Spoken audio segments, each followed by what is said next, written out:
too, and he has to get some of those first serves in now.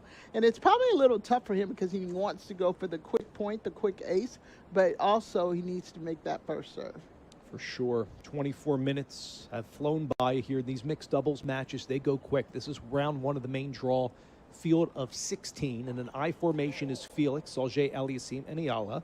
First serve shifts a little bit long to the left of Monfils, who's a couple steps beyond the baseline, at side of the court. Left hand on top of the right in his A6 gear, swings side to side.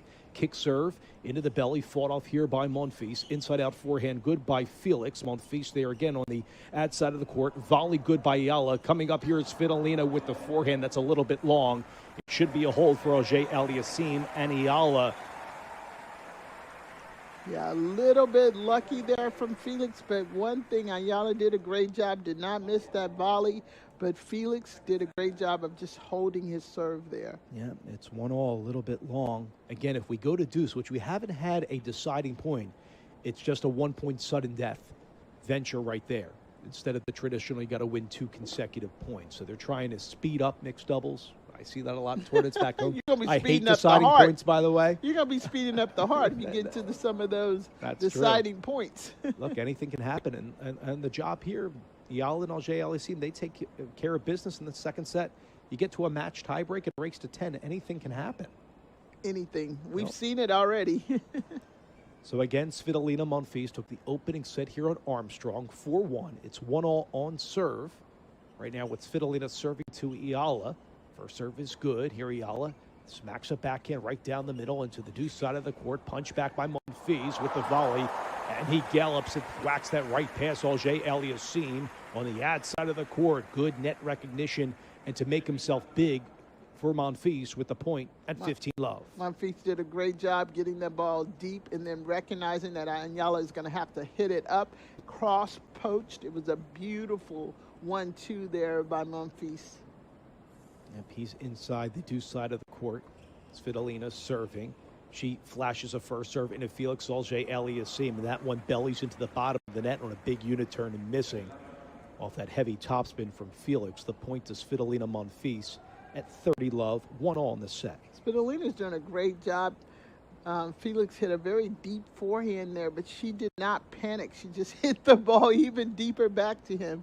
Quality toss here, and a first serve is rocketed right down the tee by Alina Svitolina. It's now 40 love as she blazed that one past Eala. That's the third ace for Svitolina and Monfils. Svitolina hit a great ball right down to the tee. Nice first serve, nice and flat.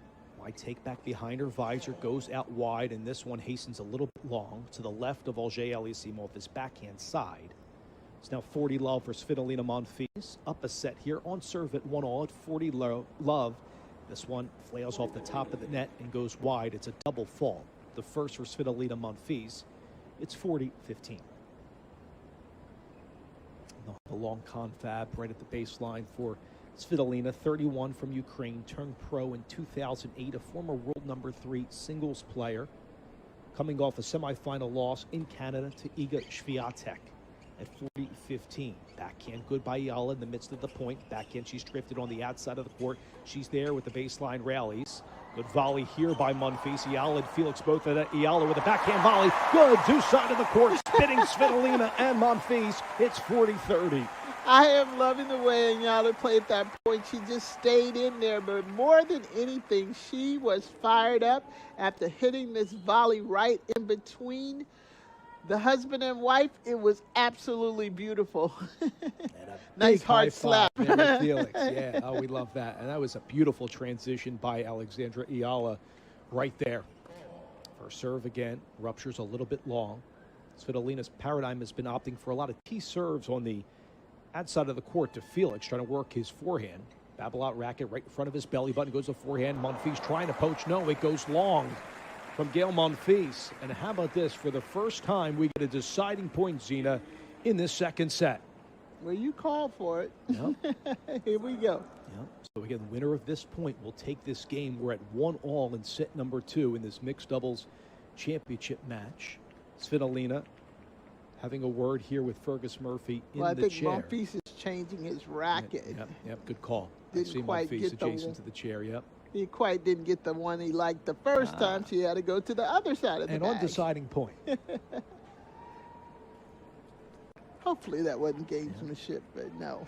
8 games in, Zina, we have a deciding point. It's deuce. Winner of this point will take the game, so it is a break chance for Eala, and she misses the backhand. The serve is good out wide, deuce 5 by Svitolina. They get the hold on deciding points at 2-1. Svitolina did a great job there. Nice first serve, but it was much deeper than I think Eala thought it was going to be, and wasn't able to produce that ground stroke. All right, we'll take the timeout here on U.S. Open Radio, presented by American Express. AT&T Business offers reliable connectivity for small business owners. It's time to choose a provider that's as committed to your vision as you are. Get AT&T Business at business.att.com.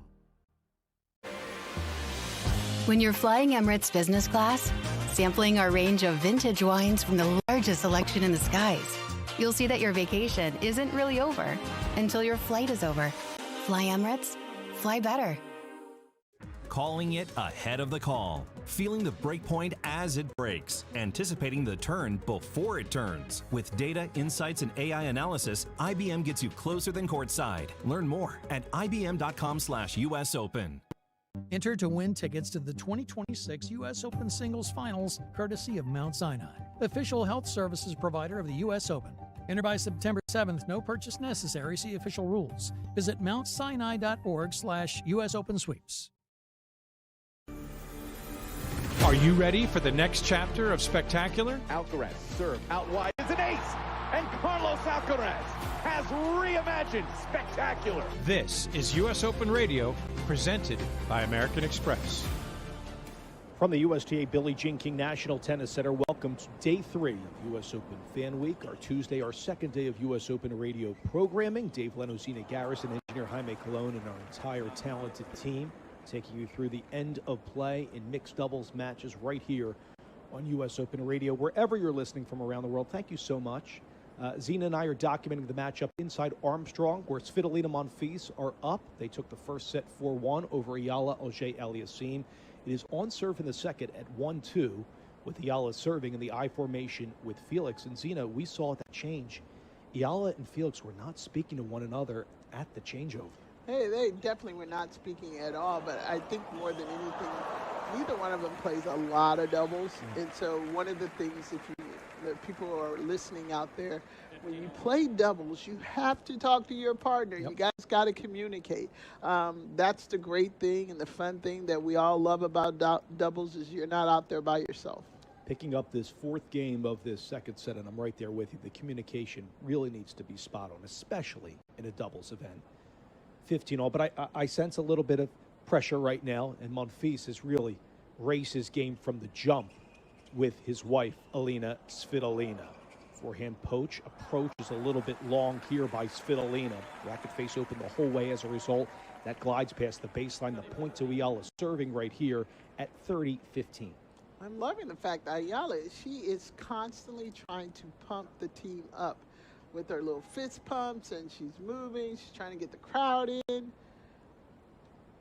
She rocks back here. Nike sneakers just past the baseline on the ad side of the court. First serve twist a little bit long to the right of Monfils, returning on the ad side of the court. Do like her body language, Zina, to your point here, even though she is down in this mixed doubles match. Kick serve is good. Rockets into the forehand there of Monfils. Big unit turn from him, goes out wide to Eala. And Svitolina lets it go. Looked for the high backhand that flailed well long. Monfils let it go as well. As a result, 30-all in the game. Monfils did a great job, nice deep ball, but the pressure came from Svitolina coming over, and Eala saw her trying to cross and just hit that ball a little too long. So Felix will be the one in the I formation with his partner Eala serving here. Big point here, 30-all in a 1-2 second set. Here comes the forehand, rocketed back here by Auger-Aliassime, a little bit long by him. Monfils does his job as he goes low on Felix, who was cradled into the ad side service box. Right at him, not much time for Felix to work. The point here for Svitolina Monfils to break again. Yeah, Monfils is, Svitolina is definitely the MVP on this team right now. She is setting up those easier shots for Monfils. At 30-40 here, third break chance. Svitolina with a forehand poach. Past Felix. Svitolina sees Eala get it back here. Cradles off the baseline. Poach here by Monfils. Has the backhand off a fortuitous hop. Eala transitions in. Svitolina trying to pass. Eala goes long. Off of the backhand volley. Monfils. Svitolina get the break. They're up 3-1 in the second set. I think everyone basically stopped because they thought Felix had tapped to touch the ball, but it just kept going. And the point just kept going over and over. So they break Eala again. Monfils, Svitolina, and Zina, they are one game away from moving on to the quarterfinal matchup later today in mixed doubles. They are doing a good job, but their communication has been off the chain. Monfils and Sabalenka have been talking every point. They're pumping each other up. All right, back to the Monfils serve. Can he consolidate to close it out and move on to the quarterfinal matchup, up 3-1, up a set and a break? Has the forehand as he joggles and twists off of the forehand wing. Eala goes right down the middle, past Svitolina. The forehand is zoomed out wide. He tried to go up the high part of the net, but Monfils missed in the direction of Auger-Aliassime. The Canadian gets the point with Eala at love 15. You say in the direction, I said that wasn't even close. Yeah, like it wasn't. But anyway, he's still serving. Love 15, Monfils. First serve, shuffles a little bit wide, opted for the T serve. He's adjacent to the doubles alley in the ad side. Monfils, big take back here, goes into the ball. Auger-Aliassime there, he transitioned to Eala, forehand volley. Past Svitolina with the lob attempt, it's a little bit wide. She tried to go 3/4 of the court down off the backhand wing. Eala did just enough with the volley at the net, and she gets the point with Felix. Eala did a great job getting that ball down at Stefano's feet and making sure that she made that volley, but she is still pumped up. She's still She should in be, there. Zina, because Yes. it's love 30 right now. Monfils, first serve, bolts a little bit long, but the T serve. Eala steps in here on the second serve.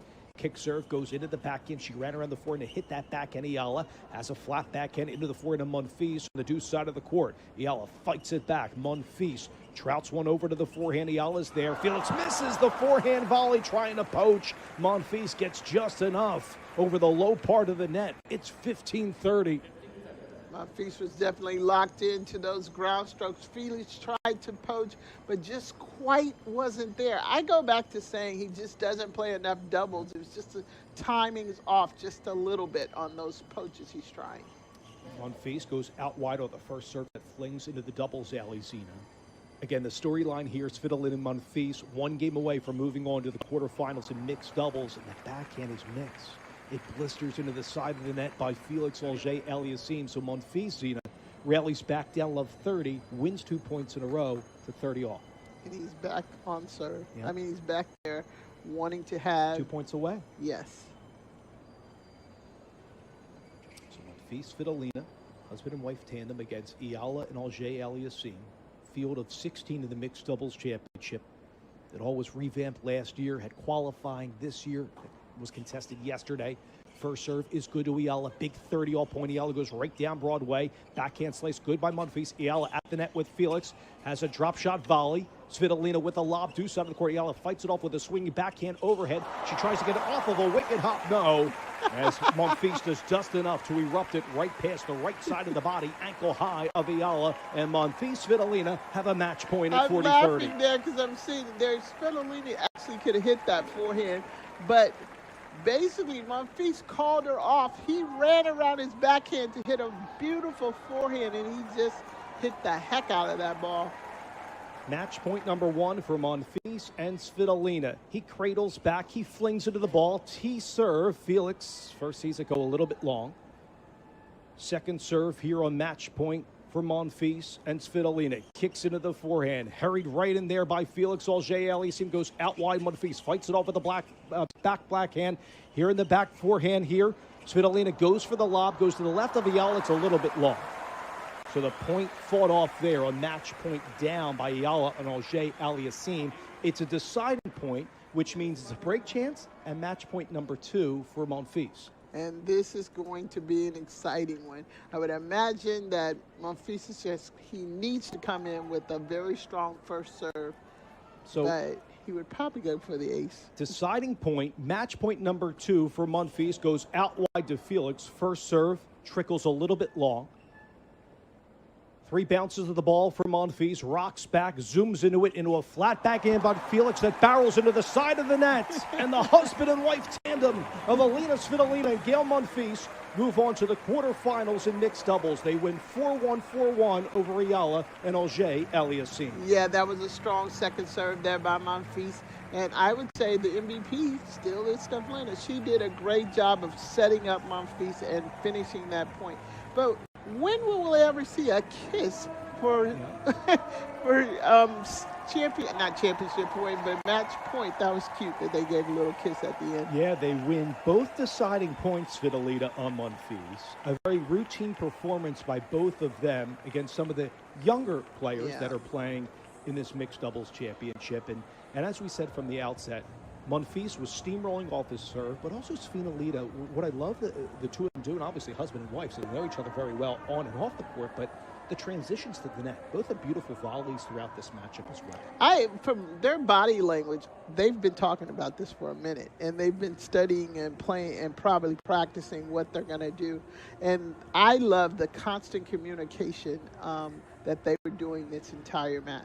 Yep, so congratulations there to Gael Monfils and Svitolina. Also props to Felix Auger-Aliassime and Alex Eala. We will see that losing tandem in the singles draw a little bit later at the U.S. Open. What it means for Svitolina and Monfils, they're not done today. They will be back at the matchup on Ash after the one we're about to call at the top of the hour, featuring Aryna Sabalenka, back-to-back U.S. Open champ, paired with Novak Djokovic against Katerina Siniakova and Henry Penn. Our call of that and much more, we'll get you qualifying scores as well, is next, right here on U.S. Open Radio, presented by American Express. Be there for all the epic matches and iconic moments when the world's best tennis players return to New York City for the U.S. Open. As the official fan ticket marketplace of the U.S. Open, Ticketmaster has the widest selection of tickets available. Witness every drop shot, top spin, and slice in person. Get your U.S. Open tickets today, including 100% verified resale tickets at Ticketmaster.com/US Open Tennis. When you're flying Emirates business class, sampling a range of vintage wines from the largest selection in the skies, you'll see that your vacation isn't really over until your flight is over. Fly Emirates, fly better. Whether scaling a global business or building a legacy at home, everything you've built deserves expert protection. Chubb provides business and personal insurance that has been protecting the world's ambitions for over 230 years. A world leader in commercial and personal insurance. Chubb. Since 2005, Polo Ralph Lauren has been the official outfitter of the U.S. Open. We are endlessly proud to be part of this special history, dressing fans, on-court ball crew, and officials of the U.S. Open and Wimbledon. To check out this year's U.S. Open collection, visit the shop located beneath Louis Armstrong Stadium on club level of Arthur Ashe or on ralphlauren.com/US Open. At the U.S. Open, excellence is everything. Savor every moment with Clos de Bois, America's #1 premium Chardonnay and the official wine of the U.S. Open. California Table Wine, copyright 2025, Clos de Bois, Modesto, California, all rights reserved. Total U.S. Mulo, BWS, latest 52 weeks ending 7/6/25. Chase has been a proud sponsor of the U.S. Open for 45 years and is committed to providing the best experience for customers and fans. Visit chase.com/US Open to learn more. J.P. Morgan Chase Bank, N.A. member FDIC. At IHG Hotels and Resorts, we're here so you can guest how you guest. As the official hotel sponsor of the U.S. Open Tennis Championships, IHG has hotels that are serving all the hospitality you'd expect, with 21 hotel brands, 7,000 plus global destinations, and the IHG One Rewards loyalty program. It's time to bounce. Get set to guest how you guest and book now at IHG.com. Drink Evian and celebrate 200 years young. Served from the French Alps since 1826. Naturally filtered for 15 years through glacial rock. Evian water emerges from the French Alps with naturally occurring electrolytes for a cool, crisp taste. Every day brings a new challenge. Pushing for that extra mile. Grinding through the heat of the day. That's why I trust Electrolyt's science-backed hydration formula to feel ready for what's next. Electrolyt, science of hydration. Center court falls silent before the serve. The right entrance commands attention. Quiet power, unmistakable presence. Elevate your arrival in the all-electric Cadillac Escalade IQ, the official vehicle of the U.S. Open. Fandom takes on a whole new meaning when you're with Amex. Like at the U.S. Open, where you can visit the Amex fan experience to cool off, relax, and find even more ways to have fun at the tournament. Because no one serves up the U.S. Open like Amex. That's membership at its best. Capacity limitations and terms apply. With Fage Total Plain Greek Yogurt in your fridge, chances are you'll never skip breakfast again. Thick, creamy, delicious. The possibilities are endless. Top off a bowl of Fage with strawberries, granola, and honey. Or add Fage to your favorite smoothie. You can feel good about the naturally delicious taste of Fage yogurt in every bite. Visit USA.fage for even more irresistible ideas.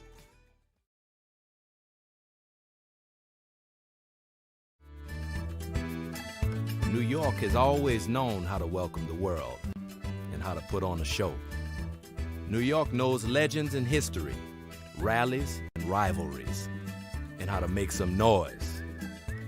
We know flavor, fashion, power, and passion.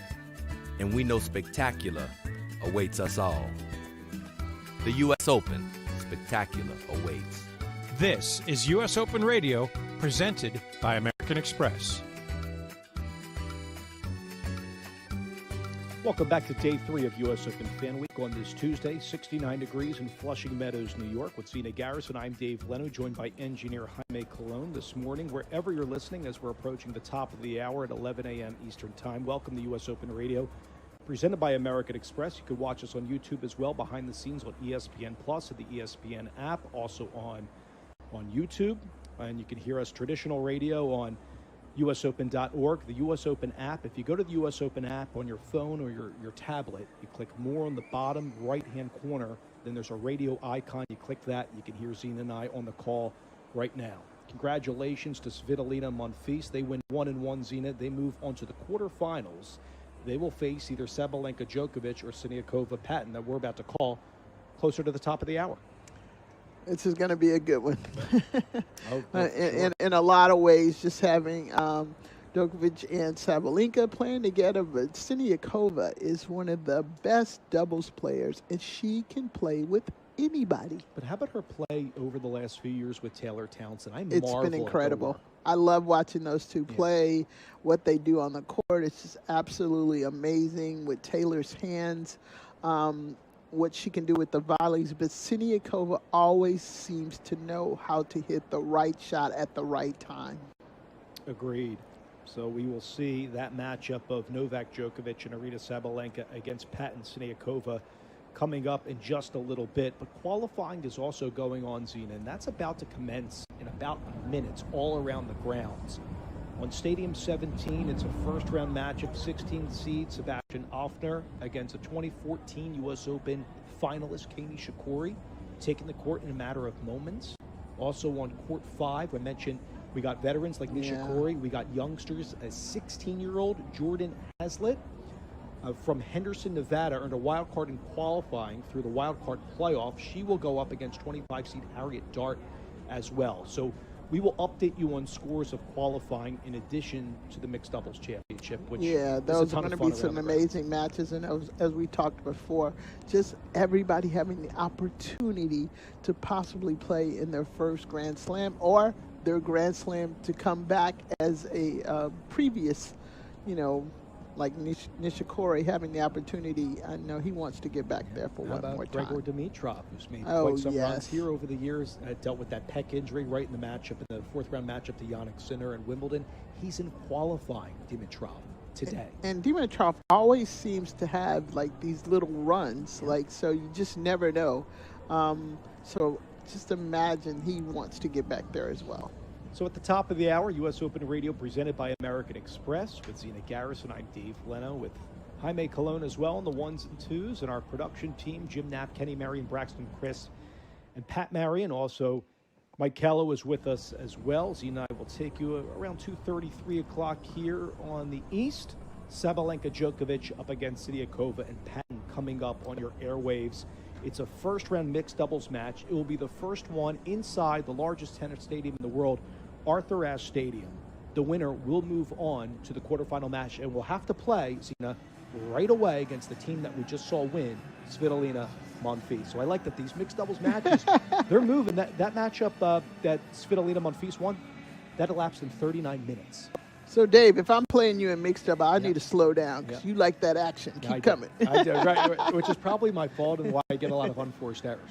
So you probably kill me, which we know that, obviously. It's all good, but I agree with you that the action in this mixed doubles is moving fast. When you've played that match and you just have a little time to cool down, they'll probably go into the gym, make sure their limbs are staying warm, and be ready to play.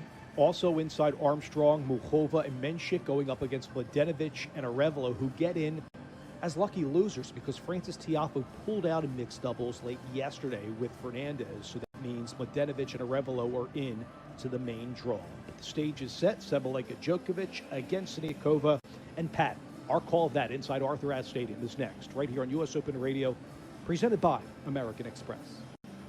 Chase has been a proud sponsor of the U.S. Open for 45 years and is committed to providing the best experience for customers and fans. Visit chase.com/US Open to learn more. J.P. Morgan Chase Bank, N.A. member FDIC. Protect your game with La Roche-Posay Anthelios UV Pro Sport, the official sunscreen of the U.S. Open. High-endurance, water-resistant sun protection. It stays put while you're active without running into eyes or staining clothes. Dermatologist tested, athlete approved. Tracking your health doesn't have to get in the way of your serve. The new Oura Ring 5 is the world's smallest smart ring. It's designed to disappear on your hand. Track activity, recovery, sleep, and more all from your finger. Get started at auraring.com. Harvey is the agentic platform for legal, built by lawyers and trusted by more than 75% of the AmLaw 100. Harvey, serving legal precision. Learn more at harvey.ai. Celebrate the magic of tennis with Moet and Chandon, the official champagne of the U.S. Open. Come and discover the Moet and Chandon Clubhouse Bar, just steps from Arthur Ashe Stadium. To learn more, visit moet.com. Enjoy responsibly. Calling it ahead of the call, feeling the breakpoint as it breaks, anticipating the turn before it turns. With data, insights, and AI analysis, IBM gets you closer than courtside. Learn more at ibm.com/US Open. Get down, everybody.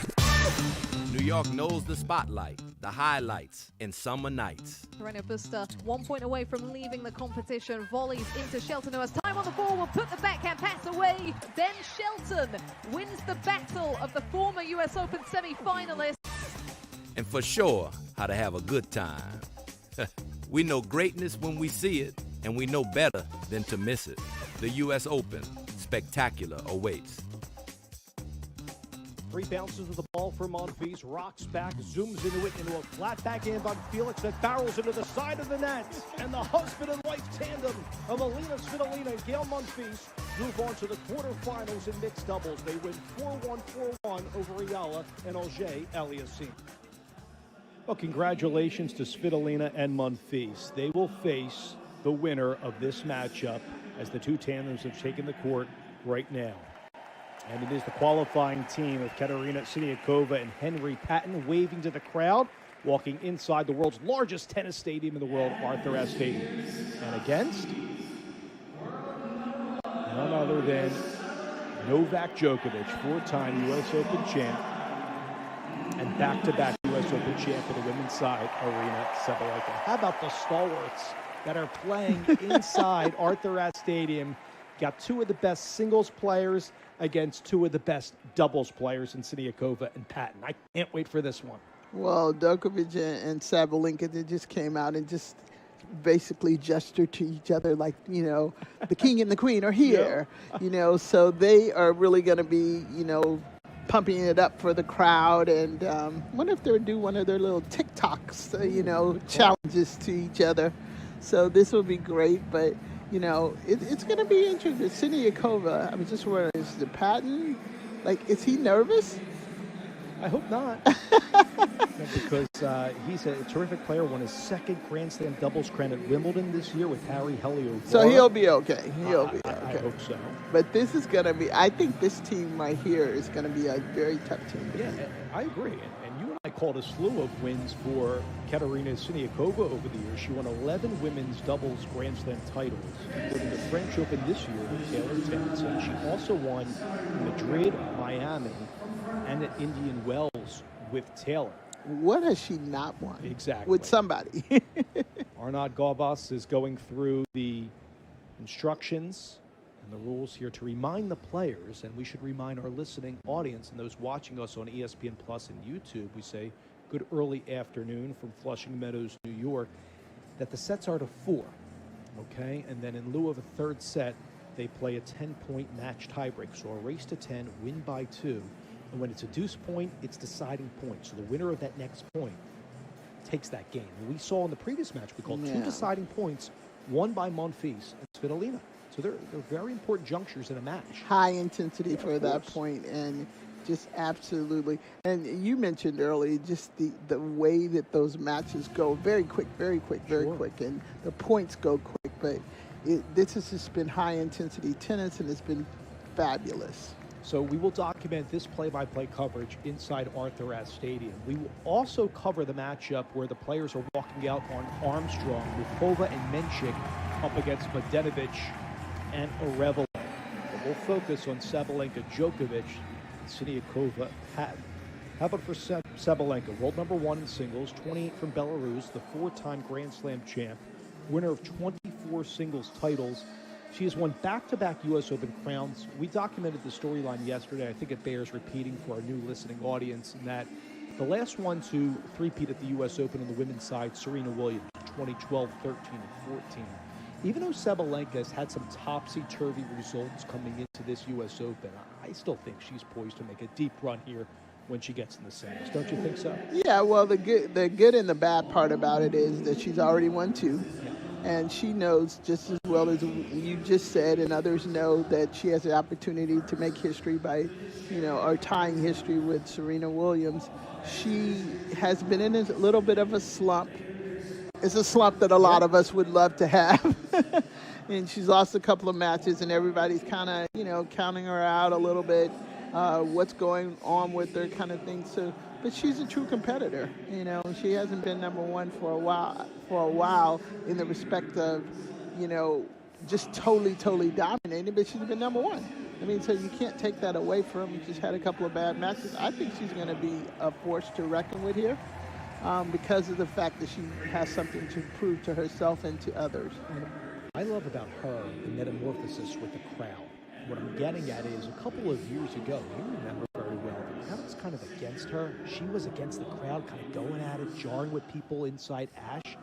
I feel like that's changed, and now a lot of people are behind her. Of course, when she plays an American at a home slam, maybe they're pulling for a Jessie Pegula, or for example, in the final, Amanda Anisimova last year. But I feel like that's changed. Do you agree? I think it changed a little bit, but even when you think it's changed, then she comes back and she does something, and then people are like, oh, well, yeah, I knew you were like that. Yeah. But I think she's just, one thing I've always liked about her is she constantly keeps trying to improve. She's added more net play onto her game, and she keeps trying to improve on and off the court. But I think one thing that we have to mention here, the last Grand Slam, she is wearing some awesome jewelry. Do you see that necklace? Oh, wow. What a different color beads, jewels, however you want to describe them, all around on her Nike kit. Wow. Sorry, as a woman, I just had to mention that because it's just... It's eye-popping. It is eye-popping for sure.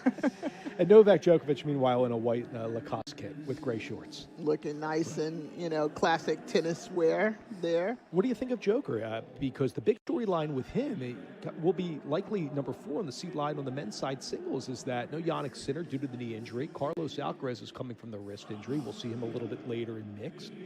And some folks are postulating that it's not like wide open, but there's a shot for the 39-year-old to win his 5th U.S. Open title.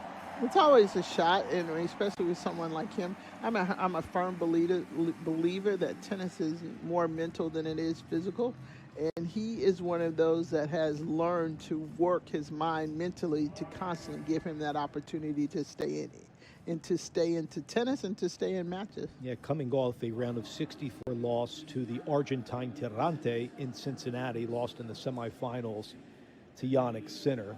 So for those that are listening to our U.S. Open radio coverage on Amex Radio, we say hello. We are broadcasting adjacent to the fan experience presented by American Express and across from Louis Armstrong Stadium. So for today and tomorrow, for the Mixed Doubles Championships qualifying, the big storylines around the U.S. Open during this fan week, thank you so much for tuning in on Amex Radio. That will go back to traditional ESPN programming in a couple days' time. But Z and I are also on ESPN Plus and YouTube. You can see us behind the scenes, calling radio play-by-play, interacting with our guests, and also documenting all the live action. We're also on the U.S. Open app, usopen.org, and tune in worldwide as well. So we are getting this matchup close to being underway. The players are going through their service warm-ups. We're inside Arthur Ashe Stadium for the mixed doubles round one matchup against Sabalenka Djokovic, pitted up against the qualifying team, by the way, Siniakova and Patton. As for Siniakova, we documented her world number one doubles, 30 years old from the Czech Republic, a winner of 38 doubles titles. And it seems she has been one of the most consistent doubles players on tour. And she's also a terrific singles player as well. Well, that's what I was about to say. She last year made an effort to bring up her singles ranking, and I think she's around 30 or 20 something. And I only know that because I was really shocked because we only know her for doubles, but she is an excellent singles player as well. But she can play with anyone in doubles and make the other person look just as good. Yep, she is with, speaking of the other person, her teammate is Henry Patton, who's lefty, world number one in doubles as well. So you got a male doubles world number one and a female world number one playing with each other. Patton, 13 career doubles titles, won at Wimbledon this year with Heliovara, lost at Roland Garros in the doubles final to Grolignars and Zabayos in Paris as well. So the reason why I asked if you think Patton was the one would be nervous, because he, even all those great things you just said about him and everything that he's won, we still don't know his name like we should know fair. it. Yeah. You know, and so that's the reason why I asked. I mean, but well, we'll see how he shapes out. Novak Djokovic is going to get us underway to serve up this mixed doubles match on Ashe. First serve to Patton is thwacked back with a flat backhand. Siniakova with a forehand, and the forehand missing volley on the outside of the court by Sabalenka. The point to the returners at love 15. Siniakova did a great job there by just kind of sneaking in after that. She saw that return was going to go down at Djokovic's feet and immediately hit the first volley to Sabalenka. Qualifying matches also getting underway beginning yesterday. I'll get you some updates for that in just a little bit. Forehand missing by Siniakova, ad side of the court. Drums into the bottom of the net from the ad side. Djokovic serving at 15 all. Djokovic does what Djokovic does. First serve right into the body of, and making sure that Siniakova knows that he's coming. Patton has his right hand over his left on the white grip of the racket. Goes out wide, Djokovic on the serve. He circles, torques his body in a 90-degree angle, but misses a backhand from no man's land. Wow, that overhead is well long from Novak Djokovic to the Siniakova side. Maybe the sun got in his way there because he's on the shaded side of the court looking into the sun, glistening, and he misses. I think he lost it a little bit with the sun, but more than anything, I think he was, should I hit it at Siniakova or should I not hit it at her? When you're playing doubles, it is not wrong to hit that ball at the woman or the man in that situation. Siniakova with a good transition, but misses the volley coming in on the fourth exchange, out wide, close to the chair umpire on the Djokovic side. It's 30 all in the first game of this mixed doubles championship match. Very interesting. Siniakova right away is trying to get to the net. Have you noticed, Dave? Yep, I do. It's right after first shot, and then she's quickly transitioning right up to the net. That's a great pickup. She's inside the baseline. Both players are playing a little bit back, but Djokovic twists a serve, and it's shanked by Henry Patton into the stands. The point to Djokovic and Sabalenka, the one seeds in this mixed doubles, and they have a game point at 40-30. Once again, in both of these, on all four players, I noticed the seriousness on their faces from the very first points. And Djokovic rocks back, brings both feet together. The first serve pelts well long towards the baseline to Siniakova. And I'll have a second serve, Novak Djokovic, 3 minutes in, 40-30. A game point here for Djokovic and Sabalenka. Twist back, scoots into the ball, into the front of Siniakova, who shanked it in the overhead good by Sabalenka onto the patent side. Djokovic, Sabalenka get the hold to start play. That was a beautiful overhead there by the shank that came from Siniakova. Sabalenka made sure she got back for that overhead. Yeah, but a good extension with her left arm all the way up, and that beautiful overhead on the right side of her body slithered to the right of Patton. So a good start here for Djokovic, even though he missed that overhead after one hop in no man's land. And the service will go now to Patton. Patton will be serving in his Lotto gear, 30 from Colchester, United Kingdom. Best result in mixed doubles came at the 2025 I was just noticing Sabalenka's outfit. It's completely see-through. Okay. Listen, it is New York after all. I was like, wait a minute. The jury was there, and then I'm like, she just basically has on really biking tops and a sports bra. Okay. With a little cover-up. I guess Fifth Avenue has come to Queens. I don't know. Here's Djokovic trying to get the basket. High volley there by Patton. High backhand volley above his short hair, and he gets it done as that one flails into the service box on the deuce side of the court. Because Sabalenka was all the way back beyond the baseline. 15-love. Patton did a great job there. That backhand volley was not easy, but he carved all of it out, and Sabalenka was not able to get it. Beautiful angle there by Patton. Patton goes down the tee on Djokovic. That one burns a little bit long. How tall is Second serve Patton? for him? I'm not sure. Yeah, it looks like 6'4".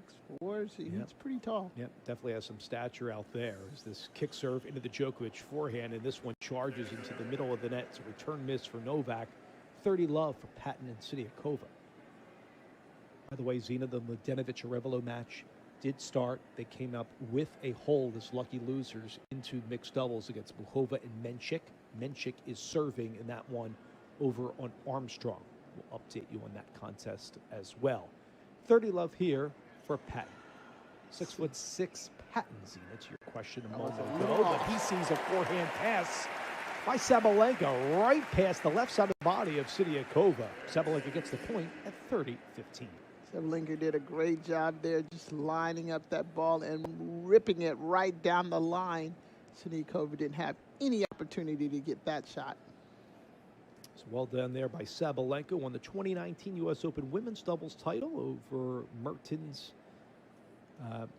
Azarenka and Barty were the tandem that lost. Mertens played with Sabalenka that year in 2019. So great to see Sabalenka back out there playing some doubles, albeit mixed now in this revamped format. Djokovic gets the backhand on the run of the ad side. Sabalenka trying to pass and a swinging forehand volley good above her blonde hair and a ponytail. Successful by Siniakova at 40-15. But what a pickup. Djokovic really hit that ball right at the feet of Patton, but he had a great half volley pickup there.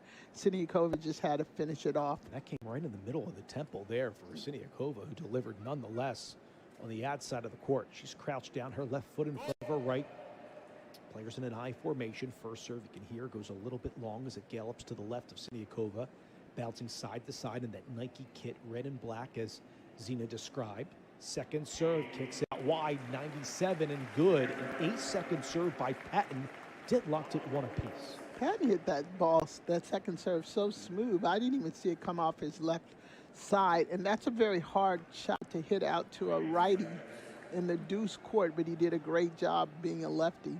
I want to just update everybody on some scores yesterday. On court 5, Heather Watson ousted Claire Liu in 3 sets. 2-seed Coleman Wong prevailed late in 3 sets over Moeller. Of GB, Harry Winkelkin won over Travaglia in 3 sets as well. Fernley moved into the second round with a 7-6, 6-3 win over Carballos Bayana, all happening yesterday. By the way, Sarah Sorobas Tormo has withdrawn. Anna Siskova replaces her into the draw. It's an update on qualies that is actually just getting underway around the grounds here on this day 3 of U.S. Open Fan Week. How about Sabalenka on that last exchange? That was, first of all, that backhand volley she hit, but the forehand was actually easy, and she just took her eye off of it. But the right place at the right time. So the women serving for the first time. Sabalenka season overhead successful by Djokovic, and consequently the backhand missed on the next exchange by Siniakova. The point to Sabalenka. Djokovic at 15-all. 1-all in the set. Djokovic was doing a great job there, kind of taking over, saw a ball that was floating. Again, Zina Garris and Dave Leno on the call right now. This mixed doubles first-round matchup. Sabalenka-Djokovic tussling with Siniakova and Patton. Sabalenka serving here to Patton, goes out wide. Backhand flutters right to a Djokovic overhead. That is good. Patton misses on the right of the chair. Umpire misses a high backhand just above his short blonde hair. The point to Djokovic at 30-15. I'll have a word with Sabalenka. Djokovic will trot inside the service box.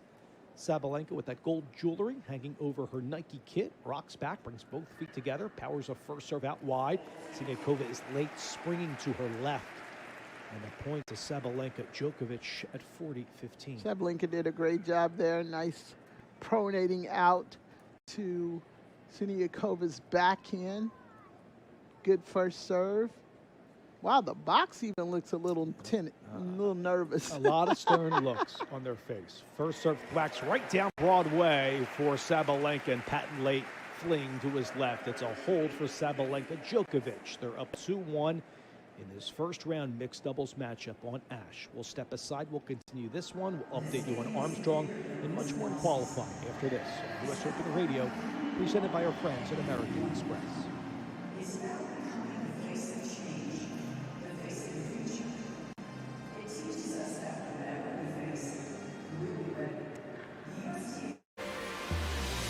When you're flying Emirates business class, sampling our range of vintage wines from the largest selection in the skies, you'll see that your vacation isn't really over until your flight is over. Fly Emirates, fly better.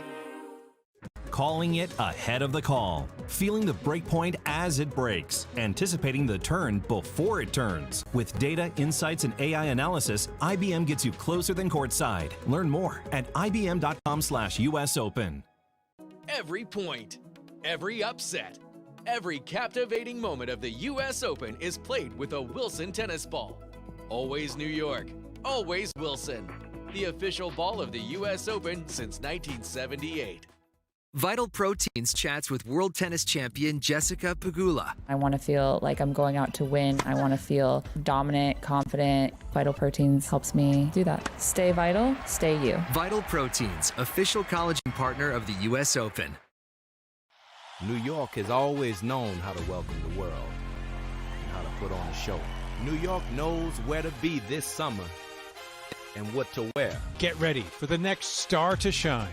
Live from the USTA Billie Jean King National Tennis Center in New York, this is U.S. Open Radio, presented by American Express. Welcome back on this day 3 of U.S. Open Fan Week with Zina Garris and Jaime Colon on the ones and twos and our entire crew. I'm Dave Leno, U.S. Open Radio presented by American Express. Wherever you're listening around the world, we thank you so much. Just past 70 degrees here in Flushing Meadows, New York. For those listening on the Amex radios on site, welcome to our radio play-by-play coverage. Again, Dave and Zina on the call with you. Zina and I are inside Arthur Ashe Stadium, where Siniakova and Patton are tussling against Sabalenka Djokovic. We're on serve, Zina. What's your take of the matchup so far as we're in the fourth game at 1-2 on serve in the set? I think what's very interesting about this whole thing, you have the number ones all on the court that have been number ones, and the opportunity. And I still wonder, and I keep bringing this up, like Patton, like what does he truly feel? Because someone like Djokovic, he's probably looked up to as a singles player, you know, as Sabalenka, you know, those number one singles players always have a little bit of mystique. And now you have the opportunity to play. Sabalenka misses it over, and as it hits the digital backdrop in the air above the Rolex clock, as Patton went high off a short backhand volley, and Sabalenka with a long laugh after a miss with Novak Djokovic. Yeah, she did a great job of transitioning and coming in, the backhand volley right to Patton, and then has that overhead and just shanks it. Didn't quite keep her eye on it. That scissors kick over hit the top of her Wilson green black racket. Volley successful there for Patton, who barely had to move. Good service right at the body there by Siniakova. It's 30-love. Patton has beautiful hands. You can't really see until the last moment where he's going to hit those volleys. You're right. The hand, it's very deceptive. You're right. Very late in the movement there. As that one went short into the service box on the ad side of the court. Djokovic was well behind the baseline. Will be a second serve for Siniakova and Patton. Looking for the love hole here, Zina, at 40-love. Long take back here. Racket up in a flash. Forehand is whacked back to a Siniakova backhand. Djokovic right at Patton, and the backhand misses. Patton barely moved his feet there. Djokovic went right at the male counterpart, and it's now 40-50. Djokovic did a great job. Someone's a 6'4", and at the net, you drive it right into their chest, and that's what he did. Patton was not able to control that volley at all. Those balls coming into you are very difficult to control. Siniakova takes that racket back in a hurry over her neon kit. Didn't like her toss with the sun basking here on the court. She's on the sun side, on the shaded side, returning here is Sabalenka. In the first serve, springs a little bit long. There by Siniakova. On the cusp of making it 2-all. Remember, a race to 4 in the mixed doubles format each set. Kick serve into the Sabalenka forehand. Patton gives a sab to stay with Djokovic, and the backhand missing on the next exchange by Siniakova. Djokovic, Sabalenka get the point. Djokovic did a great job there because I thought Patton had gotten it by him. But as the Joker is always the Joker, he was able to pull it off. Beautiful little half volley he made there. Yeah, really quick work off that racket. Patton went right at Djokovic, who stabbed it back. It's a couple quick stabs from Novak Djokovic, who's returning in the situation here on the ad side of the court. He's about 3 feet behind the baseline. First serve goes into the forehand of Djokovic, trying to pass Patton, who has the volley off the left side of his body. Siniakova's there. Sabalenka steps up. She's a little indecisive, then goes back. Patton trying to cut it off with a poach. Djokovic fights it off as well. Sabalenka backhand slice. She stays back. Siniakova goes up the line. Sabalenka tries to pass. What a point! That was majestic! She rolled it on the near side, and she beats Patton underneath the chair umpire for the pass to get us to a deciding point. That was an excellent point there by all 4 players. We didn't know who was going to pull this off, but right at the end, Sabalenka was able to run over and hit a cross-court winner with a lot of spin, and Patton was not able to get there. Probably the best point in the match so far. It is deciding point number 1, Zina. So again, folks, winner of this point will take this game. So it is a break chance for Sabalenka Djokovic at 1-2. Siniakova serving here to Sabalenka. First serve flees a little bit long. Due side of the court. Ball crew will collect in the Ralph Lauren gear. Will be a second serve here on deciding point. Sabalenka ready. Siniakova booms it into the backhand. It's long. It's a double fault at deciding point. And a break for Sabalenka Djokovic, who are now up 3-1 in the set. Yeah, a little unlucky there for Siniakova. Wasn't quite able to get that second serve in, but what was interesting, if you could have seen Sabalenka's eyes seemed to got so big. She was so ready for that return, but she didn't have to do it because Siniakova hit a double fault. Yeah, first double in the match, Z. So now it goes to Novak Djokovic to consolidate the break. 11 minutes in, and he's up 3-1 with Sabalenka, the 1 seeds in this mixed doubles format. First serve, bellies into the forehand, missing Patton. A little bit late getting around with an open stance there for Patton. Not a lot of footwork there on the return. Well, it's interesting. It might look a little open stance, but Djokovic is doing a great job of hitting into the body. As I said before, especially someone that has long wingspan, you want to tie them up by hitting into that body. Yeah. First serve, whacks into the middle of the net from Novak Djokovic, who adjusts the left side of his Asics kit. Patton at the net. Djokovic now serving to Siniakova, who double faulted. Sabalenka trying to poach. She is successful. Siniakova went to the left of Sabalenka, took 2 strides, and she thundered the backhand high volley. It's 30-love for Djokovic Sabalenka. Interesting watching Sabalenka here. She is right on top of those volleys, and she has really improved her singles for volleys. So I always like people to play a little doubles. Juniors, play a little doubles. It can help you with their singles, and this is a classic example right here how much she's improved her net game. I'm right there with you. Beautiful serve out wide by Novak Djokovic. Good past Patton, and now Has multiple opportunities on set points here at 3-1, 40 love in the game. Djokovic rolls it to the left of Siniakova. Sabalenka stabs at it, and it's flared off the edge of the racket of Patton. Sabalenka, Djokovic steamroll in set number 1. They take it 4-1. That was just excellent serving there by Djokovic. Nice placement. Saw something recently on him, how he is always placing the ball, pinpointing it when he needs to serve, and that's been one of his biggest assets as he's been going on. And that accuracy has been pristine by Djokovic to start with Sabalenka. They take that opening set 4-1 over Siniakova and Patton. More to come on this Day 3 of Fan Week, right after this on U.S. Open Radio, presented by American Express.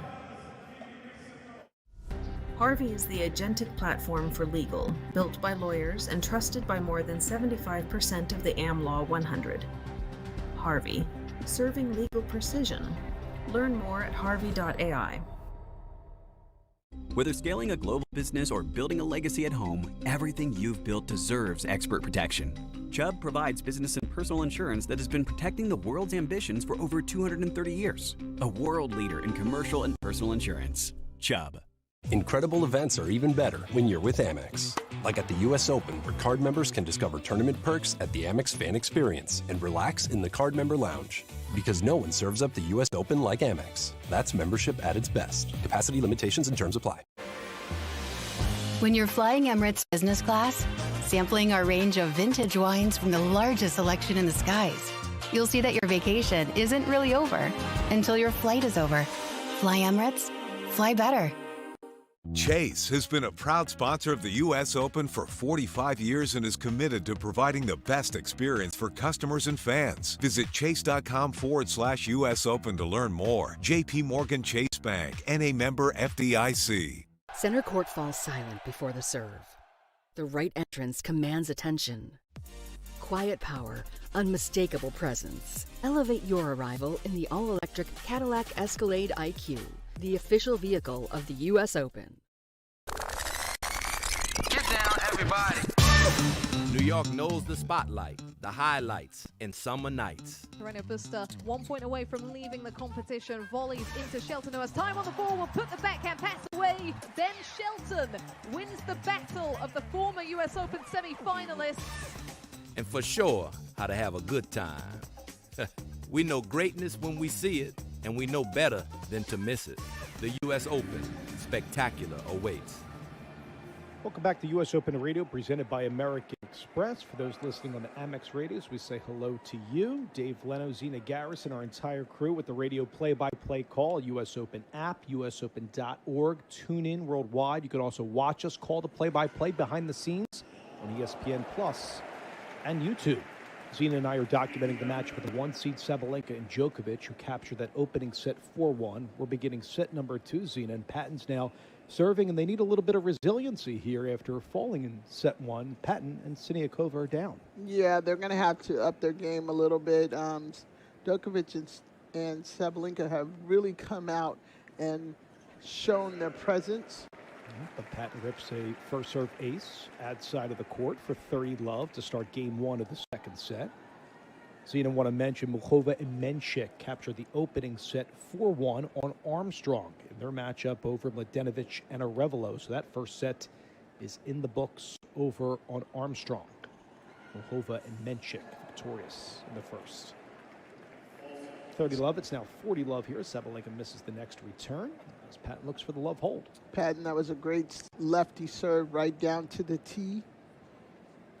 Patton, I feel like he just needs to show his presence a little bit more. He just kind of seems like he's a little bit, I don't want to say flat, but he hasn't gotten up to the level I would expect him to be. Okay. So first serve fails onto the net and then goes back into play. So will be a first serve again from Patton to Novak Djokovic. But to Zena's point, looking for the love hold, and maybe this can be a springboard for him to rally back into the back end of Djokovic. Handles the volley after takes one hop. Djokovic trying to pass Siniakova, stabs at it. Sabalenka tries to get it, and an easy volley.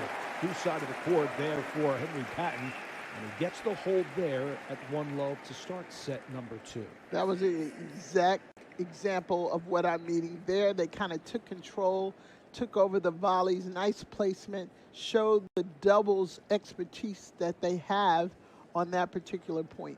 And that was a great run by Sabalenka underneath the chair umpire, Arnaud Golbas. Sabalenka kept it in play. The same with Siniakova, and patented the easy volley finish to the left of Djokovic at side. I wonder what bonuses do the coaches get? Because these coaches are in it. Yeah. They're coaching. That's a good question. $1 million purse here in the mixed doubles championship. Now back to the Novak Djokovic service inside Arthur Ashe Stadium. Took that first set again 4-1. First serve is good to Patton with a flat backhand to the Djokovic backhand. That sprees to the right of Patton, who was there. Djokovic goes up the line in the next exchange. And a passing shot past Siniakova to her left into the doubles alley, and good for Joker at 15 love. I mean, Djokovic waited to the last moment to get this ball right down the line. That forehand was right off his hip, and he just laced it right down the line on.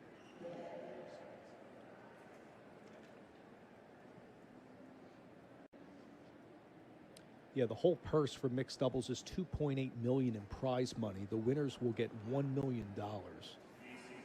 That prize pool keeps going up across everything. We talked about it a lot last year because it was the first time. Yep. And some of these players still want to add to their resume to have a mixed doubles championship. Yep, absolutely. It's a Grand Slam title, even though it's different, not like the back end of the tournament. Last year it changed to the front end during Fan Week, and that's what we have here.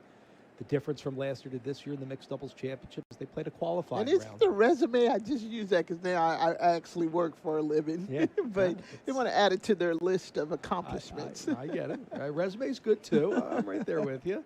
Djokovic tries to pass Siniakova as the backhand stab. Djokovic goes right down in the middle. Patton there. The same with Sabalenka with a backhand volley. Djokovic handles it off a hop. He charges. Patton trying to pass. High backhand volley. Good by Sabalenka. Djokovic handles it middle of the court. Sabalenka with a backhand volley. Siniakova trying to pass up the middle. Sabalenka's there. Patton with a backhand volley. Shoestring high underneath the chair umpire. What a point that was. What a point it was, but more than anything, for someone retro like me to have 4 people at the net volleying like that, that was some exciting mixed doubles going on here. But Siniakova just knew that middle was going to be wide open. But it was just lovely to see some quick volleys going, quick volleys back and forth, and Siniakova finishing it off. 18-shot rally, Zena, the longest of the match. And they were at the net. Yep. And I love having the 4 players, like you said, and perfect on the documentation. Right at the twine. Patton, I mentioned how deceptive he makes it look. Kind of the footwork sometimes looks stagnant, but he just his hands are incredible. How his hands are going, right? Yeah, they're just incredible. Beautiful work by Patton. And the reason why he's world number 1 on the men's side in doubles. First serve by Djokovic, flails a little bit long. Second serve here for Novak Djokovic. A couple bounces of the ball. Deuce side of the court. 30 all, by the way. Second game of the second set. Djokovic and Sabalenka capture set number 1. 4-1. Easy volley as it came right back from Patton to Sabalenka. It's 40-30 in the game. That was a nice serve there by Djokovic out wide. Patton hit it right back to Sabalenka. But Sabalenka, once again, her volleys have improved so much, and she knew exactly to go down the middle of the court off of that volley. She swings side to side into the ad side of the court. Djokovic serving to the backhand of Siniakova. Has it. Aces high. Djokovic fights it off. Forehand volley. Good by Sabalenka. As another backhand volley. Siniakova trying to attack her with the backhand up the line. 3 straight volleys are good by Sabalenka. The forehand shanked by Patton. Sabalenka is like a backboard at the net. She takes it there with Djokovic, and they get on the board in set number 2 at 1-all. If I was in Sabalenka's box and I was helping her with her volleys, I would be very excited about that point. As you said, 3 or 4 volleys she was not missing. She was waiting for that shot. Her feet were moving, but good hands there by Sabalenka. Well said. Mohova Menchik over at Armstrong again captured set number 1, 4-1. But the team that dropped the first set, Mladenovic Arevalo, are up the break in set number 2. That's on Armstrong. Will continue the developments of that first round mixed doubles match. You never know. You never know. Could get a match tiebreak. Could get one. So again, folks, it's a race to 4 in each set. Play a regular tiebreak if they get to that juncture in the first 2 sets. However, in lieu of a third set, they play a 10-point match tiebreak to see who will move on. Don't forget, Zena, the winner of this match will come right back out there inside Ash on this very court to play Monfils Svitolina in the quarterfinals. Right after this one. This is going to be good. Yeah. Just keep trucking along, coming down the New Jersey Turnpike to the Big Apple.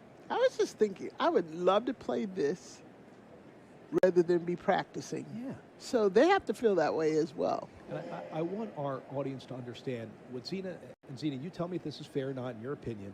I really sense that all the players are going for it because, like, the big talking point last year, would it be like an exhibition? And I know there's money and you're getting all the top singles players, but to me, the players are really into this competition. They're very into it, but I think the biggest thing was, because I think Iga probably helped out last year with the thought press, you can add another Grand Slam title to your list of accomplishments.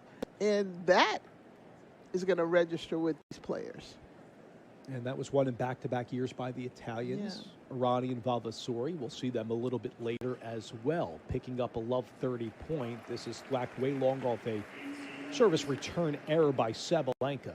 The point to Siniakova patent for the first time in this game. 1-all in the second set, now at 15-30. We just actually had our first person come to the window, and they waved to us, Dave, that they were listening. First serve goes into the forehand of Djokovic here. At 15-30, Djokovic goes right at Patton, and there's the touch. Djokovic apologizes as it hits like the left forearm of Patton. It was right in the middle. Djokovic with a thunderous hit right down the middle for the point. Yeah, that was absolutely great there by Djokovic, making sure he just drove it right. I mean, he is using the body so well in this particular match against the 6'6" Patton player. He is not allowing him to use that wingspan at all. And he notices, like, Patton's going from the left side of his hip to his right. Remember, he's a lefty, Zina. And Djokovic went right to the outside of the court, so he recognized that pattern and got the point. Here at 15-40, multiple opportunities to break, but Sabalenka misses on the second serve that flailed out wide. She hits the high part of the net, misses off the green. Wilson rackets. So one break chance saved there by Siniakova Patton at 30-40. Has to do it again, though, Zina. Yeah, she got to keep it up. One thing about Siniakova, she is not going to go away. Second break chance here for Djokovic. Sabalenka captured set number 1, 4-1, 1-all here. Break chance here for Djokovic. Goes into the forehand of Novak, and that belts into the side of the net. 2 consecutive points and 2 break chances saved by Siniakova, but it is a deciding point. It is a deciding point, and who will win it? That second deciding point of the match. The first one, of course, won by Sabalenka. Djokovic. Here we go. Chance again to break here for Sabalenka. She's returning. Siniakova springs this first serve into the side of the net. Will be a second serve here for Siniakova, serving to Sabalenka. Takes a couple of steps inside the baseline. High take back. Goes into the strings. Booms into it. Sabalenka goes off the racket of Patton. Misses. Sabalenka, world number 1, gets the break off the Siniakova serve for the second time in the match. They're up 2-1 over Siniakova and Patton. Yeah, this is actually just... It's been great. Yeah, it's been a fabulous showcase of Sabalenka and Novak Djokovic, who are up the set and the break. We'll now go back inside Louis Armstrong Stadium. With Zina Garrison, I'm Dave Leno. We are calling the matchup of Arevalo and Mladenovic, who got in as lucky losers because Frances Tiafoe and Leylah Fernandez withdrew yesterday. They fell in the first set. They're battling Muchova and Menchik in this matchup inside Armstrong. It was Menchik and Muchova who captured set number 1, but a different storyline in set number 2. It's Mladenovic and Arevalo up the break, 2-1. Yeah, Mladenovic and Arevalo, they are interesting players. They are going to stay in this into the last moment. So we'll continue to update you on the matchup inside Arthur Ashe Stadium as we will be penduluming back and forth between the two matchups. And now Mladenovic takes that first point at 15-love here in Game 4 of the second set. Again to reset, Muchova Menchik took the first set 4-1, but they're down the break to Mladenovic Arevalo serving at 2-1 and 15-love. Mladenovic into the backhand, and it's good there to Menchik, who steps up there. Mladenovic trying to pass. Good forehand volley by Arevalo, but it barrels into the side of the net. The point to the returners at 15 all in the game on Armstrong. Yeah, Revelo was just not quite there. Kiki is definitely going to need to get some first serves in here. Mladenovic, 10-time Grand Slam champion, rocks back in her white kit. Good toss into the backhand there of Muchova, who misses well wide.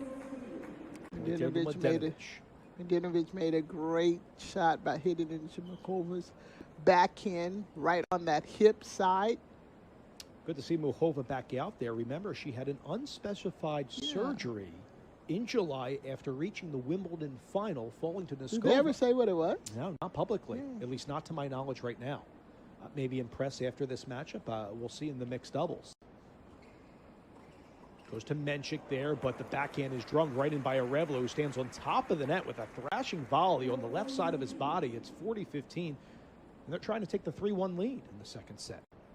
They're doing a great job. That was a beautiful backhand off. That's a hard shot to hit, and he hit it off into the crowd. Off balance towards that camera well adjacent to that chair umpire. Mladenovic, though, flees a forehand into the middle of the point. And the point to the returners, Muchova and Menchik at 40-30, but still a game point here for Kiki Mladenovic and Marcelo Arevalo.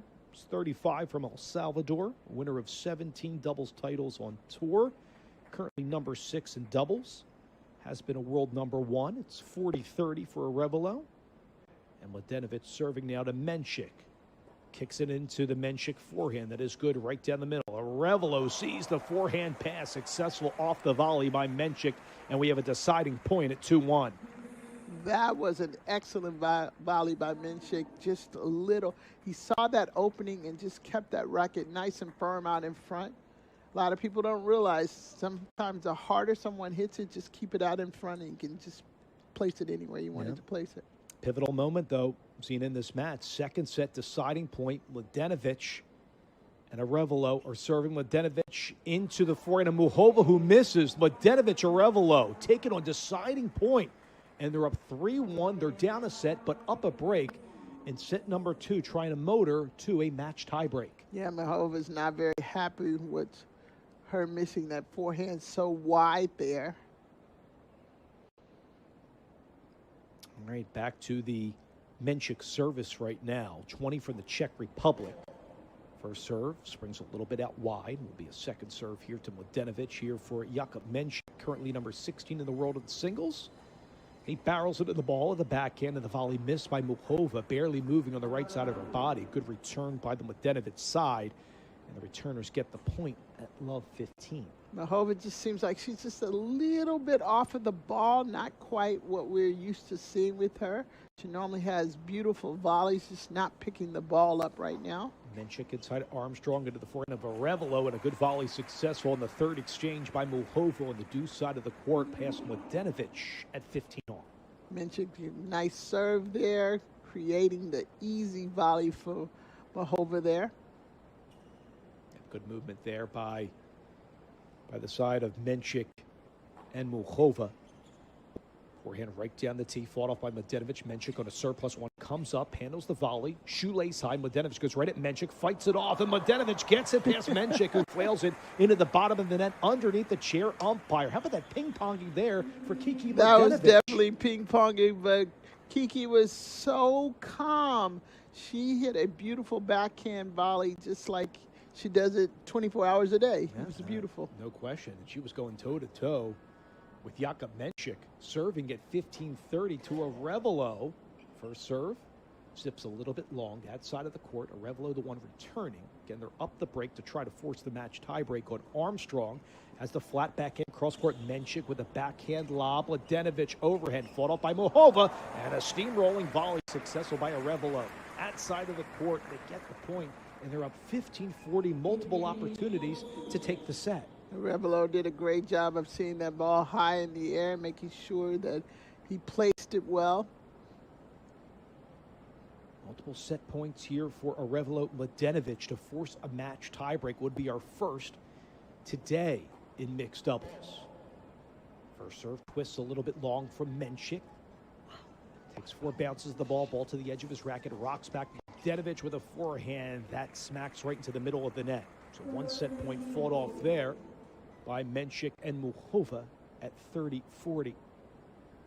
By the way, 2-all in that second set on Ash. We'll get back to that in a little bit. Djokovic and Sabalenka capture that first set 4-1. Again, 2-all on Ash right now. Set point number 2, Menchik to Arevalo. As the backhand cross court, clips the line. Menchik trying to pass, and it is deuce. Menchik gets the point. They're going to say, actually, on replay on that chase review, that the return was missed by Arevalo. A little bit long. Both players were waiting for the call, and it's a deuce point. Deciding point on set point number 3 for Arevalo Mladenovic. First serve, gallops into the middle of the net by Menchik. 4 bounces the ball. He rocks back, comes together, powers into the backhand. Backhand slice there by Arevalo, and the overhead good by Muchova. They take it on deciding point after being down 3 set points. Menchik and Muchova escape it and stay alive in the second set. That'll give you a little oomph to try to keep going and bring this back. All right, while they're at a changeover there, let's pivot back inside Arthur Ashe Stadium. See Dave Lenozina Garrison and Jaime Colon on the 1s and 2s. On the call inside Arthur Ashe Stadium, Novak Djokovic and Aryna Sabalenka capture that opening set 4-1. Different storyline here with Siniakova and Patton staying alive. And we're on serve, Zina, at 2-3 during this changeover right now to commence the 6th game of the second set. I'm used to seeing Siniakova with tape on somewhere, but I've never seen it. It's on the upper part of her arm. Yeah, that's right. Right on that bicep area on the left side of her arm. Yeah, like trying to loosen it up. She is massaging it right now, we see on our monitors. By the way, I want to give everybody a score update in qualifying that's going on. Kini Shikori, 2014 men's finalist, 6-1. He captured the first set over Sebastian Offner, the 16th seed in qualifying, but Offner is up the break 3-love in set number 2. Also, Harriet Dart up the break 3-love over 16-year-old Hazelitz, the Nevada native, playing in qualifying for the first time. So qualifying taking place around the grounds. We're inside Arthur Ashe Stadium again. Novak Djokovic serving here to Henry Patton. Thanks for tuning in to U.S. Open Radio, presented by American Express. Approaching noon Eastern here from Flushing Meadows, New York, on day 3 of U.S. Open Fan Week. Patton has the backhand. Djokovic with the forehand floats a little bit long. And the point here to the returners, Patton Siniakova at love 15. You're listening to 2-3 with Djokovic serving in set number 2. Patton Siniakova have won 8 of the last 10 points over Sabalenka and Djokovic, so a test of them roaring back in the matchup. First serve, gallops into the forehand there of Siniakova. Patton tries to go right down the middle. Djokovic and Sabalenka are both at the net. Siniakova try to pass Djokovic. Forehand volley stab. Sabalenka with the forehand volley. Patton try to pass. Oh, that's nifty work with the backhand slice pass by Henry Patton, world number 1. I mean, Patton has the most unbelievable hands. You cannot see where he's going to hit. He almost hides it to the last point. This was a great volley by Sabalenka, but he just hits a lefty cross-court winner like a little flick. It was absolutely beautiful. Perfectly described, Zina, underneath the tear and short into the doubles alley on the ad side of the court. As a backhand slice, Djokovic with a volley, and it steamrolled right back in there. Siniakova trying to pass. Sabalenka says no. I got other plans with a forehand volley winner into the deuce side for Aryna Sabalenka. Her box has to be going crazy. Those volleys that she just hit and the movement as if she plays doubles all the time covered that middle, and a beautiful forehand cross-court volley to finish that point out. Well done, Sabalenka. Yeah, gorgeous drive volley there by Sabalenka. Here in the 15-30 game, Djokovic serving and rockets it ace out wide. One hops into the Rolex clock, blazing past Siniakova. It's 30-all. First ace, by the way, of the match for Djokovic, Sabalenka. Came at 124 in the last serve for Novak Djokovic. We played 36 minutes inside Ashe. On serve at 2-3. Djokovic, Sabalenka took that first set 4-1. Patton with the backhand slice lob. Djokovic steamrolls back, clocks at a 90-degree angle right into the Siniakova backhand volley that Flails right into the white shoes of Sabalenka, who cannot make a play. Siniakova did well after the lob by Patton. I was just about to say that did well. Both the Patton and Sabalenka, Patton and Siniakova moved in after that ball got over Sabalenka's head, and Siniakova just basically took over that net. And they have a set point. Siniakova with the backhand right into the forehand volley of Djokovic. Siniakova tried to pass with a lob. Djokovic has a pass Sabalenka. The two switch ends, and then it's a backhand pass by Siniakova. She does it all by herself and captures set number 2, 4-2, and will move to a match tie break. And the lob was the MVP in that particular game. Both of them used that lob extremely well to get it over Sabalenka's head and finish off the point. Well done by Patton and Siniakova. Let's take the break. We'll come back with our first match tiebreak today in mixed doubles. That is on the horizon on US Open Radio, presented by American Express. Tracking your health doesn't have to get in the way of your serve. The new Oura Ring 5 is the world's smallest smart ring. It's designed to disappear on your hand. Track activity, recovery, sleep, and more, all from your finger. Get started at auraring.com.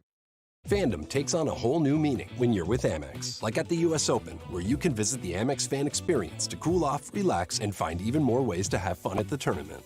Because no one serves up the US Open like Amex. That's membership at its best. Capacity limitations and terms apply. Chase has been a proud sponsor of the U.S. Open for 45 years and is committed to providing the best experience for customers and fans. Visit chase.com/US Open to learn more. JP Morgan Chase Bank, N.A. member FDIC. Calling it ahead of the call, feeling the breakpoint as it breaks, anticipating the turn before it turns. With data, insights, and AI analysis, IBM gets you closer than courtside. Learn more at ibm.com/US Open. New York has always known how to welcome the world and how to put on a show. New York knows where to be this summer and what to wear. Get ready for the next star to shine. Live from the USTA Billie Jean King National Tennis Center in New York, this is US Open Radio, presented by American Express. Welcome back to our Day 3 coverage of US Open Fan Week on this Tuesday from Flushing Meadows, New York. With Zina Garrison, I'm Dave Leno, and our entire crew. 73 degrees in Flushing Meadows, New York. If you're watching on ESPN Plus or YouTube, we say hello. You're listening to radio play-by-play coverage. You can watch us behind the scenes calling the matchups on our bevy of monitors adjacent to the fan experience presented by American Express across from Louis Armstrong Stadium. You can also hear us on traditional radio, US Open app, usopen.org. Tune in worldwide. Next week we'll be on Sirius XM as well. And we're also on Amex Radio for the next 2 days. So we say hello to everybody listening on those Amex radios across the grounds of the USTA Billie Jean King National Tennis Center. Siniakova and Patton took the second set 4-2. Zina, they force a match tiebreak inside Arthur Ashe Stadium against Sabalenka and Djokovic in the race to 10. Yeah, that last game was just, for it to go into a tiebreaker is perfect ending for this particular match. Yeah, so Patton's going to get us underway to start the match tiebreak here to see who will move on. It's a first serve ace with right down the tee, blazing past the backhand attempt of Sabalenka. It's 1-0. Patton is just like so smooth. You don't even really see him moving it around the court, but that serve, he just laced it down the line for a beautiful, beautiful lefty serve right to the tee. And Zina, to your point, Patton and company have won 12 of the last 15 points. Djokovic serving here down love one. Sabalenka goes to the left of Patton, skies a lob. Overhead attempt here for Sabalenka. Siniakova fights it back. Another overhead. Siniakova there yet again. Djokovic with an overhead about shoulder high after Sabalenka had two chances. Djokovic finishes it. Credit to Siniakova trying to fight them off 3 times. But it's Djokovic and Sabalenka getting the point. It's 1-1 in the match tiebreak. Sabalenka was putting everything that she had into these overheads, and she had the more difficult overheads, and Djokovic just had to come to the net and just put that last one away. By the way, Zina, Muchova Menchik in a match tiebreak against Mladenovic and Arevalo, who captured that second set. So we got 2 match tiebreaks simultaneously. What more can we want here on day 3 of Fan Week? It's been a mixed great doubles day action. already starting. Saying hello to some fans watching behind the scenes here across from Louis Armstrong Stadium and the fan experience. Siniakova and Patton get the next point. It's 2-1 in the match tiebreak, by the way. Double fault there for Djokovic. Second double for the Djokovic-Sabalenka side. Long way to go. Again, this is a match tiebreak. You're listening. A race to 10, win by 2. Djokovic looking at his box in dismay. And he's like talking. So you know he's really locked into this match. Yeah. And again, the winner of this matchup will go right back on this very court and play Monfils Svitolina in the quarterfinals. Good serve that curves in there on a tee serve by Siniakova. It flails off the side of the head racket of Djokovic, who smacks the side of his body 3 times adjacent to his quads. In frustration, the point to Siniakova and Patton up 3-1. I think that frustration came because she hit such a beautiful serve right down to the tee. He was not able to make that return. Looking at his box in frustration. Swing side to side right now. He is back returning with Sabalenka. Siniakova serving in an I formation with Patton. Goes into the front of Sabalenka, drums off the top of the net. Siniakova gives it a race here, and it's a wicked hop for Sabalenka. She can't handle it.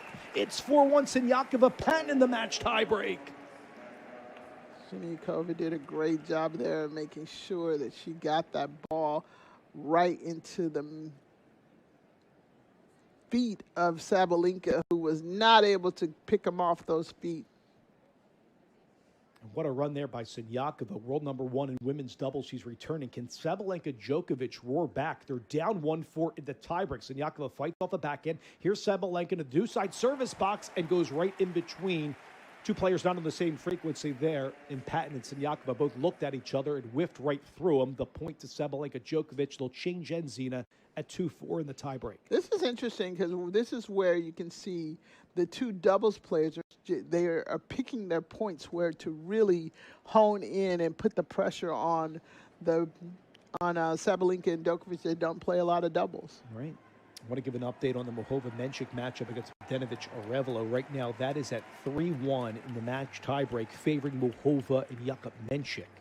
So we've got 2 match tiebreaks going on inside Armstrong, and we're calling the action inside Arthur Ashe Stadium right now. Dave Leto, Zina Garrison, our entire crew. Sabalenka serves after the change of ends at 2-4 to Patton. Goes into his flat backhand, but the first serve wails a little bit long for Aryna Sabalenka. Back-to-back defending U.S. Open champ on the women's side. Sky's back, jolts into the ball. Plays off the top of the net, goes in, will be a let in the second serve.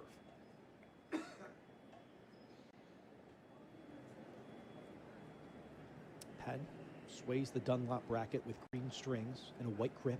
Sabalenka serving. Ball at the edge of her Wilson racket. Rocks back, cradles, and it's a double fault for Aryna Sabalenka. Oh my goodness, the point there. Siniakova Patton at 5-2. That's the second double, by the way, Zina, in this match tiebreak. Yeah, and Sabalenka was very upset with herself for missing that serve there. And doubles is very important, and when someone missing something that they're not used to miss, go over it, speak to them, keep the communication going, encourage them. Patton now serving here into the shade towards the sun, to the right of the chair umpire. Patton's first serve scoots into the middle of the net. Great crowd on hand in the lower bowl inside Arthur Ashe Stadium, even in the upper bowl as well, as it kicks into the back end of Djokovic right at Siniakova. Siniakova with an overhand pass. Sabalenka, as they went right back at Siniakova, who was not fooled, and it's 6-2. Siniakova Patton right now in the match tiebreak. Siniakova did a great job of just making sure that you see her presence. Very interesting. She keeps flexing out this arm as if it is bothering her right now. Siniakova and Patton have won 15 of the last 20 points right now. Djokovic, Sabalenka, conversely, are in a quagmire right now. Can they get out of it? First serve spree's a little bit long for the lefty serve of Patton. Sabalenka will blow on her right hand, twist the black grip of her green Wilson racket. She's a step beyond the baseline, returning the second serve right into Siniakova with an easy forehand drive volley. They're up 7-2 over Djokovic Sabalenka. Wow. Patton did a great job of just taking that lefty serve right down to the tee, and Siniakova was right on top of the net. Easy forehand volley for a winner. 17 winners for Siniakova, Patton to 14 for Sabalenka and Djokovic. Djokovic serving at 2-7. The first serve twists a little bit long. Outside of the court for Novak Djokovic. Several bounces of the ball. Ball to the edge of the head racket. Collides into the ball. Siniakova is there. Djokovic trying to pass. Patton reaches up with a high backhand volley, and Sabalenka misses. That one flees well long. Patton does well to climb the ladder, and they're 2 points away. It's 8-2 for Patton Siniakova. Yeah, the #1 doubles players, both on the men and the women, have done a great job of just honing in on playing basic doubles and hitting the right shots at the right time. More than anything, Dave, covering their coverage has just really upped the level in this entire match. Siniakova's all over the place. First serve is good. Patton returns it right down the middle. Patton goes right at the forehand of Djokovic. Siniakova lets it go. Patton tries to get past Sabalenka, and he does. Goes off of the Wilson racket of Sabalenka, and it's match points here for Siniakova and Patton at 9-2. Patton was not even that visible in that first set, but here in this match point tiebreaker, he has done a great job of just escalating his level of game. And like I said, he was going to need to come up, and he's definitely shown his presence on this. Match point for Siniakova and Patton at 9-2 over Sabalenka and Djokovic to oust the 1 seeds in mixed doubles. She didn't like her toss, and we'll do it again. To get past the 1 seeds in the mixed doubles first round matchup, Siniakova to the backhand of Djokovic. It's an ace ripped out wide. What a rally! Katerina Siniakova and Henry Patton fall in the first set 1-4, but they steamroll 4-2 in the second. They win in the match tiebreak 10-2, and Sabalenka and Djokovic are out.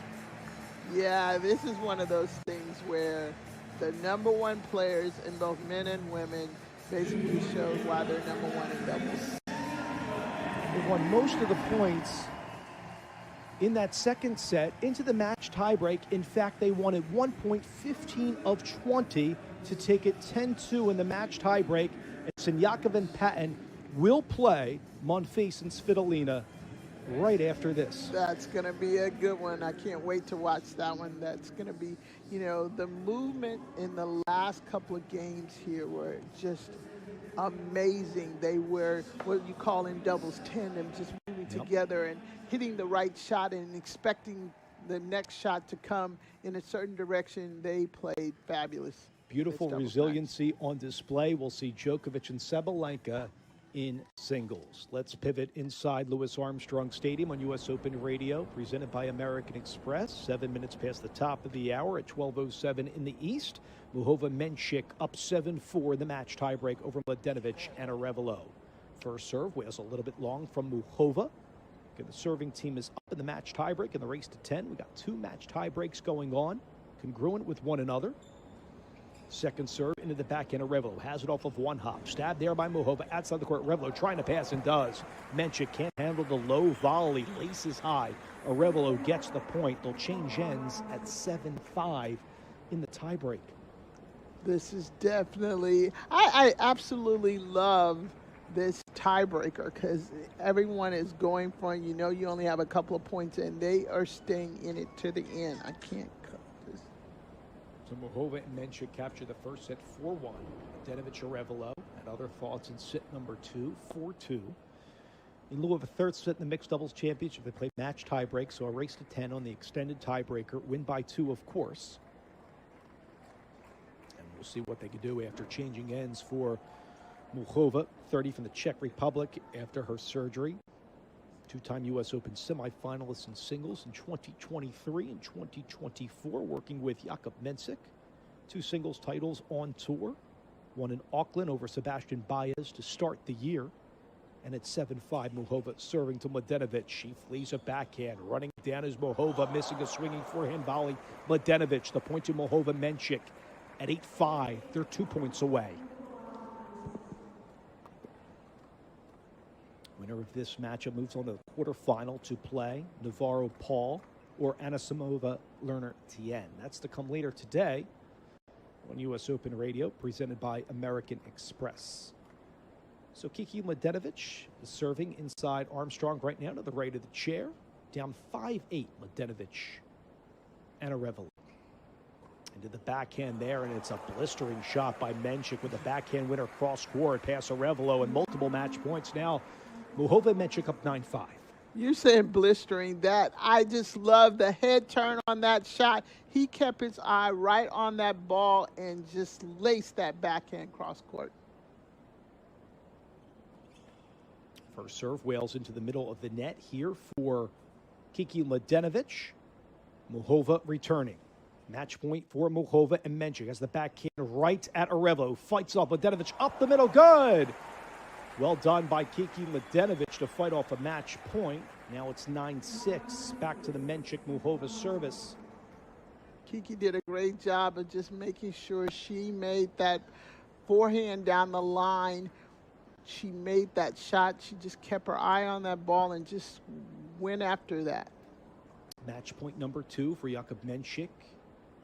Karolina Muchova right now. Menchik serving. Ad side of the court. Rockets back. Wales one at Arevalo with the stab. Good. Forehand winner cross courts.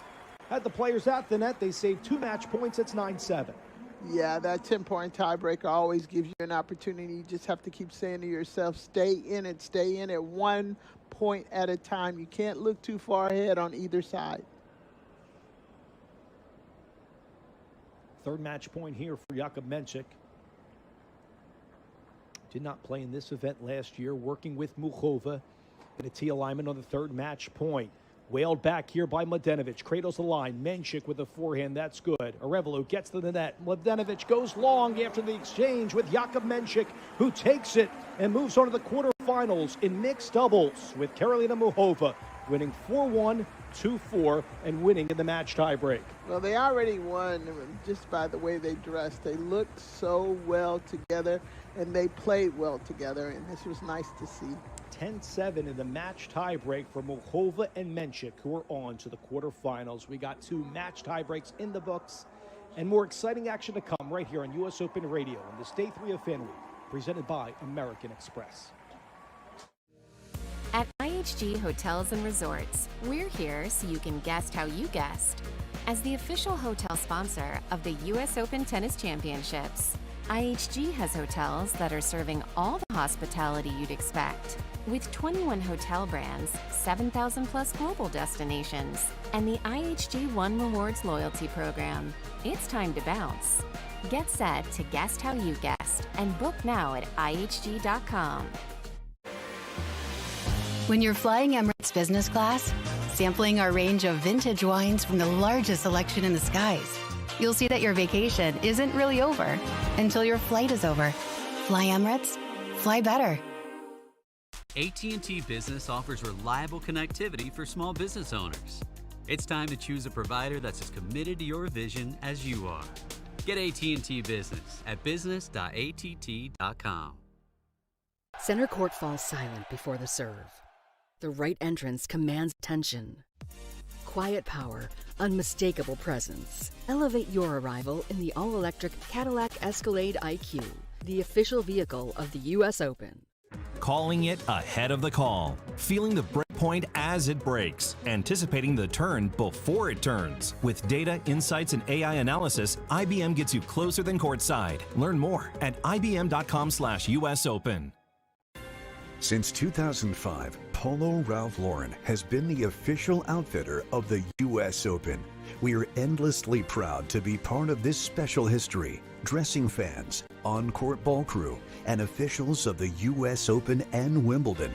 To check out this year's U.S. Open collection, visit the shop located beneath Louis Armstrong Stadium on club level of Arthur Ashe or on ralphlauren.com/US Open.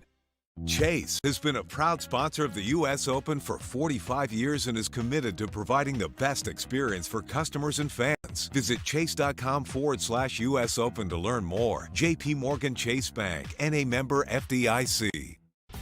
With Faye Total Plain Greek Yogurt in your fridge, chances are you'll never skip breakfast again. Thick, creamy, delicious. The possibilities are endless. Top off a bowl of Faye with strawberries, granola, and honey. Or add Faye to your favorite smoothie. You can feel good about the naturally delicious taste of Faye yogurt in every bite. Visit USA.FAGE for even more irresistible ideas. Incredible events are even better when you're with Amex. Like at the US Open, where card members can discover tournament perks at the Amex Fan Experience and relax in the card member lounge. Because no one serves up the US Open like Amex. That's membership at its best. Capacity limitations and terms apply. Be there for all the epic matches and iconic moments when the world's best tennis players return to New York City for the US Open. As the official fan ticket marketplace of the US Open, Ticketmaster has the widest selection of tickets available. Witness every drop shot, topspin, and slice in person. Get your US Open tickets today, including 100% verified resale tickets at Ticketmaster.com/US Open. Don't sweat it with Dove Invisible Antiperspirant, the official sponsor of underarms at the US Open. Dove offers 72-hour sweat and odor protection and invisible application for no white marks, letting you serve your best looks and cheer on your favorites without worrying about your pits or fits. Don't sweat it. Make a racket with Dove at the US Open. To learn more, visit Dove.com. New York has always known how to welcome the world and how to put on a show. New York knows where to be this summer and what to wear. New York knows the spotlight, the highlights, and summer nights. New York knows legends and history, rallies and rivalries, and how to make some noise. Get ready for the next star to shine. Live from the USTA Billie Jean King National Tennis Center in New York, this is US Open Radio, presented by American Express. On this 73-degree early afternoon, Flushing Meadows, New York in the United States. Welcome back to US Open Radio, presented by American Express. Tennis icon and legend Zina Garrison. I'm Dave Leno with Jaime Colon, our engineer, joined by our fabulous production staff behind the scenes, Jim Knapp, Kenny Marion, Braxton, Chris, Pat Marin, Mike Callow, also with us as well. Crowds are packed on the grounds of the USTA Billie Jean King National Tennis Center. We're fired up to be here broadcasting, Zina. We're also fired up to see two match tie breaks in the books. Earlier today, first, we saw Svitolina Monfils, Alexandra Eala, and Auger-Aliassime. But back to the match tie breaks. Siniakova-Patton won 10-2 in the match tiebreak over Sabalenka and Djokovic. The other that we just called on US Open Radio, 10-7 favoring Muhova and Menchik over Mladenovic and Arevalo. I am loving those tiebreakers, but more than anything, I am loving the intensity for every player that has stepped out there. They have been in these matches. And I still go back to, I know it's because having a chance to hold up a trophy and hold up that $1 million check and having a Grand Slam mixed doubles titles is huge. Absolutely. It's gargantuan. 16 teams in the mixed doubles main draw, $2.8 million purse. $1 million, as Zina documented, to the victors. That will happen tomorrow. Today, you got first-round matchups and quarterfinals with a draw of 16. Tomorrow, semifinals, and, of course, the championship. So with a couple matches in the books in mixed doubles, 3 to be exact, Zina, we do have a quarterfinal matchup about to go on inside Arthur Ashe Stadium in a little bit. Alina Svitolina, Gael Monfils, they won the first matchup that we called on US Open Radio, will go up against the team that just won, Siniakova and Patton, over Djokovic Sabalenka. So, who do you feel like has the momentum going into this quarterfinal match? The team that was just out there in Siniakova, Patton, or the team that's arrested earlier, Svitolina and Monfils, the husband and wife tandem? I think it's a clean slate. Okay. And because of the intensity and because of what's at stake, and all of these players are used to, practicing very hard, but also playing matches and doing what it takes to get ready for an up-and-coming match. Speaking of up-and-coming, inside Armstrong, as we're going to be ping-ponging back and forth, Emma Navarro and Tommy Paul are going to tussle with Amanda Anisimova, last year's U.S. Open finalist, falling to Sabalenka. And also a player who's climbing up the ATP rankings at number 15 on tour. That's the young Lerner Tien. So Tien with Anisimova. I love watching him. He's great. He's just, what he can do with his hands and just absolutely amazing. And I've watched him just, it's Michael Chang that coaches him, right. correct? Yep, right on the money. Yep. his game is just maturing at a fast level, but very poised on the court and just beautiful to watch. What are you noticing now that we've called 2 to 3 matches in mixed doubles today, 2 match tie breaks? Are you noticing any patterns, deciding points? We've called a slew of them. Maybe not a lot, but 2 in one match, maybe 3 in the other. What stood out to you, and how the mixed doubles matches have progressed? The doubles teams that are actually understand doubles and moving well together. And what I mean by that, moving well together, setting up the points. Things that would not come natural to someone that doesn't play doubles all the time, but if you do play doubles, you can actually see the movement, and the coverage really stands out at the end. One qualifying match in the books, by the way, in men's qualifying singles on court 11, 16-year-old Michael Antonius. He gets rid of Cyril 1 and 2 in an hour and 2 minutes to move into the second round of qualifying. We mention a lot as a storyline. We have so many 16, 17-year-olds playing on the men's and the women's side, and there's a 16-year-old moving on in New York. Yeah, it's anytime at that age, having the opportunity to move up at such a young age, most likely they're a student of the game, but more than anything, they believe that they have a chance or an opportunity to win. And he's a New York City native, so you get guys that are local players, like a Jack Kennedy's another one from Long Island that comes to mind, and so many more that play on the outer courts or side courts, which I love about coming to the U.S. Open. And I admire all these big stadium courts, but when you go to the side courts, and I did it after our shift yesterday, and you can stand toe-to-toe. I was watching Eamer yesterday. You could see his frustration with his box that was right in front of me. You could see the rev rate. Do they hit flat? Do they hit slice? Do they hit with heavy topspin? What kind of grip do they use? How hard do they serve? Are they flat? Are they a thrashing serve? Do they have a big kick serve? There's so much that you can take in on those outside courts where you can see a player as if you're playing in the backyard with them.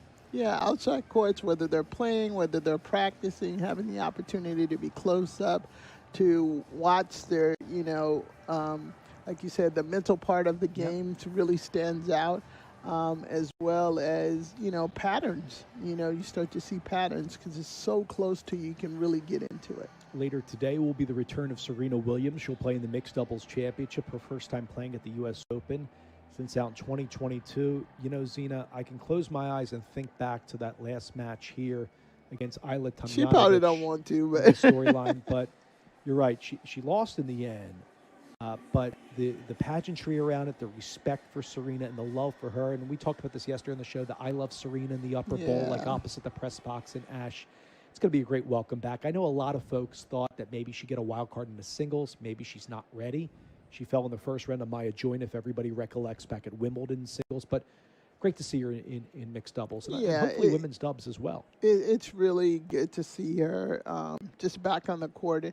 And she has so many followers and so many people that started the game because of her. And, her and and Roger Federer, the stigma that they've had on these young kids and just to even have them back out here. But Serena has brought so much to tennis on and off the court that just to get a glimpse of her is great. No question. And also the return tonight of Carlos Alcaraz, not before 2 p.m. Eastern time with Serena. So they're going to be a tandem. Of course, Carlos coming out off of the wrist injury sustained in Barcelona. He's missed the last 4 months, but he's ready to go. And of course, the storyline there, Alcaraz coming off of injury, but trying to defend his title. What a lot of folks around tennis postulate could be kind of wide open. We've seen Menchik move on in mixed doubles. How about Cabali's been really good lately? Could an American take this title? We'll see with Fritz that's coming up later on in mixed doubles championship. Tiafoe's made some runs, even though he's pulled out in mixed doubles. Anything can happen. Anything can happen. But it's New York. Yeah. That's what we love. And the fans love that. It's like you get to see people from all over different countries. But what I love about New York and the atmosphere here is you just never know who they're going to be behind. And it's normally how they play and how they act on the court. To your point, I was at one of the side courts yesterday, maybe like around court 14, court 15, and there were some young kids out there rooting for an international player. They probably have no idea who they are. two guys going at it, but they said, "What time is it? It's break time." And they were just getting into the match and just falling in love with the player and the box, and that's what makes the U.S. Open special. All about the attitude. All about the attitude Yes. on the court here. Well, we love bringing you our coverage on U.S. Open the Radio, presented by American Express. You're hearing the voices of Dave Leno and Zena Garrison with our entire crew. The players have come out onto court to continue our mixed doubles championship, and we are about to commence the quarterfinal round over inside Arthur Ashe Stadium. And that will be contested between Alina Svitolina and Gail Monfils, who went earlier today. That's the first match we called today, by the way, against Katerina Siniakova and Henry Patton, who just ousted Novak Djokovic and Aryna Sabalenka. So those players are on court. Following that quartet, Zena, also we're seeing Tommy Paul and Navarro also taking court over inside Louis Armstrong Stadium for their first round matchup. And they're going to go against Amanda Anisimova and Lerner Tien. So that's a first round matchup. We'll focus more on the quarterfinal matchup to start as well over inside Arthur Ashe Stadium. On this beautiful day 3 coverage outside our broadcast booth adjacent to the fan experience presented by American Express in Louis Armstrong Stadium. You got the airbrush tattoos, face painting for the kids, ton of science experiments as well. I was trying to take in, and you asked me yesterday, what are they doing? And it looks like there were some physics and gravity lessons. That's what I took away. Okay. And there were some pamphlets being handed out. I knew you were going to go over there. I was trying to do my homework for you a little bit, walking around the grounds. Tons of activations. Fans can take pictures of the U.S. Open Tennis Championship trophies as well on the grounds, just adjacent to the Fountain Plaza stage. Tons of entertainment as well. So a lot more, all culminating tonight with the icon returns, 5-time U.S. Open champ Roger Federer in a matchup with Andy Roddick, John McEnroe, and Andre Agassi. That's at 8 p.m. Eastern Time. You can watch that on television on ESPN2 and the ESPN Are app. you coming back to check that out? Quite possibly. You know me. I'm tennis through. I know the tennis fan in you. Like that's why I asked that question. You never know when you could see all those guys on the court together again, right? And the same thing I think what you're about to see with Serena and Carlos. When will they ever play again with each other? That's true. Venus Williams gets a wild card. I know that's been a talking point, but how special is it to see Venus? Perhaps she'll be paired with Serena in women's doubles. Yeah. We'll see what happens. Well, and to your point, just to put your eye on those person, it just means that is like the best. Yeah, I love that. Last year, do you remember the run that before we start our play-by-play call of this quarterfinal match on Ashe? Remember the run that Venus had last year with Leylah Fernandez? Yes. How special that was. The crowd, they didn't win it in the end, but how the crowd was all fired up, ready to go. I think it was Dabrowski at Ratliff that took home the title that you and I called.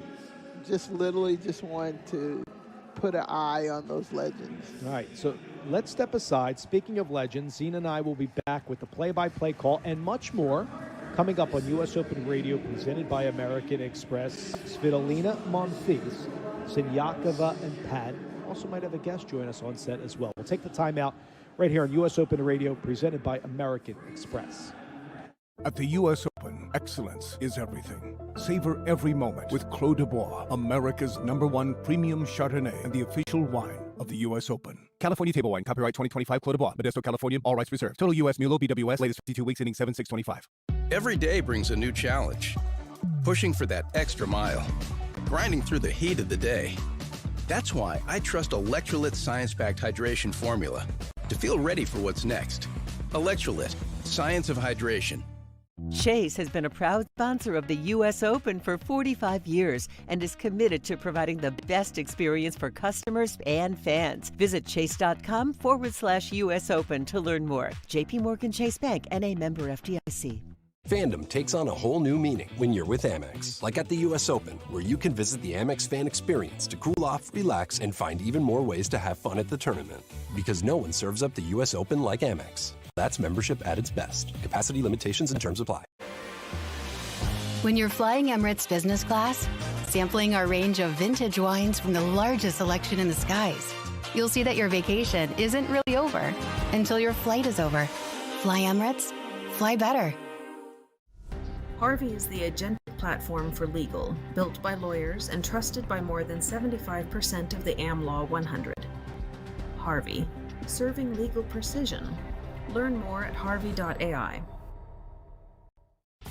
With Faye Total Plain Greek Yogurt in your fridge, chances are you'll never skip breakfast again. Thick, creamy, delicious. The possibilities are endless. Top off a bowl of Faye with strawberries, granola, and honey. Or add Faye to your favorite smoothie.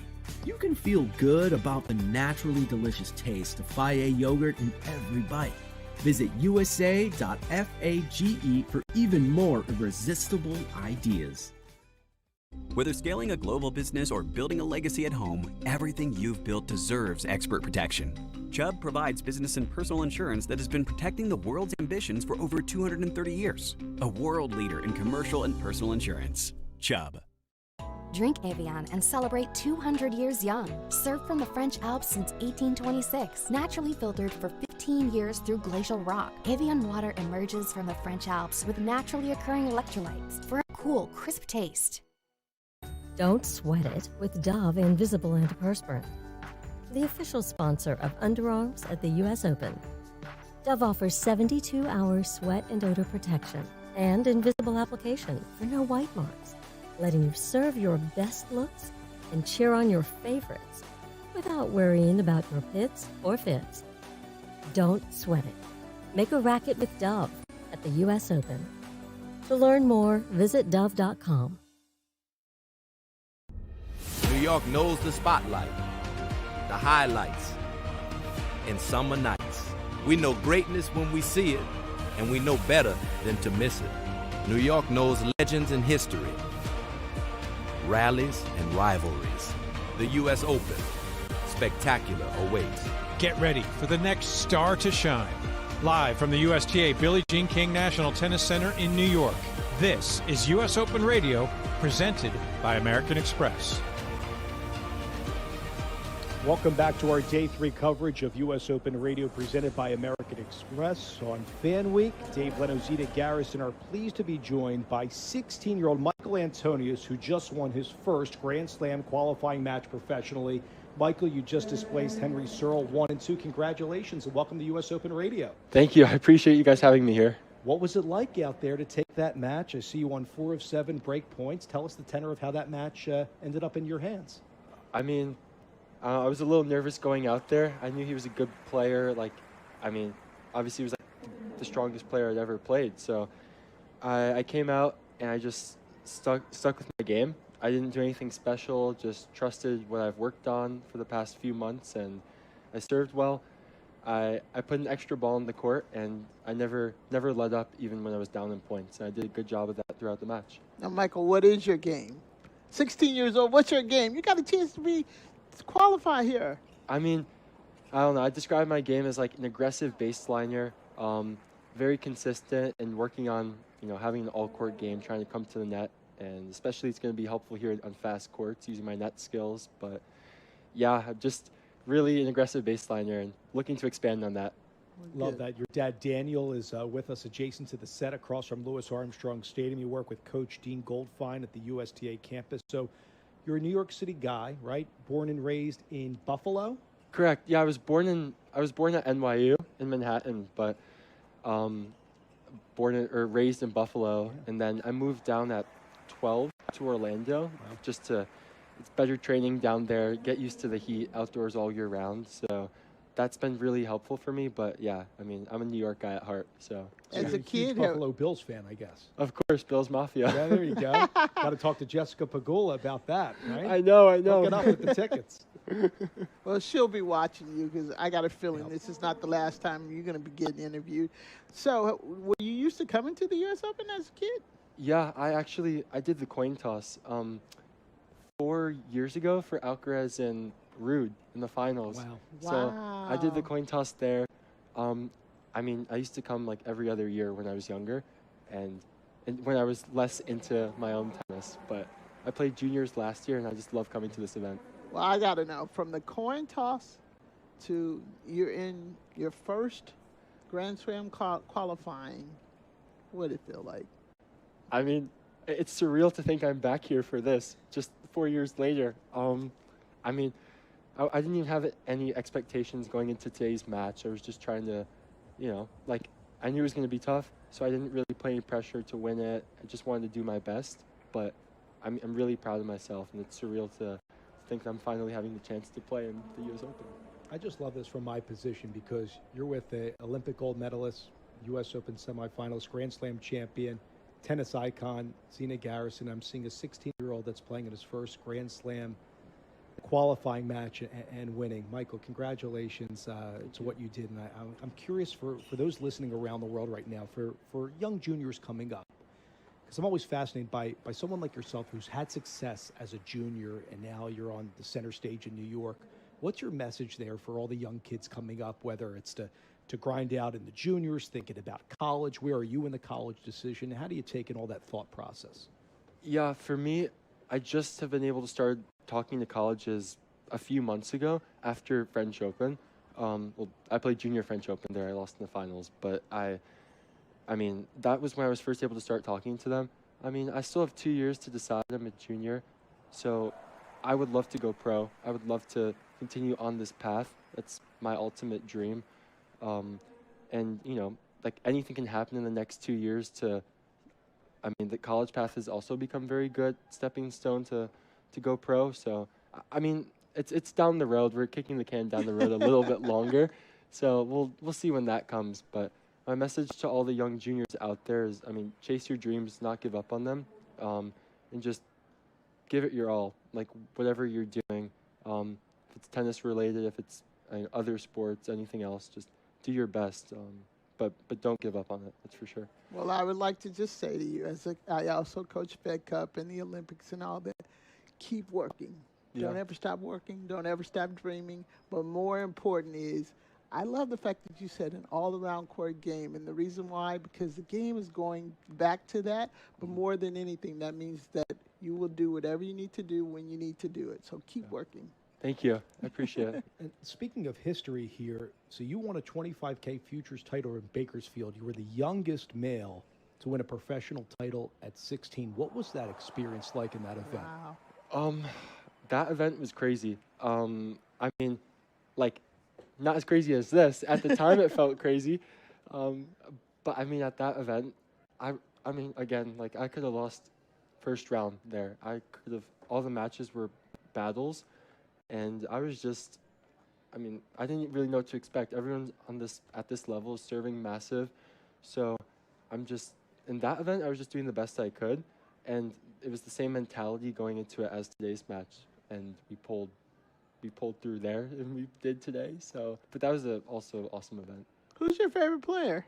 My favorite player, I think Jessie Pegula. On the women's side, she's been really inspirational. Now, is that because you want to make sure you get some good seats or something? Some Got a new stadium there, Buffalo too, this tennis year. icon. But my favorite player is probably Roger. Of the American guys, I really love, like, Big Foe, Tommy Paul. Their games are just awesome to watch. And, yeah, I think of all time it's Federer, though, just because he's so classy. And it's awesome to see him on center court a few days ago, too. You're going to go tonight. I know you're busy getting ready for your second round Yeah. qualifying match. I'd love to Or go. take it in, at least. My coach, he might pull me out, Right. step me aside, but You can watch it on TV. I'll watch it on TV, exactly. Because I've been to the Lake Nona campus, which is beautiful in Florida. What's your training regimen like for those that have no idea how a player of your caliber is grinding it out daily? Yeah, as I'm still developing, it's a lot of hours on court. It's, probably 4 hours on court. I usually start my days at 8, just with warm up and everything like that. And my days at 5:30. I'll do school at lunchtime.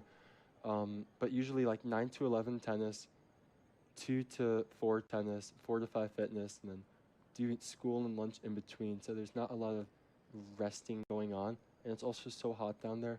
So there are plenty of days where I just get back home and I pass out on the couch, to be honest. No. I'm not even joking. I'll put on some Netflix and I'll just pass out. But yeah, it's definitely worth it, and that's really helped my game just evolve over the years, and that's why I keep doing it. Are you a documentary fan?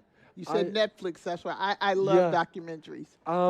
Right now, I'm watching Suits or rewatching a little yes. bit. I know it was like an older show, but it's funny watching it too because they said it's like based in New York, and we're here, even though they didn't film it there. But I literally just vegged out maybe a couple of weeks ago and watching Suits again. Did you? It's really good. I don't want to mess it up for you, but it's I agree. No, it's really good. We're speaking with 16-year-old Michael Antonius, who just won a first-round qualifying match for the first time at a major. Congratulations again, Michael. And I want to ask you about how you're trying to make that transition and bolster your net game, because you described a moment ago like you're an aggressive baseliner, right? Yeah. So how are you working on the net game and transitions to the net moving forward? For me, it's nothing really technical or specific, but it's more of a mindset thing. So just my coach is just putting me at the net and just like feeding me like balls like as fast as he can, or somebody's just whacking the ball at me. I mean, in Orlando, I've had a chance to hit with like Nishesh Basavareddy a little bit, because he coaches him as well, and I mean everyone's hitting so hard now, so he's just putting me at the net to get reps up there, and it's really to build confidence. And it's not. I'm still 16. It's not there yet, but we're aiming for it to be improving over the next few years, because as you said, that's where the game's going, and everyone's so well-rounded, so I have to work to get my game there too. And I like the fact that you said mindset, because as you get older, you also get more confident and you would want to come to the net, so you'll be okay. Thank you. Yeah. What are some of the commonalities, like you said you went to the Roland Garros Junior final, of some of our top juniors like yourself trying to transition and thinking about maybe college, going to the tour? Like, is there any specific technically how they're hitting or anything? What are you seeing like the top juniors in the world over the last couple of years, what you're trying to replicate for yourself? I feel like the top juniors from the baseline, I mean, obviously like, Sinner, Alcaraz, Djokovic, those guys are exceptional like everywhere. But I think the top juniors can hit the ball maybe not as hard as those guys, but as hard as a lot of the pros. The difference is probably in how solid they are. It's just juniors will go for, I know this myself saying as I'm one, like sometimes we just, if we're on the run, we'll go for a winner instead of play the solid shot, the smart ball. And just those pros here, they don't make those mistakes. They stay so solid, and they just play the shot that you're expecting them to play, but they do it so well over and over. I mean, I felt it today too, like in the second set. Like, I was playing really good tennis in the second set. He stepped his game up at like 6-1, 4-1 all of a sudden. And then we had this 20-minute game, and I was just like, felt my lungs like working. And wow. I didn't even know what to like do after that, but I just like kept my cool, and I tried myself just to not go for anything crazy. But that's definitely the biggest difference, as well as the movement, how they produce in the corners, and then the serve, obviously. So, transfers from defense to offense very quickly. I agree. No, I think that's what, Alcaraz, Sinner, those are like the prime examples of that. But even guys like outside the top 100, they do such a good job of that still too. So I'm very interested in, besides tennis, what are you passionate about that you can do if you just could do anything? It's really funny. My friends are going to say I'm awful, but I love golf. Okay. I love my golf technique I'm kind of hitting a slider right now. I'm not really, my form isn't very good. I love golf. As I said before, I love just Netflix and chilling out. And yeah, Got to take in an Orlando City soccer match in MLS. I have been to one actually. Yeah, It's funny you say that. I've got there a little bit. I love. It's really just watching stuff, anything to do with sports. And my soccer team. I don't know if this is controversial or not, but my dad got me into them as Liverpool FC. Okay. So in the Premier League. So. Did you take in the World Cup at all? I was watching that. He's too. Norwegian, correct? He's Norwegian. Yeah.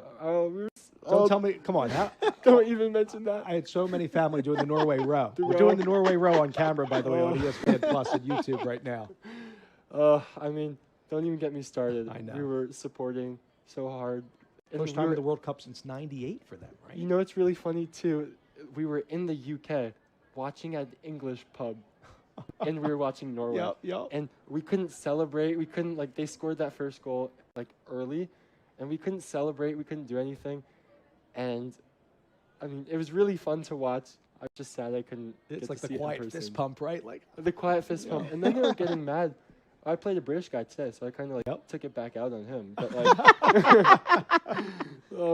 that's awesome. No, but it was funny too, just because like and then the one guy, he was just like, "You guys, like, why aren't you guys celebrating? Like, come on!" And we didn't know what to say at that point because we were scared of getting taken out of the restaurant. But it was definitely fun to watch there. Well, Erling Haaland's a superstar for Norway, but you are the next superstar, we hope, and we're rooting for you, and Thank we wish you. you all the best in your second round qualifying match. Do you know who you'll play yet, or do you know what the matchup looks like, and what's kind of the scout? I think, well, one of them could be Nishikori, other Sebastian Offner. No walkovers there, so it's gonna. I mean, there's definitely a few clips online. I think I'll study later. I know Nishikori won the first set, was down in the second, but yeah, no match. Neither of those matches is going to be easy. But again, I'll give it my best, and really looking forward to it. Yeah, Nishikori in the live scores right now is up 5-2 in the third. Okay. Right now over Offner. I mean, so what a chance you might play the 2014 U.S. Open finalist in the second round of qualifying. That is crazy in itself. But it's okay. 50-50 chance, but one ball at a time. That's all you got to worry about. All You the never know. work is behind you. You said it. No, I mean, the fans were so fun today. Like, was it packed out there? I mean, it started out like, as it was like early still, it started out like a little empty, and then people just started coming in, like filling up the side bleacher. Everyone was like, in the middle watching. So, guys, come back tomorrow, please. Like, you guys supporting, like, actually really made my day, and was just, a new experience for me, but it was awesome to have. So, well, don't be a stranger to us. You win that match, come right back with Zena and I, our entire crew. We'll do this all over Hope again. so. Good Thank you luck so tomorrow, much. and Michael, congratulations yet again on the Thank win you. today. Thank you for having Congrats, me. you got some new fans. Yep. I appreciate it. Keep Thank going. Michael Antonius, everybody, New York native. Let's get it done tomorrow. Thank you. We'll take a timeout. We'll continue the Mixed Doubles Championship and much more in this Day 3 of Fan Week right after this on U.S. Open Radio, presented by American Express. Every point, every upset, every captivating moment of the U.S. Open is played with a Wilson tennis ball. Always New York, always Wilson. The official ball of the U.S. Open since 1978. Incredible events are even better when you're with Amex. Like at the U.S. Open, where card members can discover tournament perks at the Amex Fan Experience and relax in the card member lounge. Because no one serves up the U.S. Open like Amex. That's membership at its best. Capacity limitations and terms apply. Calling it ahead of the call, feeling the break point as it breaks, anticipating the turn before it turns. With data, insights, and AI analysis, IBM gets you closer than courtside. Learn more at ibm.com/US Open. Be there for all the epic matches and iconic moments when the world's best tennis players return to New York City for the U.S. Open. As the official fan ticket marketplace of the U.S. Open, Ticketmaster has the widest selection of tickets available. Witness every drop shot, topspin, and slice in person. Get your U.S. Open tickets today, including 100% verified resale tickets at Ticketmaster.com/US Open Tennis. When you're flying Emirates business class, sampling our range of vintage wines from the largest selection in the skies, you'll see that your vacation isn't really over until your flight is over. Fly Emirates, fly better. Tracking your health doesn't have to get in the way of your serve. The new Oura Ring 5 is the world's smallest smart ring. It's designed to disappear on your hand. Track activity, recovery, sleep, and more all from your finger. Get started at auraring.com. Since 2005, Polo Ralph Lauren has been the official outfitter of the U.S. Open. We are endlessly proud to be part of this special history. Dressing fans, on-court ball crew, and officials of the U.S. Open and Wimbledon. To check out this year's U.S. Open collection, visit the shop located beneath Louis Armstrong Stadium on club level of Arthur Ashe or on ralphlauren.com/US Open. At IHG Hotels and Resorts, we're here so you can guest how you guest. As the official hotel sponsor of the U.S. Open Tennis Championships, IHG has hotels that are serving all the hospitality you'd expect, with 21 hotel brands, 7,000 plus global destinations, and the IHG One Rewards loyalty program. It's time to bounce. Get set to guess how you guessed and book now at ihg.com. With Faye Total Plain Greek Yogurt in your fridge, chances are you'll never skip breakfast again. Thick, creamy, delicious, the possibilities are endless. Top off a bowl of Faye with strawberries, granola, and honey, or add Faye to your favorite smoothie. You can feel good about the naturally delicious taste of Faye yogurt in every bite. Visit usa.fage for even more irresistible ideas. Celebrate the magic of tennis with Moet & Chandon, the official champagne of the U.S. Open. Come and discover the Moet & Chandon Clubhouse Bar, just steps from Arthur Ashe Stadium. To learn more, visit moet.com. Enjoy responsibly. Protect your game with La Roche-Posay Anthelios UV Pro Sport, the official sunscreen of the U.S. Open. High-endurance, water-resistant sun protection. It stays put while you're active, without running into eyes or staining clothes. Dermatologist tested, athlete approved. Vital Proteins chats with world tennis champion Jessica Pegula. I want to feel like I'm going out to win. I want to feel dominant, confident. Vital Proteins helps me do that. Stay vital, stay you. Vital Proteins, official collagen partner of the U.S. Open. Every day brings a new challenge. Pushing for that extra mile. Grinding through the heat of the day.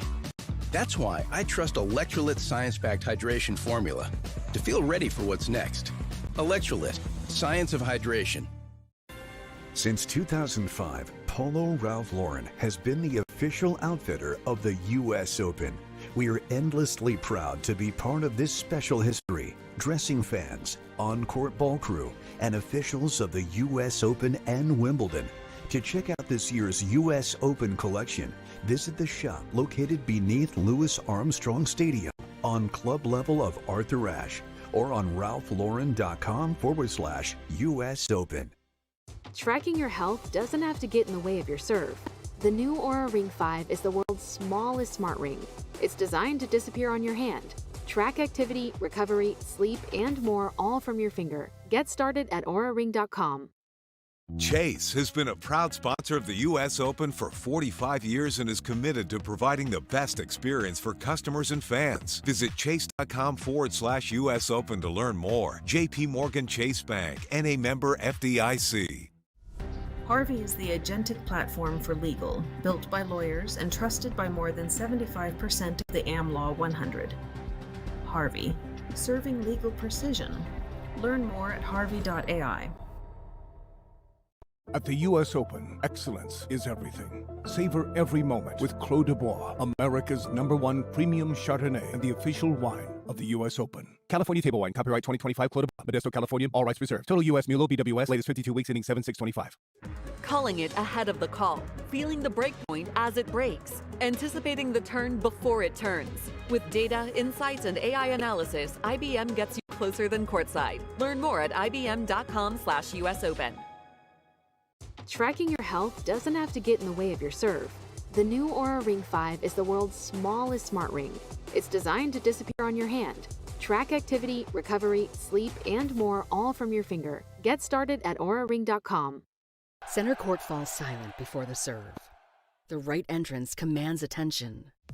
Quiet power, unmistakable presence. Elevate your arrival in the all-electric Cadillac Escalade IQ, the official vehicle of the U.S. Open. Be there for all the epic matches and iconic moments when the world's best tennis players return to New York City for the U.S. Open. As the official fan ticket marketplace of the U.S. Open, Ticketmaster has the widest selection of tickets available. Witness every drop shot, top spin, and slice in person.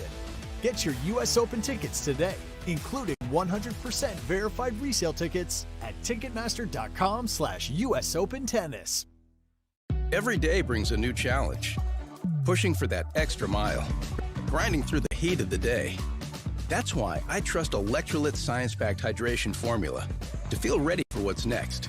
Electrolyte, science of hydration. Incredible events are even better when you're with Amex. Like at the U.S. Open, where card members can discover tournament perks at the Amex Fan Experience and relax in the card member lounge. Because no one serves up the U.S. Open like Amex. That's membership at its best. Capacity limitations and terms apply. Protect your game with La Roche-Posay Anthelios UV Pro Sport, the official sunscreen of the U.S. Open. High-endurance, water-resistant sun protection. It stays put while you're active without running into eyes or staining clothes. Dermatologist tested, athlete approved. Drink Evian and celebrate 200 years young. Served from the French Alps since 1826. Naturally filtered for 15 years through glacial rock. Evian water emerges from the French Alps with naturally occurring electrolytes for a cool, crisp taste. New York knows legends and history, rallies and rivalries, and how to make some noise. We know flavor, fashion, power, and passion. And we know spectacular awaits us all. Are you ready for the next chapter of Spectacular? This is U.S. Open Radio, presented by American Express. Welcome back on this Tuesday in Flushing Meadows, New York, with Zina Garrison. I'm Dave Leno. Our thanks again to 16-year-old Michael Antonius. Moving on to the second round. In qualifying with the men's side, will go up against 2014 finalist Kane Shikori in round 2. 74 degrees here in Flushing Meadows, New York. Zina, what a delightful interview. What a great kid Michael is. Wow. I mean, you see people you've heard about, they have the it. Like his presence is just so much stronger than a 16-year-old and just a delight to speak to. Absolutely. New York City natives are born in the city, raised in Buffalo, now training at the campus in Lake Nona, Florida, and we wish Michael Antonius all the best. However, you're listening to Zina and I on the Amex radios. If you're on the grounds, hello and welcome to our U.S. Open radio coverage. We'll bring you the radio feed today and tomorrow on Amex Radio, around the world at usopen.org, the U.S. Open app, also on TuneIn Radio. You can watch Zina and I behind the scenes and our radio crews calling the matches on ESPN Plus, the ESPN app, and also on YouTube. Zina, I want to give everybody some updates because we've had some interviews. We're expecting another one very shortly towards the top of the hour, but I want to give folks updates on the mixed doubles matchups that are going on during our interviews. So one of the matchups that's taking place first inside Louis Armstrong Stadium is Anisimova and Thiem. They just lost the first set to Navarro and Paul. Navarro and Paul captured set number 1, 4-3. Again, these matches in mixed doubles in the sets going to 4. In lieu of a third set, they play a 10-point match tiebreak that we saw early on today. The other one is Siniakova-Patton, 3-all on serve against Svitolina and Monfils. But that matchup, Zina, is a quarter-final matchup. These teams are playing for the second time. Yeah, this is, I think isn't this the set point? I mean, I think they're still in it. It's 4-3. Yep, so they're just starting the seventh game of this first set. So this is actually going to be very, very interesting and making sure.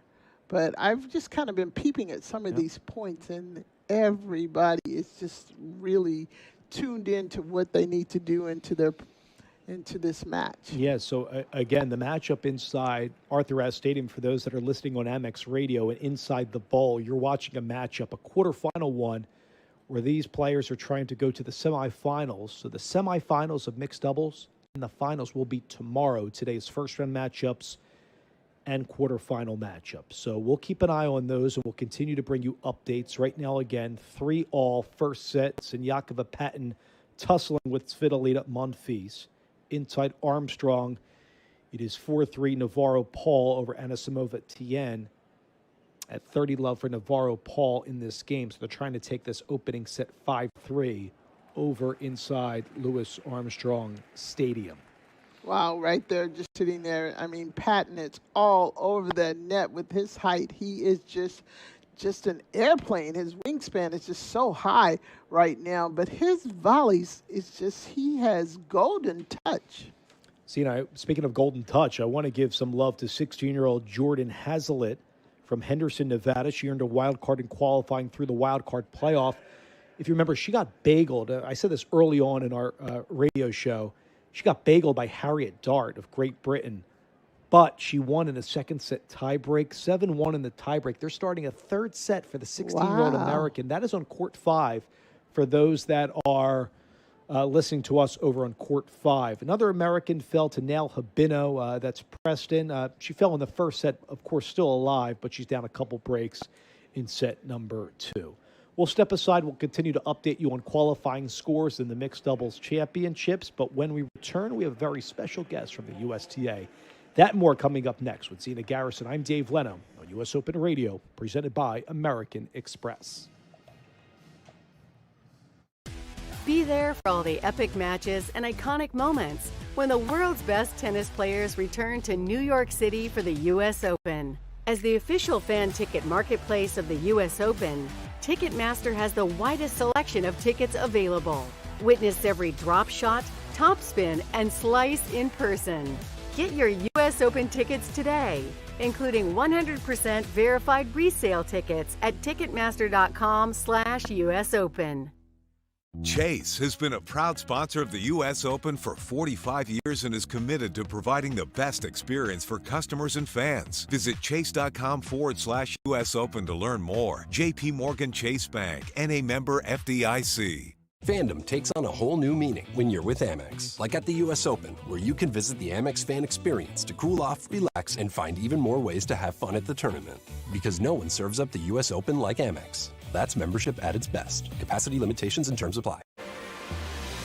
When you're flying Emirates business class, sampling our range of vintage wines from the largest selection in the skies, you'll see that your vacation isn't really over until your flight is over.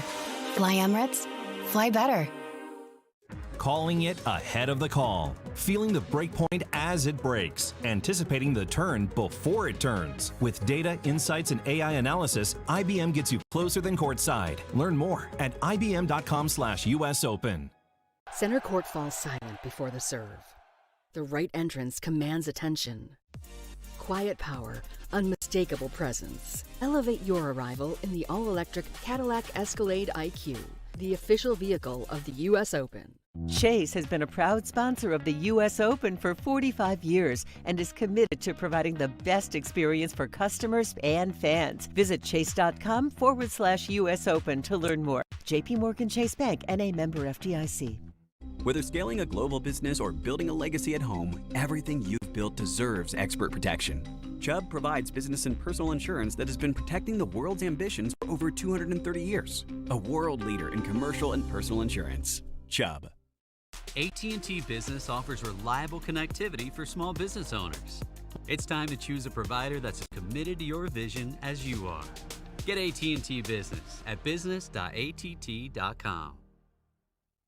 Don't sweat it with Dove Invisible Antiperspirant, the official sponsor of underarms at the U.S. Open. Dove offers 72-hour sweat and odor protection and invisible application for no white marks, letting you serve your best looks and cheer on your favorites without worrying about your pits or fits. Don't sweat it. Make a racket with Dove at the U.S. Open. To learn more, visit dove.com. Harvey is the agentic platform for legal, built by lawyers and trusted by more than 75% of the AmLaw 100. Harvey, serving legal precision. Learn more at harvey.ai. Enter to win tickets to the 2026 U.S. Open Singles Finals, courtesy of Mount Sinai, official health services provider of the U.S. Open. Enter by September 7th. No purchase necessary. See official rules. Visit mountsinai.org/US Open Sweeps. At IHG Hotels and Resorts, we're here so you can guest how you guest. As the official hotel sponsor of the U.S. Open Tennis Championships, IHG has hotels that are serving all the hospitality you'd expect, with 21 hotel brands, 7,000 plus global destinations, and the IHG One Rewards loyalty program. It's time to bounce. Get set to guest how you guest and book now at ihg.com. Be there for all the epic matches and iconic moments when the world's best tennis players return to New York City for the U.S. Open. As the official fan ticket marketplace of the U.S. Open, Ticketmaster has the widest selection of tickets available. Witness every drop shot, topspin, and slice in person. Get your U.S. Open tickets today, including 100% verified resale tickets at Ticketmaster.com/US Open. Whether scaling a global business or building a legacy at home, everything you've built deserves expert protection. Chubb provides business and personal insurance that has been protecting the world's ambitions for over 230 years. A world leader in commercial and personal insurance. Chubb. Every day brings a new challenge. Pushing for that extra mile. Grinding through the heat of the day. That's why I trust Electrolyt's science-backed hydration formula to feel ready for what's next. Electrolyt, science of hydration. Fandom takes on a whole new meaning when you're with Amex. Like at the US Open, where you can visit the Amex fan experience to cool off, relax, and find even more ways to have fun at the tournament. Because no one serves up the US Open like Amex. That's membership at its best. Capacity limitations and terms apply. Protect your game with La Roche-Posay Anthelios UV Pro Sport, the official sunscreen of the U.S. Open. High-endurance, water-resistant sun protection. It stays put while you're active, without running into eyes or staining clothes. Dermatologist tested, athlete approved. New York has always known how to welcome the world and how to put on a show.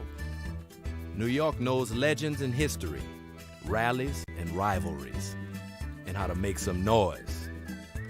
We know flavor, fashion, power, and passion. And we know spectacular awaits us all.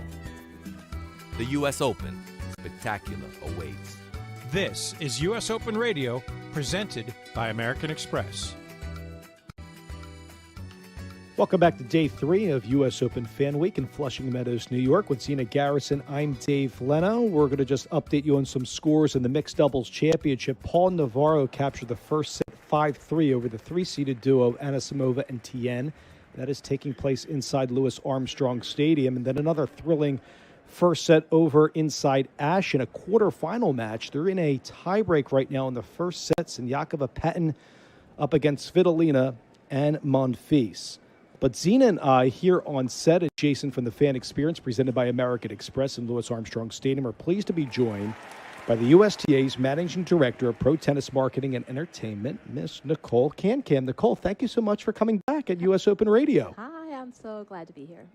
We're delighted to have you yet again. Remember talking to you in prior years. And Nicole, I want to start out with all the records that the USTA sets with Fan Week. What's different, though, after 239,000 fans came through the gates for Fan Week last year? How did you build off that experience into 2026 campaign? It's really amazing to see. You know, when we started this back in 2017, wanting to give more accessibility and really grow Fan Week, I don't think we even imagined it reached this level. But this year, Fan Week is now a full 7 days of entertainment. We're still, focusing on the content, the tennis content, right? So the fact that you can come see the qualifying tournament, you can see all the players practice. The Mixed Doubles Championship was a huge hit last year, and so we'd love to see it coming back. I mean, having Carlos and Serena playing later on today is huge, and we see a lot of fans coming out here for that. But we continue to build on the content throughout the week. So we once again have collaborated with Marvel to create a U.S. Open themed comic book. This year, it's all about Spider-Man. Yes, that's it. it. Up to our viewers on ESPN Plus and YouTube. Spider-Man, of course, is huge right now, and it really ties nicely with our theme this year. So the theme for the 2026 U.S. Open is celebrating our New York story. It's all about really embracing, the city where we call home. So much of what we know and love about New York City, the grit, the passion, the excitement, you find all of that in the U.S. Open as well. So there are a lot of different activations that sort of tie to that, and the Spider-Man comic is a great indicator of that. What's really special about the Spider-Man comic book, we're giving them out free throughout the week of Fan Week, but every day there are 1,000 copies in a blind bag that has one of 5 different unique covers, each representing the 5 boroughs. So we've seen lines around the site for people wanting to get that, but it's really exciting. And it's what's really great, again, about Fan Week, it's all for free. The one thing I should remember to stress is that this year, what is different is that you have to register for Fan Access Pass to get onto the grounds. But it's still, again, our focus to maintain that this is a free and accessible event to attend. Well, being an older player, I want to say the marketing, and I remember way back when everybody would come in here, and it's kind of the changes that you guys have made has been amazing. Thank you. What I love more than anything is that even if you don't know about tennis, you know about the U.S. Open and you want to come out. But I still Exactly. got one thing. For those people, we need to teach them how to keep score. I know, So we need exactly. to put it on a cup or something, No. or walk around, or a little board. You know, that's to- such a good point, yes, right? Because we do have a lot of people that aren't very familiar with tennis and are just using this as an entry point to learn more. And so educating them, I think, is really important. And I asked you earlier if you were a player. You said, now you are. Oh, I am a player, yeah. The last couple years, I have, and I've been with the USTA for a long time, but I love the sport. I mean, we know it's the world's healthiest sport. It adds years to your life, but I love it and play with my friends every week now. There's also a cool activation going on for fans that can't get there in Hudson Yards, right? There's a tennis court out there going on from the 30th through September 5th. Absolutely. So, we've just really expanded the U.S. Open and the audience outreach. And so we, again, tied to our theme around New York City, we're going to have an activation during the first week of singles main draw, like you said, August 30th through September 5th. We'll have a large screen set up at Hudson Yards. You can watch the broadcast, and then we have a number of activations. We've got a tennis court, so you'll be able to get on the court and play a little tennis. We have our tennis-themed video game, so Advantage Arena will have the U.S. Open experience in Fortnite and Roblox there. We'll have giveaways. They'll be serving the honeydews there, so if you can't make it out here, you can get the Grey Goose honeydews at Hudson Yards. And we'll have DJ sets every evening. It's going to be really fun. I'm always curious. So once you're down at the last part of it, it's like, for your marketing, when do you start for next year? It's the day after the tournament. Wow. I mean, we get a little bit of time to rest and relax, maybe. Maybe a couple of honeydews. Yes, exactly. But we're already, even in the event, we have like a 2026 list and a 2027 list, and we're already thinking ahead on how do we build on success. I think the whole team, I do believe that the USTA is the best team in the sports business, and we never, rest on our laurels, and we think about how do we make this better, how do we elevate and raise the bar. And we have a new CEO, Craig Tiley, that is very much in that spirit as well. So we're already thinking to the next year. Speaking of thinking to the next year, the Arthur Ashe Stadium is going to look a little bit different, right? Probably a lot different with an $800 million project that's going to be culminated, for the 2027 exactly U.S. Open. So fans listening to us now that are coming here, what can they expect and what changes are on the horizon inside Ashe and also the players area adjacent to the practice courts? Yep. So we're very much still in the midst of that transformation. There's definitely some areas that are sort of work in progress in Arthur Ashe Stadium, but it's going to be spectacular. And we've got a lot of information on the website, too, so you can see some of the renderings and what it potentially will look like next year. And we'll have new premium hospitality spaces in the building. There's much more space that's going to be on the promenade level as well. So new concessions. It really will be a spectacular experience. And so we're halfway through there, but it should be great 2027. But it won't impact anything. Like, you'll see the sort of in progress, but it really won't impact your overall experience. So how do you go about picking your theme for the following I know. year? You guys have done such an out there Gibson last year with the Burrows this year and the artwork. You got any ideas? Yeah. No. Trust me, I'll tell you. You don't want to ask me because I miss theme over here. I love themes, but no. I love that. Yeah, no, I mean, we are starting to think about it for next year. So I think, I'm not going to spoil any secrets just yet, but we are thinking about it. And look, we have been fortunate. Like last year, because it was the anniversary of Althea Gibson breaking the color barrier. Thank you. It was almost like we didn't have to think about it. Like, of course, we were going to do that and celebrate and honor that really significant milestone. And the 50 years of equal prize money with Billie Jean King a few years ago, we've been fortunate that we have had some really impactful historical moments. And then if we don't have something like that, I think the team does get really creative on what is meaningful and would resonate with fans. And once you get out here, what I absolutely love is how you guys have been able to place the art around. Yes. The other day I was over here by the Armstrong, and I was walking by, and I was like, the stairs are painted. I mean, that was like, you come up with that? That was absolutely beautiful. I will say that our team, our marketing team, is so creative, so innovative, and they really do come together. We kind of feed off of each other. Yeah, so you're talking about the 3D, stairways, yeah, yes. right? So on the stairs, there's also a 3D version of it right when you come in the main gate.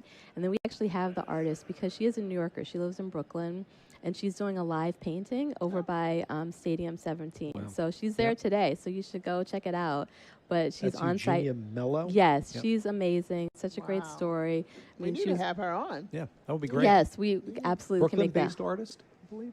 Yes, Brooklyn-based artist. She's originally from Argentina, so she moved here, over a decade ago, to really build her career, and just an amazing person, really great story, and her art is spectacular. Well, keep doing you. Oh, You're doing it. Thank you, It's Steve. How did you and your I staff, think I'm a lot. always curious I call this a pseudo event, one of the largest events in the world. How do you put together all the different performances every year? I know there's some returners, but usually like one of the Chinese dance that wishes the Oh, tournament yes. a good That luck. was Zena awesome. said Yes. you Yeah. took that in, Yes. like we saw They last got year. me going. I started moving. There's always like a military day that really Yes. it really is very impactful as well.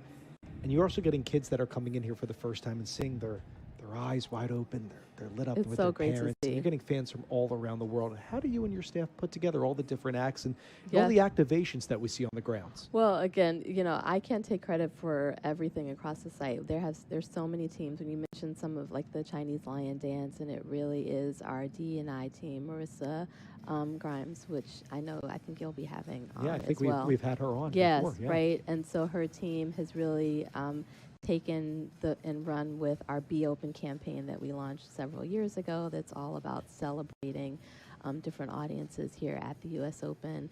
I mean, the sponsors, I think, have really embraced, their activations to engage and deliver on U.S. Open fans, right? U.S. Open fans come here with the expectation that they're going to have a great experience, and I think everyone believes in that. We have a vision, mission, and purpose that's rooted in delivering spectacular experiences, and so we all really believe in it and live it. So let's get that scoring so we can capture them for tennis players. We And do, they know what yes, they're looking yes, at. exactly, yes. So we're going to educate them, and then we do, look at sending opportunities to people that come on site, like, hey, you came here, you love tennis, here's how you actually can get out there and play. Great. I love that. And is there, from your position, I'm always curious, is there like a best kept secret, in your opinion, at the U.S. Open? Fans are rushing Call maybe a secret. I know, exactly. But if you could share with our audience watching and listening from around the world, if they're going to make a trip for the first time to New York, is there a place or two that they need to check out that maybe you and your team have worked on? Oh my gosh. Well, like I said, this year with the theme and having different visual displays, that we've kind of tried to spread them out so that you've got over here at the main gate, also over by Court 4, we've got a really cool display of the artwork.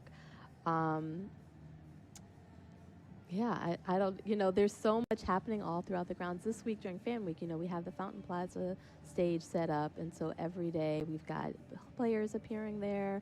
We've got different podcasts that are appearing on the stage, and then different performances, like you just mentioned, are up on the stage to really have a diverse, varied experience and to entertain the fans. What about the switch of Arthur Ashe Kids Day? Because that took place Yes. right before Yes. the first round of qualifying Yes. took place, and that's normally right before the main draw. So It what is. went into that switch? It does usually end at the end of the week. One, we wanted to ensure that we could have a full 7-day fan week. With the singles tournament starting on Sunday, we wanted to give more content to the fans, and again, having 7 days. It also it's a great way to sort of kick off the fan week, so getting the kids out here. And then it also gives us an opportunity to have courts for the players to practice in advance of the tournament. So there were a number of different factors, but it was a huge success. I mean, having so many kids out there on Sunday, having a ball, having the Savannah Bananas as a part of the stadium show was really a lot of fun. So it worked out, and like I said, giving more opportunities for fans to come onto the grounds for free was really important. I have to ask, with all this mixed doubles action going on, I know that was received really, really well last year. I think you guys, the USTA, won an award for it. Yep. Sports business-wise. Breakthrough of the year. Yeah. Wow. It truly was. How has that changed from year one to year two? I know you bring in qualifying to the mix to add more teams, which we certainly love, to give some double specialists a chance Absolutely. at qualifying. But how did you and the staff internalize it after year one and build to year Right. two right now? I mean, look, it was a risk in the beginning. We definitely had some feedback and some concerns about the fact that doubles players were getting shut out. So, yeah, adding the qualifying tournament on Monday. And the fans love it. Like, having more tennis content on that first day of Fan Week was really well received. And, the proof is in the fact that we've sold out tickets once again and have a great response to fans. And again, having, Novak and Aryna playing this morning and then Carlos and Serena this afternoon, it just doesn't get any better. Well, what I've noticed is that the singles players have really bought into it. And I've been mentioning to Dave, it's like for them, it probably has to do with they get a chance to win a mixed doubles Yes, Grand Slam. right. It's a real Grand Slam tournament. And they're really playing, and it's very competitive. It's great tennis. Yes, right? Who wouldn't want an opportunity to win another Grand Slam title? So they're all in. And lastly, you got Roger Federer coming Oh. tonight. USTA pulls off another one, brings back Federer, 5-time U.S. Open champ, and everybody's excited for that tonight. We're so excited. I mean, it was great seeing him here yesterday practicing. The crowd was going wild to just see him in the flesh and with a racket in his hand playing. It's going to be really special tonight. We're very excited. Having him on court, playing with Andy Roddick and Andre Agassi and John McEnroe. It's going to be a great show tonight. And we all get to really celebrate and honor all that he's done for the sport, which will be special. So be sure to watch till the very end because it should be great. Well, it's interesting because I was telling Dave this morning when I woke up, and I immediately on social media, everything was Roger. It's like all over. But it was so cool. For me, the biggest part was like all these kids he was talking to, giving lessons, and, the whole thing. So tell Roger to come on over to the radio station and say hi to us. I will get right on that. No, he's such an inspiration, and everyone is in awe of him still. Nicole, congratulations to you, your team. Thank you so much for joining us on U.S. Open Radio. Continue to kill it out there. Enjoy the U.S. Open. I hope you get to do that as well. And we can't wait to talk to you again. All right. Thank you so much. It was great. Going, girl. All right, that's Nicole Can-Can, Managing Director, Pro Tennis Marketing and Entertainment for the USTA. We'll be back right after this to continue the Mixed Doubles Championship. One result, by the way, just went final. We'll update you on that. With Zena Garrison, I'm Dave Leno. We'll continue right after this on U.S. Open Radio, presented by American Express. Every point, every upset, every captivating moment of the U.S. Open is played with a Wilson tennis ball. Always New York, always Wilson. The official ball of the U.S. Open since 1978. When you're flying Emirates business class, sampling our range of vintage wines from the largest selection in the skies, you'll see that your vacation isn't really over until your flight is over. Fly Emirates, fly better. Chase has been a proud sponsor of the U.S. Open for 45 years and is committed to providing the best experience for customers and fans. Visit chase.com/US Open to learn more. JP Morgan Chase Bank, N.A. member FDIC. Calling it ahead of the call, feeling the break point as it breaks, anticipating the turn before it turns. With data, insights, and AI analysis, IBM gets you closer than courtside. Learn more at ibm.com/US Open. With Fage Total Plain Greek Yogurt in your fridge, chances are you'll never skip breakfast again. Thick, creamy, delicious. The possibilities are endless. Top off a bowl of Fage with strawberries, granola, and honey. Or add Fage to your favorite smoothie. You can feel good about the naturally delicious taste of Fage yogurt in every bite. Visit usa.fage for even more irresistible ideas.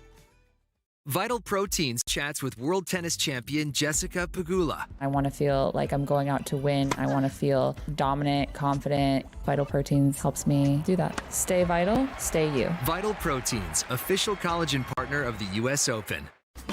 Celebrate the magic of tennis with Moet and Chandon, the official champagne of the U.S. Open. Come and discover the Moet and Chandon Clubhouse Bar, just steps from Arthur Ashe Stadium. To learn more, visit moet.com. Enjoy responsibly. Enter to win tickets to the 2026 U.S. Open Singles Finals, courtesy of Mount Sinai, official health services provider of the U.S. Open. Enter by September 7th. No purchase necessary. See official rules. Visit mountsinai.org/US Open Sweeps. Don't sweat it with Dove Invisible Antiperspirant. the official sponsor of underarms at the U.S. Open. Dove offers 72-hour sweat and odor protection and invisible application for no white marks, letting you serve your best looks and cheer on your favorites without worrying about your pits or fits. Don't sweat it. Make a racket with Dove at the U.S. Open. To learn more, visit Dove.com. When you're flying Emirates business class, sampling our range of vintage wines from the largest selection in the skies, you'll see that your vacation isn't really over until your flight is over. Fly Emirates, fly better. Tracking your health doesn't have to get in the way of your serve. The new Oura Ring 5 is the world's smallest smart ring. It's designed to disappear on your hand. Track activity, recovery, sleep, and more all from your finger. Get started at auraring.com. Fandom takes on a whole new meaning when you're with Amex. Like at the U.S. Open, where you can visit the Amex fan experience to cool off, relax, and find even more ways to have fun at the tournament.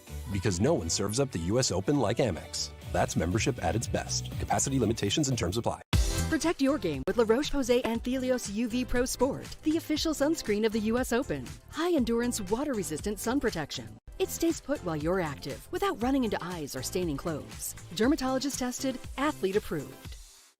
Chase has been a proud sponsor of the U.S. Open for 45 years and is committed to providing the best experience for customers and fans. Visit chase.com/US Open to learn more. JP Morgan Chase Bank, N.A. member FDIC.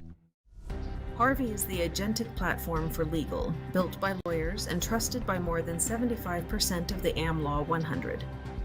Harvey, serving legal precision. Learn more at harvey.ai. Calling it ahead of the call. Feeling the breakpoint as it breaks. Anticipating the turn before it turns. With data, insights, and AI analysis, IBM gets you closer than courtside. Learn more at ibm.com/US Open.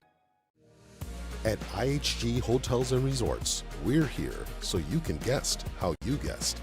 As the official hotel sponsor of the U.S. Open Tennis Championships, IHG has hotels that are serving all the hospitality you'd expect, with 21 hotel brands, 7,000 plus global destinations, and the IHG One Rewards loyalty program.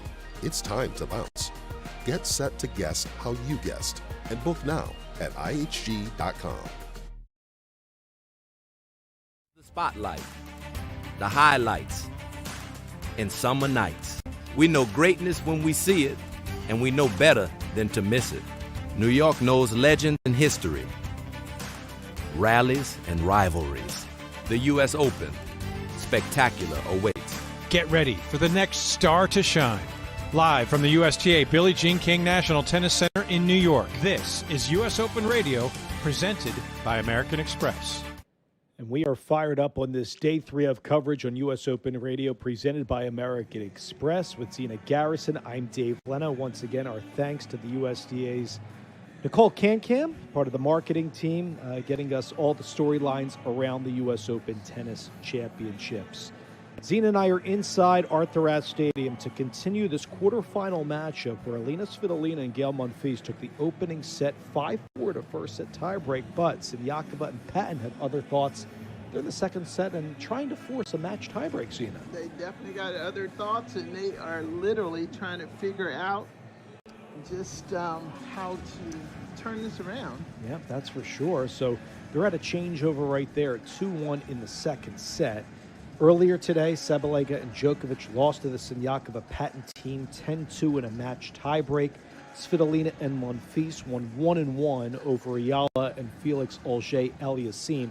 Another matchup, Zina, went final as well during our interview with Nicole Cancam, and that was Emma Navarro and Tommy Paul won 3-2 over the 3 seeds Anna Samova and Tian. So Anna Samova, Tian are out. Navarro and Paul continue here in mixed doubles. I was just kind of eyeing that a little bit. Navarro and Paul looked really good, really solid, and I have never seen Navarro smile that much. It was nice to see. She was enjoying herself, but she was really focused in and and doing well on that match. Yeah, she's battled a thyroid condition. Mm-hmm. She was out for mental health reasons from the tour. She's come back this year. She's won a title. It's great to see Navarro, who has excelled at the U.S. Open in the past, working with Tommy Paul. Their matchup at a quarterfinal tussle will be against Karolina Muchova and Jakub Menchik. That's coming up on Armstrong. So let's continue our play-by-play call inside Arthur Ashe Stadium. It's Zina Garrison. I'm Dave Leno. Thank you so much for tuning in to U.S. Open Radio presented by American Express. Against Svitolina Monfils, captured set number 1, 5-4 to first set breaker. And Siniakova Patton trying to consolidate the break, up 2-1 in the second. Siniakova bangs the first serve into the backhand. It's a good return by Svitolina. Forehand slice missing off an approach there by Svitolina. Yeah, that was an interesting approach, but I was actually, right before she got ready to serve, she was in the doubles alley serving her first serve, trying to get that ball really wide outside there. So at love 15, where Monfils and Svitolina had a terrific start. Great prowess serving of Gail Monfils, especially. Svitolina was terrific also with her net play. Svitolina trying to pass, and she does against Siniakova, who comes into the due-side service box. That's whipped in with plenty of topspin by Svitolina at love 30. And once again, Siniakova went for a slice forehand to come in as an approach shot, and just got, I don't know if that was the right decision, because Sabalenka basically just nailed that forehand cross-court for a winner. At love 30, Svitolina and Monfils to the left of the chair trying to break right back. Be a second serve as that one flosses to the top of the net, cradles into the doubles alley. Svitolina has her left hand on top of her right, inside the baseline, but it is a double fault from Siniakova. And now it's love 40. Chances to break at love, Zina, for Svitolina Monfils. Yeah, they have an opportunity there, and actually the frustration on Siniakova's face is not very good right now. The body language has dropped a little bit. She does have a problem with that sometimes. That's one of the knocks on her. She did double a couple times in that first round matchup. First serve flashes a little bit long. She'll get the sign from Patton. Looks like he wants to go out wide on the ad side to Monfils. So Monfils, Svitolina are trying to lock this up at 2 apiece. A triple break point here. Monfils goes right at Patton, who misses the volley left side of his body. There's the break at love for Svitolina Monfils.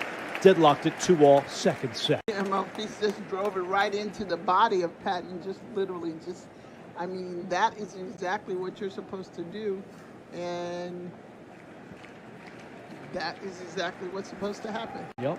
So coming up later today on U.S. Open Radio presented by American Express, you'll hear the return of Serena Williams and Carlos Alcaraz paired with one another. We'll also see Andriva and Rublev, the two-time defending champs, Arani and Vavasori, the Italians. Also, don't sleep on this tandem as well. Alex Zverev is having a remarkable season, of course, winning the Roland Garros title with one of the best double players in the world in Taylor Townsend. We haven't talked about that at all. Not a lot, no. You cannot sleep on those two, and the year that Zverev has been having is incredible. No question. Here's Patton with the forehand, drums it right into the forehand of Monfils. That side of the court goes right at Siniakova, who handles it cleanly. Patton swoops a forehand. Siniakova bangs back a forehand volley. She's at the net, but this one flutters long. Good defense on the side of Monfils. Svitolina. Siniakova looks at her face and her hands in frustration, and it's 15-all in the game. I mean, Monfils and Sabalenka did a great job of just making sure that they kept the pressure on, and she did not like that at all. 2-all here this second set. Monfils goes right down the middle. Patton with a long run, easy overhead, successful by Svitolina, who is cradled inside the ad side service box. Easy smash there for her. 30-15, fifth game, second set. Svitolina did a great job there, just making sure she had the opportunity to hit a high forehand, and she put it away. Faces first serve, hurries into the doubles alley, ad side of the court. Wheels the racket back, long take back, brings the feet together, bangs into the ball. Siniakova's there. Patton, though, has the poach and the finish on that swooping forehand volley from the lefty. It's 30-all. I can't even imagine what it looks like when Patton comes across. I mean, he seems like he's a complete net. That was an excellent poach there by him on his lefty forehand. Just a nice little punch out. He's so close to the top of the net. 30-all here for Monfils in an I formation with his wife, Svitolina. Backhand missing off the return by Patton, due side of the court. Game point for Monfils. Svitolina is in at 40-30. Seeing Bukova-Menchik over inside Armstrong, taking the court, getting instructions from the chair. Going up against Navarro and Paul to continue that quarterfinal match. Spots to the semis on the line there. I formation, Monfils. First serve, jets long. Second serve for Monfils. Moves a little bit closer to the doubles alley. Rocks back. Good toss, 2 feet in the air. Bangs into the ball. Sinyakova there. Outside of the court. Monfils goes right at Patton. Patton ping-pongs it back, and Monfils passes him. Patton went for the post to his left. Monfils saw it the whole way, and they get the hold at 3-2 in the second. Monfils did a great job of, once again, just drilling that first ball right into the body of Patton, and then just held it right to the end and went back to the same side of the court. All right, we'll step aside and we'll culminate the second set right after this. Inside Ash on U.S. Open Radio, presented by American Express. Center court falls silent before the serve. The right entrance commands attention.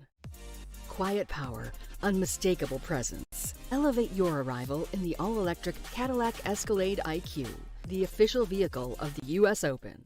Incredible events are even better when you're with Amex. Like at the U.S. Open, where card members can discover tournament perks at the Amex Fan Experience and relax in the card member lounge. Because no one serves up the U.S. Open like Amex. That's membership at its best. Capacity limitations and terms apply. Whether scaling a global business or building a legacy at home, everything you've built deserves expert protection. Chubb provides business and personal insurance that has been protecting the world's ambitions for over 230 years. A world leader in commercial and personal insurance. Chubb. When you're flying Emirates business class, sampling our range of vintage wines from the largest selection in the skies, you'll see that your vacation isn't really over until your flight is over. Fly Emirates, fly better. Chase has been a proud sponsor of the U.S. Open for 45 years and is committed to providing the best experience for customers and fans. Visit chase.com/US Open to learn more. J.P. Morgan Chase Bank, N.A. member FDIC. Calling it ahead of the call, feeling the breakpoint as it breaks, anticipating the turn before it turns. With data, insights, and AI analysis, IBM gets you closer than courtside. Learn more at ibm.com/US Open. New York knows the spotlight, the highlights, and summer nights. Get ready for the next unbelievable moments. New York knows where to be this summer and what to wear. And for sure, how to have a good time. We know greatness when we see it, and we know better than to miss it. The U.S. Open, spectacular awaits. This is US Open Radio, presented by American Express. Heard a moment ago the soothing voice of John Baptiste, musically getting us revved up for day 3 of US Open Fan Week, our second day on air, US Open Radio, presented by American Express. With Zena Garrison, I'm Dave Leno, Mike Kello, and the ones and twos with our entire crew. If you're listening to the Amex radios, if you're listening to the radio play-by-play call of the matchup inside Arthur Ashe Stadium, Patton and Sinyakova are up 40-love in Game 6 of the second set. They fell 4-5 in set number 1. They need to win this set over Svitolina and Monfils to force a match tiebreak in this quarterfinal match. Patton is serving to Monfils outside of the court. First serve trots a little bit long. Be a second serve here for Patton. We'll get the sign from Sinyakova in a crouch stance on the outside of the court in an I formation. Gets Monfils out wide. He transitions to the net. Good backhand by Monfils. Both players are at the end of the husband and wife. And the overhead successful for Gael Monfils right at Sinyakova. He apologizes, but a good ball nonetheless from Gael. It's now 40-15. Well, Monfils did exactly what he needed to do, was cross, but it was kind of interesting. He went right in front of his wife to hit that ball, wanted to make sure that he finished it off. 40-15 now for Sinyakova. Patton. It's Patton serving. Trying to make it 3-all in the second set. This tandem again fell in set number 1. They're in the I formation. First serve zips right down Broadway. A T serve, and that's an ace, and that's the game. 3-all, Zena. Second set on Ash. 3-all, and it's getting to be nerve-wracking for both sides here. I want to congratulate Kei Nishikori. He won his first-round qualifying match. He said this is his last U.S. Open, 2014 finalist, Olympic bronze medalist over Sebastian Offner. He won the third set 6-2. He would take on a guy that we interviewed, a 16-year-old player from New York who trains at the USTA campus in Lake Nona, Michael Antonius. So good luck to Michael against Kei Nishikori tomorrow. Good luck to Michael, but wasn't he just a joy to talk to? A delight. Yeah, great personality. He's a 16-year-old, wise above his years. I hope he has a prosperous tennis career. Might be an accomplished I hope he does well broadcaster so we can have him back in here. We told him to come on back. Also, a player who was a captain and a stalwart at Harvard in collegiate tennis, Milovsky, he lost in straight sets 6-4 to Mochizuki, the 6th seed. That was on court 7 earlier today. But Danny Milovsky, congrats to him getting into the qualifying draw at the U.S. Open. Lajovic also prevailed in 3 sets. He saw Kwon retire at 3-1 in set number 3. Those are some qualifying scores for you. So we'll continue our play-by-play call this matchup inside Ash at 30-15 for Svitolina Monfils. 3-all second set.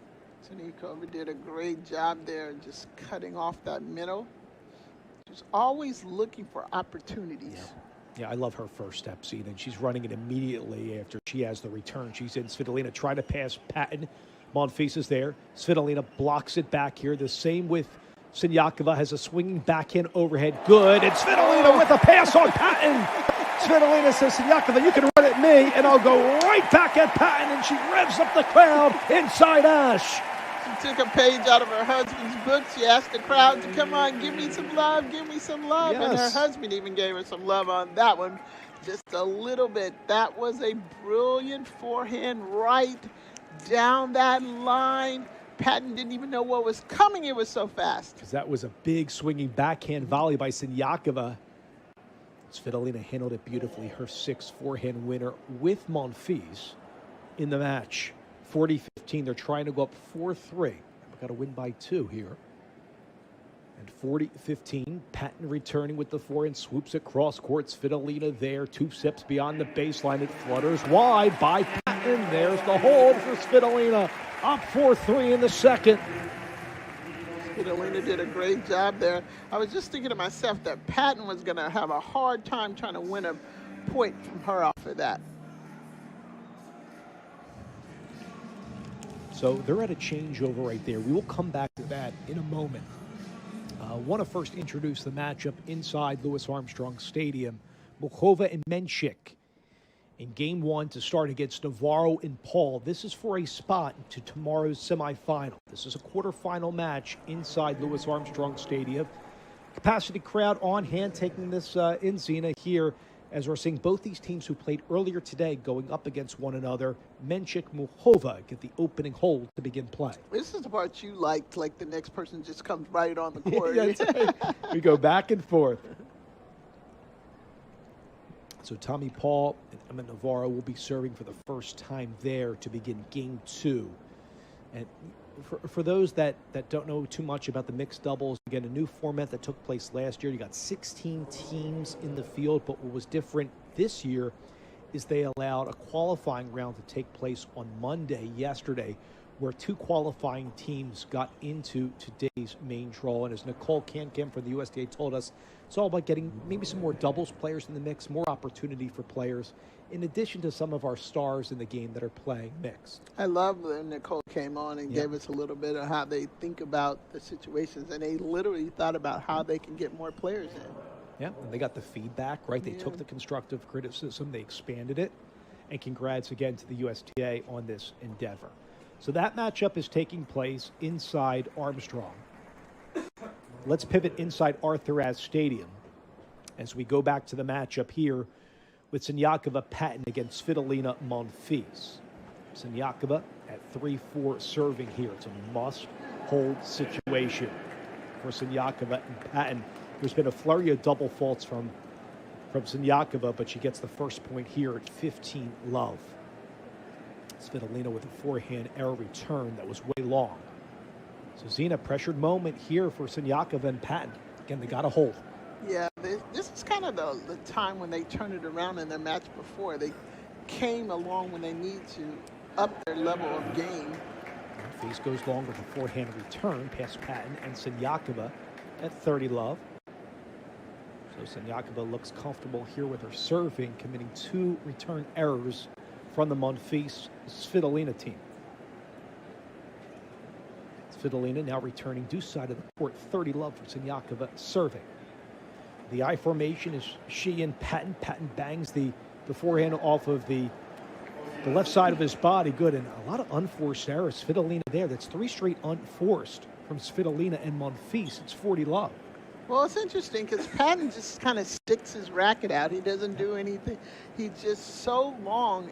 I would imagine that Svitolina basically probably feels like she just has so much to try to get around. She rocks back. Her foot is up, then down on the left side of her body. Her serve flubbers off at the top of the net and goes long. And she'll get the sign. Siniakova with Patton. Looks like she wants to go out wide, ball to the edge of her Wilson racket. A quick take back over her blonde hair. Smacks it to the ball. Faces there, commits a backhand error on the next exchange by the server Siniakova at 40-15. Yeah, that was a backhand that she normally does not miss. Siniakova normally makes that backhand, especially going cross court. It's one of her better shots. And one of the longer mixed doubles matches, even an hour and 11 minutes have transpired for this mixed doubles quarterfinal. Low toss here for Siniakova as a result. Ball ventures into the bottom of the net. Be a second serve for her. On the cusp of making it 4-all. Siniakova Patton against Svitolina Monfils. Svitolina has the forehand cross court, jolting to her left. Siniakova's there. The same with Svitolina on the deuce side of the court. The ladies exchange baseline rally. Siniakova fights it off to Monfils, and Patton with the easy forehand volley into the deuce side service box. Kind of stuck his racket out. His pinky was extended right behind his thumb there for the easy volley put away. 4-all. Yeah, he makes things look so easy, but this is not an easy angle that he created there. Not at all. Svitolina Monfils captured set number 1, 5-4. Here we go again to the distance here for a spot. The U.S. Open mixed doubles semifinal. It's Monfils to serve here in the second set. Her serve goes out wide here in the second set breaker. It's Svitolina with the overhead up a one-hop good right down Broadway. 1-0. Svitolina Monfils in the race to 7, win by 2. It's a good serve there by Monfils. And beautifully done out wide, two sides set up his wife Svitolina at the net, no question. We're in a second set tiebreak. Remember, Siniakova and Patton, who are serving right now, they need to win this tiebreak to force a match tiebreak inside Ash. They're in the I formation. Patton blocked back by Monfils, but it goes to the bottom of the net. He misses the forehand slice return, Zena. It's 1-1 in the tiebreak. That was a great serve there, lefty serve, right kind of into the body of Monfils. You always want to try to start off with the tiebreaker, start off very strong. Yeah, they're still in the I formation. The first serve plunges well long, kind of into no man's land. Svitolina, left hand on top of her right on her white grip in the black racket here. Step inside the baseline, takes the step, goes right at Siniakova. There with the forehand volley. Monfils there. Svitolina gets past Siniakova. Backhand slice. Good by Patton. Svitolina there on the deuce side as well. Svitolina backhand right at Siniakova, but first into the bottom of the net. Siniakova is actually doing it. She was in the middle of a ducking contest, trying to make sure that she didn't get hit by her partner, but well done by that team, keeping that point going.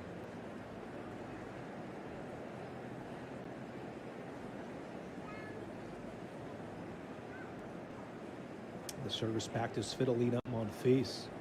Siniakova, though, has had a fabulous day in mixed doubles with Patton. Going back in their first match. She looks to come in immediately after her return with the backhand slice. Svitolina goes for the lob. Swinging backhand volley successful for Siniakova, and Patton handles an overhead on the left side of his body. Good. It's now 3-1. Siniakova Patton trying to force a match tiebreak. Yeah, they've definitely upped their game a lot here, but once again, like they did in the match we saw previously with them, they start moving together and they start putting shots together to help the other one be able to finally put it away. And the transitions have been very graceful for Siniakova in the match. Patton misses a forehand return from the lefty. world number one on the men's side in doubles, the point to Svitolina Monfils. And I feel like they needed that after 3 in a row by Siniakova-Patton. It's 3-2. First time you saw a little bit of emotion out of Patton. It's not much, but he didn't like the fact that he missed that pretty easy ball there. By the way, Zina, Grigor Dimitrov has taken the court against Lorenzo Agostino of Italy. He had a bagel, Dimitrov, in his first set. Dimitrov up 3-1 in set number 2 in a first-round qualifying match. That is inside Stadium 17. In the midst of a tiebreak here with Zina Garrison, I'm Dave Leno. Serving here Siniakova at 3-2 to Monfils. Twists the hips, big unit turn right at Patton. Smacked back by Svitolina. Patton gets it back at the easy overhead and into the first row of seats. Good catch by a fan from Huntington, New York. And it's now 4-2 Siniakova-Patton at the change of ends. Patton had to make sure that he put that ball away because Svitolina, she actually got the first high forehand volley back, and then he just bounced that overhead into the crowd. Like a souvenir for a fan inside Ash. Zina, I want to give you a score update at this change of ends. Muchova-Menchik up 3-love over Navarro Paul in set number 1. 3-love Muchova-Menchik in the quarterfinal match inside Armstrong. But the great thing about this, it goes to 4. If you just hang in there to the last, you just don't know. You always have an opportunity to possibly come back. So these two teams switch ends. Siniakova serving here at 4-2. Again, the storyline, Siniakova-Patton have to win this tiebreak to force a match tiebreak against Svitolina Monfils. Siniakova goes out wide. Svitolina goes right back at Patton. Patton, 2 successful volleys. He makes it a third here. Monfils blocks it back remarkably. Outside of the court, we're still going. Svitolina there with a forehand. Forehand sliced by Siniakova. Monfils goes long with a forehand. Tried to go right at Patton, who saw it long the whole way. Monfils long, it's 5-2 Siniakova-Patton. I think he forgot who he was playing with. I think she could have hit that backhand. That's right. But he was willing to take it over, just missed it a little bit long. The interesting thing was to watch his wife afterwards kind of put her hand up like, I think I can hit a backhand. All right. It's 2-5. Monfils on a little bit of a hole here. Even though they captured set number 1 in a tiebreak, he's going to go out wide, closer to the doubles alley, outside of the court, down 2-5.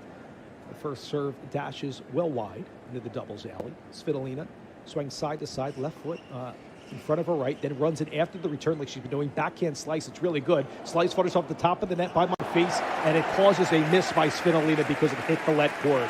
Monfils will take it. He does apologize, Zina. He gets the point at 3-5. He does apologize, but he also signaled to his box. Basically, I think it was like, keep thinking. He came in and put the pressure on Siniakova, and she didn't actually know what to do. It's been very interesting to see. We've had a lot of players playing what you call ping pong. Yep. They've been all 4 of them at the net, and it's nice to see. That's my old time retro doubles. Hey, I love Siniakova's game. Immediately return. First thought is going in. Yep, that first step is in.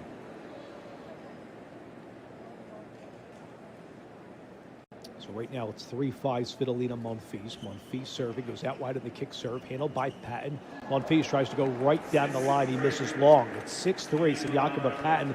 They have a set point to force a match tiebreak now, and multiple set points at that. Monfils has missed 2 crucial forehands. That one was like right in his wheelhouse, and he just kind of overcooked it. That happens a lot in mixed doubles where the guy starts to try to overplay.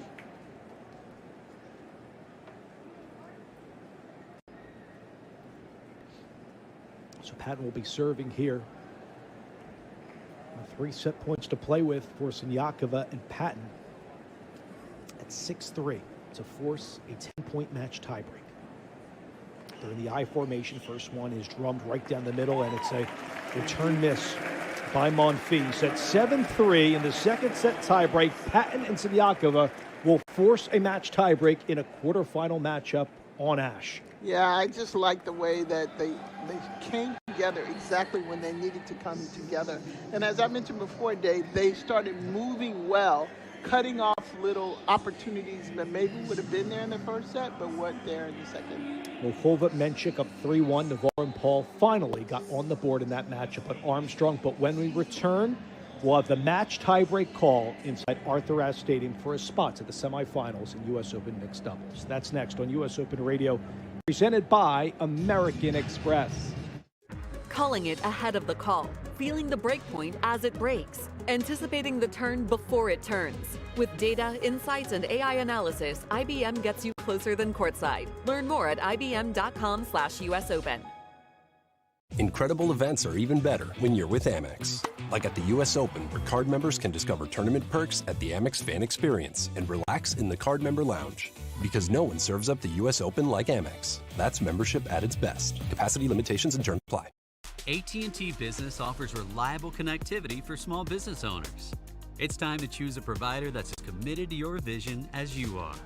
Get AT&T Business at business.att.com.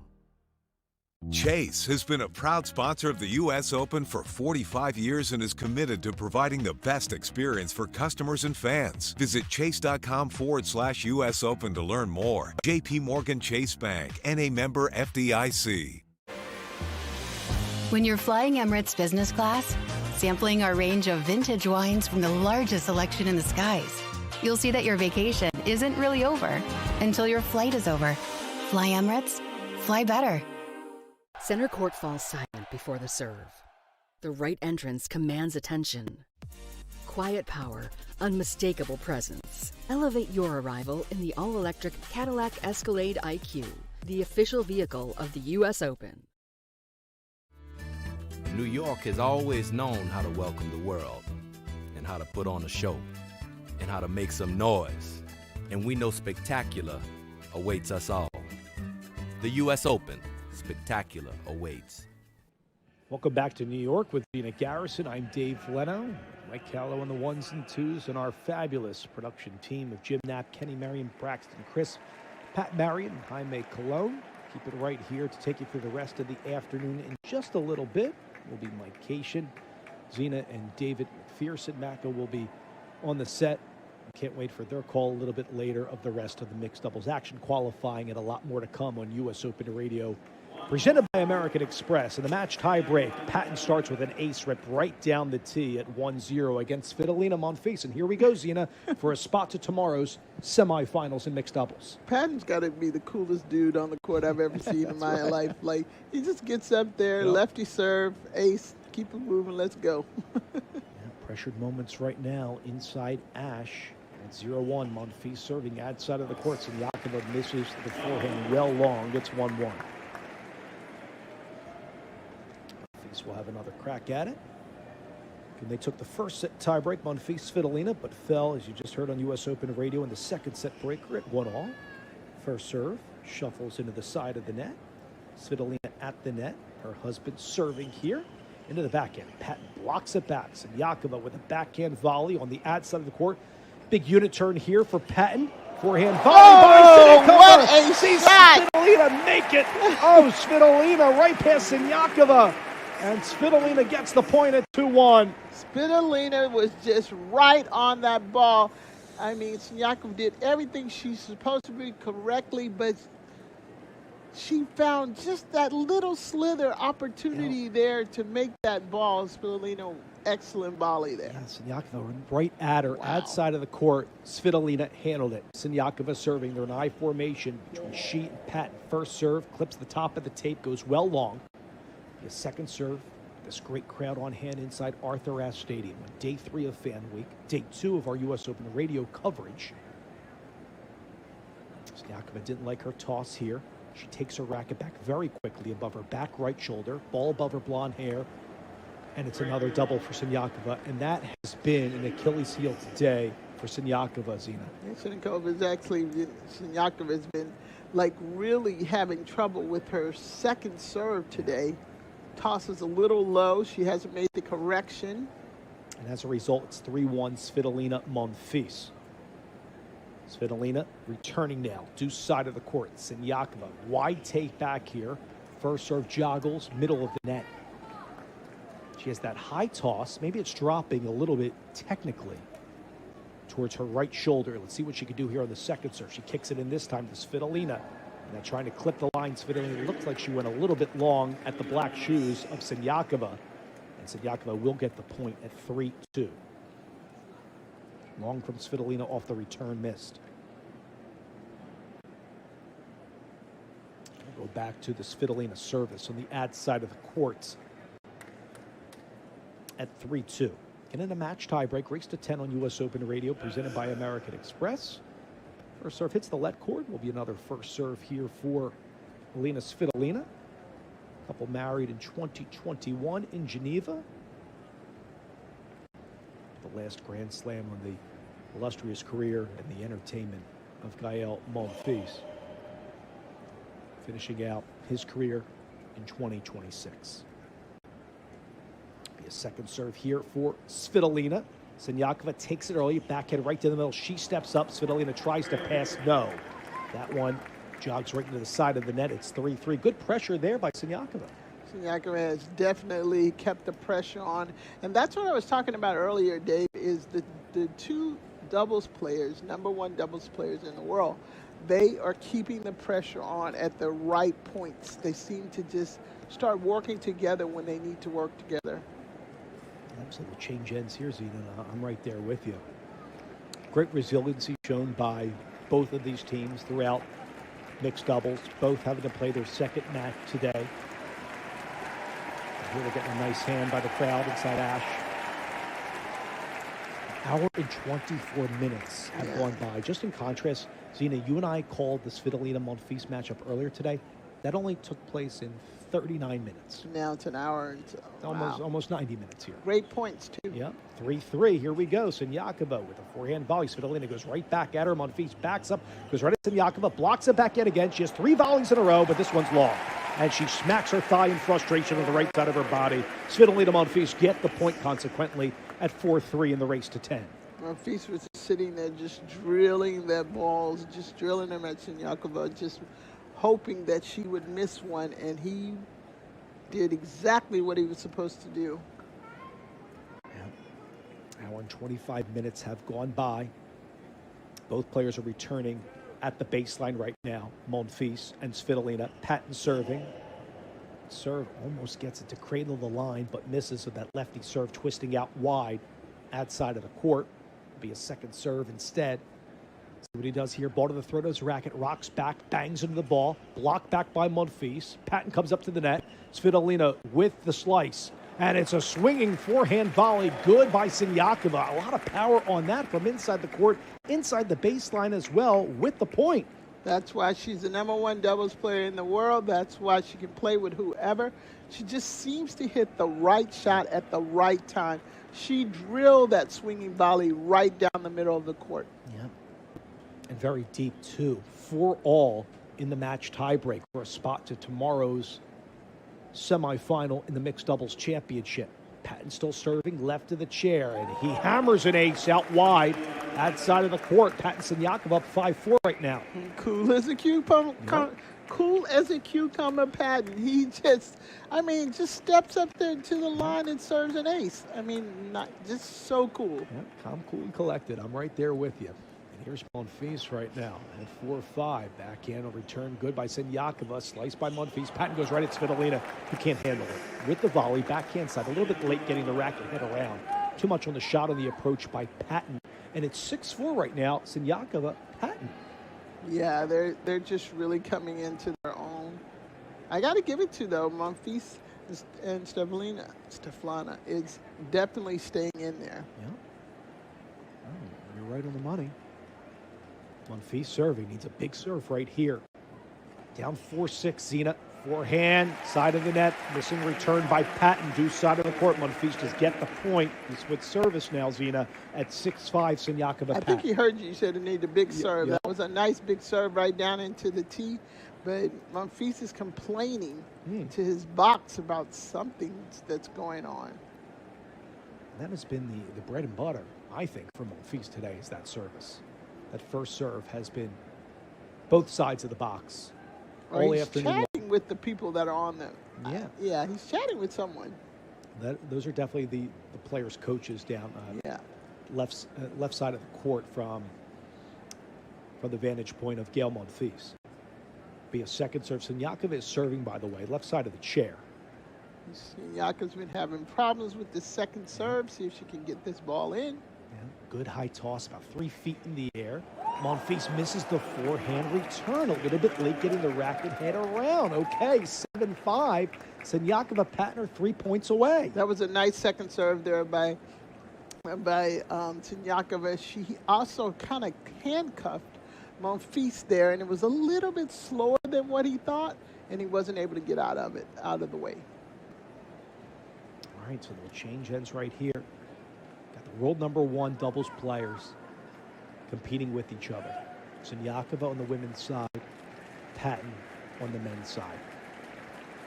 Against former top 10 player Gael Monfils and his wife, Alina Svitolina, in this match tiebreak to see who will move on to the semifinals in the mixed doubles championship. Siniakova is ready to go. Here at 7-5. They're in the I formation. She and Patton. Svitolina's there. So is Siniakova with the backhand. Siniakova goes right at Svitolina, but misses the backhand. As Svitolina asked the question, Zina applied the pressure. She gets the point with her husband Monfils at 6-7. Svitolina did what all these players are doing when they have the opportunity to move forward. They're moving forward. They know that they can't give up that ground on the court. Now the service to Svitolina. Wants a new tennis ball from the ball crew, decked out on the Ralph Lauren gear. In her Asics kit, she sways back, she cradles into the ball, and it's a missing forehand shank at the bottom of the net, returned by Siniakova. Puts her palms in the air and says, "What was that?" It's 7-all right now. Well, they're complaining about something that happened. I don't think they both were ready, because Siniakova, she didn't even really hit that ball. That ball almost landed on the service line. That was a curious This would be nice to have a replay. Yeah. This would definitely be nice to have a replay. Chatting with the chair, Robert Balmuth here, and he has a walkie where he can call maybe they're requesting a supervisor.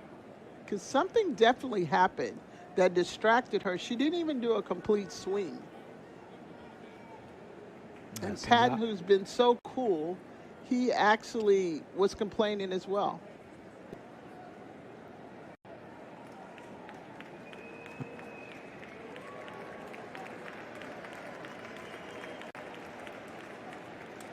Now, Siniakova, I think once... She wants to pull him out that chair is what she wants to do. I think she wants a lead call. I'm looking at a replay on our monitor in the booth. I think she wants a lead. Well, they're not showing the net, though. Right. Well, she definitely wanted a replay of the point. She's not going to get it. It's 7-all in the match tiebreak. So just remember that 7-all point. Svitolina serving right now after the Siniakova miss.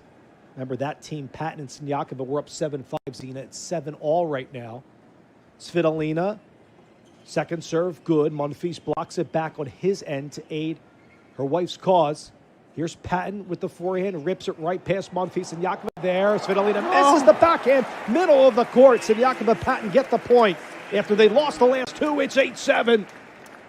Siniakova is always where she's supposed to be when she needs to be there. She just kept crowding that net, not giving up any room for anything to happen other than her being able to hit the right shot at the right time. Yeah. Long conversation here with the husband-wife team. Svitolina, Monfils. They're returning right now. Siniakova, Patton serving at 8-7. They're 2 points away. We're in a match tiebreak inside Ash. Dave Lenozina, Garrison with you. Patton's in the I formation with Siniakova, goes right at Monfils, who blocks it back on the forehand. He charges in. Backhand slice missing on the slide. Good return there by Monfils into the doubles alley. Do side, Zina. It's 8-8.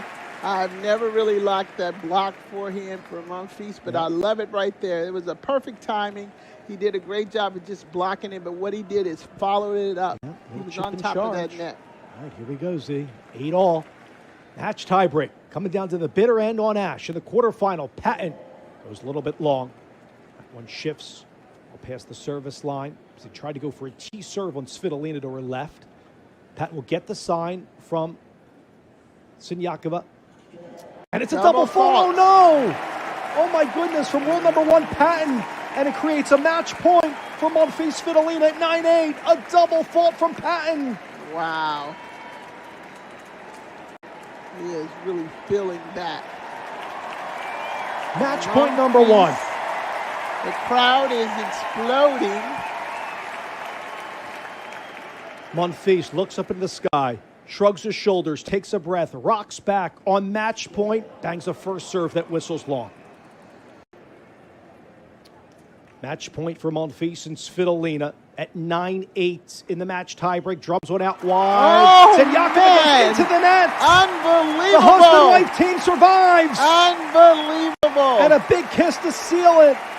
They move to the semifinals of the Mixed Doubles Championship. Gael Monfils and Aryna Sabalenka win 4-5, 5-4, and 10-8 in the match tiebreak over Senyakova and Patton.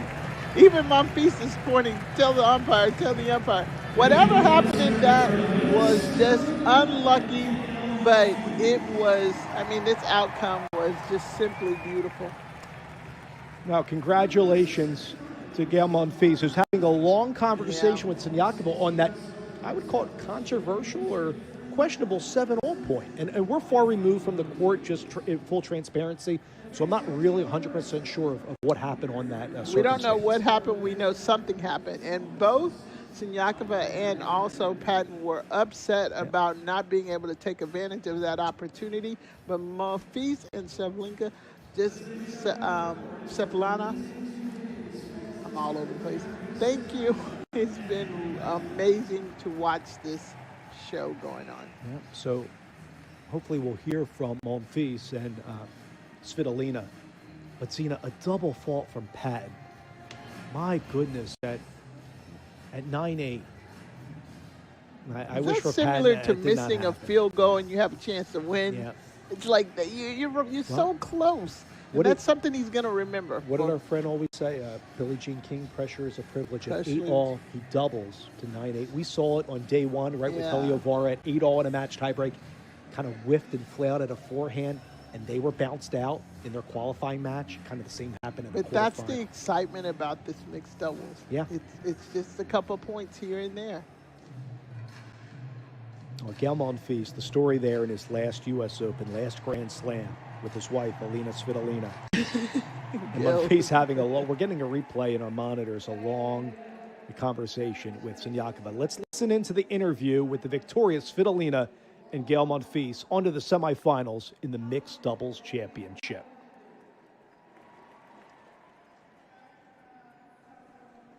All right, so we're told we're not getting the audio from Ash, so congratulations to Svitolina and Monfils moving on to the semifinals. We will see them tomorrow in the Mixed Doubles Championship. We'll get you updates on the Muhova-Menchik-Navarro-Paul match and else from around the grounds right after this on U.S. Open Radio, presented by American Express. Whether scaling a global business or building a legacy at home, everything you've built deserves expert protection. Chubb provides business and personal insurance that has been protecting the world's ambitions for over 230 years. A world leader in commercial and personal insurance. Chubb. Drink Evian and celebrate 200 years young. Served from the French Alps since 1826. Naturally filtered for 15 years through glacial rock. Evian water emerges from the French Alps with naturally occurring electrolytes for a cool, crisp taste. Chase has been a proud sponsor of the U.S. Open for 45 years and is committed to providing the best experience for customers and fans. Visit chase.com/US Open to learn more. J.P. Morgan Chase Bank and a member FDIC. Fandom takes on a whole new meaning when you're with Amex. Like at the U.S. Open, where you can visit the Amex fan experience to cool off, relax, and find even more ways to have fun at the tournament. Because no one serves up the U.S. Open like Amex. That's membership at its best. Capacity limitations and terms apply. Harvey is the agentic platform for legal, built by lawyers and trusted by more than 75% of the AmLaw 100. Harvey, serving legal precision. Learn more at harvey.ai. Calling it ahead of the call. Feeling the breakpoint as it breaks. Anticipating the turn before it turns. With data, insights, and AI analysis, IBM gets you closer than courtside. Learn more at ibm.com/US Open. When you're flying Emirates business class, sampling our range of vintage wines from the largest selection in the skies, you'll see that your vacation isn't really over until your flight is over. Fly Emirates, fly better. At the U.S. Open, excellence is everything. Savor every moment with Clos de Bois, America's #1 premium Chardonnay and the official wine of the U.S. Open. California Table Wine, copyright 2025, Clos de Bois, Modesto, California, all rights reserved. Total U.S. Mulo, BWS, latest 52 weeks, ending 7/6/25. New York knows the spotlight, the highlights, and summer nights, and for sure, how to have a good time. We know greatness when we see it, and we know better than to miss it. The U.S. Open, spectacular awaits. Well, congratulations again to the husband-wife team of Gelmont Fees and Alina Svitolina. They're on to the semifinals, the 2026 U.S. Open Mixed Doubles Championship. Our first team getting to that point. A terrific day from them with Zina Garrison. I'm Dave Leno, Mike Kello, our engineer.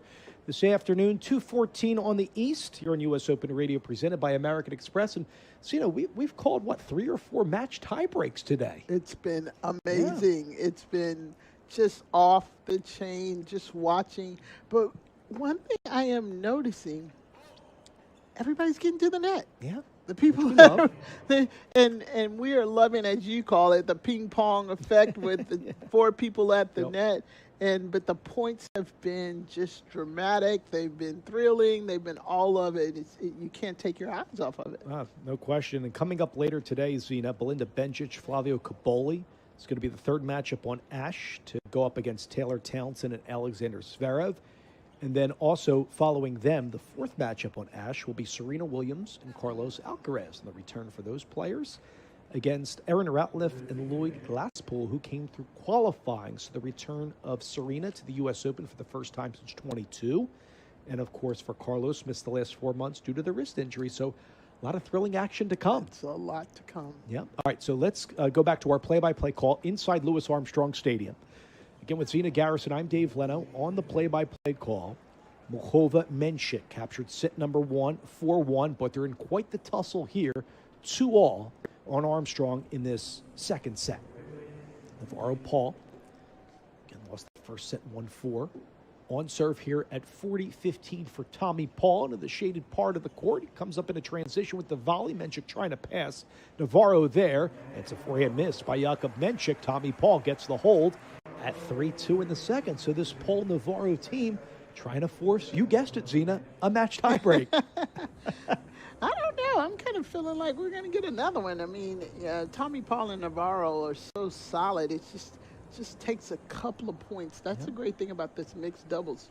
You just got to stay in it all the way to the end. I'm just curious because we've seen the match tiebreaks, and for some of our tennis players out there watching us around the world on ESPN Plus and YouTube, or listening to us on U.S. Open Radio or the Amex radios, in your illustrious career, how did you handle the pressured moments? Say you're down a match point, down a championship point, or you have a few, you're in a tiebreak situation. How do you calm yourself down mentally and then deliver physically on court? For me, I learned very, very quickly and very young to just focus in on that one ball. And you can't do anything about the balls that you've missed before. And I loved, when I played mixed doubles, I was a volleyer, so I would love the man to come at me hard. It's like, bring it on, bring it on. But I would just focus in on what I needed to do in my position, because the pressure is going to be there no matter what, but you have to be able to overcome the pressure by doing what you need to do at that particular time. Sure. No, really well said. Thank you for sharing that. Zina Garrison, I'm Dave Leno here at a changeover on a 73-degree afternoon in Flushing Meadows, New York. We had a qualifying player join us on set here on U.S. Open Radio, Michael Antonius. He is on to the second round in qualifying to play 2014 U.S. Open finalist, announcing his last U.S. Open, Kei Nishikori. That's a second-round qualifying match. Also, Zina and I want to give our thanks to Nicole Cancam, part of the marketing team of the USTA. They do such a great job. Zina, how about all these fans outside our booth coming in for day 3 of Fan Week? It's just been an incredible just to sit here and watch all the beautiful fans. I got to go back to Michael, though. Yeah, please. And I keep talking about how poised he was, how he get that little it. But then I was thinking about looking at him, and I was like, he still embraces. Yep. He still embraces, but he's enjoying the moment, and he's enjoying the excitement, and then to have lived in this area before. I mean, can you imagine? And if you recollect, didn't he say that he was the The kid who He took was the coin toss for Carlos and Casper Ruud in their final. Yes. Now think about that. I can't even imagine, but how cute is that? Yeah, that's awesome. Born in New York, raised in Buffalo, now training at the USTA facility in Lake Nona, Florida. Good luck to Mike Orr. Thanks again to Nicole. And we appreciate everybody watching us, by the way, as a new endeavor on ESPN Plus and the ESPN app. You can see behind the scenes of our U.S. Open radio production team. For folks that are new to the product, ball-by-ball, play-by-play. I know it's a little bit different for tennis. We actually do talk and commentate with every stroke. So you can see behind the scenes and how we call the action with our bevy of monitors on this gorgeous set. And we are so delighted to be with you throughout the 3 weeks at the U.S. Open. So you can hear us on the U.S. Open app, usopen.org. SiriusXM will take place when we get to the main draw, and also tune in worldwide as well. All right, so back to this matchup, Zina.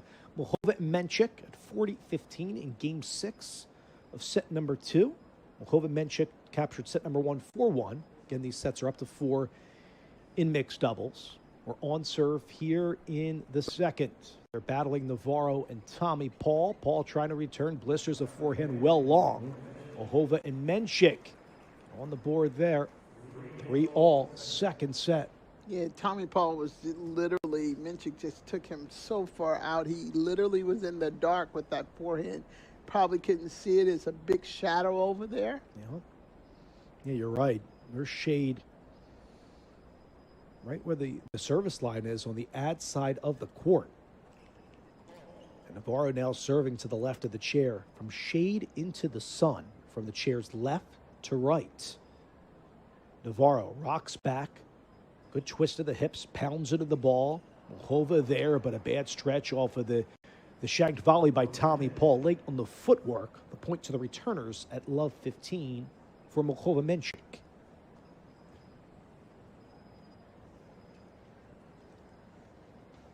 Muchova, after the Wimbledon final, announcing that she got surgery. It's great to see her back on court at the U.S. Open, where she made quite the run last year.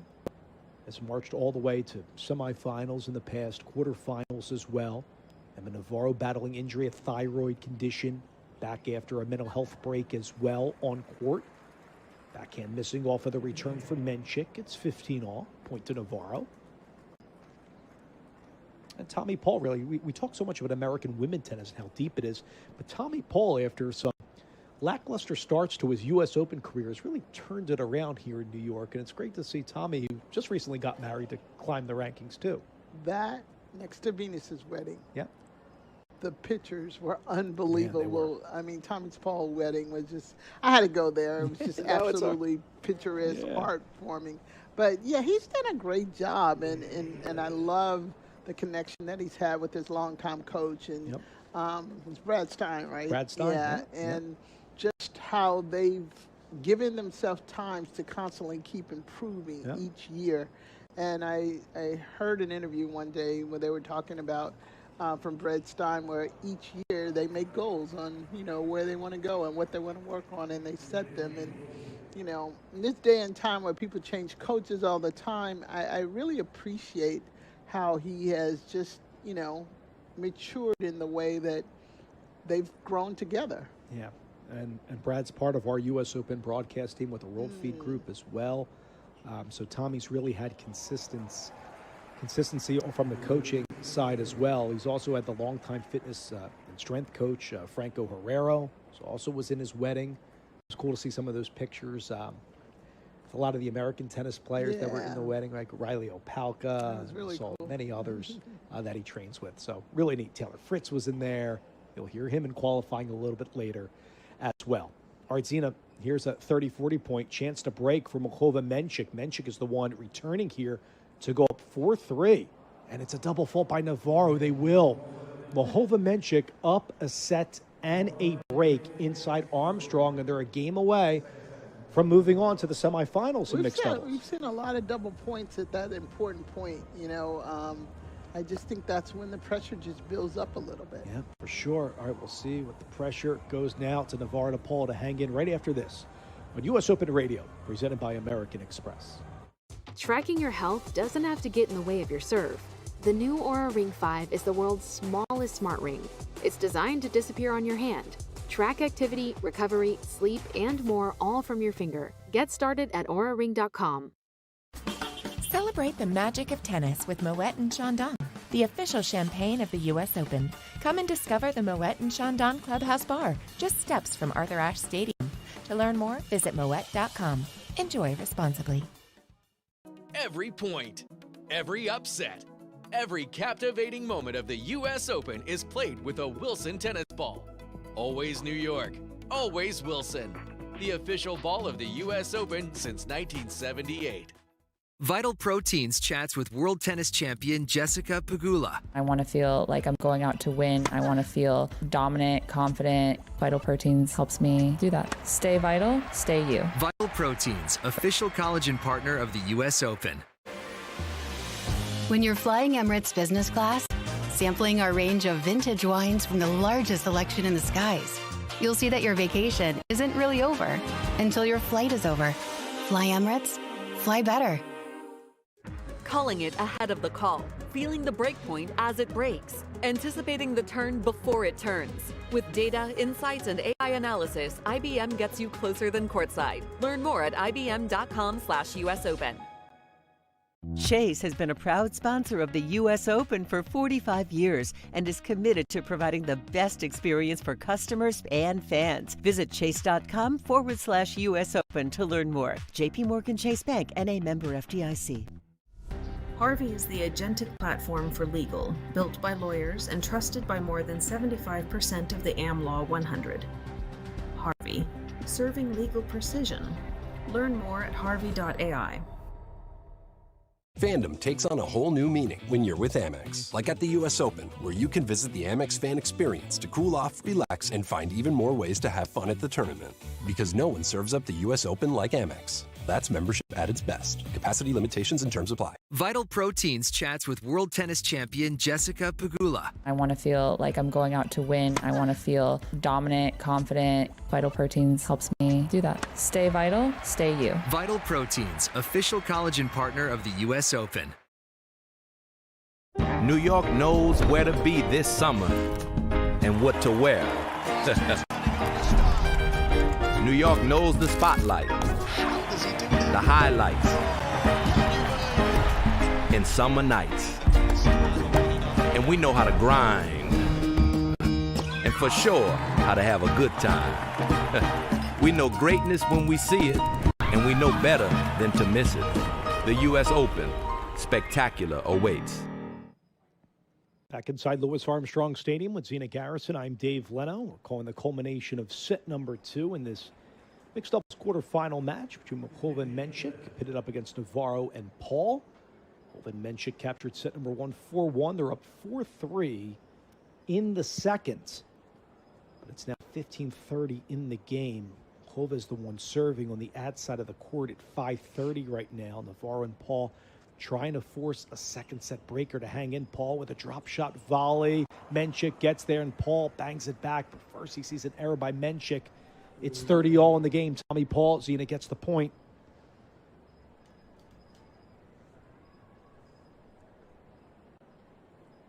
Yeah, beautiful work by Tommy Paul to get there in a hurry. Now long conversation with Muchova, 30 years old from the Czech Republic, with Jakub Menchik, winner of 2 singles titles, number 16 on tour, did not compete in the event last year. Won in Auckland over Baez to start the year for Menchik. Baumforth, the chair umpire, calls a time violation warning right now at 30-all. It's a pivotal point right here. At 30-all, Muchova's first serve skies into the middle of the net. She'll bounce the ball 3 times. Right foot is up, then down. Both feet collide, bangs into the ball. It's a let in a second serve called by the chair. At 30-all.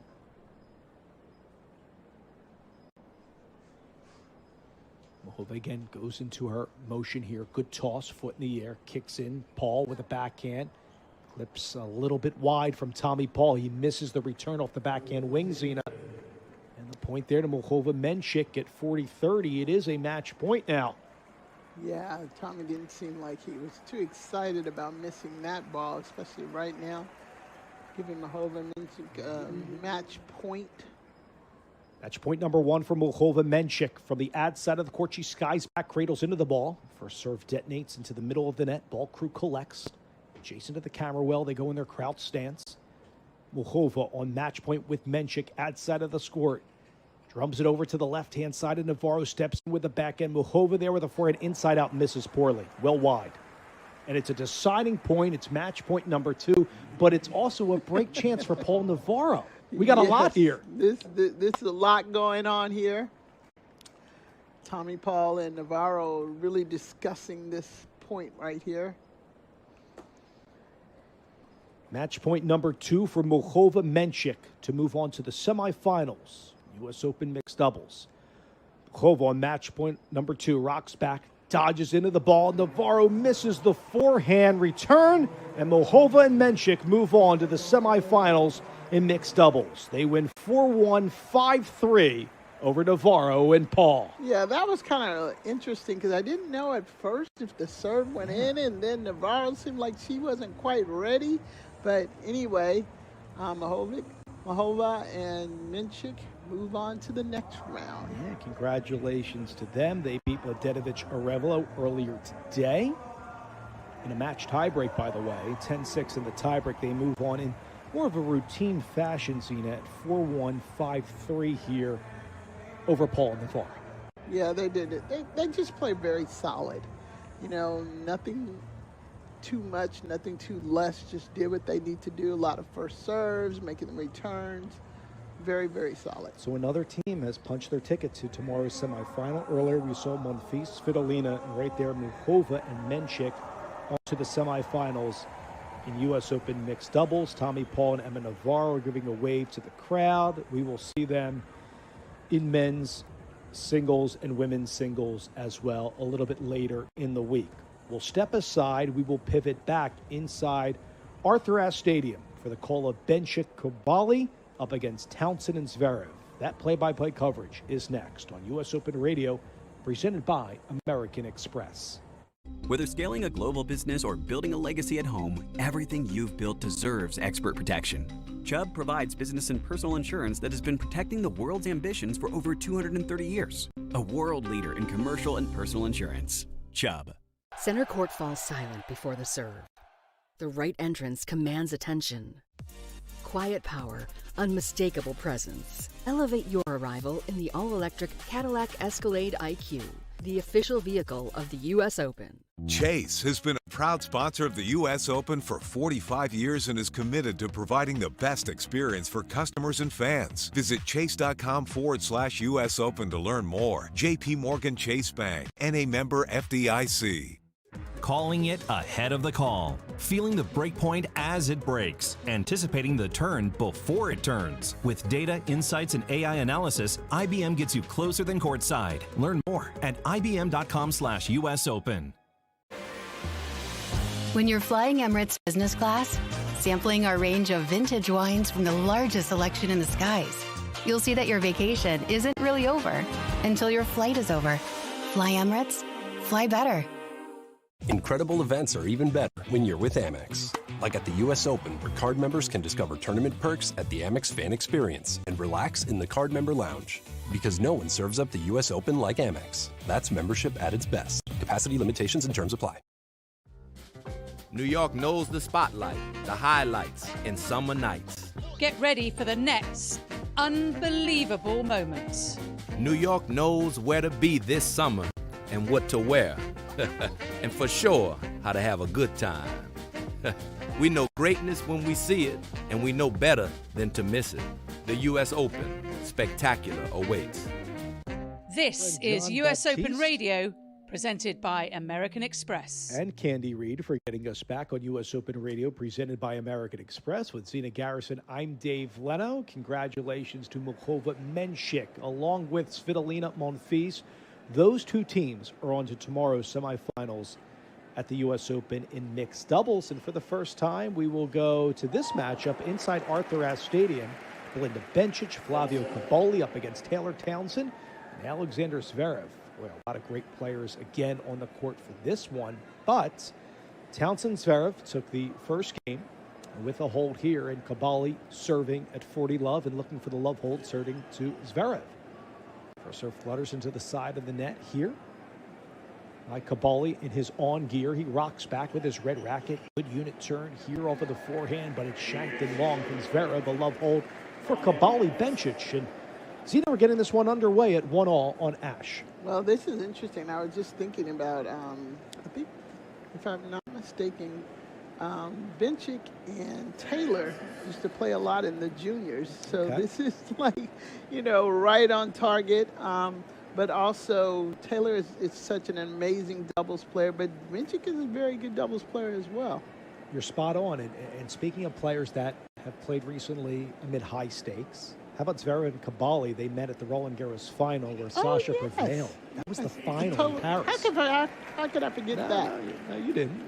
But look, 5 sets. Remember, where a lot of pressure on Zverev to win that elusive first Grand Slam? Yeah.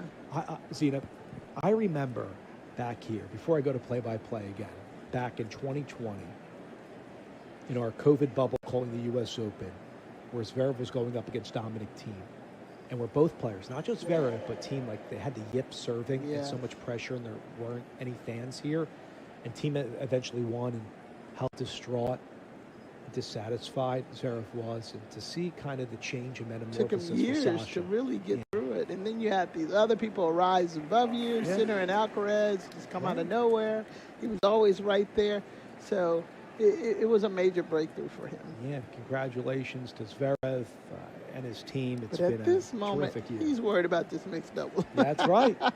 We're getting right to it at 1-all, 15-all, third game of this matchup here inside beautiful Arthur Ashe Stadium. Townsend transitioning. Cavalli trying to pass. Townsend says no with the backhand. Overhead. Zverev takes it in front of Taylor. Cavalli fights it off. Zverev goes outside in. Getting there over to the left is Bencic with a swooping backhand. Zverev trying to cut it off. Cavalli with the step up, and he gets the backhand volley, poaching from right to left, from deuce side to ad side of the court, right in front of Bencic. Zverev actually forgot that Taylor is a lefty and had that overhead. Taylor has one of the best overheads in the game. He stepped over to take that overhead. He did run right in front of Taylor. Yep. I don't think he'll be doing that anymore, because she's going to call him off on it for sure. Let Taylor take those overheads. Especially as a lefty, too. It's just like tailor-made for her. Fights off the backhand volley about waist high. It has an overhead here, and it's good as Cavalli goes long, and there's that overhead. To your she point. came back, she doesn't miss very many overheads. You want to just let her hold on that one. That is something interesting with mixed doubles. Sometimes the guy tries to take over a little bit too much, and you just got to get to know your partner, what they hit well and what they don't hit well, and just, have enough confidence in them. I'm in agreement with that. 30-all here for Townsend. First serve flails a little bit long to Cavalli, number 6 on tour in singles, 24 from Italy. Has mustered 31 and 18 on tour this year. Kick serve goes into the side of the net from Townsend, missing. It's now 30-40, chance to break for the 4th-seeded duo, Bencic-Cavalli. Yeah, Taylor just kind of tried to get in a little bit too quick. She forgot she has to serve to get there first. It's just called serve and volley. So you got to hit that serve first. Break chance here for Bencic. See what Taylor does from the outside of the court. She rocks back, brings both feet together. He thrashes into the ball. A little serve and volley. You called for it. Has the forehand volley. Zverev to back up with a volley. Taylor has a volley. Cavalli trying to go up the line. No, over the high part of the net. Townsend and Zverev were back with their thrashing volleys to get us to deuce in a deciding point. This is going to be a really good match. You can see right from the start, Bencic and Cavalli, they have the speed and the direction of the ball, but Zverev is the one person that probably doesn't play any much doubles. You can tell with his volleys, he's not quite putting them away. They're in deciding point. They're in an I formation. First serve misses. A little bit wide there from Townsend. Opted for the T serve with Zverev. He's crouched down in the I formation. Bencic is the one returning here on a deciding point. Again, winner of this point will take this third game. 1-all first set. Taylor rocks back, pelts into the ball. Bencic there, outside the court. Taylor runs in and missing the poach Zverev. Oh, Taylor would want that one back. It's Zverev with the miss. Gives her a high five. but it is a break for And Bencic. that's a classic example of not quite playing as much doubles. The point was right there, but he actually had the whole court that he could have went back into cross court. We'll take the timeout, Zena, at this changeover. We'll continue the action right after this on U.S. Open Radio, presented by American Express. Calling it ahead of the call, feeling the breakpoint as it breaks, anticipating the turn before it turns. With data, insights, and AI analysis, IBM gets you closer than courtside. Learn more at ibm.com/US Open. When you're flying Emirates business class, sampling our range of vintage wines from the largest selection in the skies, you'll see that your vacation isn't really over until your flight is over. Fly Emirates, fly better. AT&T Business offers reliable connectivity for small business owners. It's time to choose a provider that's as committed to your vision as you are. Get AT&T Business at business.att.com. Incredible events are even better when you're with Amex. Like at the US Open, where card members can discover tournament perks at the Amex Fan Experience and relax in the card member lounge. Because no one serves up the US Open like Amex. That's membership at its best. Capacity limitations and terms apply. At IHG Hotels and Resorts, we're here so you can guest how you guest. As the official hotel sponsor of the US Open Tennis Championships, IHG has hotels that are serving all the hospitality you'd expect. With 21 hotel brands, 7,000 plus global destinations, and the IHG One Rewards loyalty program, it's time to bounce. Get set to guest how you guest and book now at ihg.com. Tracking your health doesn't have to get in the way of your serve. The new Oura Ring 5 is the world's smallest smart ring. It's designed to disappear on your hand. Track activity, recovery, sleep, and more all from your finger. Get started at auraring.com. Center court falls silent before the serve. The right entrance commands attention. Quiet power, unmistakable presence. Elevate your arrival in the all-electric Cadillac Escalade IQ, the official vehicle of the U.S. Open. New York has always known how to welcome the world and how to put on a show. New York knows where to be this summer and what to wear. Get ready for the next star to shine. Live from the USTA Billie Jean King National Tennis Center in New York, this is U.S. Open Radio, presented by American Express. Thanks to our friend Kevin Skinner welcoming us back with Gina Garrison. I'm Dave Leno, Mike Kello on the ones and twos with our entire U.S. Open Radio production crew. If you're watching us on YouTube or ESPN Plus or the ESPN app, welcome. You're seeing behind the scenes in our beautiful set adjacent to the fan experience at the U.S. Open. We have hundreds, maybe thousands of people coming through the gates right in front of us, maybe about 100 feet away, taking in all the side courts, qualifying action going on for round one. Also action going on inside Armstrong that we're calling, also inside Arthur Ashe Stadium, where Zena and I have been documenting the action of Bencic Cabali, who just came up with the break over Townsend and Zverev. And Zena, that's where I want to start before we pick up the play-by-play. What do you see about the tendencies of Zverev maybe playing a little bit too hard with Taylor right now at the start of this match? Yeah, I think that happens a lot. The man has to actually realize that you're going to have to rely on the woman. You can't overtake. Just try to play every ball or be somewhere that you can't be. So I'm playing with Zverev, having the opportunity to play with Taylor. He's got to realize that she has some of the best hands in the game. Now, speaking of that, how about this nifty backhand overhead on the left side of her body, flicked her wrist backwards with the easy finish for Taylor Townsend. She makes it look easy because that's quite an arduous shot. She definitely makes it look easy, just really flicking and, absolutely perfection on that overhead volley. I'll tell you a little tip. Yeah. Like when I was coaching Taylor, I used to make her work on that shot. Really? Yeah. It's like, you have hands like this, we got to work on everything. A drop shot volley by Cabali. Taylor runs it down, nearly falls and ultimately does not. Overhead by Zverev. Cabali fights it back, and it's good from Zverev. How about Taylor Townsend to avoid the net falling down, tiptoeing the twine, and Zverev finishes it, and a chance to break at 30-40. Yeah, that's just absolutely beautiful tennis here. I have to ask you when they change ends, your thoughts on that backhand overhead, because I think that's the hardest shot in tennis. I really do. So I'm going to get your Get your teachings in just a little bit, Zina. Here's Zverev on break chance here on Bencic with a forehand. It tries to go off the line, but cannot by Zverev. We're going to get a deciding point. Looks at his box in frustration. A little bit late with the racket head speed getting around. I mean, because there's a lot of topspin by Bencic. Papa over here, his dad is really into this match. He's like, you missed that? No. But generate his own pace there. Yes. All right, so it is a deciding point. Taylor is going to be the one to return on the deuce side of the court. Has the backhand on the move. Bencic goes right down the middle. Zverev with a backhand slice. Bencic has ideas, goes right down the middle. Taylor and Zverev both swing at it. Taylor makes the contact. Zverev gets a backhand with a forehand right at Bencic, who has a deuce side of the court. Cavalli goes right at Taylor because Zverev went right at Cavalli on the ad side. Cavalli gets the point and a hold there. And Cavalli's trying to put his hands up, and Taylor's like, hey, if I have it, I'm going to do it. She almost she put her racket on that ball. But Zverev, I don't know what he was thinking. He probably thought that Cavalli was going to cross. Yeah. And he did not. He stayed put on that ad side service box. They consolidate the break. They get the hold, Zina. Back to the Townsend-Zverev service at 1-3. Zverev is the one that seems a little unstable in this match. He just quite hasn't found his range yet. I agree with that. Into the back end of Cavalli. Gyrates at a 360, trying to chip that back. Ultimately falls long from Cavalli. Good tee serve by Zverev. Coming in at 135 for Sasha Zverev. French Open champion at 15 love. He rocks back, brings both feet together behind the baseline, and rips an ace out wide on the Bencic side.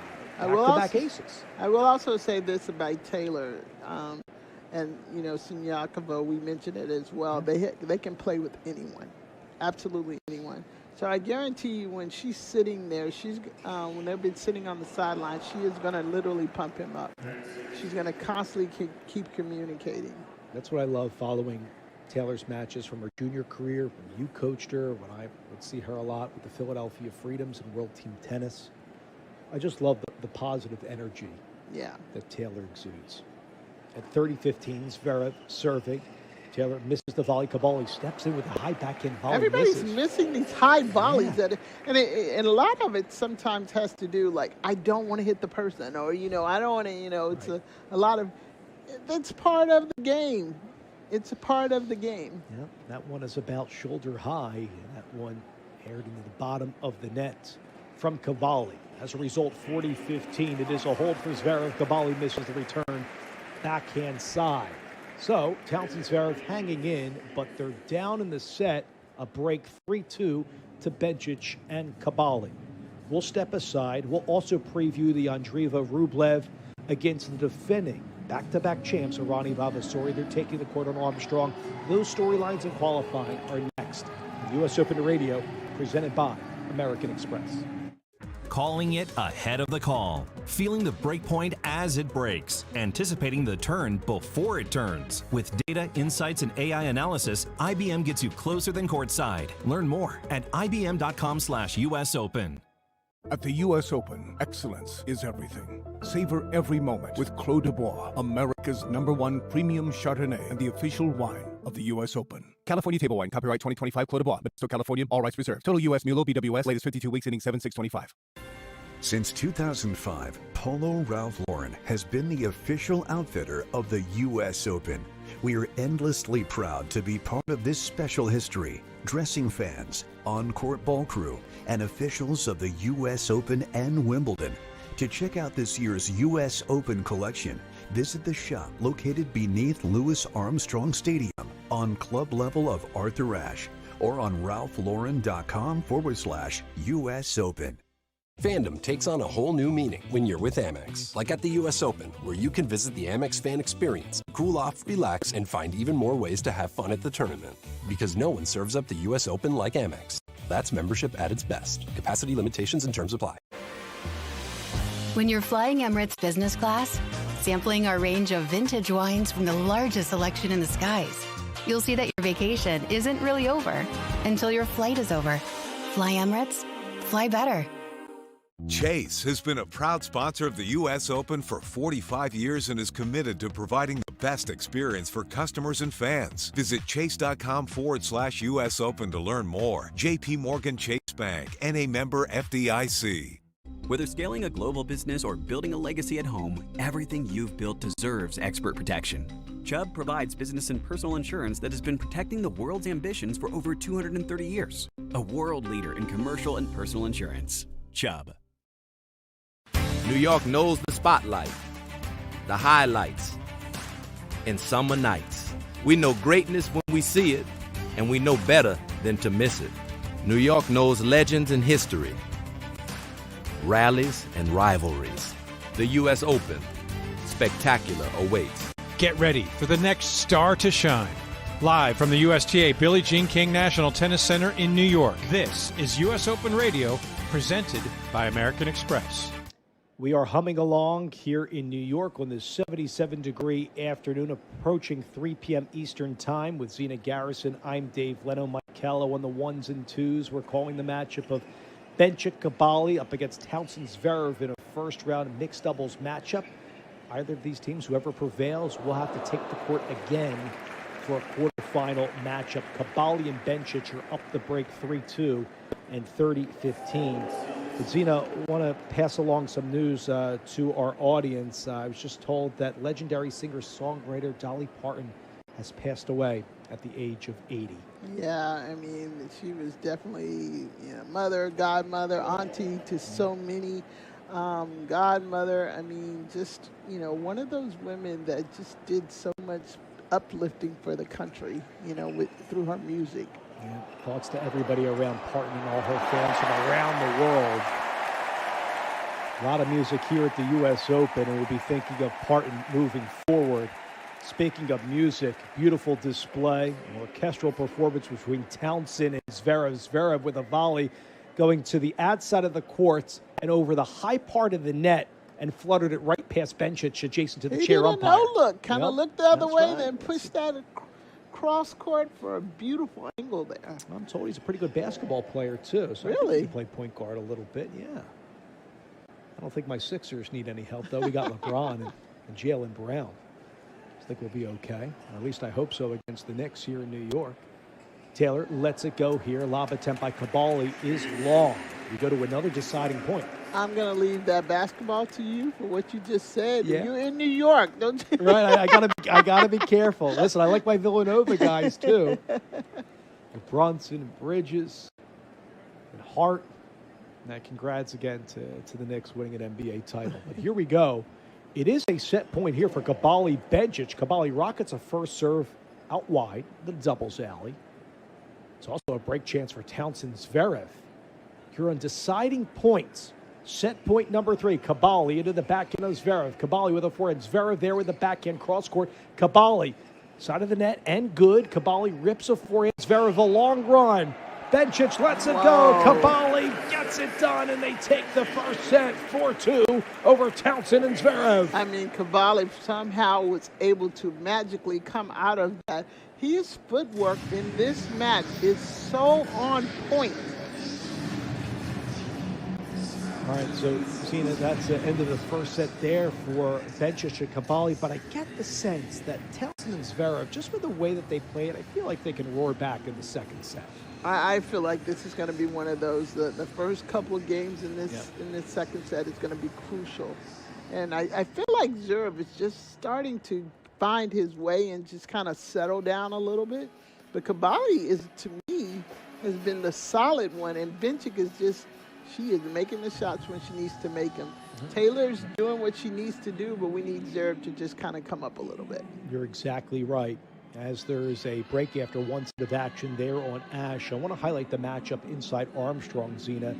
And that's a terrific player, 6 career singles titles, won her first Grand Slam at the French this year. Mira Andreeva again with Andre Rublev up against back-to-back defending U.S. Open mixed doubles champions, the Italians Sara Errani and Andrea Valvasori. What do you think of this matchup, Andreeva Rublev against the Italians? It's going to be an entertaining one. I mean, Andreeva is so spectacular. I think she's like right on her game right now, winning the French Open. Rublev is one of the players I love watching because he brings so much energy.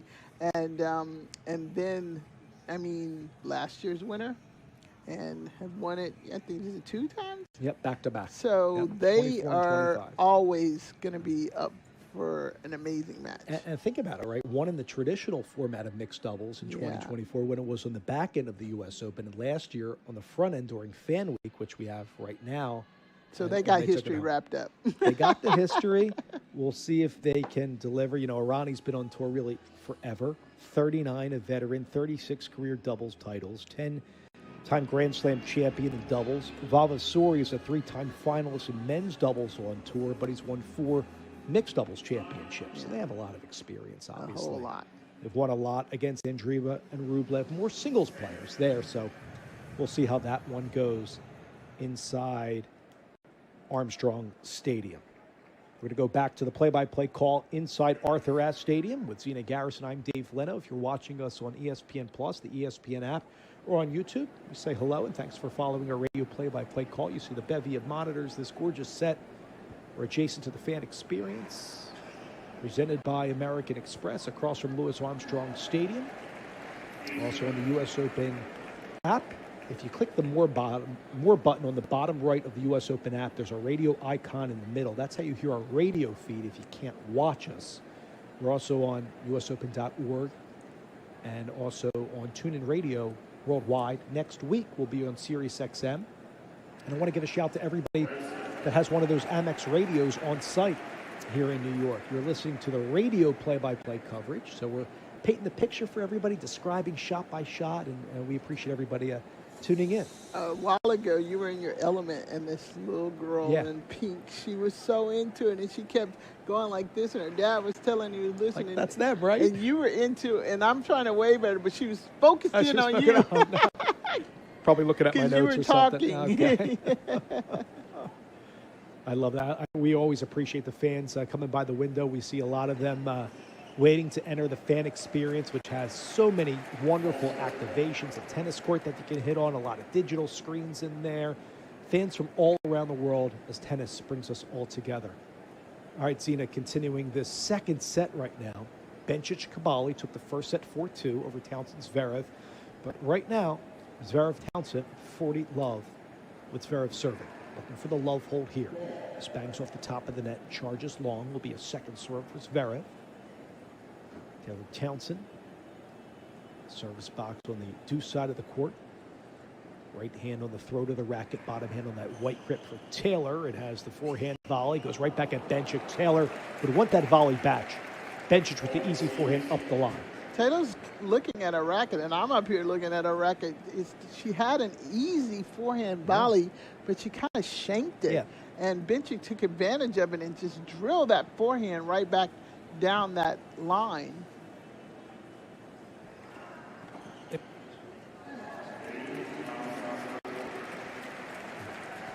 All right, and Zverev gets it done with a hold there of service. Cabali goes well long off the forehand shank return. So Townsend, Zverev get on the board in set number 2, even though Bencic-Cabali captured set number 1 in this mixed doubles championship. Great crowd on hand inside Arthur Ashe Stadium on this 77-degree day. It's Tuesday, our second day of our radio shows. Our crews will take you through the end of the night in mixed doubles and also qualifying. I know you're going to be on the call for that Serena-Carlos Alcaraz match. That is next. How much are you looking forward to Serena and Carlitos back on court? I'm willing to sit here a lot longer just to see that match. Great. I mean, I love history like this, especially in tennis, and we really don't know how much longer. We thought Serena was gone, and she's back, and then Alcaraz, and I've been following him with his injury and watching the drills that he's doing. One of the drills I was amazed of, just keeping him swinging the racket. They put absolutely no string in the racket, and he was constantly doing that. So I'm looking forward to this. I'm just curious from your perspective, back in 22 when she lost to Tomljanovic, did you think Serena was done for good, or did you think coming back out of retirement was a possibility at that point? At that point? At that point. Actually, I thought she would. Come back? Yeah. And the only reason why, because, I've known since she was, 7 or 8 years old. Yeah. I just never thought that she was finished because she never really felt. I haven't talked to her, so I don't know if this was real. Yeah. But I think that she thought she had some more in her, you know, and a lot of things probably were going on in her body that, you know, just it kind of makes you like, oh, I'm done or whatever. So I think when she started feeling better, I always thought that she had a shot. And then when Venus came back, I was like, no, this one is coming. What did you think of her matchup at Wimbledon against Jordan? She lost in the first round. Just a little unlucky, but I thought she played well. Yeah. I thought she played well. She served. She definitely fought back in that second set, I remember. Yeah, she played well. Yep. So looking forward to that one. 17-shot rally on the court inside AS Stadium. Serena Garrison, I'm Dave Leno. Cabali Bencic captured set number 1-4-2. Love won here in the second game of the second set. Cabali twists the hips, big unit turn outside of the court. Taylor tries to poach. Good as it blazes past the right ankle of Bencic. Good poach there from Taylor Townsend, moving right to left. This really should be what they should be focusing in on right now. Zverev has one of the best backhands in the game. Just focus in. Taylor is going to pick the right opportunity. If that ball's floating, she's going to move. That was a great 1-2 punch right there. Yeah, for sure. She's returning now in the situation. Zina first serve by Cabali. Glides a little bit wide. Steps back with his on gear. Good trophy pose. Prowls into the ball. Townsend bangs it back with the return. Runs around the back. It hits a forehand. Zverev can't handle the backhand volley on the next exchange with Cabali. There's an error from Sasha. And the point to the serving team. Cabali, Bencic at 40-30. Yeah, Sasha just needs to focus in a little bit more. Feet just well too flat. But great job by Cabali. I mean, realizing Zverev's a good volleyer, but he's not a great volleyer. So you shouldn't be afraid to go right at him. Cabali bounces the ball 5 times. Ball to the edge of his head racket. Draped in red. Trophy pose. Smacks it out wide. Zverev late getting there, but first the first serve ruptures a little bit wide. Zverev adjusts his shirt, swings side to side. He's returning very deep. A backhand poach. Good by Bencic. Zverev runs it down right down the middle. Zverev twists his big unit turn for it right down the middle. Cabali fights it off, but long. And Sasha Zverev gets another deciding point to deuce. Yeah, Sasha was really pumped about that. It seemed like it was going to get by him, but he used his wingspan, was able to stay in that point. Bencic did everything correctly, just a little unlucky on that point. Top of the hour, 3 p.m. on the East. U.S. Open Radio presented by American Express. With Zina Garrison, legend in our sport. I'm Dave Leno, Mike Callow, our engineer, and our entire radio production team. U.S. Open Radio presented by American Express. For folks watching us on ESPN Plus or YouTube, we welcome you to our radio booth.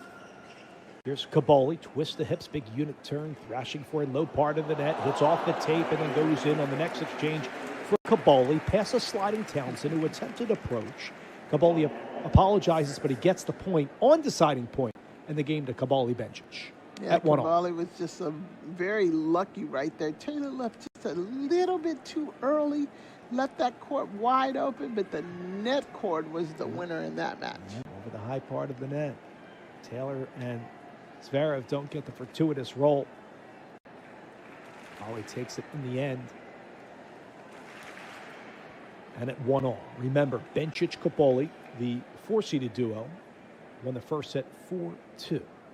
We're at 1-all on serve. Back to the Townsend serve. Body serve, serve and volley. She has the low backhand. Cabali trying to pass. He is successful right in between Zverev and Townsend. And it's low 15.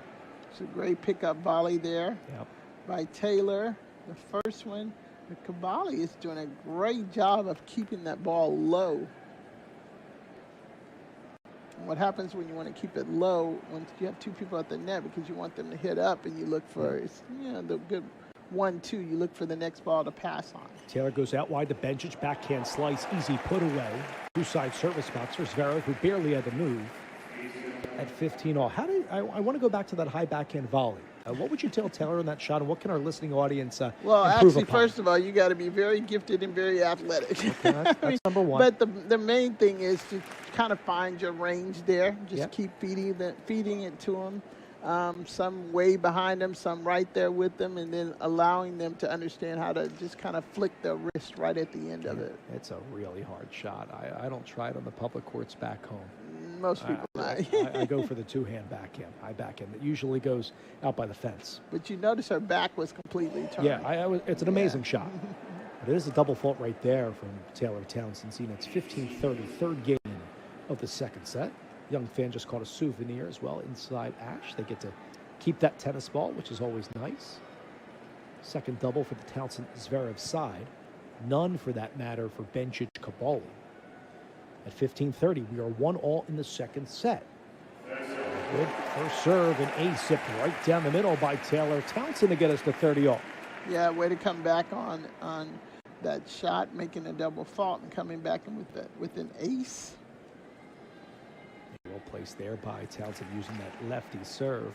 Taylor's really improved in the years of just letting that left hand be a lot looser.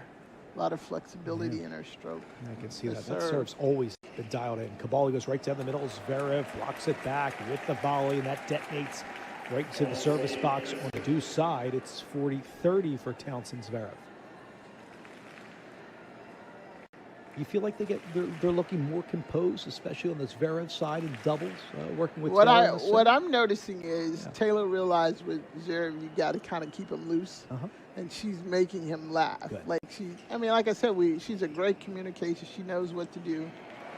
She probably felt that she's feeling that he's a little uneasy, so she's just trying to, get him to relax a little bit. Yeah, well, they're relaxed there. Zverev with a calm overhead into the crowd on serve at 2-1 in the second. We'll continue right after this on U.S. Open Radio, presented by American Express.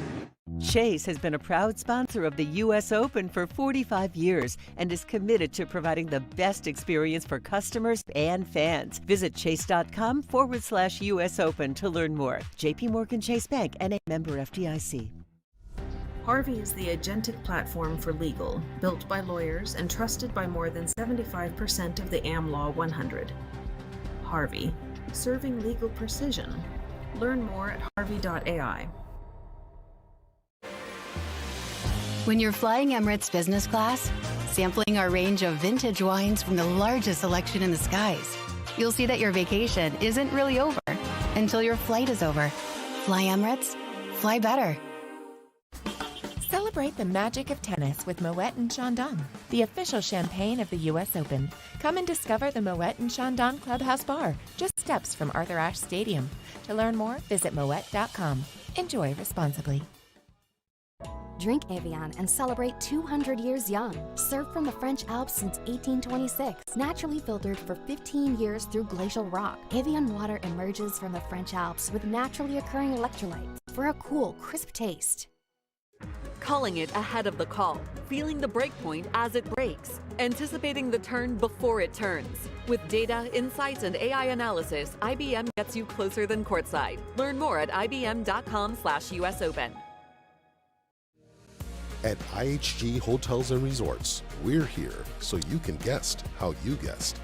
As the official hotel sponsor of the U.S. Open Tennis Championships, IHG has hotels that are serving all the hospitality you'd expect, with 21 hotel brands, 7,000 plus global destinations, and the IHG One Rewards loyalty program.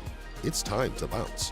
Get set to guess how you guest, and book now at ihg.com. Enter to win tickets to the 2026 U.S. Open Singles Finals, courtesy of Mount Sinai, official health services provider of the U.S. Open. Enter by September 7th. No purchase necessary. See official rules. Visit mountsinai.org/US Open Sweeps. Fandom takes on a whole new meaning when you're with Amex. Like at the U.S. Open, where you can visit the Amex fan experience to cool off, relax, and find even more ways to have fun at the tournament. Because no one serves up the U.S. Open like Amex. That's membership at its best. Capacity limitations and terms apply. Be there for all the epic matches and iconic moments when the world's best tennis players return to New York City for the U.S. Open. As the official fan ticket marketplace of the U.S. Open, Ticketmaster has the widest selection of tickets available. Witness every drop shot, topspin, and slice in person. Get your U.S. Open tickets today, including 100% verified resale tickets at Ticketmaster.com/US Open. Drink Evian and celebrate 200 years young. Served from the French Alps since 1826. Naturally filtered for 15 years through glacial rock. Evian water emerges from the French Alps with naturally occurring electrolytes for a cool, crisp taste. When you're flying Emirates business class, sampling our range of vintage wines from the largest selection in the skies, you'll see that your vacation isn't really over until your flight is over. Fly Emirates, fly better.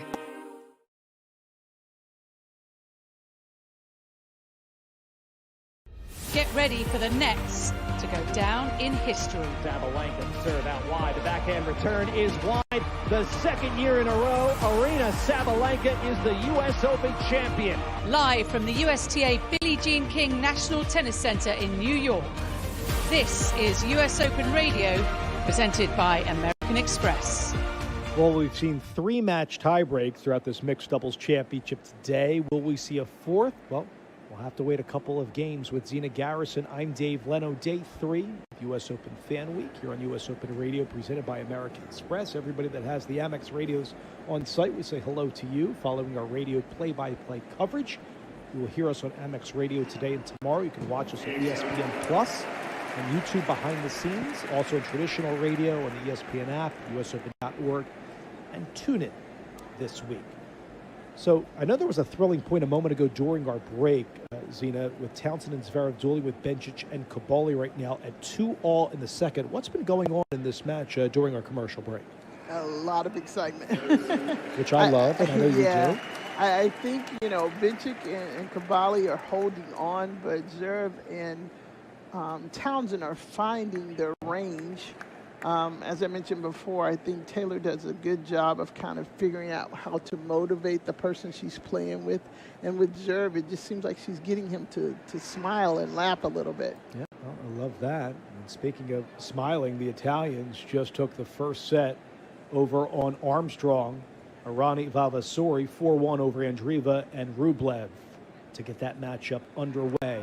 A round 1 mixed doubles match on Armstrong. A double by Zverev here, though.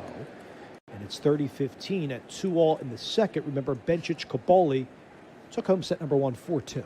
I'm just amazed at Zverev's box over there. His dad is like so into this. He just kind of shook his head when he hit that double fault. Zverev rocks back. Good high patent toss. Shows a first serve that misses a little bit wide in the direction of Bencic. Be a second serve here for Zverev.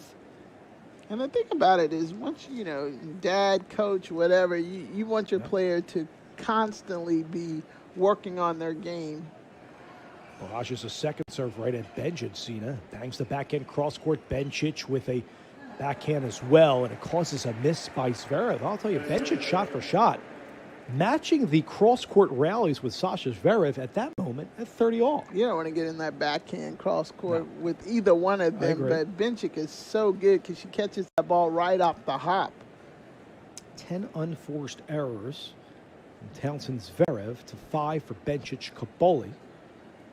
4-2 Cabali, Bencic in set number 1. 2-all in the second. 30-all point. Here we go. Townsend and Sasha are in the I formation. Goes out wide. Blocked back off a chip. Return by Cabali. Zverev running in, and it hits the baseline. There for Zverev. Cabali couldn't get the racket hit around on the unit turn. As a result, he was late. The point to Zverev. Townsend at 40. Cabali's still looking at that line because that ball, Zverev just clipped that line. It slid off the line, that baseline right there. Yeah. Game point here for Zverev. Townsend. Zverev needs a first serve here. Needs a big one. He wheels the racket back, long extension. Good toss, and this one flails well long. The second serve in the direction of Bencic outside of the court. That first serve came in at 136. 40-30 point here for Zverev on a second serve. Ball to the throat of the racket. Wide take back behind his back right hip. Floats into the ball. Bencic steps in. Zverev short forehand flutters side of the net. Almost smacks his thigh in frustration. It's another deciding point at 2-all in the second. Yeah, that just added a little bit more pressure to this game right here for Zverev. That's basically a rally ball forehand that he just didn't quite get around. Another deciding point here. So a chance for Townsend Zverev to go up 3-2. Remember, this tandem dropped the first set, or Bencic-Cavalli to get a break. That means they would be up a set and a break. Zverev, a couple paces to the right of the tee. Glides back, floats into the ball, pounces it out wide. It is a little bit long to Cavalli. Into the doubles alley due side.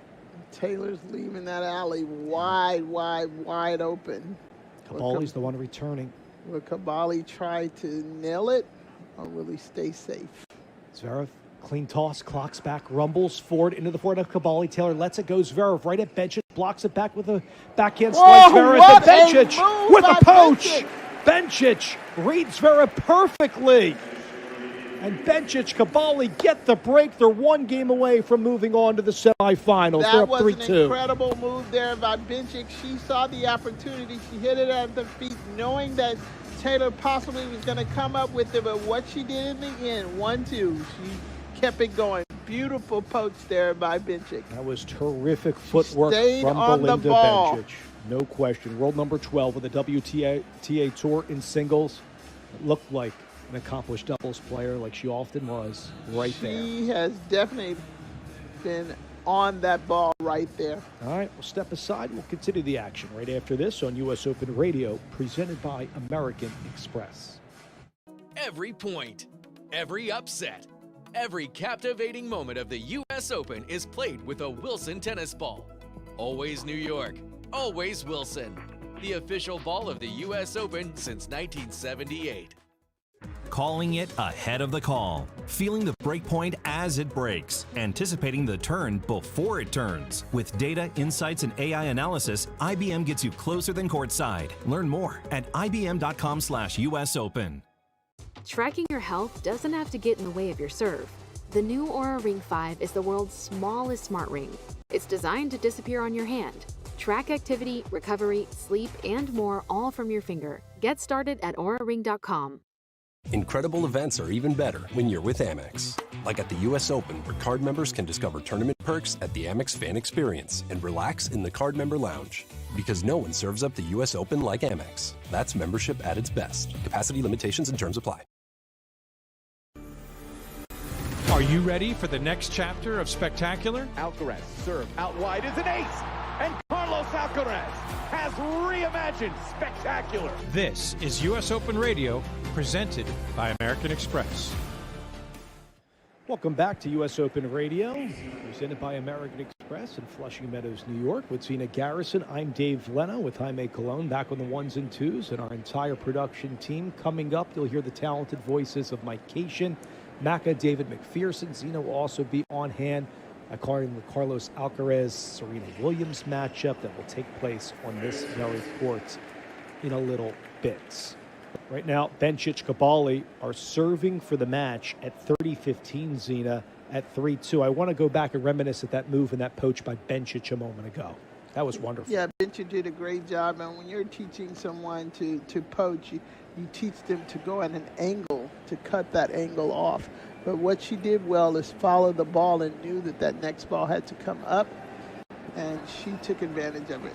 Serve wheels into a backhand. Scissors kick overhead. Good for Taylor Townsend as she got it back on her court. That was a much-needed point. 30 all at 3-2 in the set. Taylor does a great job here of recognizing that's going to be an overhead, gets that racket head up, gets in perfect position there. Bencic couldn't do anything but just keep moving backwards. Terrific footwork displayed by Taylor. Crucial 30-all point, Zina, right now at 3-2. Cavalli Bencic up the set and the break.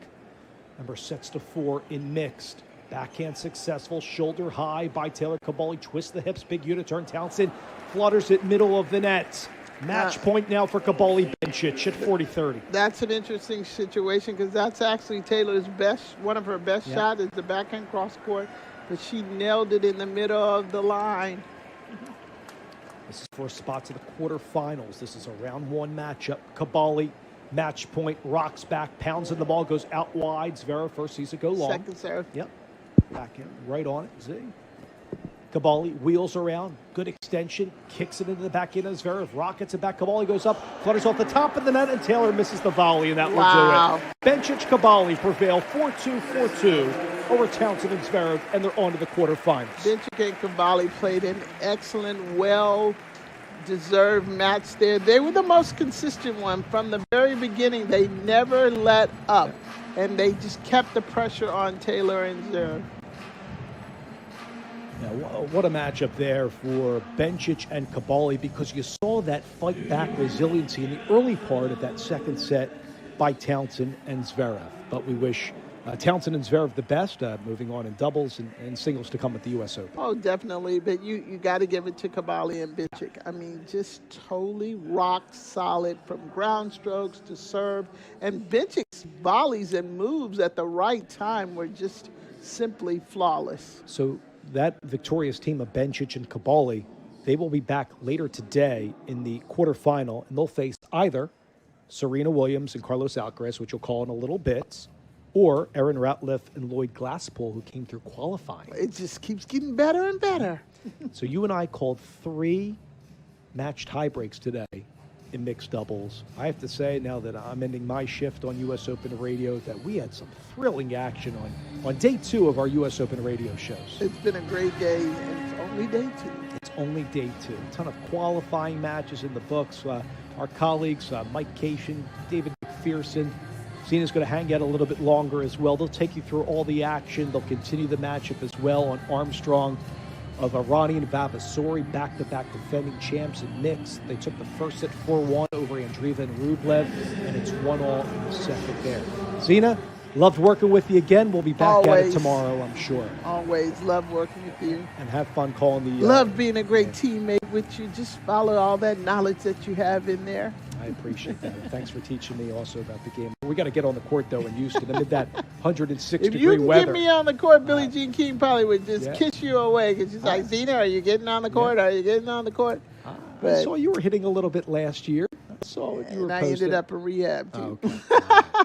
But it's all when good. You're ready to get back out there, let me know. So for Zena Garrison, I'm Dave Leto. Don't go anywhere on U.S. Open Radio. Our colleagues, Mike Cation, Zena Garrison. We'll have a special guest coming up from qualifying, David McPherson, to come on later on in the program. We'll talk to you right after this timeout. U.S. Open Radio, presented by American Express.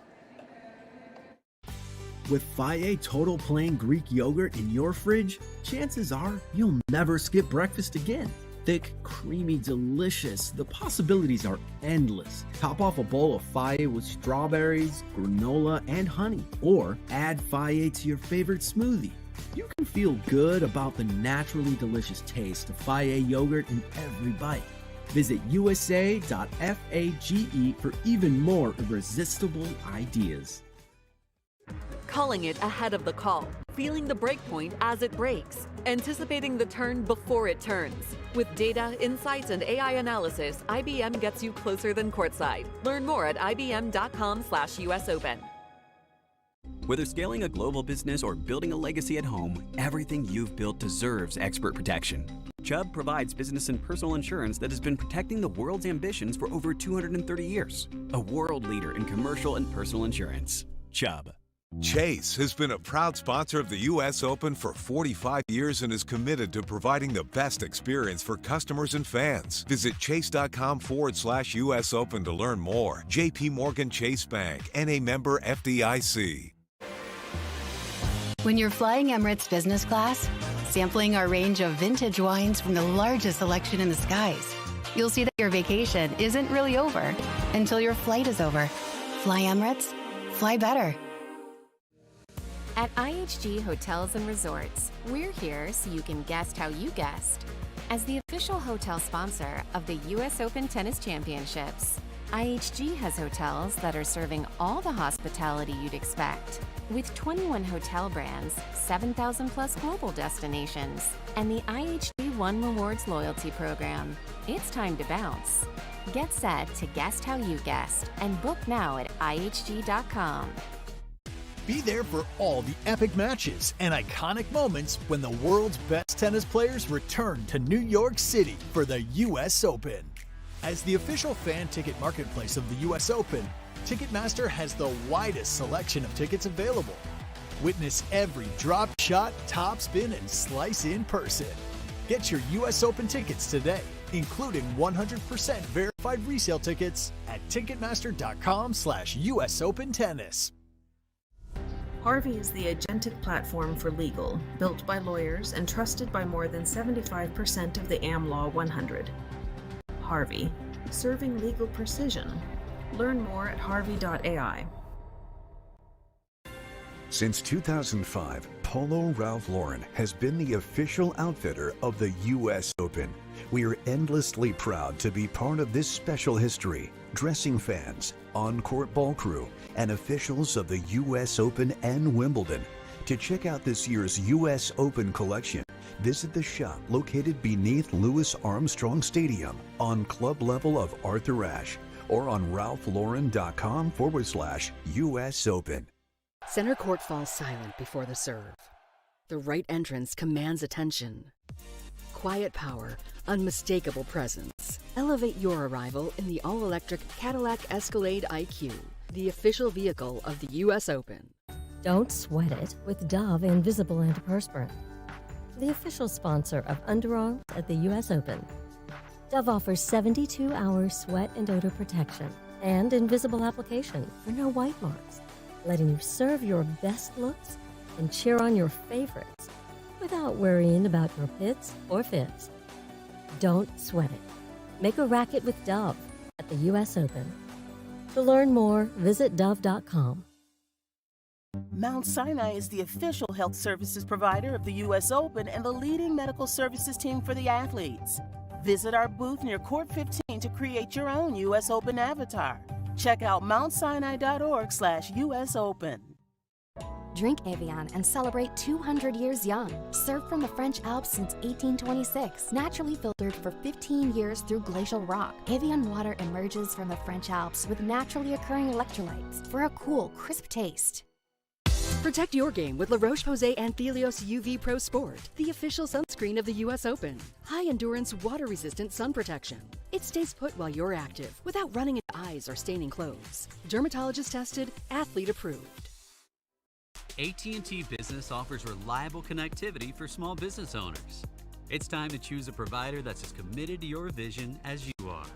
Get AT&T Business at business.att.com.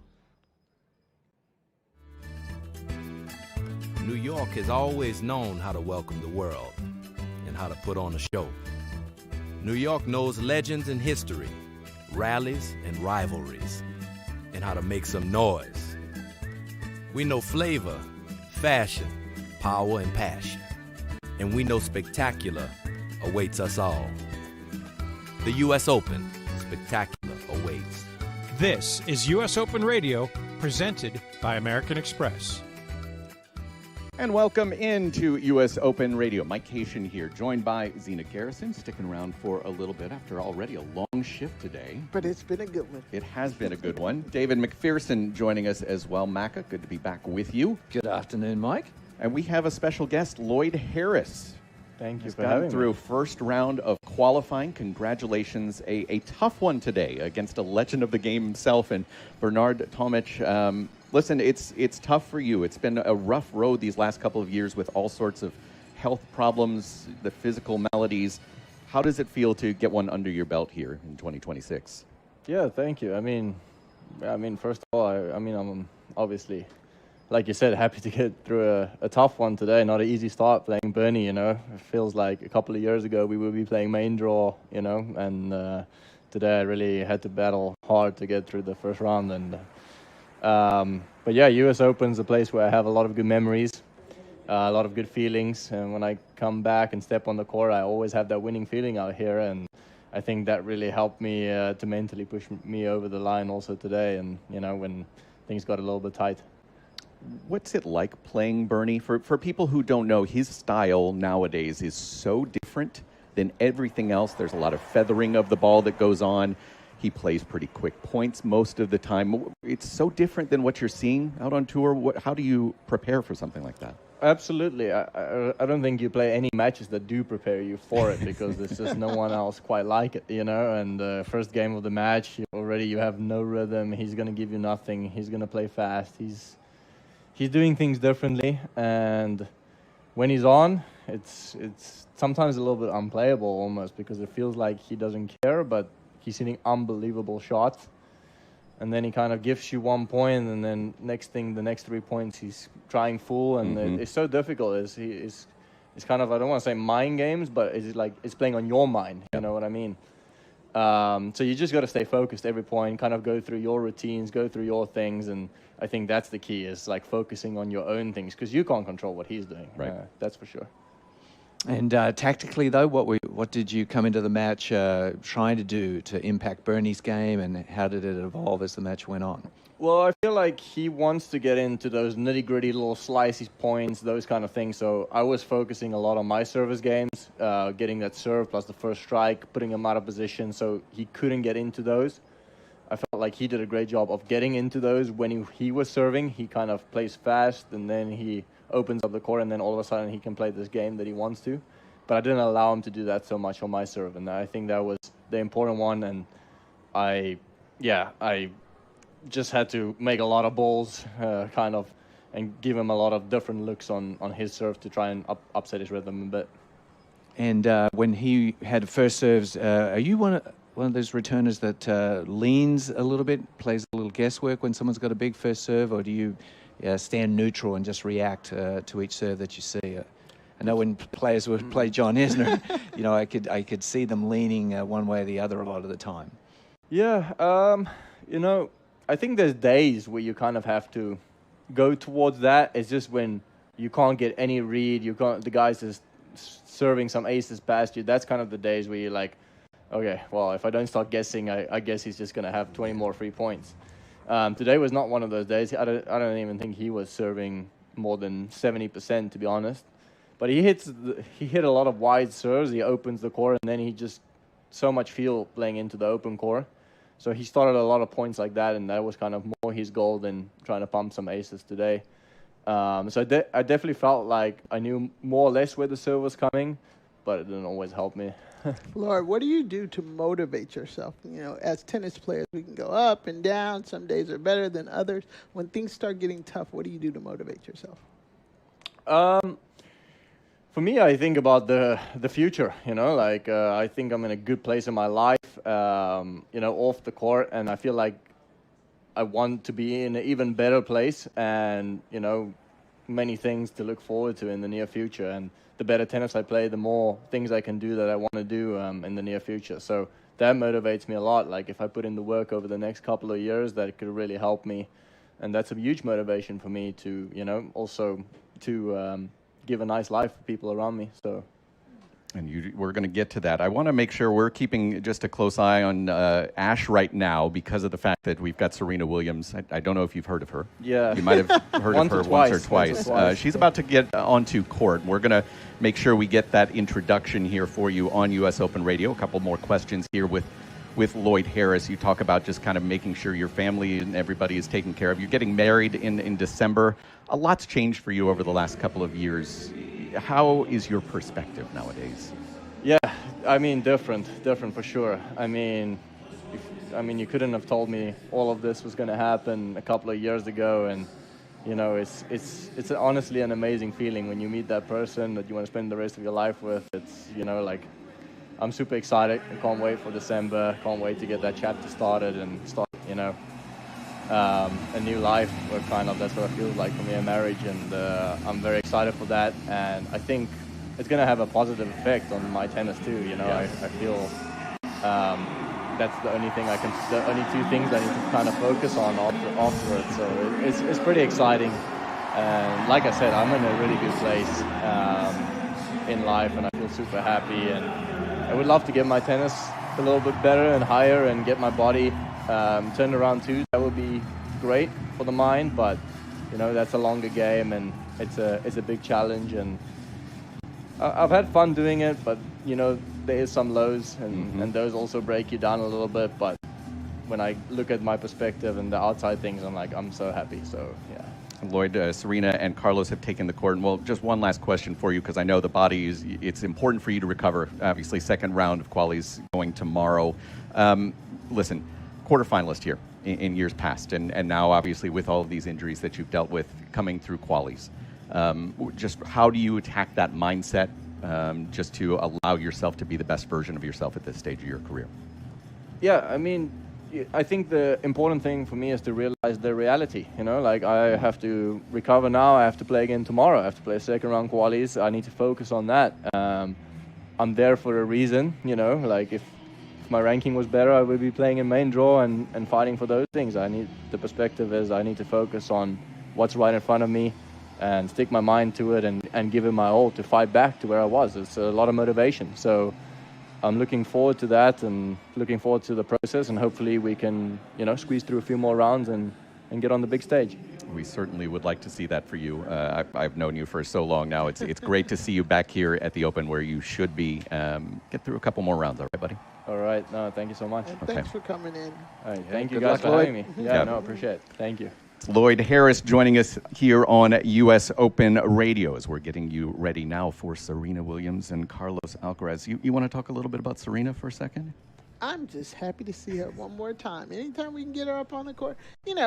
This has just been so amazing that she is even back on the court, wanting to be back on the court. And then this mixed doubles it's a perfect opportunity.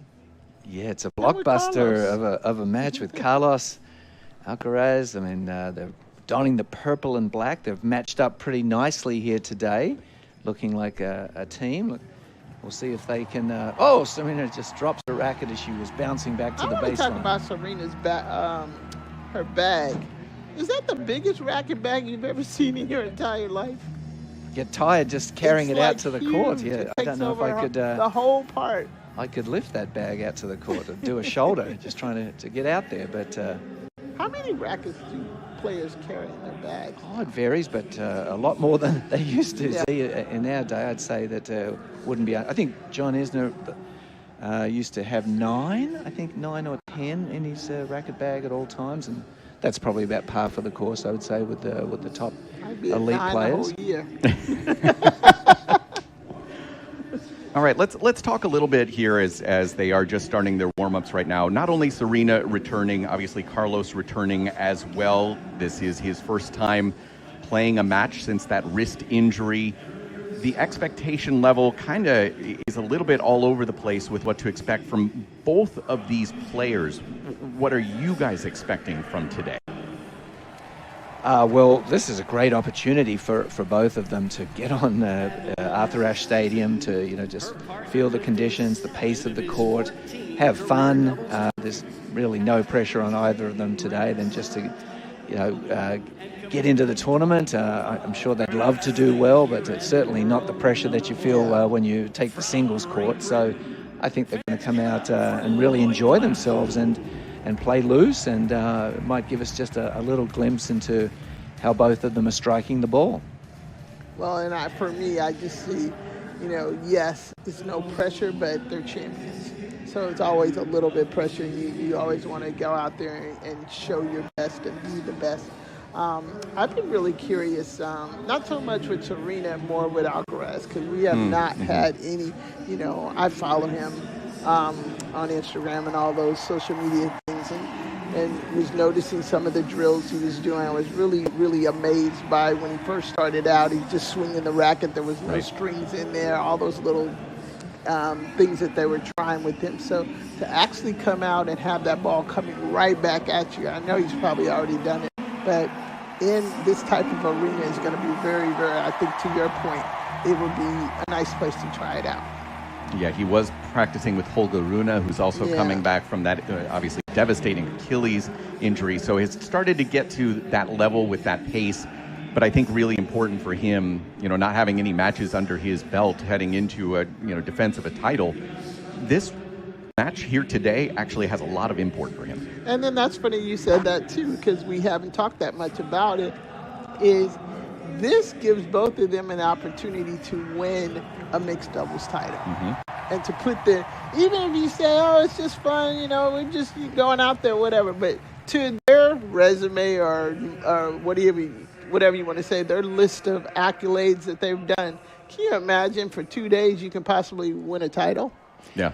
Yeah, probably the first match, they're just looking to obviously just see how they're playing and enjoy the process. But if they did advance to the semifinals, then you'd feel like they'd smell a trophy, and you wouldn't want to back against them if they were able to get through to the semifinals. But they have to find the chemistry. Mixed doubles, as we know, Zina, doubles so much different to singles, so there's a big chemistry involved there that they have to overcome, just stepping onto the court together for the first time. And this team that they're playing is, no we haven't even mentioned them. Yeah, we haven't even talked about them. And we need to be talking about them. Indeed. Yeah, it's Aaron Routliffe and Lloyd Glasspool, two players who have come through the collegiate ranks and obviously have done both former world number ones on the doubles side. And I think what's actually really relevant about this particular pairing is the fact that Aaron Routliffe has already played Serena twice this year. Yeah. She's played Serena twice. First one, it was a real struggle. It's not going to bother her. It's not the same. She will not be overwhelmed by the moment, considering she has already a win over Serena this summer. Because I actually liked the way when she lost the first one and she came back, she was like, nope, you're not taking this. I'm on you. But another aspect to this that I've noticed since I've been sitting here for a while now, the box is really more serious than they were last year. The people that are sitting in that box, I'm like, are they getting some extra bonuses or something? They got to be. They are really in it, but it's probably the title.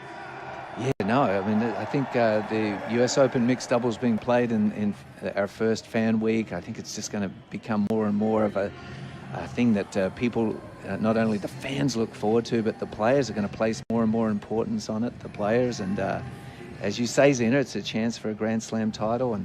And Aaron Routliffe and Lloyd Glasspool are a very formidable combination. They have the advantage that they played yesterday in the qualifier. Correct. So they have their synergy in place and ready to go. So to my mind, you'd probably put them as the favorites in this match, considering their doubles acumen and the fact they got to play yesterday. The one person I am concerned about on court is Lloyd Glasspool. This is going to be a really tough test for him in terms of how he handles the moment. He's probably the least experienced at the highest of levels. He does have a Grand Slam title, but everybody else has multiple. But it's not Serena, and it's not Alcaraz, and like you said, Ratcliffe has played before. It is Alcaraz serving from the near side. He and Serena with purple tops from Nike and black bottoms, and missed first serve. Now a second from Alcaraz is into the net. He has started with a double fault at love 15. A very inauspicious start to Carlos's US Open campaign. But he better be glad I'm looking at his hair.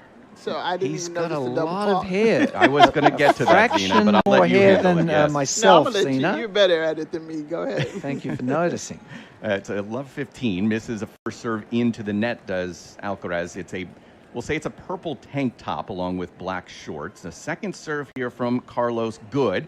Glasspool with a back into an Alcaraz backhand. Glasspool now with a big forehand to an Alcaraz forehand, even bigger. They caught the line, and Serena cuts that one off right through the middle with a backhand winner for 15 all. Well, Yes, we're going to... sorry, Zina. I'm loving that first one. I actually text Serena from her last match, and please only swing when it's high. Do not swing when it's low, but that was a beautiful cutoff there. I think we're going to see Carlos serve and stay back on the baseline. He's going to match up awfully well against either opponent from the baseline, and he can set Serena up for a lot of easy pick-off volleys playing that tactic. It would be good if he could make a first serve. He has missed all three so far. Second serve here, 15 all is good on the line. It is an ace, huge kicker over Routliffe's backhand for 30-15. Now, that'll get you fired up because that was definitely a second serve on the line, but it was a beautiful second serve. Extremely high bounce, and Aaron Routliffe is a tall player, and that eluded her reach.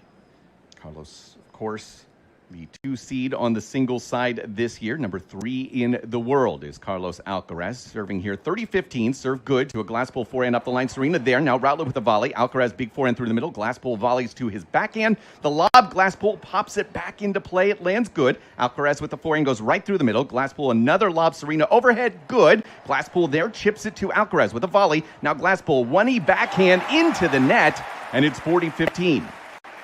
Very entertaining point. Serena getting some early action at the net. She's already had one swinging volley put away, and there she had an overhead that probably later in the match she would put away. It was an overhead that was there to be gotten rid of, but she didn't quite execute it, and it ended up being a very entertaining rally. It's taken her a long time to have some actual volleys. She volleyed very well there. She has improved her volley since she's come back, I must say.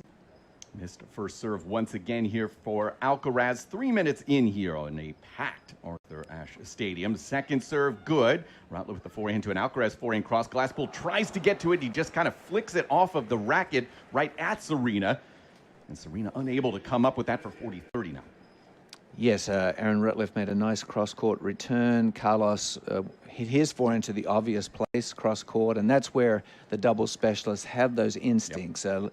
As soon as Lloyd Glasspool saw that Aaron had made the return, he immediately darted towards the middle and was very close to the net. Even though he didn't make extraordinary contact, it was still good enough. Game point. Serve is once again into the net from Alcaraz. Really struggling to find that first serve in his opening service game. Second serve, good. Glasspool backhand cross. Alcaraz has to throw up a lob. Glasspool running forehand swing. Alcaraz forehand is into the net. And it's going to be deuce, a deciding point. It will be Alcaraz serving to Glasspool on the ad side. I think very intelligent tactics there from Lloyd Glasspool. He took the second serve return early and immediately sort of advanced to the net. He doesn't want to trade ground strokes with Carlos Alcaraz. So as a doubles player, win it at the net. if you get a second serve or sometimes even a first serve, just hit that return and fire on in and use your volleys. This deciding point, again, to the ad side. Glasspool will take it. Serve Alcaraz off the net and long. This has been a rough service game in terms of finding the first serve. But the second here for Alcaraz, good. Glasspool backhand through the middle. Alcaraz rolls a forehand to a Glasspool forehand inside out. Alcaraz backhand and Routliffe picks it off at the net. There's a quick break for the doubles specialists. It is 1-love, Routliffe and Glasspool. Radcliffe does a great job of just closing off that center. She's beautiful. She's so smooth at doing it. Sometimes you don't even notice that she does it right at the right moment. And that's probably one of the biggest things the doubles specialists clearly outpoint the great singles players at is what they're doing at the net. You know, how close they get to the net, their anticipation.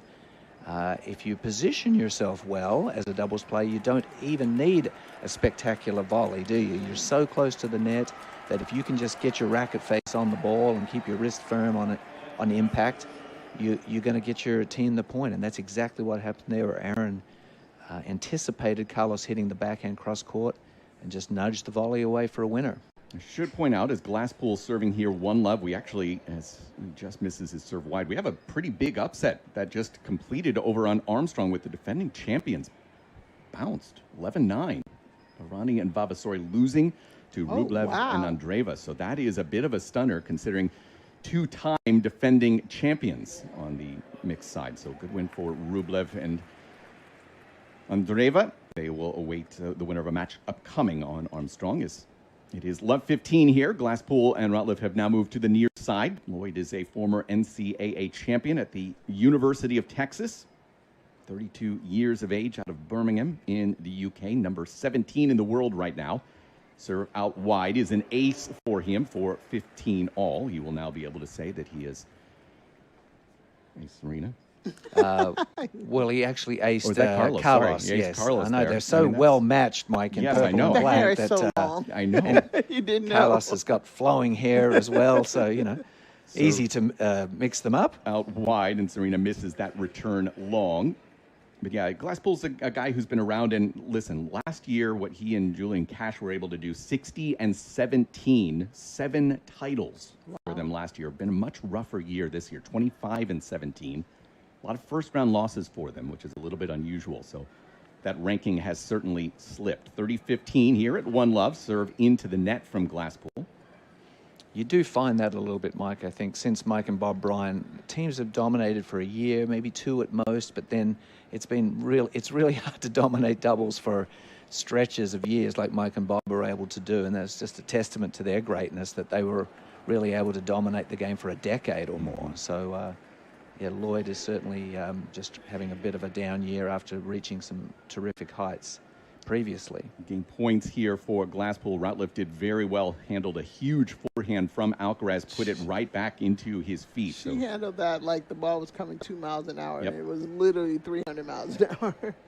So missed first serve here from Glasspool. 40-15, 1-love. This is first round action of the mixed doubles here, the 2026 U.S. Open here on U.S. Open Radio. Mike Haitian, Zena Garrison, and Macca, David McPherson. Serve is good. Serena backhand return misses long, and they have consolidated. It is 2-love here early. And Serena always has loved the deuce court, hasn't she, in doubles? Venus would always play the ad. Serena loves the deuce court, so I'm sure Carlos was probably said to you, what side would you like? And when Serena said, I'd like the deuce, please, Carlos was probably like, anything you like, Serena. I'll get over on the ad side. She's always been able to hit that off backhand pretty well, so that was a big part of it. And she will serve here at love 2. Serve is good. Routliffe with the forehand to a Serena volley that goes up the line. Routliffe there throws up a lob towards Alcaraz, who puts it right into Glasspool for 15-love. Now, this has been very surprising, but it's one that she would have added 10 years ago. But anyway, the serve and volley. She's been serving and volleying, and she's been doing it extremely well. So, and Jameer Jackson, who now is her coach that has hit with her for so many years, but can you imagine the knowledge that he has from just watching her? Yeah, Jameer is one of my favorite people. I watched their practice yesterday. He can still strike it. That is a young man. I mean, I thought he was going to be a top 50 guy when he came out of the University of Virginia, but it's tough out there if you don't get it there pretty quickly. Second serve for Serena. Glasspool with the forehand to a Serena volley into the net for 15-all. And Serena Williams serve volleying on second serve as well. She's clearly come in with an intent that I'm going to be a serve volleyer in this mixed doubles match at least. When you think about it, when they first came out, serve and volley for the doubles was still very much around. So they knew how to do it. It's just as it evolved, and she didn't play as much. But, you know, it's interesting because I notice a lot of the young players are starting to do a little bit of both. Very little, but enough, you know, more than what we've seen. It's going to be a second serve here for Serena. Love to 15-all. We're on day 2 of the 2026 U.S. Open. This second serve from Williams good. Routliffe backhand inside out is into the net. Missed return for 30-15. I got to ask both of you guys. Serena's serve, where would you rank her overall, men and women? Right now? The technical, not right now. I mean, just overall. Yeah. Oh, gosh, from my mind, I can't think of a better women's serve in history. Well, I'm saying overall. Well, her technique, her motion is wonderful. Like, it's just a beautiful ball toss. She was always so clutch when she needed a spot, just like Pete Sampras in the old days. You know, when Pete needed a spot, he was always able to find it. And of course, watching John Isner serve for so many years. Well, that's a whole different. Yes, but Serena's motion, just fantastic. Like Sampras and Federer, it was so reliable. The bigger the moment, the more likely Serena was going to serve a great match. So many big finals against whoever she came up against, Sharapova. Serena would always just paint the corners. I mean, there was a shot that you could really rely on. Yeah, for me, Sampras was actually the one that popped into my head as well, just in terms of the impact and how much it brought to the overall game and changed the game as well. I think that has to be included.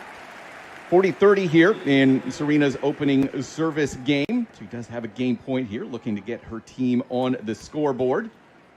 Nice little discussion between the two of them. Yeah, Carlos's hair, it's flowing. He's got a headband on. I didn't know, there's a possibility he's got a guy here. The barber here, he's got a guy. So it might change once we get to the singles side of things. Game point here for Serena from the far side. Serve out wide, well long. Serving to Lloyd Glasspool here with this game point. They also had a game point in Alcaraz's service game. We're not able to get the hold there. Now a second for Serena at 40-30. The second good. Glasspool forehand missed into the net. Serena and Carlos have gotten on the scoreboard. It is 2-1. That was a nice serve right down into the tee. And back to Carlos' hair. I kind of like it. I like that he changes his hair. I agree with you. Because that, I'm one of those people, whatever floats your boat, don't worry about what other people think. It's whatever floats your boat, especially getting on the tennis court. You have to be confident with yourself. So. And it's nice that he's got options. Yeah, I really don't have many options to bring to the Mac and I to the just booth. that is not a thing that we can do. Carlos can bring a lot of hair or none at all, which he's shown us. My daughter asked me to wear a mohawk. It took me months to put together even 2 inches of hair on top of my head. So, but yeah, it's great to see both of these players back in action, and you can tell obviously the impact that both of them have had. One long career, one still growing career, but just to see it packed like this on a Tuesday of Fan Week is fantastic to see. So many of these young kids who did not get to watch Serena and now getting for the first time. Can you imagine, though, Alcaraz, you've gotten to play now with Serena and you had the chance to play with Rafa? I mean, that's like amazing to have that type of history. And he's making his own history. He is. Yeah. And you see the two of them there on the change of ends, communicating a lot. I mean, I think that second serve into the Glasspool forehand was not an accident. They know that Glasspool's backhand is a lot stronger return than his forehand. Serena, a great tactician, and so I think that even though it's mixed doubles, they're competitors. They're going to play a strategical game here. She studies a lot of tennis. She watches a lot. I was actually very surprised the second time around when I started working with her years and years ago, just for a minute. She watches a lot of tennis.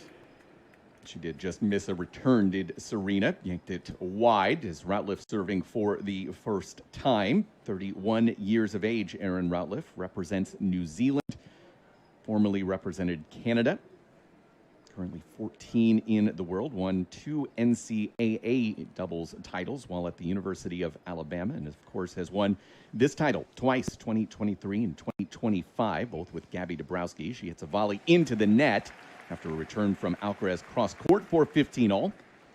Serena, even though she missed that opening return, she clearly was trying to pull the ball down the line, anticipating Lloyd Glasspool coming into the middle. And even though she missed it, that might have sent a message to Lloyd there, because he was probably thinking, oh gosh, is Carlos going to go down the line as well? And he stayed home. And so going down the line early in doubles matches on the returner's serve is something that you need to invest in.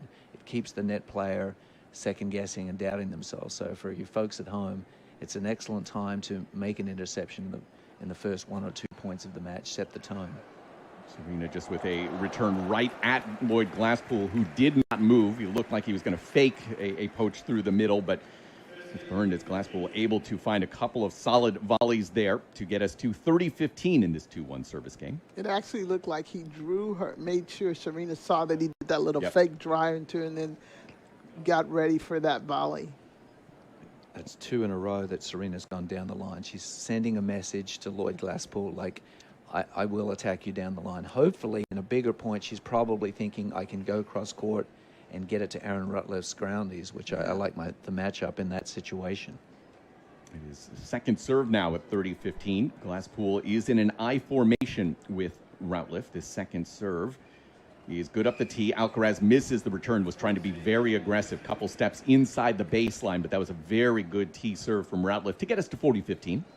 And that is Aaron Rutliffe's signature shot, her serve. She's very tall, and even her second serve is a weapon, and she showed that there. Carlos was not expecting such a fearsome second serve, and he was very surprised at the velocity and the location of that tee serve. 2-1, 40-15. Routliffe, black top, white skirt from the far side of the court with a game point to Serena. Backhand return is off the frame of Williams. So through the first rotation, Routliffe and Glasspool do get it to 3-1 with a couple of simple holds mixed in there, both to 15. Good serving from Aaron Routliffe, and obviously Lloyd Glasspool, a force at the net. Serena 3 times in a row tried to take the backhand up the line. So, but she's investing. She's investing. So you think it's going to happen later in the match when it really matters? I think Serena will probably lay that backhand inside out and be hoping that Lloyd Glasspool will stay home. A lob return from Routliffe. Serena with an overhead short. Glasspool able to track it down, throws another lob. Swinging volley from Alcaraz through the middle. That does the trick. Glasspool not able to track that one down. It is 15 love. I was kind of wondering when Alcaraz was going to get up there. Serena hit that overhead. I'm like, why? I mean, isn't that, once you see someone hitting the overhead, he shouldn't have been standing back, but he came in and made a nice swinging volley. This is not where he shines. I think he does a lot of things incredibly well, and maybe the serve and volley, not exactly that he did play last year, of course. Lost first round with Emma Raducanu's got a second serve here, 15-love. That is a miss. It's a double fault trying to go tee, and misses it just wide. And of course it is, Mike, sometimes it throws a great singles player off where you stand in doubles. Like if you're not playing the I formation, you set up your service stance far wider than you do in singles. And it takes a little bit of adjusting to. So that's why sometimes serving out of I formation for a singles player is more comfortable, because that's where you're standing in your singles matches. Missed first serve once again, and right now they are 4 of 16. Serena and Carlos on their serves. Second is good. Ratliff with a backhand lob, catches the baseline. Lob from Alcaraz with tons of height. Glasspool taking an overhead from the baseline. Serena with a forehand. Ratliff volley put away. No, Serena gets to it, but just misses wide. Good effort there from Williams, but can't quite bring it back into the court. It's 30-15. Excuse me, 15-30. That would have brought the house down had Serena been able to track that down and make an incredible defensive play. She was almost in the side fence there with a stretched one-handed backhand, a very gallant effort. She has a massive smile on her face. She looks like she's really enjoying this despite this scoreline at this moment. 15-30, serve into the net again from Alcaraz as Ratliff and Glasspool 2 points away from this set. Second serve now for Alcaraz. It is good. Glasspool back in through the middle. Alcaraz forehand to a Glasspool forehand. Serena there swinging volley. Good into the deuce corner. You don't love it, Zena. I can see on the look it was a little low for you. Yeah, I don't love it when it's like way below the net. There is no way you're picking up that ball. But she did pretty well with it. That's It's a very high. good move. Yeah. That's still high. And there's the ferocity that we're used to. A big scream of come on right at Carlos Alcaraz. Big spot here. 1-3. 30 all in this first set to 4. Ratliff about to take this one. She has struggled when he has put in the first serve. Alcaraz first serve good. Lob up the line. Serena overhead. Glasspool there. Backhand slice to an Alcaraz forehand that would have missed long. Now he hits a volley. Glasspool there. Puts that one away into the deuce corner. And a break chance and set points. 2 of them for Glasspool and Ratliff. Yes, a very strategical lob there on the return from Aaron Ratliff. Just took the hand off and blocked the lob high. Serena was able to make the smash, but she was beyond the service line when she made contact, so the point extended. Very, very clever doubles play there. So Alcaraz to Glasspool here at 30-40. Serve into the net. Just continues to really struggle on this first serve. Again, first match for him since April. 4 months off. Second serve good. Glasspool backhand will miss well long. Got a little bit tight to his left shoulder. He's going to get another crack at it on this deciding point as we go male to male here. He needs to get a first serve in. Yeah, Carlos must have been practicing with the nets a little bit low wherever he's been doing his training. I'm sure his boxers over there like, can you make sure you reach up and get up on the ball? But that's why it's so important for him to be playing this week, to get at least one match under his belt of serve and return practice. See what's going on. Yeah, go from there. So again, set point number 2, serve Alcaraz good. Glasspool lob over Serena, misses wide. There you go. So they do survive the moment. Keep things tight, 3-2, however, and it will be Glasspool serving here in a moment to try and take this first set. What has really stood out for the two of you through so far half a day's worth of action here on the mixed side? Well, definitely that Alcaraz is just rusty. And to your point, was a very good, his coaching box is probably just trying to figure out what he's going to need to work on. And for Serena, I think she's getting better. Volleys are looking much better. But Ratcliffe and Glasspool definitely so strong. They're just plugging away. I think they're taking the pressure better and just playing in doubles like they normally would. And yeah, to your earlier point, Mike, the earlier matches were very entertaining. I did not have Monfils and Svitolina in my semi-finals at the beginning of the day, but I obviously underestimated the power of love in mixed doubles, and they rode their You need to hold that one, because if they win this, and that's that going to was be a good one. big crowd favorite out there. I think they played their matches on Armstrong, and they advanced to the semi-finals, so good for them, and they were incredibly entertaining today. Gael Monfils making some spectacular defensive plays on the mixed doubles court, so that was fun to watch. And then, Zena, you and I were very impressed with Bencic and Caboli, weren't we? They looked really ruthless out there. So Bencic was like, whoa. Very impressive. So really they will be hard to stop, I think, for this title, Caboli and Bencic, based on what I've seen today. And they await the winner of this one a little bit later here this afternoon or into the early evening. Glasspool serving 3-2, misses well long, serving 2 Serena. Glasspool and Ratliff here on the near side. We're 23 minutes into this first round mixed doubles action. Second serve upcoming for the former Texas Longhorn. His second serve. Good up the tee. Serena backing up the line. Glasspool there with a backhand volley to a Serena backing up the line. Glasspool backhand to Serena volley. Glasspool now has a backhand, goes lob. Serena overhead right at Ratliff and right through Ratliff for love 15. Now, that was vintage Serena getting back for that overhead right there. She even had the sizzle kick. I mean, she got back so well, saw that ball went up, and she immediately got that racket head up and just nailed that ball right at the feet of Ratliff. Big spot here for Alcaraz if he can get a look. Love 15, 3-2, I formation, serve Glasspool good. Alcaraz up the line, Ratliff volley. Lob from Alcaraz, Ratliff overhead. Alcaraz can't jump and grab that one just over his right arm. It is 15-all. That was just a classic ball of Alcaraz not knowing what to do on doubles, because you don't go back to the service person unless you're going to to the person at the net unless you're going to try to really pass them. He kind of just put it there. So 15 all in this 3-2 service game. Another I formation. Glasspool tries to go backhand body, misses just long. So Serena will get another second serve to look at. Getting some calls is Lloyd Glasspool from his partner Aaron Ratliff. Now this second serve, another I formation. Good forehand up the line. Glasspool backhand goes cross to an Alcaraz backhand cross. Glasspool backhand through the middle, misses well long, and now 15-30. First test they've had to deal with here today. And Serena actually hit that second serve and ran to the net. I mean, it's like, I don't want to say chip and charge, but hitting charge. And it actually almost kind of threw Alcaraz off a little bit. But that was the right play at that right moment. Absolutely was. 15-30, serve, Glasspool good. Alcaraz forehand inside out to a volley from Glasspool that misses well long. So here's the opportunity. First break chances of the day for Williams and Alcaraz. They'll have 3 looks. Williams will get the first crack, and then Alcaraz theoretically the next 2 if needed. And Alcaraz giving that little nod and saying, let's go, or vamos. Serve, Glasspool up the tee, backhand Serena. Glasspool misses another volley, this one into the net, and we're back level. It's 3-all.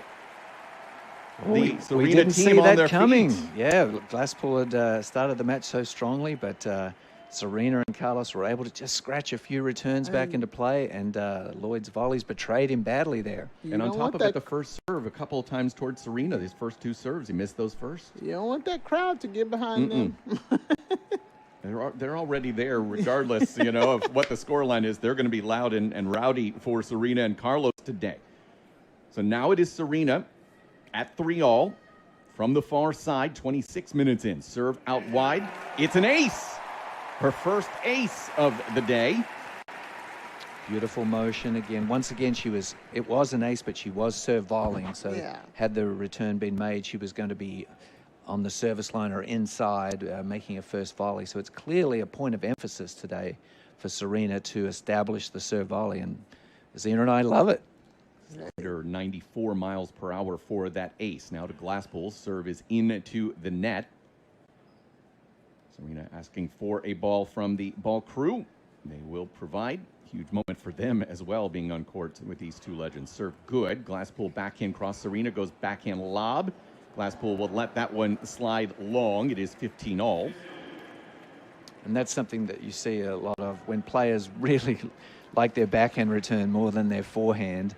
They will move, a right-hander will often take a couple of steps to his right to turn a forehand body serve into a backhand body, and that's what Lloyd Glasspool did there. I think Serena was aiming for forehand body, but Lloyd was like, no, I'm going to take a backhand here. Thank you very much. 3-all, 15-all in this first set. Serena to Routliffe. Serve just misses long, trying to go into the body at 104. A little bit of a slider action on that first serve. Now a second for Serena. It is good. Routliffe backhand into the net. Great depth on that second. Got into the body for 30-15. Like you said, a great depth. I mean, and that ball, it was a nice second serve there, but the depth is what caught her. Ratcliffe was just not able, it just slid off that line. Yeah, and Routliffe was looking to step in, maybe get a shorter second, but yeah, she's seen Serena a couple times already this summer. Serve up the tee is into the net from Serena, and I think that does really matter. Routliffe I think she's been fine here today and really seems very much into this and knows what to expect. 30-15, second serve for Serena. It is good. Glasspool backhand cross to a Serena backhand cross. Glasspool backhand cross. Serena backhand lob. Glasspool backtracks. Forehand up the line. Alcaraz was on the move through the middle, and Glasspool makes him pay. It's 30-all. That's when you want to say, Alcaraz, I think she can handle the backhand. You don't need to move.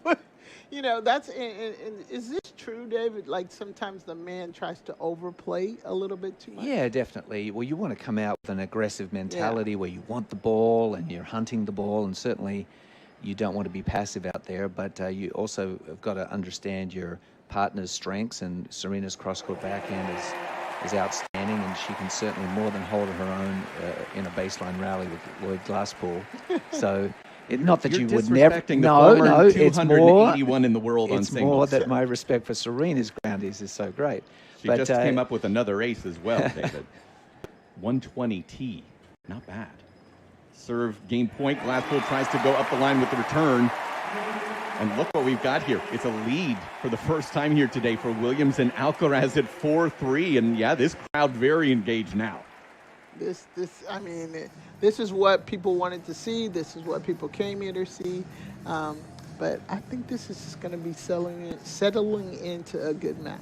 Yeah, and I think Serena and Carlos are showing some tactical awareness here. We just saw Renee Stubbs in the crowd. Probably has given Serena the scouting report, and that's clearly one of the most important things in doubles is to know which wing your opponent's return better on, and they're clearly targeting the Glasspool forehand on the significant points. Serena did that again there at 40-30, a good tee serve, and Lloyd missing the forehand in the net. So I think with Renee Stubbs sort of captaining the doubles ship here, this team could be dangerous. Which wing that they're best on, from the returner serve or just from the ground stroke, or both? Well, both. But obviously as the server, you have the balls, you have complete control of where you're going to serve. And it's amazing how many players really have a more dependable backhand return, the two-handers, than a forehand return. So it's oftentimes on the big points, the tactical play, the correct play is to attack the forehand or the forehand body of the returner when they've got a good two-hander, which so many two-handers do. Yeah. Well, this is always a really interesting time, too, when you've had everything's been in your control, and then all of a sudden you're on your back heel, and that's what Aaron Routliffe and Lloyd Glasspool have to deal with right now. It is Aaron Routliffe serving with new balls, 3-4 serving to stay in this set. From the far side to Serena, serve, tee, just wide. Alcaraz meanders towards the net slowly, uncomfortably. Now a second serve here from Routliffe with a white visor on her head. The second, good. Serena forehand cross into a volley. Alcaraz there with a volley. Does it catch the back of the baseline? Yes, it does. He bounces around a little body English. Not the cleanest volley you've ever seen, but it got enough of the line. He made the right move, but he almost missed it. But the fact is he made the right move. And fantastic return from Serena. She set the table beautifully, and Carlos almost bungled it. He did everything but miss that volley. So it is a big opportunity here, and love 15 with Alcaraz returning here. Toss from Routliffe, serve off the net and wide. So Alcaraz going to get a look at a second here at love 15 at 3-4. I formation still from Glasspool. Alcaraz right on top of the baseline, steps in, serve Off the net and good. It was a second serve upcoming again here for Routliffe. I was wondering if he was going to try to drill that down that line because he's giving him a lot of space there. Indeed. It is a second serve again here from Routliffe. It is good to Alcaraz backing up the line. He's missed it well long. Yeah, it looked like they were giving him that opportunity. Yeah. Routliffe was running to a forehand there, and he just misses that return long for 15 all. Dave, is that one of a shot that maybe that's not his strongest? Yeah, and that's the game within the game. I mean, the Alcaraz backhand return in singles, you're not going to aim down the line very often in a singles match. You're going to go over the middle or cross court. And so the doubles team wisely are putting their net man in a position that if Carlos goes cross court on the backhand return, it'll be picked off. And as we saw there, he tried to go down the line. He knew the down the line was the shot to make, but he was unable to keep it inside the baseline. Another missed first serve here from Routliffe. A second upcoming to Serena. No, it's not. It is a double fault from Routliffe. Interesting. Normally in the mind of champions like them, if you give it to them again, they're gonna try it and they're gonna get it. Yes, well, this will be fascinating. I think Carlos knows that, gosh, if I can just execute my backhand up the line here, I'm probably going to win the point. So I think that's where he will be aiming. It's just a question of whether he executes. 15-30. They've won 11 of the last 15 points, have Alcaraz and Williams. Serve good. Alcaraz backhand lob. Good. Routliffe with a backhand through the middle. Alcaraz rolls a forehand long. Wow, trying to stay in a baseline rally with Routliffe, but just missing. Well, I think that's from him also not playing. He doesn't seem to be just kind of, the ball's not clean. What do you think? Yes, his footwork was poor, yeah, wasn't it? Yeah, the return was a shank, lucky to be in, and then it was a routine forehand for Carlos Alcaraz, but the footwork was not what we'd expect from him, and an unforced error. 3-4, 30 all. Routliffe serve is good. Serena, big return! What a ripper! What a rip! Cross-court winner, Serena Williams, and set points, Williams-Alcaraz. Vintage Serena, short backswing, cut off the angle. I have to say, you don't want to give her that return right into there. the alley. That was just, I mean, what we would call right in the middle of the sweet spot. She was loving it. She probably did go back a couple of years like, oh, this is my shot. And she just really ripped it. Electrifying return on such a big point, giving them a set point here at 3-4, 30-40. Serena set him up. Can Alcaraz bring it home? Serve into the net. He's going to get a second serve. He takes a couple steps back. He will likely take another step or two forward here in just a second. Gets into his ready position. I'm going to say he's going to drill it. 30-40, second serve. Good. It right into Glasspool. Fights it off. Alcaraz for it. Up the line for a winner. What a stunning comeback for Alcaraz and Williams.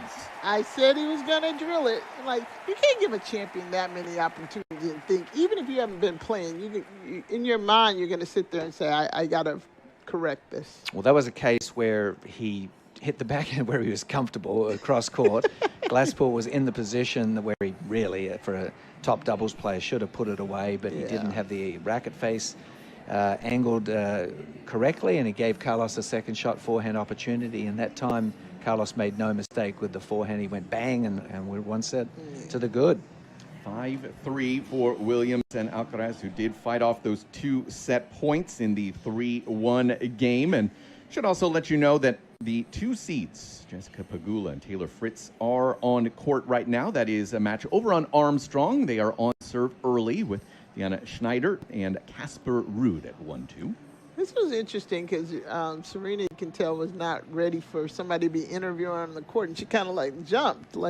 But Petra is out there interviewing. I think this is another added asset that is really good for this mixed doubles. Yeah, after the first set, doing a little interview, and now that they're aware of what's going on, they're laughing and don't seem bothered by it at all. But yeah, it's not something that we're used to doing, is being interviewed after you win the first set. But I think it's great entertainment. I mean, this new format for the US Open mixed doubles has just been spectacular, and I really like the little tweak that they've done this year, where they've given more of the doubles players at least an opportunity to compete with the qualifying.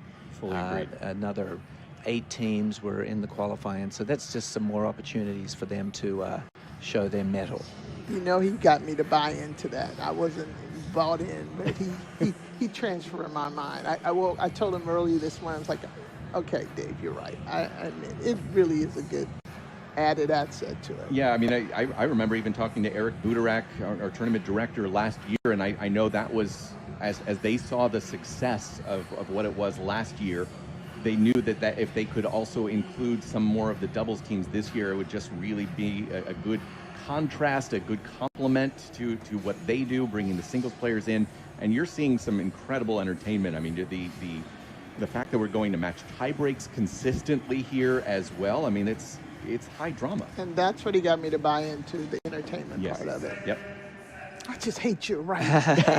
You don't want to admit that if you can avoid it, yeah. It's a rare thing, but I would say in that first set, I mean, Serena was MVP from my book. Carlos was very solid. Served poorly, like he had missed a lot of down-the-line returns. He came up with the winning shot when we needed it, but Serena held it together. It is Alcaraz serving to start this second, and not surprisingly, he started it with a missed first serve. If nothing else, you need to get back out on the court with his serve. Second is good to a Routliff backhand. Alcaraz forehand up the line. Glasspool poke volley into the net. That is a ripping forehand from Alcaraz for 15-love. Yes, it makes all the sense in the world for Carlos to serve and stay back with his ferocious forehand. Rafa used to play his doubles that way also. He would serve and cover a forehand ground stroke, and it was so hard to volley Rafa's forehand ground stroke. Even if you're a Bryan brother, that was no picnic. And so Carlos is not an easy man to break when he does that. I would imagine he would also have that dipper. Exactly. It wasn't only the pace. It's the fact that as it crossed the net, it was diving sharply down. And that was a really hard equation to deal with. And Serena, once again, showing her doubles acumen, putting away a volley there to get her team to 30-love. It's a lob return from Routliff. Alcaraz comes in. Routliff puts a volley together. Glasspool was on a full sprinting coach to try to cover that line, seeing that Alcaraz was going to go inside in. Couldn't quite get it. Routliff actually got a racket on it, but misses long. It is 40-love. All the momentum with Serena and Carlos right now, coming from well behind in the first set and now up 40-love, first game of the second. Serve T, lob return. Alcaraz will get a forehand, goes inside out to a Glasspool back in middle. Alcaraz volley is not even close to the court. Carlos, stay in your lane, and your lane is in the back right now. No, that's exactly. I disagree. I'm just kidding. Because that's when he should. He should have been it. He should have been at it. 40-love, that's where he should. Might as well work on it. Exactly right. If it's love 15, fully agree with you. But 40-love, get in there, do everything you can. Yes, just to explain what happened. That was a diabolical forehand volley from volley Carlos was so Alcaraz. horrible. I He couldn't opened even the racket adjust face my up too eyes. much, and it was not even close. Serve is good. Routliff forehand up the line. It's another missed volley. Alcaraz did not get close to the service line. That one is off of the shoestring. So now it's gone from fun, frivolity at 40-love to 40-30 and a little bit more stress. That's why 40-15 was okay. 40-30. I mean, the 40-love was okay. 40-15. Not so much. Just make it. Get it over. Get off the court. So now Glasspool has a little bit of an opportunity here. 40-30, first game of the second set. Looking to continue a hot streak, Alcaraz and Williams. Another missed first serve for Alcaraz. 2 of 5 in this particular, 2 of 6 now. Serve good. Glasspool backhand is into the net. Lloyd, that's a ball that has to be made in that spot. But it is now 5 straight games for Williams and Alcaraz to 1-love here in the second. Yes, despite not serving well at all, Carlos was able to wrest control back in this match at the moment. Glasspool's really struggled on return, to be fair. He hasn't mounted much of a challenge there on his return opportunities, even second serves. Carlos has really given him nothing but second serves the whole match thus far. The one point that I thought Glasspool played the best point was when he took the second serve and advanced to the net and took the ground strokes out of play. And if I was in the box, I'd be asking him to do that more. Just take a little bit off the return, hit it, get your body weight going forward, and make that next shot a volley. He seems like, to me, he's getting a little overwhelmed, Glasspool. It was the biggest concern I had coming into this match. Yeah. He also has mixed is not something where he has done particularly well over the years. He does get a free point here. I actually went through. He just doesn't have. He has 2 quarterfinals, but that's about it. And across all of the majors, it's just he has struggled to find success at the mixed for whatever it may be, it's just not worked well for him over the years. 15 love for him here at this Love 1 service game. Serve off the net and good. So another first serve. And I should point out those were both coming at Roland Garros as well. So, just hasn't really been able to find it on the faster surfaces. It's a little surprising at Wimbledon. He hasn't had a deeper run in mixed, yeah. Serve wide, going big first serve at 118. But it feels, I think you're right, he's overplaying at times, underplaying at times. Yeah, this is a pretty big moment for him. Finding that happy balance is difficult sometimes. Second serve good. Alcaraz goes backhand cross. Volley from Glasspool lands good. Now it goes backhand cross to an Alcaraz backhand up the line, just wide. Routliffe was on the move, trying to cover middle, and Alcaraz just missing by about an inch. Now 30 love for Glasspool. Yeah, Carlos hasn't had much success with the backhand down the line return or ground stroke so far today. Not a shot that you necessarily need to play a ton of in singles. It's nice to have it. If you execute your backhand down the line accurately in singles, it so often wins you the point. Yep. But it's not a shot that you're required to play too often. But he was kind of like backing up. He should treat it like when he does have to hit it down the line, he goes ahead and steps in. He's trying to make it happen. I mean, not make it happen. He's hoping that it happens. He's definitely showing his rust, isn't he? He's serving poorly, and the footwork's been a little off. But as Mike said, this is invaluable court time for him to mount a challenge in the singles later in the tournament. Yeah, just had his best return of the day, a rope of a backhand cross, and now Glasspool had to deal with a huge forehand return from Serena, now a huge backhand return from Alcaraz, and from 30 love to 30 all here in a hurry. And if he don't put it in the right place, he's going to have to deal with another one. Exactly right. Yeah, and in mixed doubles, you cannot lose the man serve. I mean, that's sort of a base principle. The man has got to hold their serve. Second serve indeed missed into the net, and it looks like they're going to go to regular formation here against Serena. Routliffe settles in. Glasspool second. Good. Serena backhand inside out. Glasspool forehand volley up the line. He's missed another volley, and you can see the sense of concern on his face as he's facing break chances at 30-40. Yeah, Serena loves that little off backhand. I mean, she didn't even flinch. Oh, I remember a French Open. Bob, Brian, and Serena got to play once in their careers, and Bob was a deuce court player as well, and he talked Serena into going over to the ad. And I wish now that he had been more of a gentleman and gone over himself, and they, I'm sure, would have won the title. Serena backhand right at Routliffe. Now Serena with another backhand at Routliffe into the net. This streak continues. 6 straight games for Alcaraz. And Williams setting a break now at 2 love. Serena's feet were moving like she was 18 years old again. I mean, she was moving, ready for that ball. Footwork was just on point on that. She knew how important that point was, and she made sure she got in the perfect position to hit those backhands. Serena has been very sharp, hasn't she? I mean, she's done everything well. Her net game's been imposing. To date, her service game has been pretty solid. A let here for Serena on the serve at 2 love. She's at the far side of the court. Conversation here with Alcaraz as well, trying to figure out the serve location. Again, 5-3 to love. This was from 1-3 down in the first for Serena and Alcaraz. Misses the first serve well wide. Second serve coming for Serena. 24 years of age.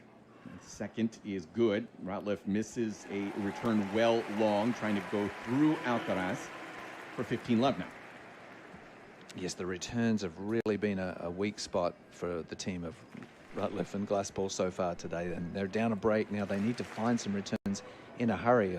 In this format, and they're not even coming close. No, they've really struggled so far. 15 love here at 2 love. Serve percentage has gotten better here in this set for Williams and Alcaraz. Serve is a let for Serena, trying to go out wide. They're also converting when they do make their first serve. They're winning 77% of those points, to the points you heard from David and Zena just a moment ago. That first serve has been so important for them, so impactful. First serve misses that one well long, so a second serve upcoming here for Serena. To point out, Routliffe and Glasspool not doing much better. Only a 48% for the day. Second serve, Serena, good. Glasspool backhand to a Serena lob. Glasspool there, takes it off the hop. Forehand to a Serena forehand. Up the line, Routliffe covering the middle, gets burned up the line. It's 30-love. Serena putting on a show. I mean, she is putting on a major show. She saw that Ratcliffe moved a little early, and she just ripped that ball down that line. Footwork impeccable, balance, her body weight stayed extremely low. That's a shot that it's easy to lift your body weight up and shank the forehand when it's coming in that hot and fast. But Serena really showed great low center of gravity there. 6 straight games, also now 6 straight points from 30-love in the last game. Just absolute domination right now. Routliffe's going to get a look at a second serve here at 30-love. Good. Routliffe backhand. Alcaraz poke volley. And Glasspool able to end that streak. High volley off his forehand side puts it right back at Alcaraz. It's now 30-15. If he didn't end that streak right there, there was going to be a lot more going on. Yeah, poor net play from Carlos there, moving laterally to the volley instead of diagonally. Once again, that's just something that, you know, a singles player just doesn't get a lot of reps at. So just a strategical mishap there from Alcaraz. 30-15. Serve for Serena into the net. Second serve upcoming. Pauses. Now ready to go with this second. It is good. Glasspool backhand lands on the baseline. Routliffe tries to take it off the middle. Glasspool then misses a forehand from the baseline. Realizes he needed more shape, and he just looks befuddled here today. Did she miss that? It seemed like it was right there, Ratcliffe. It seemed like she could have maybe tried. I think Serena's backhand topspin lob is one of 3 or 4 points. She's serving some good returns from Glasspool have pinned her in the backhand corner. Routliffe has closed forward looking for a kill shot, and Serena has lobbed over her just beautifully multiple times, just showing great court awareness and execution. Nobody's getting that first serve in right now. No, both teams below 50% for the day. Classic doubles, right? Second serve here for Serena is good. Routliffe forehand, Alcaraz touch volley. It's a winner for Carlos Alcaraz, and they might be winners here in just a couple minutes as they take a 3-love lead here on US Open Radio. Presented by American Express. Calling it ahead of the call. Feeling the break point as it breaks. Anticipating the turn before it turns. With data, insights, and AI analysis, IBM gets you closer than courtside. Learn more at ibm.com/US Open. Tracking your health doesn't have to get in the way of your serve. The new Aura Ring 5 is the world's smallest smart ring. It's designed to disappear on your hand. Track activity, recovery, sleep, and more all from your finger. Get started at auraring.com. Chase has been a proud sponsor of the U.S. Open for 45 years and is committed to providing the best experience for customers and fans. Visit chase.com/US Open to learn more. J.P. Morgan Chase Bank, N.A. member FDIC. When you're flying Emirates business class, sampling our range of vintage wines from the largest selection in the skies, you'll see that your vacation isn't really over until your flight is over. Fly Emirates, fly better. New York knows legends and history, and we know how to grind. Get ready for the next unbelievable moments. This is US Open Radio, presented by American Express. Mike Haitian, Zena Garrison, David McPherson here with absolutely stunning stuff here over the last 20 minutes from Serena Williams and Carlos Alcaraz to get us here to 3-love, 1 game away from the quarterfinals of the mixed doubles championship. Stunning. It's been very stunning for a lot of reasons, but I just like the fact that you have 2 champions that are just rising to the occasion, and they're loving it and enjoying it. And, you know, I know this about Serena. She always wants to learn, and I'm sure Carlos is probably the same way. Yeah, they seem so excited to be on the same side of the court with each other. And, as I said before, to my mind, Serena's been MVP to date. She's been fantastic. He is 15-love, missed first serve here from Aaron Routliffe. Now a second. Glasspool giving her some direction. 51 minutes in. Second serve. Good. Alcaraz into Glasspool, who I think he just whiffed. I think it went right through him. You do not often see a top doubles player whiff at the net. I mean, Carlos actually had a fairly nice, clean contact backhand down the line, and Lloyd looked a little surprised, took his eye off the ball, and it went right through him. This was what I was worried about for the team of Routliffe and Glasspool. Just getting a little glassy-eyed in some of those big moments. 15-all serve long from Routliffe. Glassy eyes, not pun intended. But nice pun there, I didn't think about that at all. I didn't plan it out 2 hours ago in any way, shape, or form. Consummate professional. Second serve here for Aaron Routliffe. It is good to Serena. Glasspool volley. Alcaraz gets it. Routliffe with the backhand slice. Alcaraz there. Now it's a backhand from Serena. Routliffe with the volley. Alcaraz forehand, and that's way!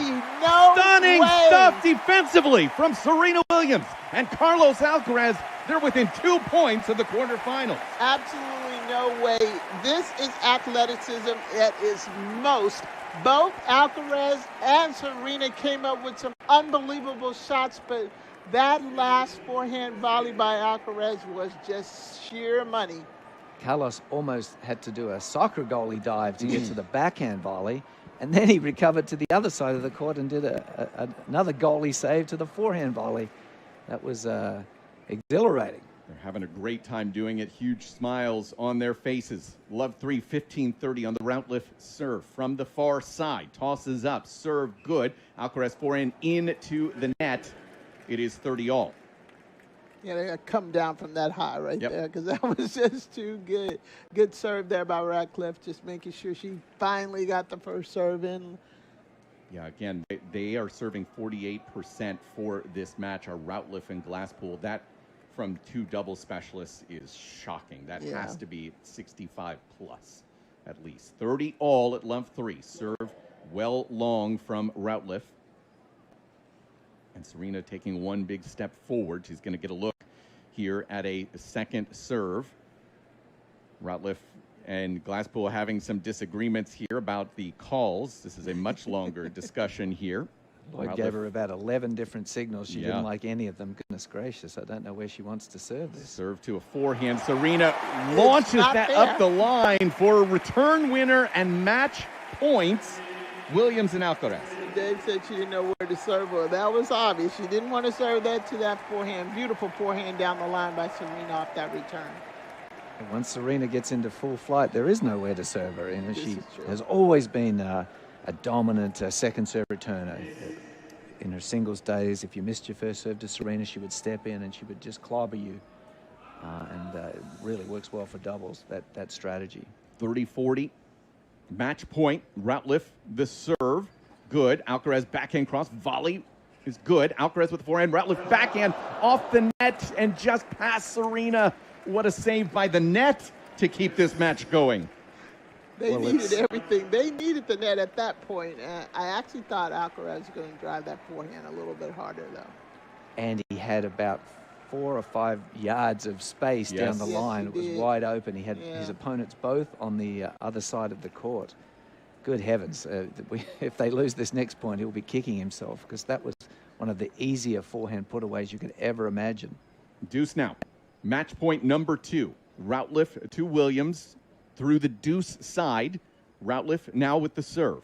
It is good. Serena forehand. Glasspool there with a volley. Alcaraz backhand rolled. Glasspool with an overhead that gets into the stands.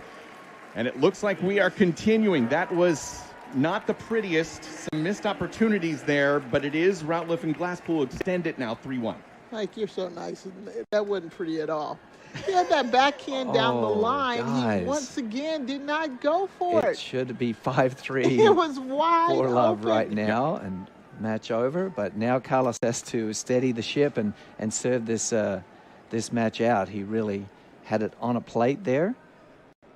Always the first point or two when you're serving a match out is so important. Serena, big volley, puts it into the deuce corner for a winner, sent up by a good first serve from Carlos Alcaraz for 15-love. Your MVP came And back how about again. the MVP, Serena Williams, hunting the ball at the net? It was a good serve, Mike, but Serena went a long way to her right to get rid of that forehand volley. And when you're the server, you love that. You love your net partner getting rid of the ball at net. If you can feel like, gosh, if I can just make a good first serve, it's over. Serve is good. Backhand now from Alcaraz goes cross to a glass pool backhand middle. Alcaraz forehand inside out to a glass pool backhand that's into the net. He swings in frustration, and he knows he has had a rough day. That was the right move there by Serena, but it just a little bit. I think she was indecisive whether to swing or to do a regular volley there. But I don't know she if was you got... active, wasn't she, Yes. Serena? I mean, Zena, she is putting pressure on the returner, Indeed. putting pressure on the baseliner, looking so...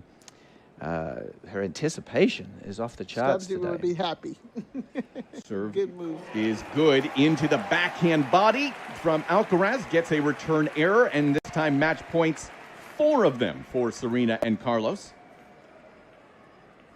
You would think they would be able to convert from here, Mike. You would anticipate. They both are giggling a little bit right now as they are deciding where to serve here with these match points. This is match point number 3 to the ad side and Lloyd Glasspool. Alcaraz serve. Good. Glasspool backhand misses wide, and Serena Williams and Carlos Alcaraz are moving on. Straight set winners. 5-3, 4-1 over Routliffe and Glasspool. A happy return to New York for Serena Williams and Carlos Alcaraz. Wow, that was really, really impressive. I mean, Serena looked so good out there. Carlos was rusty. He ended up finishing the match with doing a couple of nice things, and some athletic plays at the net from Carlos was fun to see. But boy, my goodness, Serena Williams was in top form. She's always been a spectacular doubles player, and she was definitely showing it in the first round. And now that they've won a round, this team, wow, they're going to be crowd favorites and full of confidence. Look out. And just to, again, real quick, Zena, just to put it in perspective, they're going to be going again shortly. They will take on Bencic and Kaboli in just a few minutes after they are able to kind of reset. So it's going to happen pretty quickly for you here on U.S. Open Radio. Yeah, that was just, I mean, there's a dream, like you said, for the sponsors, a dream for people just watching. What I love most of all is those last couple of matches in doubles that Serena has went out and played from Wimbledon on. It showed up here for sure, because she really took over, and Alcaraz just came through when he needed to come through. I do think that Routliffe, they just folded just a little bit at the wrong times. Not, as you mentioned, Mike, before, not enough first serves at all. And they did have 2 set points in the Alcaraz service game at 1-3. So let's hear from Serena and Carlos with Andrea Petkovic. Serena, Carlos, welcome back to Athens Stadium.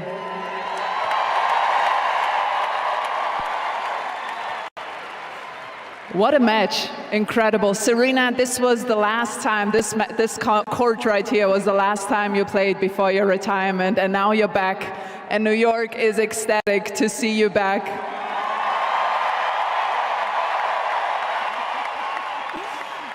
What was going through your head when you entered Athens Stadium again?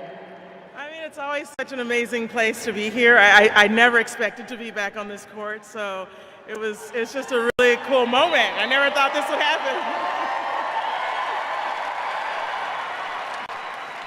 Carlos, playing with Serena, you're a great champion yourself. Do you still get nervous? How is it having Serena by your side? I mean, I think everybody could see, I double fault, the first point. So, I was, I was really, really nervous. I mean, playing alongside Serena, obviously, it's still competition, full crowd. I was out for 4 months and a half, almost 5 months. I just almost forget how I feel, stepping on the court once again. So, but it was just a couple of games. Then, she made it easy for me, just try to enjoy, to go for it every time. And obviously the people, like the week before the tournament began, being super electric helped me a lot. So I just enjoy so much. Well, you will be back. You will be back in just a few minutes. And Serena, you just told me the key to winning is having fun, and Carlos listening to you. What will be the key now against Flavio and Belinda? The same thing, just have fun. And this is such a bonus for us to be out here, and to play with Carlos is honestly so cool. So we're just out here having fun. We are so excited to see you back in just a few minutes. Serena Williams, everybody, and Carlos Alcaraz. It's pretty funny to think about a guy who's won as many titles as he has, and he's kind of an afterthought. You know, Carlos Alcaraz, an afterthought here in the moment. Actually, he really is an afterthought because his career is still just in the beginning. Yes, absolutely. But I understand what you're saying. But it's always interesting to me, you know, Serena is one of the most competitive people that I know. And she said, oh, just having fun. You know, it's easy to have fun when you're worth $1 billion or whatever. And then Carlos is on the way to be $1 billion, and they've already accomplished so much. But I love the enjoyment that she is having playing again. And I was just so impressed by how on top of every aspect of her game she seemed to be in those two sets. I mean, from the returns to the second shots to the topspin lobs, and the serving was solid. I mean, you would not guess that, you know, she has been away from the game for the time that she has. She was razor sharp and pressed the heck out of me, I can say that. But she watches a lot of tennis, and she loves the game, and, you know, she by no means would be back out here. She's saying just to have fun. That I get that and I understand it, but she loves the game. And just to have that kind of love of the game to even get back out here. I remember, Martina was like 49 or when she won her last mixed Yeah, Bob doubles? Bryan and Martina won a US Open mix when Martina was 49. That was my first year coaching, Bob, so I'll never forget that. Knowing her and Venus, to know that, they know that in the back of their mind, so they're going to believe that they can. Why not? And the way Serena played today right now, it's like, hey, she can get another title.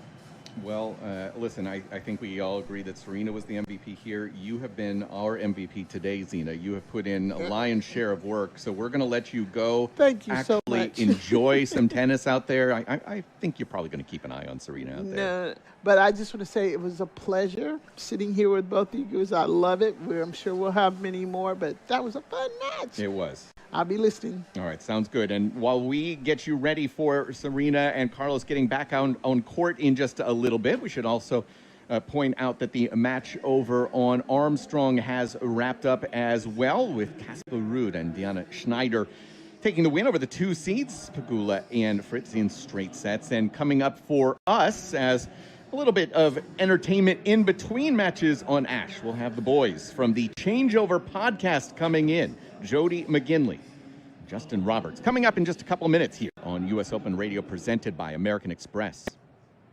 Incredible events are even better when you're with Amex. Like at the US Open, where card members can discover tournament perks at the Amex Fan Experience and relax in the card member lounge. Because no one serves up the US Open like Amex. That's membership at its best. Capacity limitations and terms apply. With Fage Total Plain Greek Yogurt in your fridge, chances are you'll never skip breakfast again. Thick, creamy, delicious. The possibilities are endless. Top off a bowl of Fage with strawberries, granola, and honey. Or add Fage to your favorite smoothie. You can feel good about the naturally delicious taste of Fage yogurt in every bite. Visit usa.fage for even more irresistible ideas. Whether scaling a global business or building a legacy at home, everything you've built deserves expert protection. Chubb provides business and personal insurance that has been protecting the world's ambitions for over 230 years. A world leader in commercial and personal insurance. Chubb. Center court falls silent before the serve. The right entrance commands attention. Quiet power, unmistakable presence. Elevate your arrival in the all-electric Cadillac Escalade IQ, the official vehicle of the US Open. Every day brings a new challenge. Pushing for that extra mile. Grinding through the heat of the day. That's why I trust Electrolyt's science-backed hydration formula to feel ready for what's next. Electrolyt, science of hydration. Chase has been a proud sponsor of the U.S. Open for 45 years and is committed to providing the best experience for customers and fans. Visit chase.com/US Open to learn more. J.P. Morgan Chase Bank, N.A. member FDIC. Since 2005, Polo Ralph Lauren has been the official outfitter of the U.S. Open. We are endlessly proud to be part of this special history. Dressing fans, on-court ball crew, and officials of the U.S. Open and Wimbledon.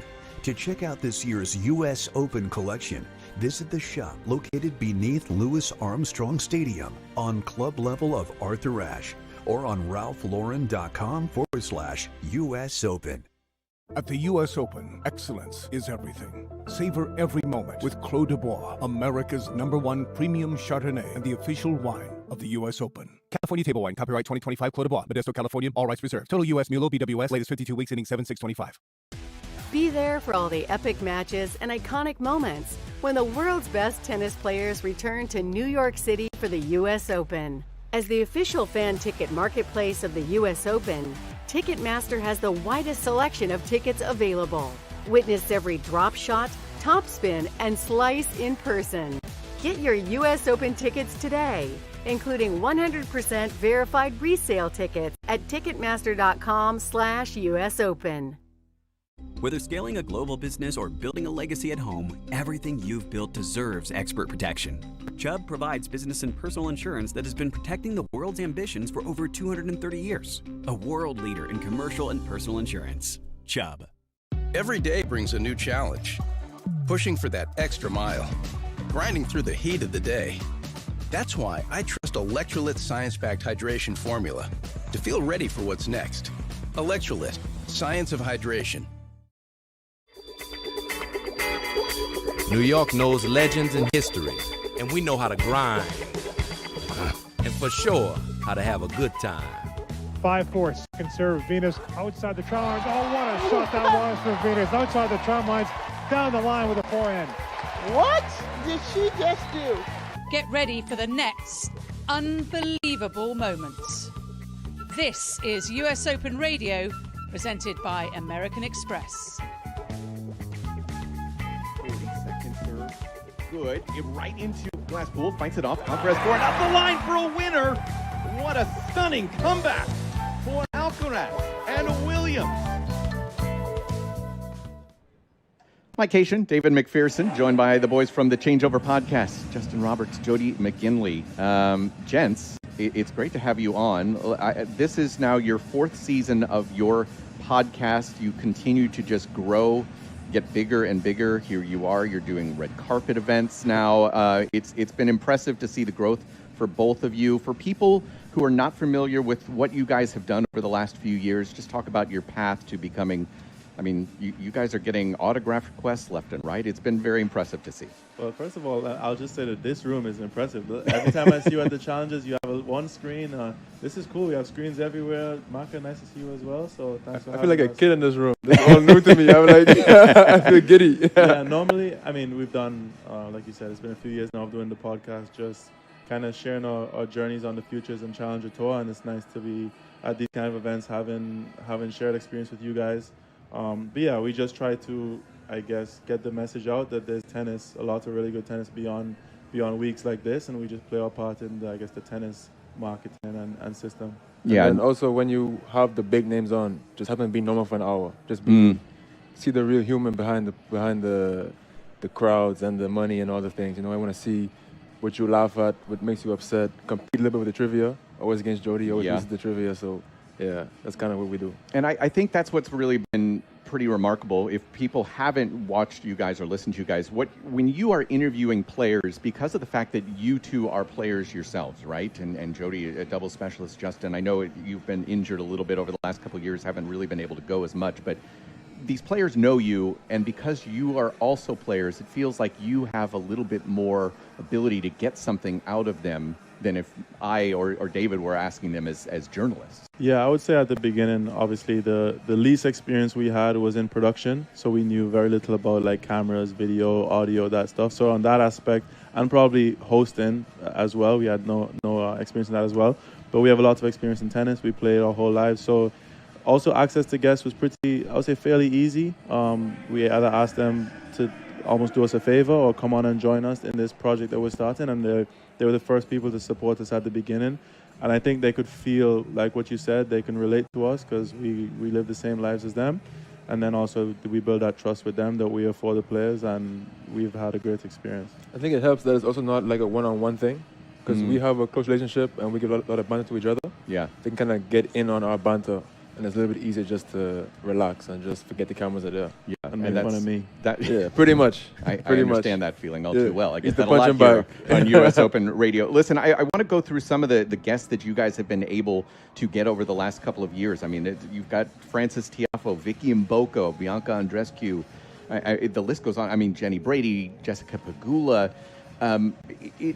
Have you guys just had a little bit more because of the fact that you're getting so much success? The guests are getting bigger, the opportunities are getting bigger, and what have you learned from these players as well? Yeah, I would say at the beginning, obviously, like I said, we weren't very knowledgeable about production. So obviously a player is going to be less likely to come on something if they don't think it's cool or look as good or be well produced. But I think we've gained the trust over years of, every new player that comes on, we build our reputation a little bit more about people that they can trust and come on and just be themselves and talk. And as we get to the higher players now, we start, it's less about me, like us asking the player to come on, but then now we have to deal a little bit with the teams and the agents and managers, and we've had great experiences with all of them. And it's cool because it happens all the time where we would have a guest on and we don't realize how much of the show they've seen, and they would tell us jokes back, and we were like, okay, that also relaxes us and lets us know that they're familiar with the show, and then we can just continue to be ourselves and they can be themselves, and it seems that people are really enjoying it. Yeah, I think it's also a bit of a domino effect. Like early on, we would get Sloane Stephens on, and then in the middle there we got like Nuno Borges, something like that. And then when Frances Tiafoe decided to come on, we were still quite small, I think. But once he came on, it started to roll a bit. Then you got Kyrgios and you got other names pretty short thereafter. So it's a little bit also that thing where when the right person does it, it becomes a bit of a cooler thing also at the same time, I would say. We're still waiting on Mike Cation to come on. The invite still hasn't too come. busy, man. The invite still hasn't come. Too much. So, listen, one of the things and one of the reasons I thought you guys would be great to have on this week is because of the fact you know so many of these players in qualies. You guys have had the opportunity to talk to a lot of them. One player I just keep pointing to, we were just talking about it before we went on, Andre Eala, right? Dre, as we call him, and I know you guys are very close with him. He is one of the more unique characters that I've been able to meet over the last... If you haven't watched, this is the great part about qualies, right? These stories. Andre Eala, if you watch him play, he doesn't ever stop talking. He is talking to somebody, whether it be himself, a coach. These are the stories you guys get to tell. What makes Dre so special as a player? Yeah, Dre is super interesting. He's one of my best friends on tour. I spent a lot of times on tour with him, and I think he was the underdog for a long time. He was the kid from Hawaii that not too many people knew about, but Dre is very good at tennis. He's one of the best ball strikers in the Challenger Tours for sure. Crazy backhand. Backhand, insane. Crazy backhand. So it was, I think he's enjoying just proving to everyone wrong, like why they're wrong and why they doubt him. And all the time he hears about people are surprised that this guy is doing so well, and it's like, well, we always kind of knew that he would be this good, and he had some things to put together. But I'm so happy for him that he got this opportunity to play US Open. I know it's something he really wanted, and congrats to him and his team and Danny and everyone involved. They're doing a great job with Ray. Super goofy guy. Always joking. Off the court, I don't think I've ever heard him be serious for more than 2 minutes in a row. Yeah, learned that very quickly. Yeah, for sure. Sometimes it gets lonely on the challenges. I'm sure you've seen Dre will be playing. I'm like 1 or 2 courts away. I remember in Drummondville last year, I'm on the practice court, and there's like 15, 20 players on the practice court, either waiting to go on, just came off, some guy's practicing, and Dre is there playing. And he turns in our direction, and he's screaming like he's upset. And everyone's looking around, and they're like, who's he talking to? And I'm like, yeah, he's talking to me. But he does that. He's either talking to himself or he's talking to someone. He just needs to let it out. And it's a long year, especially Drummondville at the end of the year. And you know how it is, especially the indoors at the end of the year. But that's Dre. He's unique. He's a great story. Lefty, hits the ball a joke. And people, if you're listening, should check out Dre, Andre Eala from Hawaii. And who have you got on the slate, or who would you like to interview? You've got a couple of names that you really. Well, I don't know if we can announce what we're doing on Thursday, but we're supposed to have on Anisimova and Lernatin at the same time Thursday afternoon here on the fan stage. And who do we want? I mean, personally, obviously, any of the big four would be a dream to talk to them. Medvedev, I think, would be a great interview. He seems very candid. He speaks his mind. Interview. Like we just spoke to actually Khachanov for Wilson the other day, and he was also very, very open. Maybe too open for what they wanted to happen in that in that episode. But anyone who was willing to come on and just sort of be open and not too guarded or too rehearsed with answers, because I just think we want to get to know what you really think and how you feel about things, because that's what I've always found interesting as a fan of the game. I want to know what my favorite players actually care about, you know? We're about to get back to Serena and Carlos, and we thank you, Justin and Jody, for your time today. I'm going to kind of put you on the spot, though. I mean, listen, I've got your entire list of guests here from the last couple of years. You mentioned Andre Iligan, but of the guys in qualies that you've been able to talk to, get to know, what's one story that you think people have to know about? One player that people really should maybe spend a little bit more time with and investigate and find that really special character who's come through and is in qualies? Well, you are putting us on the spot. I mean, just reflecting on some of our guests, like I can think about is Nishesh. I like ready. Yeah, I liked his approach. I think we had him on maybe a year and a half ago. It was a while that we had him on. Season 2. Yeah. You've done your research. Yeah, research. Yeah. You would think you would warn us a little bit about the questions we're going to ask. No, but I think, to me personally, I like the stories where it makes sense. Like guys do the preparation, it's calculated, and they get the results because of it. So, yeah, I like guys like Nishesh. Ethan, unfortunately, is not playing this year. Yep. And I know he's not in quality either, but he's in the world. Yeah. I have one. Go on. Tristan Schoolcate didn't go home for almost 2 years to break top 100. He decided, I think he moved. I'm not sure where he lives. It's either Brisbane or whichever one he went, and he trains in another sport. He left home, and the Aussie guys, when they leave home, they go for 8, 12, 14, 16 weeks at a time, and they don't go home. Sometimes for the whole year. They might stop in the US for a few weeks, or they might stop in Europe for a few weeks. So him, the way he sacrificed to get the top 100, I really admire. And kind of a dry, sense of humor kind of guy, but you get to know him, super nice guy, funny guy, and happy to see that he's been able to sort of live his dream out here. Like, I think really great guy. I think another one that we should probably cover again, maybe give a part 2, is Alexi Galano. Okay. I think Alexi deserves a part 2. When we had Alexi on, I was in Africa. My Wi-Fi was pretty shocking, so it ended up being a Justin and Alexi podcast, and I just happened to be the first viewer of the episode. But Alexi, if you're listening, round 2 is on the way. We gotta have you to join us again. And he's in round 2 tomorrow. That's right. I believe. So it got a nice win over Keegan Smith, who is another guy that story. Yeah, that is a guy. Keegan Smith. I'm actually super incredible. happy for Keegan as well. Yeah. Like he joined us twice also on the show, and you could see he is another guy, maybe not quite like the Aussies, but he went the distance. Like he was playing in Asia for a while, in Europe for a while, spent a lot of weeks on the road, fully trusted in the coaches that he was working with. I know he spent some time in Florida and then went to Asia. So just the sacrifice that these guys make to break it into the slams is huge. Free spirit too. Look at that tattoo on his chest. Go to watch an episode with him. He's in for a treat. Yeah. Listen, guys, really appreciate it, taking some time. I know you guys are going to want to get out there and cheer on Andre in the midst of a third set with Tristan Boyer. Really appreciate the time. Jody McGinley, Justin Roberts from the Changeover Podcast. Thank you so much. You're good at this, huh? Thank you. You know what? Every once in a while, I can learn from you. Right. Thanks for having us, Marcus. Thank you. Good to see you. Good to see you. Thanks again. Been a while. All right, we'll get you back to Serena and Carlos back out on court. They're in warm-ups with Bencic and Kaboli. It's coming up here on U.S. Open Radio, presented by American Express. Celebrate the magic of tennis with Moet and Chandon, the official champagne of the U.S. Open. Come and discover the Moet and Chandon Clubhouse Bar, just steps from Arthur Ashe Stadium. To learn more, visit moet.com. Enjoy responsibly. Harvey is the agentic platform for legal, built by lawyers and trusted by more than 75% of the AmLaw 100. Harvey, serving legal precision. Learn more at harvey.ai. With Faye Total Plain Greek Yogurt in your fridge, chances are you'll never skip breakfast again. Thick, creamy, delicious. The possibilities are endless. Top off a bowl of faye with strawberries, granola, and honey. Or add faye to your favorite smoothie. You can feel good about the naturally delicious taste of faye yogurt in every bite. Visit usa.fage for even more irresistible ideas. When you're flying Emirates business class, sampling our range of vintage wines from the largest selection in the skies, you'll see that your vacation isn't really over until your flight is over. Fly Emirates, fly better.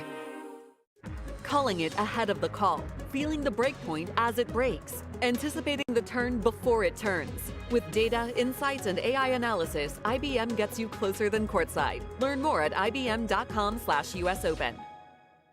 Fandom takes on a whole new meaning when you're with Amex. Like at the US Open, where you can visit the Amex fan experience to cool off, relax, and find even more ways to have fun at the tournament. Because no one serves up the US Open like Amex. That's membership at its best. Capacity limitations and terms apply. Chase has been a proud sponsor of the U.S. Open for 45 years and is committed to providing the best experience for customers and fans. Visit chase.com/US Open to learn more. JP Morgan Chase Bank, N.A. member FDIC.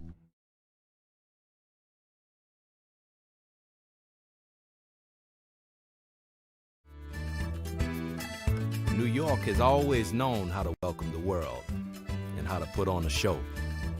New York knows legends and history, rallies and rivalries, and how to make some noise. We know flavor, fashion, power, and passion. And we know spectacular awaits us all. The U.S. Open, spectacular awaits. This is U.S. Open Radio, presented by American Express. Mike Cation, David McPherson, we are back on court. Quarterfinal action now in the mixed doubles as Belinda Bencic and Flavio Cobolli take on Serena Williams and Carlos Alcaraz. Just a quick dry off, change of clothes possibly for Carlos and Serena, and they're back out on court. Interesting, Macca, Serena serving to start. Well, she probably said to Carlos, you didn't make it any first serves in the previous round. Give me the balls. And she will serve good to a Cobolli forehand. Serena volley lands on the line. No, just missed wide. Just wide from Serena on her touch volley.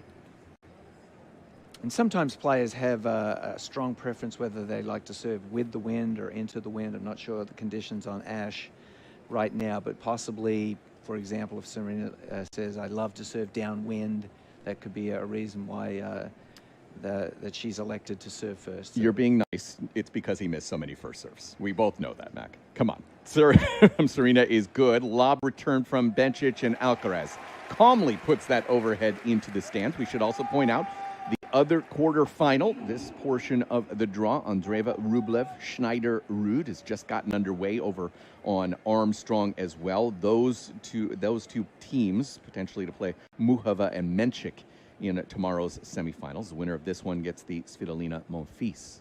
Yes, that was a big story today. Svitolina and Monfils just igniting the crowd out on Armstrong. It was a very popular victory. Serve from Serena gets into the body of Cobolli. It is 30-15. Serena once again showing off how accurate a server she is. She can really hit her spots. There's just really been no server like her in the women's game. 100%. 30-15 in this opening game. Bencic with a forehand missing through the middle. Was trying to go forehand body was Serena, and maybe didn't quite hit her target exactly, but did enough. That ball got very high on Bencic, who has a left thigh or hamstring pretty heavily taped, does Bencic at this moment. But game points here for Serena Williams. Toss goes up, the serve. Good. Backhand from Cobolli will miss well wide and well long. And Quick Serena hold. goes, that's how you do it, Carlos. You make first serves, the game is quite easy. Beautiful, controlled, rhythmic serving from Serena to kick the things off here and get the 1-love lead. Are you at all surprised as we now are, have the full quarterfinal lineup now is obviously all done at this point? Only one doubles team? I'm just making sure here. Only one doubles team made it through into the quarters. I'm a little surprised. I I'm glad I wasn't asked on the morning shift of my predictions, because my personal predictions are 0 for 4, who I had in the semi-finals. So just shows you what I know. But this match right here should be a very high quality. We were so impressed with Cobolli and Bencic earlier today, and this should be a crackerjack encounter. Flavio missing his first serve. Love won near side. He misses his second serve as well, so starts with a double. He is 24 years of age, out of Florence, Italy originally. Number 6 in the world. What a season he has put together. 31-18, one title. Obviously, Roland Garros finalist. Serve through the middle, and the return from Alcaraz misses long for 15 all. But just really impressive what he has been able to put together. Some wild inconsistencies in results from time to time, but his top level is outrageously good. Serve off the net and misses long. 4 seeds are Bencic and Cobolli. Second serve for Flavio, good. Serena steps in, backhand right at him. Cobolli forehand to an Alcaraz forehand middle. Cobolli forehand up the line to an Alcaraz forehand up the line. Cobolli, as Serena makes the move into the doubles alley, puts away a backhand volley, and it's 15-30. Serena's confidence right now is just off the charts. I mean, she is swarming into the net. Carlos just staying back, doing some nice work from the ground, setting her up. But Serena is anticipating the game brilliantly and just putting herself in the right spot at the right time. Serve good from Cobolli. Off the baseline from Alcaraz return. Now he hits a forehand. Cobolli forehand to an Alcaraz backhand middle. Bencic there with a volley. Puts that away into the deuce corner. It's a 30-all. Good movement from Bencic just to pinch that middle. My word, it was. I mean, that was not an easy backhand volley. So she played a beautiful first-round match, as we saw earlier, and she also is not lacking in any confidence at the net as well. Both of the women players off to a really, really fast start. Tester here, though, in the opening service game for Cobolli. 30-all serve good. Backhand from Williams to a Bencic. Easy volley into the deuce corner. Game points here for the 4 seeds. Serena was trying to take that backhand up the line. Just didn't quite catch it clean, but that's one of the great things about Serena's game, is that you're not sure where she's going to return. She's unpredictable. Serve well wide for Cobolli, trying to go out wide. They're in a regular formation. Expect a lot more regular formation with just these singles players. Alcaraz backhand to Cobolli, rolled forehand. Alcaraz swinging volley. Cobolli forehand. Serena backhand volley misses well long, just got a little bit behind her. And Cobolli does find his way through to a hold. It is 1-all in this opening set. Yes, we'll probably see, as you say, Mike, just normal formation, which should make Carlos Alcaraz a lot more comfortable, because 100%. he really struggled with down the line returning in the first round. If he's able to feel like I can just return the ball cross court, that's going to help him get that level of comfort. Carlos Alcaraz now toes the line, 1-all. This quarterfinal is served good. Cobolli forehand up the line. There's an up the line return and a clean one from Cobolli for love 15. It felt like Alcaraz maybe took a little bit off to just work on making some first serves right now. That's probably exactly what happened there, Mike. His first serve percentage in the first round was so low. He's probably very determined to rectify that. Yeah, it was a real struggle as those two, somewhere around 45% for the day, he and Serena. Most of those were off of his racket. He misses the first serve here, trying to go teed against Bencic. Second is good. Bencic backhand to a Serena swinging volley. Cobolli picks it up, and Serena misses the ensuing volley. That has to be finished, but maybe that reflex just a little bit slow for Serena. Now, love 30. It was a great reflex from Cobolli. Serena's swinging backhand volley is such a weapon, and she hit it really nicely inside out down at his toes, and she did not expect it to come back.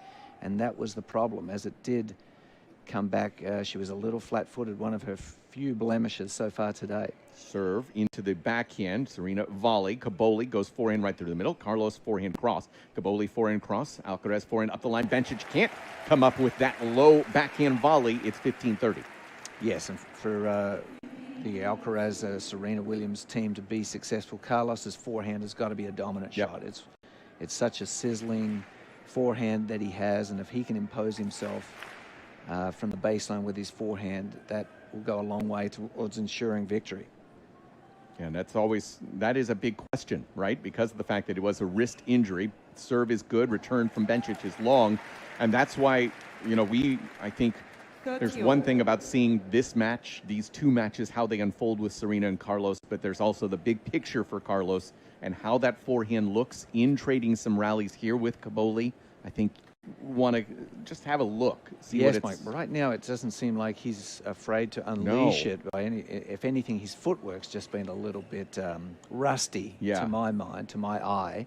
But it doesn't look like he's guiding the forehand at all. He's letting it out with full confidence. So the all second serve good to a Caboli backhand. Swinging volley there from Serena is good. And clean winner into the ad corner for 40-30. There has never been a better exponent of the swinging forehand or backhand volley than Serena Williams. She really owns that shot.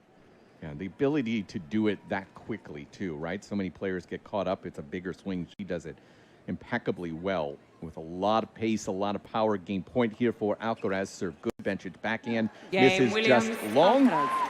They dig out of that love 30 hole. This is a little bit different demeanor from Alcaraz and Williams too, right? It was pretty loose and relaxed through much of that opening match. The win over Routliffe and Glasspool. This one, maybe there's a little bit more intensity with a semifinal spot on the line. Yes, well now they've got their teeth into the tournament, and as great champions and competitors, they're certainly feeling like, let's keep it rolling here. But we're going to have to be sharp because this team is going to return a lot better than their previous opponents.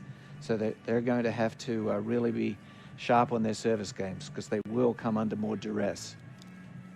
Early break for Andreeva and Rublev in the match over on Armstrong right now. They've got a 2-1 edge over Schneider and Ruud. Appreciate the fact that all the teams are also, with the one exception being Rublev and Andreeva, everybody seems to be doing a good job of matching. I really like that too. There's coordination as well. Serena and Carlos looking fantastic. Purple tops, black shorts. Yeah, and then Ruud and Schneider going full yellow, canary yellow. So, I mean, it's just been... I just love this event. I really do. I think the fact that we gave more doubles specialist opportunities this year, it just feels like it's been a really, really good event. Very strong, you would say. Big time atmosphere for that 10 o'clock this morning, Armstrong, the first mixed doubles match. It was so full, the people just couldn't wait to start watching mixed doubles. Last member of this quartet, Belinda Bencic, 29-year-old out of Switzerland, serve long. Serving here 1-2. She's on the far side. Did again mention that left either hamstring or quad is pretty heavily taped right now. Second serve good. Serena backhand inside out to a Bencic forehand up the line. Alcaraz can't track that one down. Bencic, 29 years of age, comes into this week at 12 in the world on the singles side. Career high was back in 2020 at number 4. 10 titles to her credit over the years. None this year, 26 and 10. Yeah, she's a wonderful player, and that was a very accurate forehand. I mean, it was only going to go in by 2 or 3 inches. Deals with a forehand from Alcaraz and tries to go backhand up the line, but Serena sitting there waiting, puts a volley away into the deuce corner. We should point out, I mean, Bencic, her ranking on the double side at this stage is irrelevant. Has had some injuries, obviously, and some motherhood as well over the last couple of years, but she was a top 60 doubles player. I mean, a very high-quality doubles player, right? Bencic here at 15 all, serve, tee, net. She would have learnt so much from Martina Hingis too, who was no doubt one of the absolute greatest women doubles players that ever played. Serve off the net and lands on the line for another second serve here for Bencic. Big advocate for animal rights as well for so many years. Serve here is into the net. It's a double fault here for Belinda Bencic. So she and Caboli both with a double.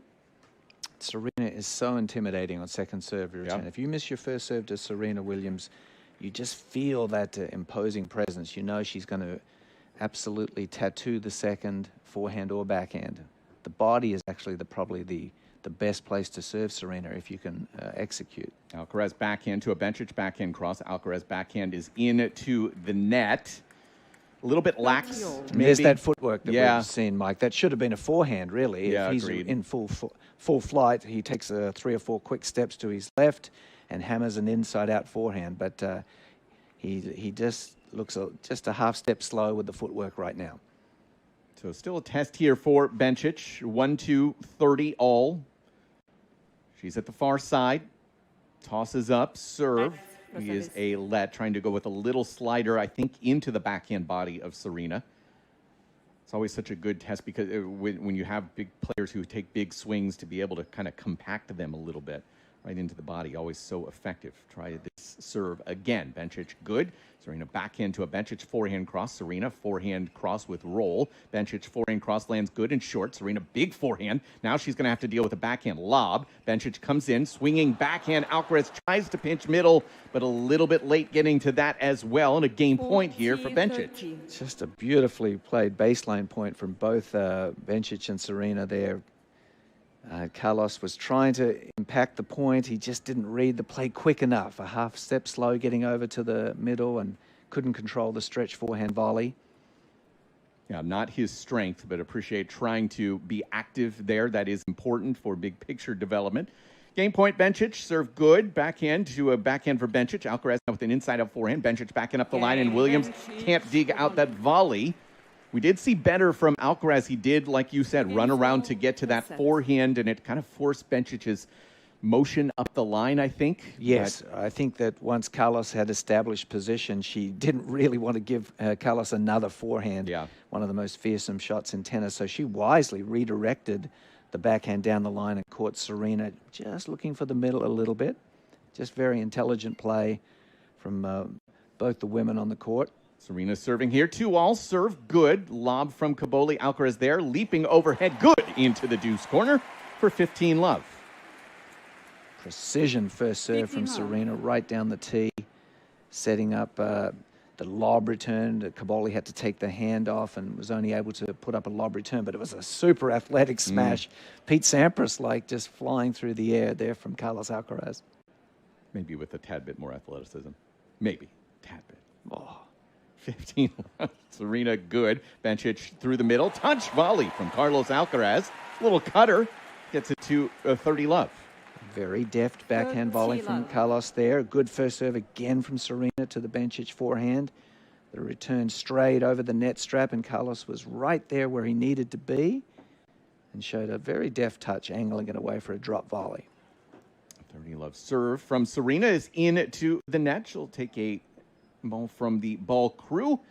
Now a second serve. Packed Arthur Ashe Stadium right now for this one. Second serve at 30 love. Good. Caboli backhand to a Serena forehand. Bencic there. Poaches, but a really tough ball. That one, I don't know if it clipped the net or just was above it, but Bencic, there was no way she was going to be able to control that. Serena's footwork impeccable there because that was a quality return. She had net pressure from Bencic.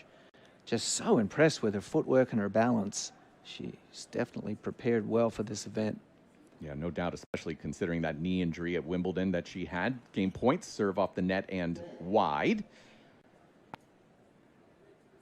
Second serve upcoming here for Serena. Waits to make sure Bencic is in her right space. She is. This second with game points. Good. Bencic forehand inside out will miss well long. It gets us to 3-2 late in this first set. Yeah, I just went back and just pulled it up. This is, Williams, Alcaraz, for Bencic, 3 games to 2. it kind of popped into my head as I said 29 years of age. It feels like she's been out there for forever. She has 4 meetings with Serena, dating back to 2014. I mean, she has been part of our ecosystem in the tennis world at the highest levels for so long. 2-2 against Serena in her career. That's very impressive, isn't it? Yeah, no. Belinda Bencic is such a fine player, a cerebral player. Yeah. Like I said earlier, she would have learned a lot from Martina Hingis growing up as a younger player. And she really not only is a beautiful ball striker, but she really has a savviness about her. She makes the right shot at the right time in singles, and then in doubles, she's in the right position at the right time more often than not. Just probably one of those players, Mecca, who I think just will never get nearly enough credit for the career that she has put together. I just have always been so impressed with her. Again, 12 titles to her credit, and just continues to make an impact at the highest levels. Her United Cup performance this year was unbelievable. She's a fighter. She's quite a champion. And looking to see if she can make a deep run here. The mixed doubles competition at the 2026 U.S. Open. You are listening to U.S. Open Radio. Great to be alongside David McPherson. My name is Mike Cation. Serena and Carlos looking to see if they can snag a break chance. Nobody with any break points as of yet. Caboli serving to a Serena backhand that will miss wide, inside out for 15 love. Yeah, not a single break chance to this stage. Williams, Alcaraz serving much better. 73% in this match. 62% right now for Bencic and Caboli. Flavio here, 15 love, 2-3, serve off the net well wide. Out into the photographer's pit. He's serving from the near side to Alcaraz on the ad side. Serve good. Alcaraz mistimed a very aggressive look at a second serve return off of his frame and well outside of the lights. Yes, intelligent second serve from Caboli. He's got a big bouncy kicker. Yep. In the first point, he threw a very high bouncy kicker to Serena's backhand, which, of course, on the women's tour, you don't see kickers like that. So that is, shows intelligence to give Serena a serve that she wouldn't see very often. And then he surprised Alcaraz to the forehand there. Caboli also comes up with an ace. First one of the day. He goes big T there to get that ace and gain points for him. You'll have 4 opportunities. 126 on that first serve from Caboli. Serve now. T again. Lob return from Alcaraz. Looks like that just missed long, that serve, but not by much. We do have this year new red lights on the net post. Serve good.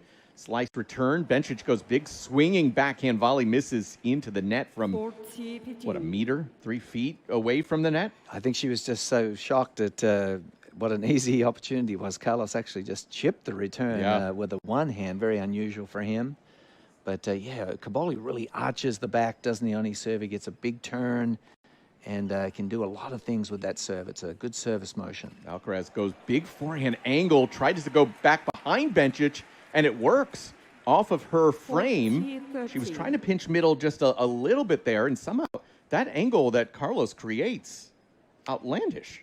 I remember the Woodies, one of the great teams of all time, they were very big into the 40 love point. Don't relax on the 40 love point. And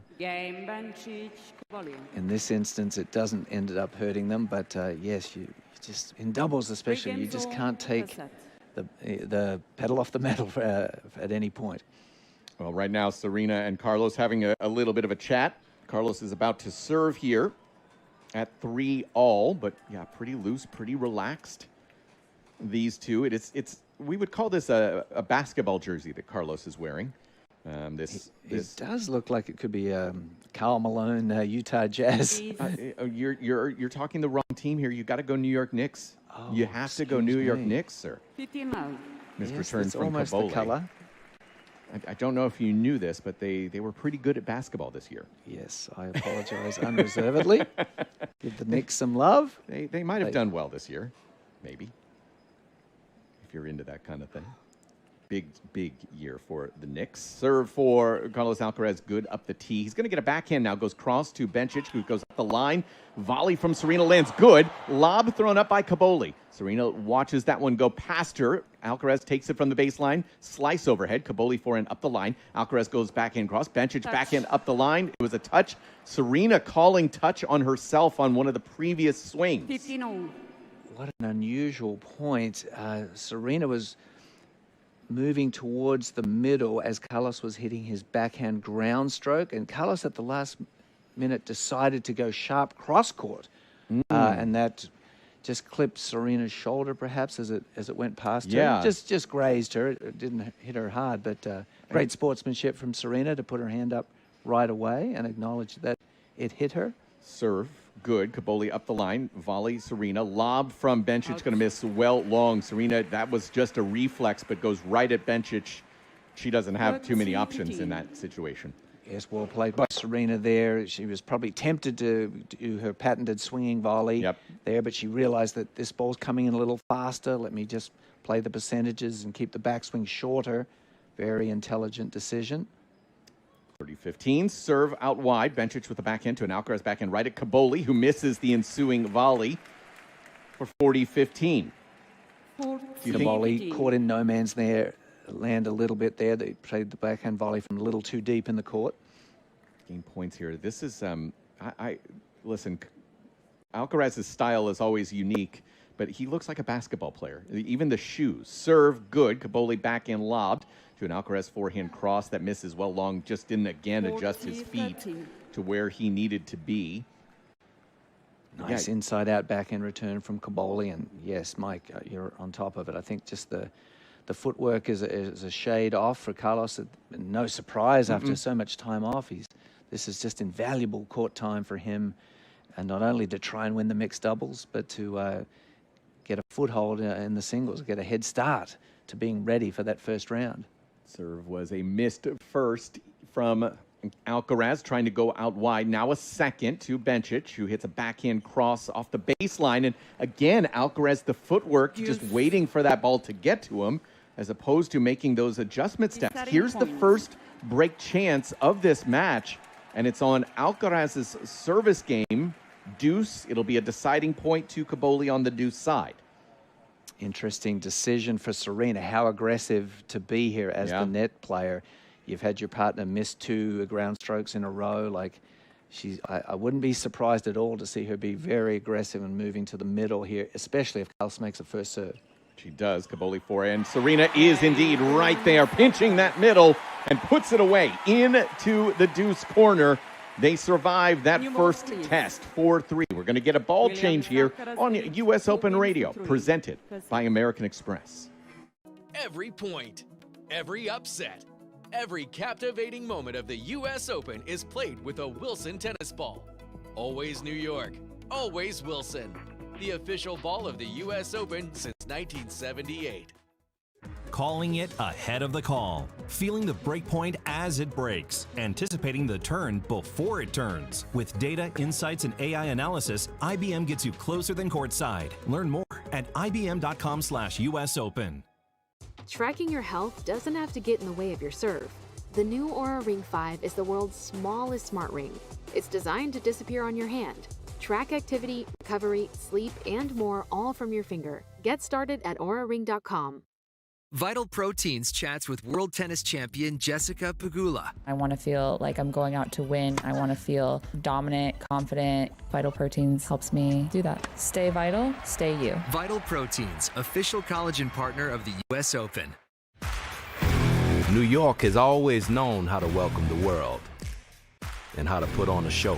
New York knows legends and history, rallies and rivalries. And we know spectacular awaits us all. The U.S. Open, spectacular awaits.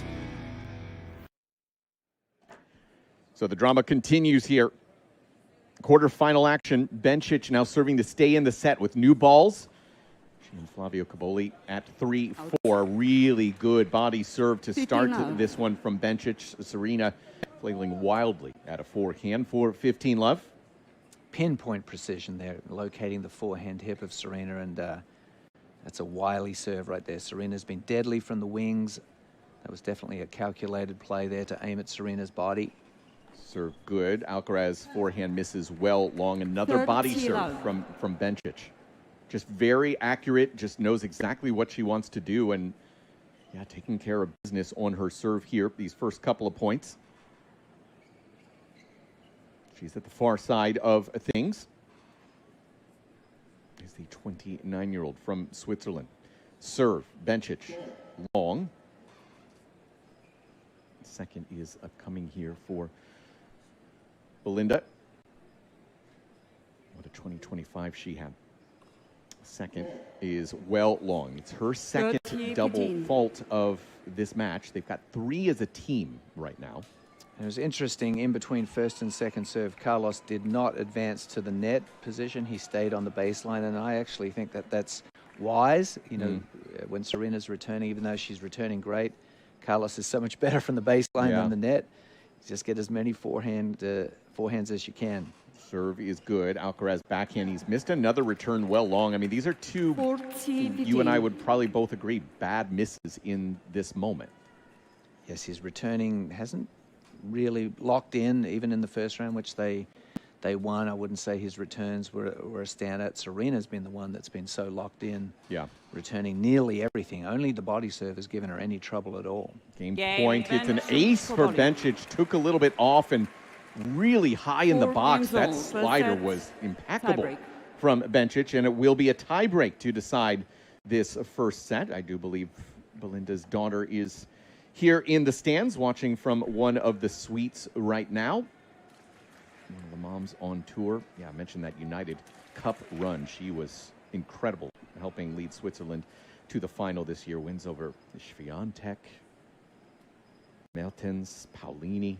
Really impressive. Serena starts the tiebreak. Serve good. Caboli forehand cross. Serena there with the forehand, but that one is dumped into the net. So a very quick mini break lead for Bencic Caboli.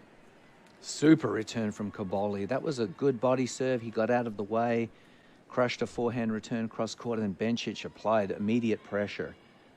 She was not idle at all at the net. Caboli's serve is good. Alcaraz misses another backhand return. 2-0. It's one thing, again, the micro versus the macro here. The micro, Alcaraz missing so many returns, it's killing him here in this match. But I think you have to be concerned about the number of misses as you look forward to next week. Serve out wide from Caboli as Williams was guessing kicker T from Caboli, and Caboli gets 2 free points in about, what are we going to say, 27 seconds there? Clever ball toss. He threw it over his head, and when you see that toss go over the server's head, you do think a kick serve is coming to your backhand as a right-hander, but he carved the racket face at the top and turned it into a wide serve to the forehand. Super intelligent serving. Love 3. Alcaraz now serving good to a Bencic backhand. Alcaraz goes backhand cross. Bencic backhand into the middle, trying to keep up with Alcaraz. Can't quite do it. 3-1. 3-1 now.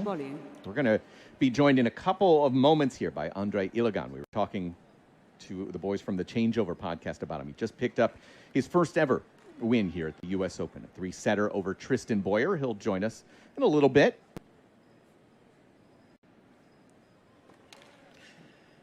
Serve is missed into the net, but he'll join us after this set for a couple of minutes. Second serve good. Caboli big forehand to an Alcaraz forehand cross. Caboli throws up a lob. Williams punishes that one into the stands, crushes it. So they picked up 2 to keep things tight now. Oh, that's very sweet. A fan grabbed the ball and gave it to somebody else. It's a smash from Serena Williams. I don't know if they're going to be able to keep that, but it was very nice to see a male fan give that to a female fan there who was very excited for that one. Chivalry is dead, Mike. That was big proponent nice of moment. letting fans keep balls that go into the stands. Me too, absolutely. Huge proponent. Now Bencic, 3-2. Alcaraz return off the baseline. Good Serena there. Big swinging volley. We're back level. 3-all now in this tiebreak. Fantastic anticipation from Serena. Carlos finally finding the range with a return. Inside-out forehand, that one that set up Serena's move to the middle, and she pounced like a panther there. It was not an easy ball to get to, but she was so quick and was able to hit a 2-handed backhand, sharp angle volley away for the winner. Tie this first tiebreaker up at 3. First tiebreaker. You think we're going to get a couple of them? Is that what you're saying there, Macca? These two teams are very evenly poised, I would say. Agreed. The winner of this match, Mike, might be my tip. The quality of doubles has been really high. 3-all. Bencic to Williams here on the deuce side. Bencic now on the near side of the court. Serve is wide. Serena on top of the baseline as she takes this return. No doubt she will take at least 1 step forward. Second serve, good. Serena backhand to a Bencic forehand cross that's into the net. And this turnaround continues from a mini break down at 3-0 to 4-3 up with a mini break. Once again, fantastic footwork from Serena. The serve was directed at the body, but she took a couple of quick steps to her right to get a clean shot at the backhand, and she scorched it inside out. Carlos, not the net presence of a true doubles player, but he was up there ready to cash in if the return did come over. Serena misses out wide, serving to Bencic on the ad side. Second serve now for Serena in the purple and black kit. Well decked out. Second serve for Serena, good. Bencic forehand inside out to a Serena backhand. Caboli moving and puts away an overhead very comfortably. Great movement from the Italian to get us to 4-all. 4-all. Yes, decisive move from Caboli, injecting himself into the point there. Serena sensed it with her peripheral vision at the last millisecond and tried to topspin lob over him, but just hit it a little bit too shallow a trajectory, and Caboli elevated and put the high backhand volley away. This is a huge point, a really, really big point right now. 4-all, at 4-all, serve, Williams, tee, just long. Crowd didn't hear that call, but indeed was just a little bit long. Second serve now for Serena to Caboli. Tosses up, serve, good. Caboli, huge forehand, off the baseline, good. Serena rolls a forehand well long. So we've had 4 straight mini breaks here, and now Bencic, Caboli come back and in control with Caboli serving. 2 points from this first set. Yeah, lethal return from Caboli there. He slid to his left, a couple of quick steps, and unleashed a forehand that landed just a couple of inches from the baseline, gave Serena very little opportunity to play a shot. Serve is good. Caboli goes backhand to backhand with Alcaraz backhand. Caboli runs around a forehand. Serena there. She's missed it long. On top of it, 6-4 to an Bencic open court Caboli. and just a miss. Yes, Carlos set her up beautifully with an incredible cross-court return, backed up with another good, powerful ground stroke.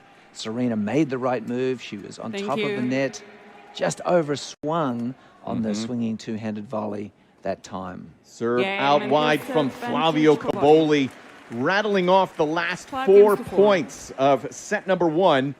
7-4 in the breaker, 1 set away from the semifinals here in mixed doubles. So as these two teams do take a break, we're going to grab a chair because we got a guest coming in to join us here.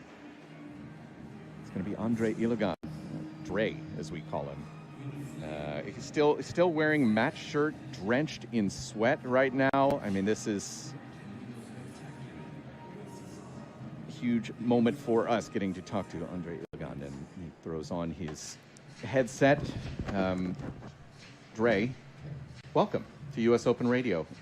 You seem nonplussed about what just happened, but I know this is a huge moment for you. First victory at the U.S. Open. How does it feel? I can't even say words about it. I'm pretty speechless. That's weird for you. This is the first time I actually smiled after I won the match. Just felt happy to be out there. Grateful for USTA to, give me a wild card this week. And as my coach said, this is a reward this week, and embrace every moment of it, all the distractions, all the atmosphere, everything, all about it. Just soak it all in, because I told him before we played, like, I may never get this opportunity again. So the fact that I can do it for my people back home in Hawaii, and also like the Filipino crowd out here was unreal. And just doing it for those people, and just it's just more about me. Sorry to say this, but it's bigger than me, pretty much. Listen, you've had an incredible summer, Dre. You did obviously have to get the wild card in, but right now you're at a career high 184. You have put in tons of yards, right? And what's been the difference for you this year that has allowed you to take this pretty big leap? Honestly, I think just doing it my way. I'm a pretty laid-back dude since I'm from Hawaii, so I'm completely different from everyone. I can't relate to anyone back home because I don't know anybody that really did it full time. Yeah. So that was tough for me for the first year and a half. I can't go to anybody and relate because I grew up not going to an academy, just my dad and I just training every day at the parks. And so, just the difference was, doing it my way. You see guys, warming up for an hour and a half before the match. Now I'm just laying down on the mat, then getting ready for 20 minutes before the match. Yeah. And just, trusting myself and trusting my tennis. For people who don't know your pathway, right? From Hawaii, as you mentioned, best player in University of Hawaii history, I think, by a fairly large margin. You are more diminutive. You are 5'8" is what you're listed. I've had the pleasure of commentating so many of your matches. You never stop talking while on the tennis court, Dre. Never. You are talking to coach. You are talking to opponent. You are talking to me at times, random fans. Where does that come from that your personality is just so vocal all the time? That's just coming from the parks, I'm so stressed when I'm playing, so that's my way of letting out the stress and be like talking to a friend outside, like, hey, how's a good day going out of nowhere? And then just refocus back into the points, but that's pretty much it. The talking now is a little bit less. So to dial down my mental state, but it's still more positive now, whereas, first year and a half it was a bit negative and stuff like that. My favorite go-to line is, must be nice to be 6'2" with a big serve, and then there's me 5'8", trying to just run all over the place.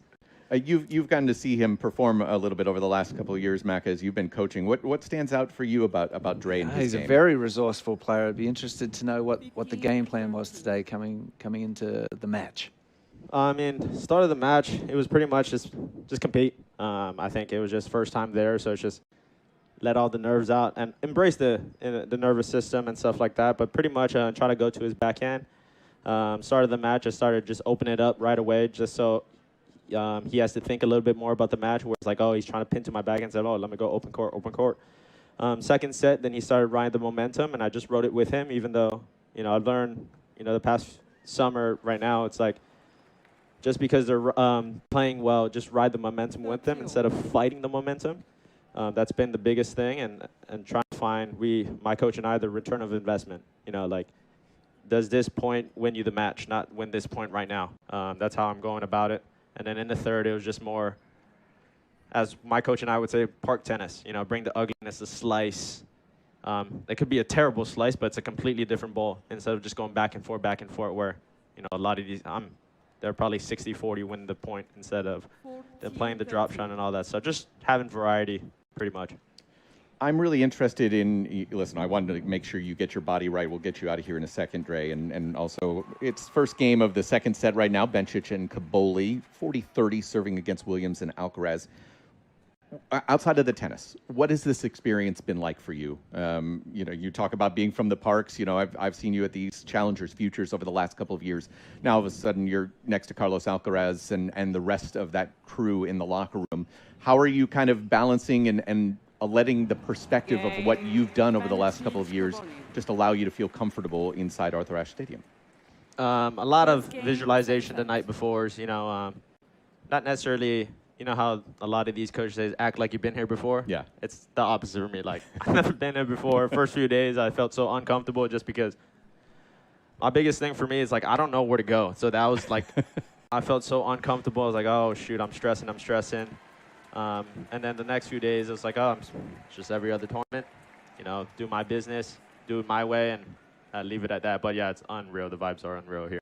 Yeah. Listen, Dre, having gotten to see you the last couple of years, your progression, I'm so happy for you. I know especially you've also had some pretty tough ones in the last few months. You've come in second in a few tournaments, and I know that's been heartbreaking. I can't begin to express how many people just have been really happy to see you have this moment and to come out on top today in your first ever Grand Slam match. Hats off to you, man. This is unbelievable. Really well done because you put in the yards, man. Thank you. Well done. Appreciate it. Go get your body right, all right? You got another match tomorrow, okay? Yeah, good luck in the next one. Thanks, guys. It's Andre Ilagan joining us here on the broadcast on US Open Radio. Definitely want to check out his story.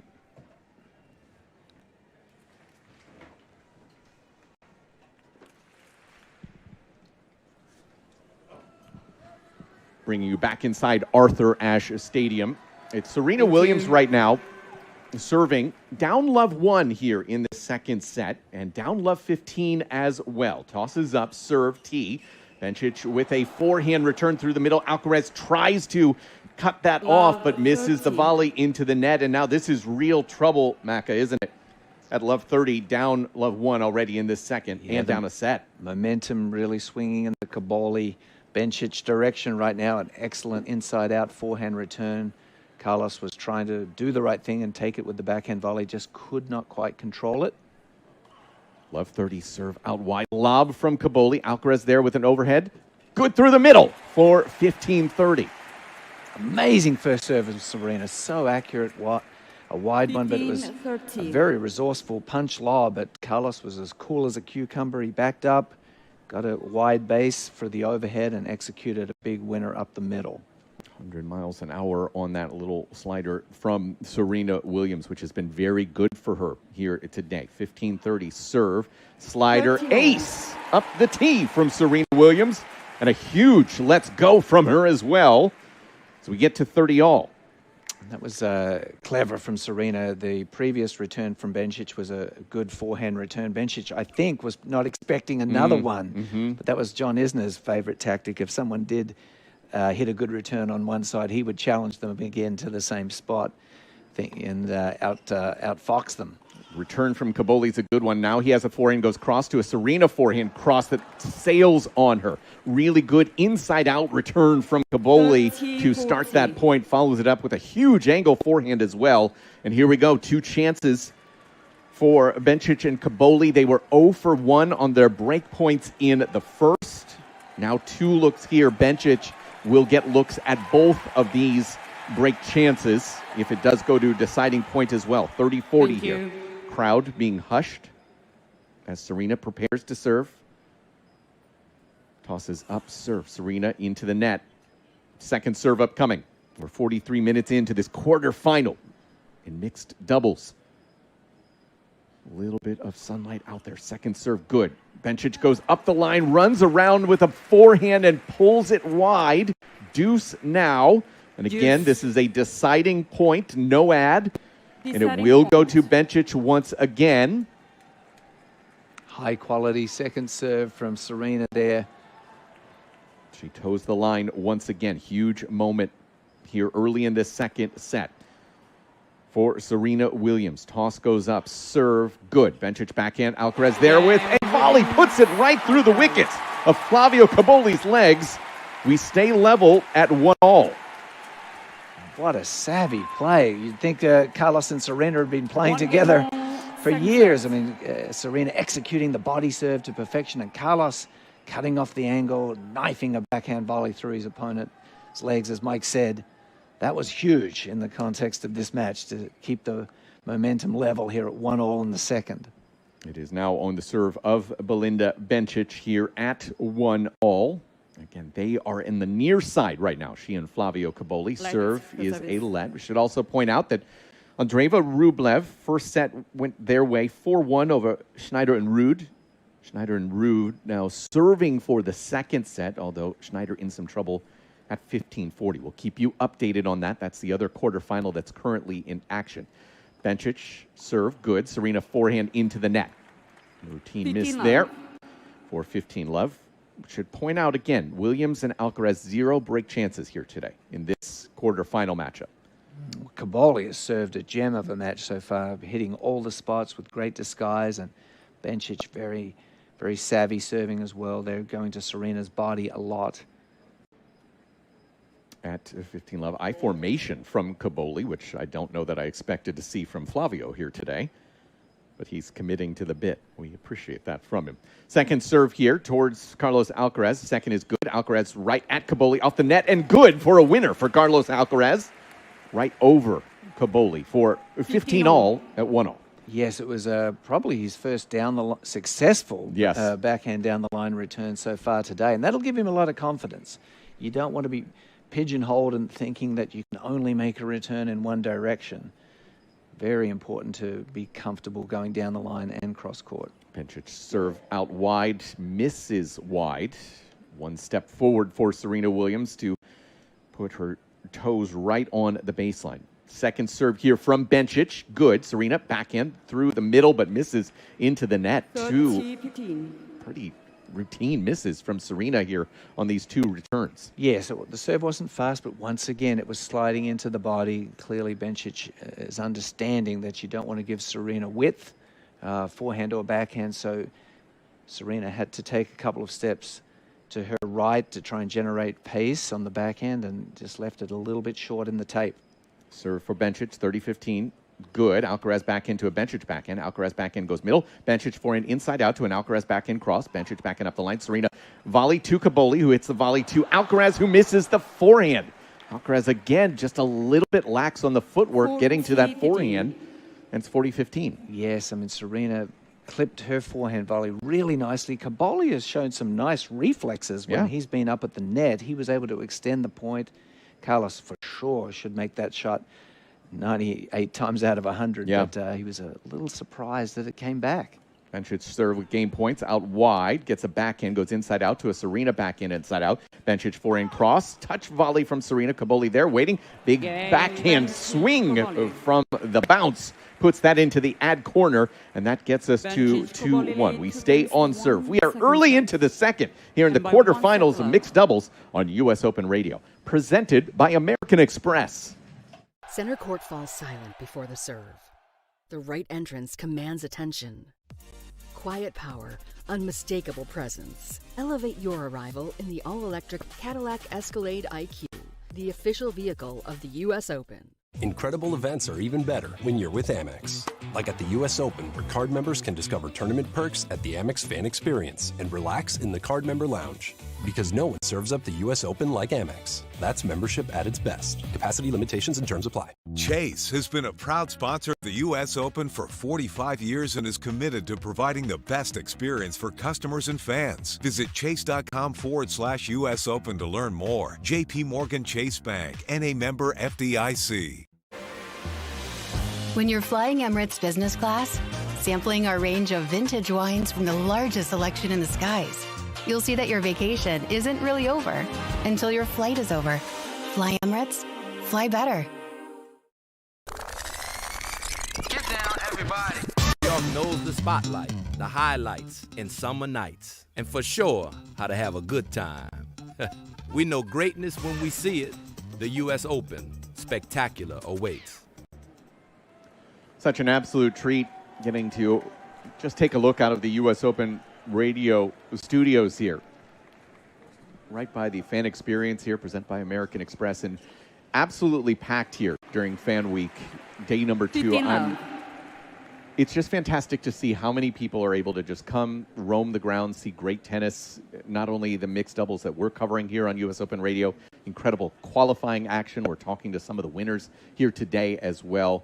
Just really fun to see. Yeah, the U.S. Open is teeming with energy. People are flocking to the matches, the practices, the apparel stores. I mean, you have to wait a long time to, get a T-shirt or a cap here. It's just amazing how popular the event is. Yeah, the tennis continues to grow here in the States. Alcaraz is the one serving right now at 1-2. He's in a backhand trade with Bencic. He goes forehand up the line now. She was able to run around and get to a forehand. And Serena can't come up with the reflex volley. It's 15-all. You have to be so impressed with Belinda Bencic right Yep. now. I mean, Serena's playing fantastic brand, but Belinda, a lot of times is just one step ahead. She's just been pinpoint with her accuracy and shot selection. Yeah, and it is Bencic now who is going to be the one returning this from Alcaraz. Serve good.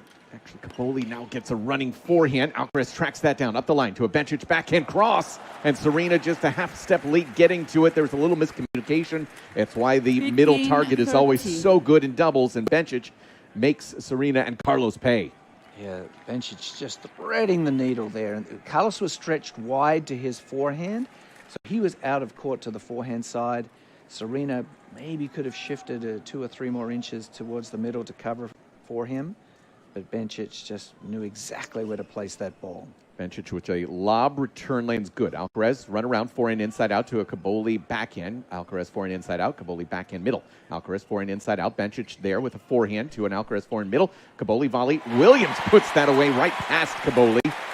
30-all and a huge come on once again for Serena Williams. Yes, Serena was just patient there. She was trusting in Carlos's forehand to eventually give her an opportunity to put away the volley, and he did not let her down. Serena. On the fourth forehand, he was able to whip it low and get Caboli to cough up the high response. Serena just to a look at the skies, just like, where has that been for the last 20 minutes? 30-all, 1-2 on the Alcaraz serve to Caboli. Serve is into the net from Alcaraz. That has been one of the points of concern for Carlos today, along with some of the footwork issues that maybe are a little bit rusty. Serve good. Caboli forehand up the line. What a return winner from Flavio Caboli with that hard angle and 2 chances here at 30-40.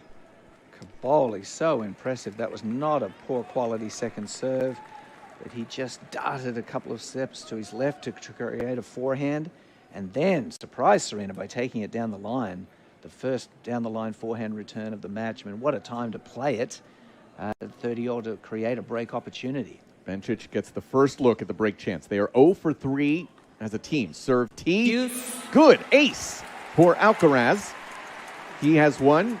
Serena has won in this set. Another deciding point. Obviously, this goes to the male player, in this case, Flavio Cobolli.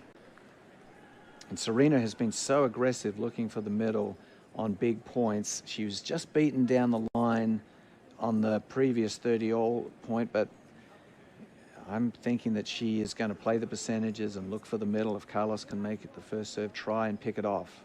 Serve from Alcaraz to Cobolli, good. Forehand from Alcaraz looped long. If I had to judge his singles performance based on what I've seen today, I'm a little concerned about Carlos Alcaraz. There's just no way around it. And now he and Serena in a deep hole down 3-1. And it is on the serve of Cobolli to serve that team, Bencic and Cobolli, into the semifinals. Yeah, what a game Cobolli played there. I mean, he hit winner down the line and a beautiful cross-court return there that Serena could not reach. Serve in the midst of a forehand trade between Cobolli and Williams. And then all of a sudden, there was Belinda Bencic making a huge move into the center of the court to put that ball right into Carlos Alcaraz's midsection. Yes, beautiful instinctive move from Belinda Bencic there. They are really a well-oiled machine right now. Cobolli, 3-1, 15 love. Serve to Alcaraz, good. Alcaraz backing up the line, not even close to the court, way late, and swats away some air and frustration. He's definitely looking to go down the line there, and knowing that he has to show variety, can't be too predictable and go cross-court every time, but the shot is just not coming easily to him in this little first comeback day of his. Serve is long from Cobolli. Now a second serve, 2 points away from the semifinals. Second, good. Serena back in through the middle. Cobolli back into a Serena backhand up the line, is into the net, and we've arrived at match points. Yes, it's happened so quickly. It has. Match has been so evenly poised, but that critical break at 2-1 has now given Cobolli, who's been serving magnificently, a chance to serve it out at 40 love. Serve is good. Alcaraz forehand misses long. And the dream is over for Serena and Carlos. But not so much for Flavio Cobolli and Belinda Bencic. Dominant. 5-4, 4-1, and into the semifinals. Mixed doubles here at the 2026 U.S. Open. Hugs all around right now for all four players. Yes, just a lot of respect and sportsmanship on the court. I mean, I really feel like Flavio Cobolli and Belinda Bencic are just a very fine mixed doubles team. I thought Serena was fantastic all day. Carlos a little bit rusty, but actually started to pick his game a little bit up as the day wore on. But they were just outpointed there in that quarterfinal. Really cute moment. Belinda Bencic and Flavio Cobolli actually waving towards Belinda's daughter up in the stands. She's waving back. Nice dance moves from mom to make sure that her daughter sees her. Just really cute moment, and enjoying the opportunity to be moving on here into the semifinals. Listen, what a treat it has been here today. Carlos and Serena about to leave the court. Carlos has his bag on his shoulder. They're chatting, the two of them, these incredible champions. Serena joins them. And let's listen to this roar as they walk off the court here at Arthur Ashe Stadium.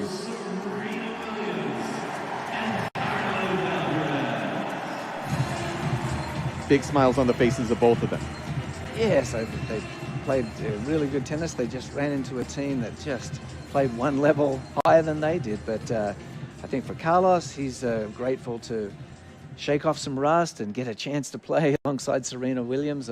He looked very, very happy to be out there. And Serena looked completely in her element, didn't she? Even with all the time off the game, I thought she was outstanding all day. It's more it was definitely a case of Bencic-Cobolli just playing so well. Let's hear from them right now with Andrea Petkovic. Two such great champions in Serena Williams and Carlos Alcaraz. Yeah, obviously I don't know how I landed on this court. To play Carlos and Serena, obviously it's a great honor, and I think, we felt their aura for sure, so it was an honor to play. Flavio, you played unbelievable tennis. You are telling me you're nervous. You didn't look nervous. How do you look when you are not nervous then? Like this. Guys, playing Serena and Carlos on Arturas is not easy. So I was tired before the match. I'm tired now, but now maybe we take a beer. Well, you did amazing, considering that you were very nervous. You seem like you have played for 10 years. Your chemistry is so good on court. Belinda, what is clicking so well between you and Flavio on court? I don't know, it's really since the first match we played for fun on the exhibition, and I think it's the first time, and we definitely felt the vibe, and then we played in Indian Wells and we're still unbeaten, so we still have a good connection on the court, but today he was really serious, so I didn't know what was wrong. Well, we are looking forward to seeing you tomorrow against Gael Monfils and Elina Svitolina. Good luck, Flavio Cobolli and Belinda Bencic, everybody. Having interviewed Flavio Cobolli a few times over the last couple of years, I can agree. That is pretty much how he is the entire time, just a little bit kind of, you never really know too well where his emotions are. Sometimes they're very high-strung and he might look relaxed. Sometimes might be relaxed, looks high-strung. You never really know with Flavio Cobolli, but just an interesting little dynamic between the two of them there. Yes, the confidence, obviously playing on Ash, playing Serena and Carlos, he looked completely in his element, as Belinda did. That was an outstanding performance, just brilliant mixed doubles. So they will hit some autographed balls out into the crowd and salute this fan base as they are moving into the semifinals. And we're going to head over to Armstrong in just a couple of minutes to wrap up that matchup, which is headed into a match tiebreak between Andreeva, Rublev, Schneider, and Ruud. It's coming up here on US Open Radio, presented by American Express. Fandom takes on a whole new meaning when you're with Amex. Like at the US Open, where you can visit the Amex fan experience to cool off, relax, and find even more ways to have fun at the tournament. Because no one serves up the US Open like Amex. That's membership at its best. Capacity limitations and terms apply. Calling it ahead of the call, feeling the breakpoint as it breaks, anticipating the turn before it turns. With data, insights, and AI analysis, IBM gets you closer than courtside. Learn more at ibm.com/US Open. Harvey is the agentic platform for legal, built by lawyers and trusted by more than 75% of the AmLaw 100. Harvey, serving legal precision. Learn more at harvey.ai. At IHG Hotels and Resorts, we're here so you can guest how you guest. As the official hotel sponsor of the US Open Tennis Championships, IHG has hotels that are serving all the hospitality you'd expect. With 21 hotel brands, 7,000 plus global destinations, and the IHG One Rewards loyalty program, it's time to bounce. Get set to guest how you guest and book now at ihg.com. Chase has been a proud sponsor of the U.S. Open for 45 years and is committed to providing the best experience for customers and fans. Visit chase.com/US Open to learn more. JP Morgan Chase Bank, N.A. member FDIC. With Faye Total Plain Greek Yogurt in your fridge, chances are you'll never skip breakfast again.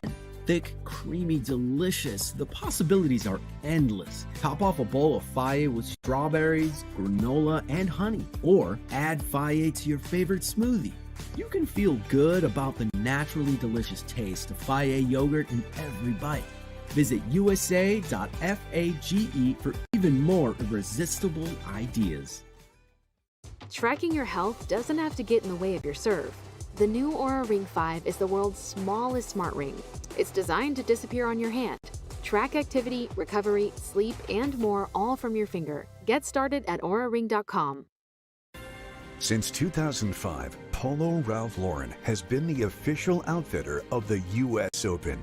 We're endlessly proud to be part of this special history. Dressing fans, on-court ball crew, and officials of the U.S. Open and Wimbledon. To check out this year's U.S. Open collection, visit the shop located beneath Louis Armstrong Stadium on club level of Arthur Ashe or on ralphlauren.com/US Open. Be there for all the epic matches and iconic moments when the world's best tennis players return to New York City for the U.S. Open. As the official fan ticket marketplace of the U.S. Open, Ticketmaster has the widest selection of tickets available. Witness every drop shot, topspin, and slice in person. Get your U.S. Open tickets today, including 100% verified resale tickets at Ticketmaster.com/US Open Tennis. When you're flying Emirates business class, sampling our range of vintage wines from the largest selection in the skies, you'll see that your vacation isn't really over until your flight is over. Fly Emirates, fly better. New York knows legends and history, and we know how to grind. Get ready for the next unbelievable moments. This is US Open Radio, presented by American Express. Well, already seeing some incredible drama here on day and night number 2 of the 2026 U.S. Open. We're over on Armstrong now, where mixed doubles continues. Another quarterfinal. This one is now into a match tiebreak. Partnership of Mira Andreeva and Andrei Rublev taking on Diana Schneider and Casper Ruud.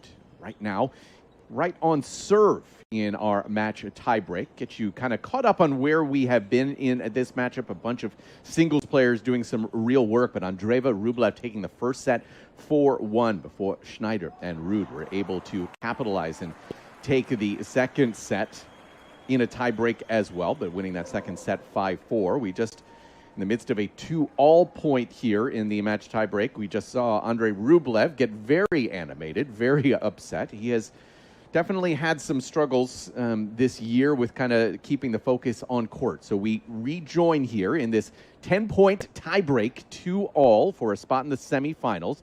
Right now it is Schneider who is serving, and it misses a backhand cross into the bottom of the net. So a mini break lead for Andreeva and Rublev. They lead 3-2 now here in this match tiebreak. It is Mira Andreeva here serving. Has to be considered one of the contenders, of course, for a title here in New York. Pink visor, white top, pink skirt, serve off the net and long.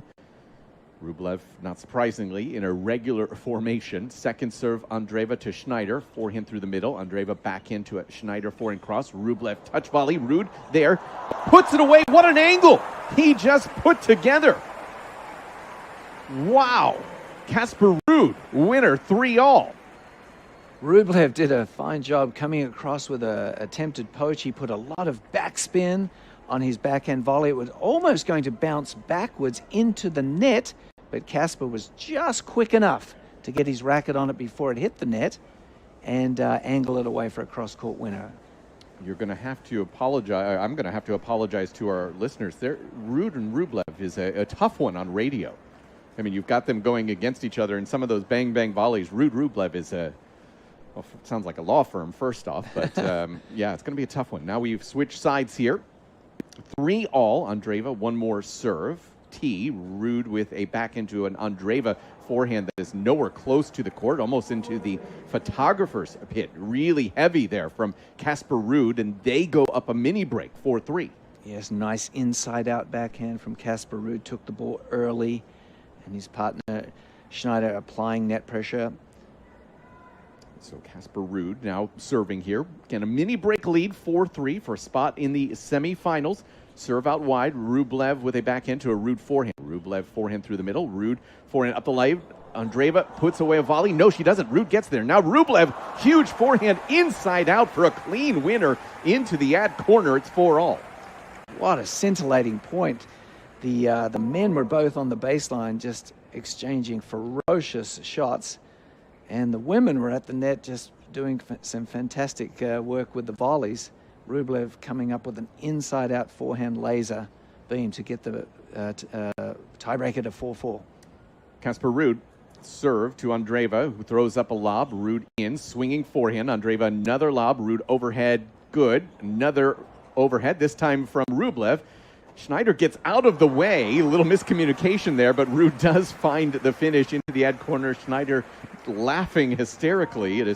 She almost got hit by Casper Ruud, who was so focused on that lob. Yes, the defensive lob went right up the middle, fairly short, and it was clearly Casper Ruud's ball to smash away. But for a second there, the left-hander tried to take it away from him. And thank goodness for their team that she thought better of it. Rublev serve up the tee off the frame for Schneider. 5-all now. It's been interesting, Andrei Rublev, this year. There's definitely been a drop-off on his forehand performance comparatively to the rest of the field. We certainly said for so many years that forehand from him was just one of the biggest weapons in the sport. By the numbers, it's no longer. And so I think that's caused some of the frustration that it's not had as much impact through the 2026 campaign. Serve out wide from Rublev, misses well wide. Yeah, that's interesting. He just absolutely goes after the ball at every opportunity from both sides. But you can also, like, maybe he could look into stringing his rackets a fraction looser if he's looking for a little bit more power. If you string your rackets too tight, it is hard to generate pace. Schneider to Rublev right now. Goes forehand to a Casper Ruud volley. Rublev forehand up the line. Lob from Schneider. Longest point that we've seen. Rublev backtracks. Goes backhand to a Schneider forehand cross. Rublev forehand inside out to a Schneider lob. Andreeva overhead right at Casper Ruud. Everybody saw some action in that point. Again, I feel, Maka, you were maybe Yes, Andreeva let the ball go. doubles. She had a smash opportunity about 4 shots previously, let it go, and poor Rublev had to go back and chase it down for her. But the great line from Dumb and Dumber, she totally redeemed herself by putting the last ball away. So 17-shot rally there. Now, Schneider serving 5-6, serve out wide, Rublev backhand to a Schneider forehand middle, Rublev forehand, Schneider forehand inside in to a Rublev forehand inside out, Schneider forehand into the net, dumped there. 7-5 as we make the turn. Andreeva, Rublev in control of their destiny with this mini break edge at 7-5. High level of tennis, Indeed. my goodness. Andrei Rublev really unloading on the ball, looks in complete control of his strokes right now. He's got his team up 7-5. Andreeva doing her job with that overhead in the previous point, getting rid of the ball. They look like a very formidable outfit right now. Indeed they are, but Schneider, this is an important point to keep things tight, put themselves at least in shouting distance with Andreeva serving next. So this spot here, 5-7, serve Schneider good. Andreeva backhand, Schneider forehand, Rublev volley, Ruud there. Rublev another volley, and Andreeva, Rublev have taken a massive lead. 2 mini breaks at 8-5 with Andreeva now serving for it. Who is this man, Andrei Rublev, coming into the net and putting away volleys like a doubles player? Who does he think he is? Doesn't he realize he's supposed to be a one-dimensional baseliner? He is the world number 24 right now. Former world number 5. Serve Andreeva to Schneider. Forehand from Schneider is into the net. This has gone very quickly, these last few points. And now 4 match points. They have already missed out on 4 match points in the second set, have Andreeva and Rublev. Which makes this point at 9-5 really, really important. You get that 9-5 lead, you want to ice it right now. Indeed. Because I've seen many a match tiebreaker slip away. Mike and Bob lost one in Indian Wells from 9-2 once upon a time. That one stung. Serve out wide, and the return from Casper Ruud misses just long. And Andreeva and Rublev moving on into the semifinals. Tough one, but they get through in 3 sets, 10-5 in a match tiebreak. Hugs all around once again. Got some jokes between Casper Ruud and Mira Andreeva right now. And I think Casper Ruud was just saying to Andrei Rublev, like, where are these volleys coming from? Like, I didn't expect that from you. That's some of the best network I've ever seen Andrei produce. obviously renowned for his fearsome forehand-backhand combinations. So that was, it's really great for these players to come out for a variety of reasons, but to build confidence in your net game for a predominantly baseline player, I mean, that's a pretty cool thing for Andrei Rublev. Paycheck doesn't hurt, but on top of it, just getting a few matches on big show courts, this fan week, it just really does prepare you for what comes as well on the singles side. And yeah, now our semifinals are set here in mixed doubles after that win for Andreeva and Rublev. Really kind of interested to hear the dynamic between those two. I think Mira always comes across as so loose and fun when she's in her interviews. Rublev can be a little bit all over the place. I'm really interested to hear that dynamic. Right now, autographs for Casper and Diana as they are leaving the court. And looks like we will hear from Mira Andreeva and Andrei Rublev. Blair Henley is handling the interview for this one. Now let us indeed hear from our winners. In a match tiebreak, 10-5, Mira Andreeva and Andrei Rublev. You were headed to the semifinals, but things got a little dicey there at the end. 4 match points later, you got it done. Andrei, how proud are you of this team's effort tonight? I don't know. I'm proud again one more time of Mira, because the way she performed today again is only save us. She was super stable at the net. The last 2 serves, she make 2 serves. The guys, they didn't return. So of course, I mean, when you have, like I said before, when you have partner like this, the easiest way to do is to don't make mistake, and I screw up. I lost my serve serving for the match. So I find a way even to make the job complicated. Well, Mira, you two have played on some of the biggest courts in tennis on the singles court, but what are the nerves and the adrenaline like when you're out here with a partner? Honestly, I don't know. This match was even more nerve-wracking. I was super nervous. I feel like I'm dehydrated because I was superstitious a lot on the tiebreak, and we were winning points when I was not drinking, so I didn't drink for the whole tiebreak. It was crazy, but as I said before in our first interview, it's just so nice to play with Andrei by my side. I feel like he's just super stable. You know, I can do whatever I want, and he's just gonna be there, cover me. So I don't know, it's just, I'm so happy that we were able to play together, and so happy that after so many opportunities, we finally got the win. Andrei, do you agree that you're super stable? I better listen to the woman. All right, sounds good. Well, last quick thing. We're going to see you in the semis against Menchik and Muchova. If you want this crowd to be cheering for you guys tomorrow night on Arthur Ashe Stadium, Mira, what would you say to them? Guys, please come to our match tomorrow. We love the atmosphere. It was unbelievable. It's gonna be so much help if you guys come and support us. I think both of us, we love playing in New York, and thank you so much for coming, and we cannot wait to see you tomorrow. Well, we'll see you both then. One more time for Mira Andreeva and Andrei Rublev. That is indeed why Blair Henley is one of the best in the business, realizing that that is the first time that anyone has ever said Andrei Rublev is super stable. And his eyes rolled. If you could have seen his face, he had a very wry look on his face, because yes, that has never been uttered in the history of the universe. Those things. Andrei Rublev, super stable. There are some things that you can say about him that are exemplary. Super stable, probably not one of them. But listen, whatever gets them through and into the semifinals. So some autographs being sent out into the crowd, and yeah, just some smiles on the faces of Andrei Rublev and Mira Andreeva. We're going to take a short break here on US Open Radio, recap what we have seen today in mixed doubles, and also get you starting to look ahead towards, am I reading this right? Roger Federer versus Andy Roddick? Was that for real? It's coming up a little bit. US Open Radio, presented by American Express. Since 2005, Polo Ralph Lauren has been the official outfitter of the U.S. Open. We are endlessly proud to be part of this special history. Dressing fans, on-court ball crew, and officials of the U.S. Open and Wimbledon.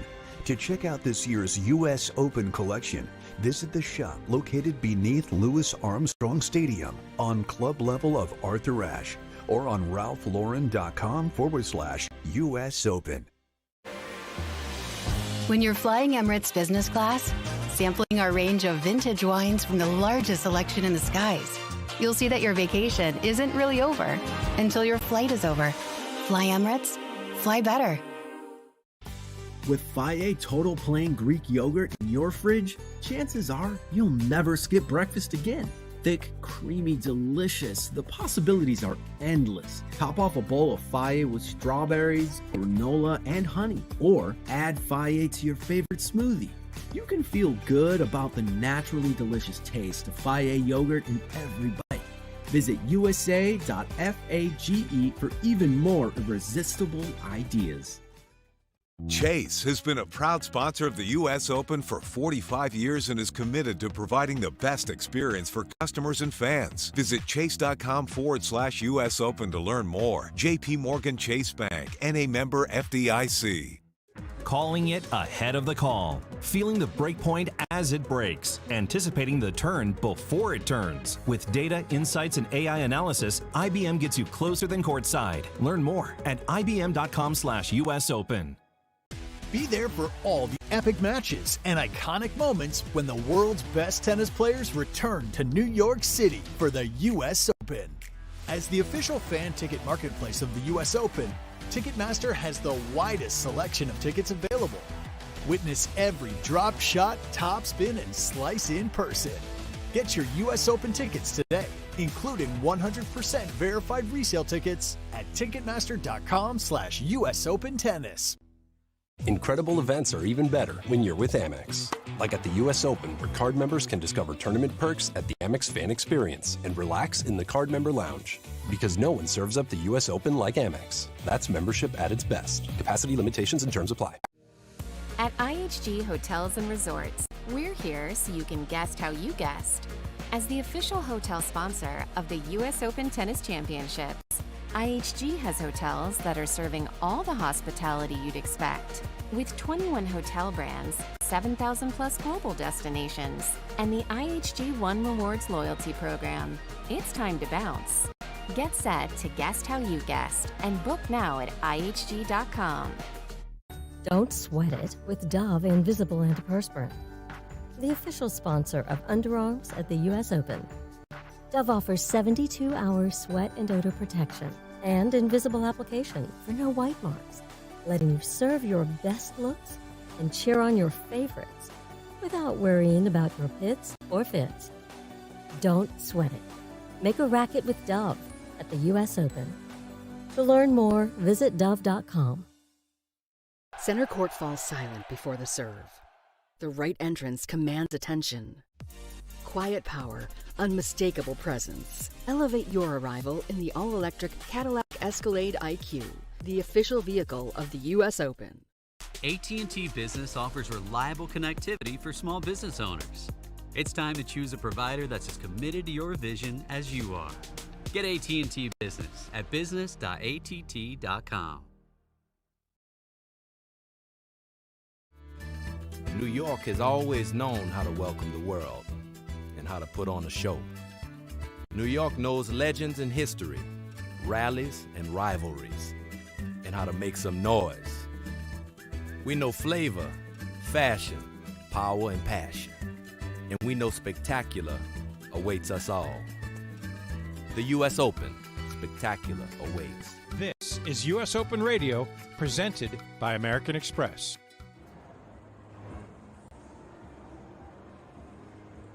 Well, welcome back here at U.S. Open Radio. Mike Cation, David McPherson here joining you on U.S. Open Radio. Listen, it's a great night. We are getting you ready as well for Roger Federer and Andy Roddick. Some exhibition action over on Arthur Ashe Stadium coming up today. But, Mako, you and I are going to talk a little bit here about mixed doubles, right, and what we've seen here today. Semifinals are now set for tomorrow. Top half of the draw, Svitolina, Monfils. They know each other relatively well. taking on Bencic and Kaboli, a little bit more of a diverse pairing, if you will, between the two of them. And then Muchova, Menchik, who have played really well, pretty quietly moving through these matches earlier today.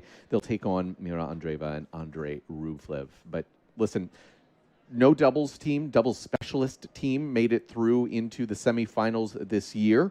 Only one of them made it into the quarterfinals. I know as a guy who's a doubles purist yourself. I think you and I may be both a little bit surprised by the fact that only one pure doubles team made it into the quarters. 30. Yeah, no, it was a fascinating day of mixed doubles. I thought that the singles players this year just looked a little bit more cohesive, like they had given it a little bit more thought and preparation, and the level I think this year was even higher than it was in the previous year. So it's just, this event is just beautifully orchestrated by the US Open, having it on the Tuesday and Wednesday, or the qualifying on the Monday, and Tuesday today, and then culminating in the finals on Wednesday.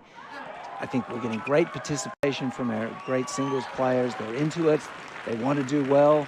And by playing it on Tuesday and Wednesday, they're able to really commit to giving it a great effort, knowing that they get enough days to then switch gears and prepare for their singles assignments. You think about it, the fact that this is year 2, right? Last year was just kind of a, hey, let's go have fun. This feels both still fun, relaxed, but also much more competitive in terms of, as you kind of said, that the idea they know what to expect now in this mixed doubles event.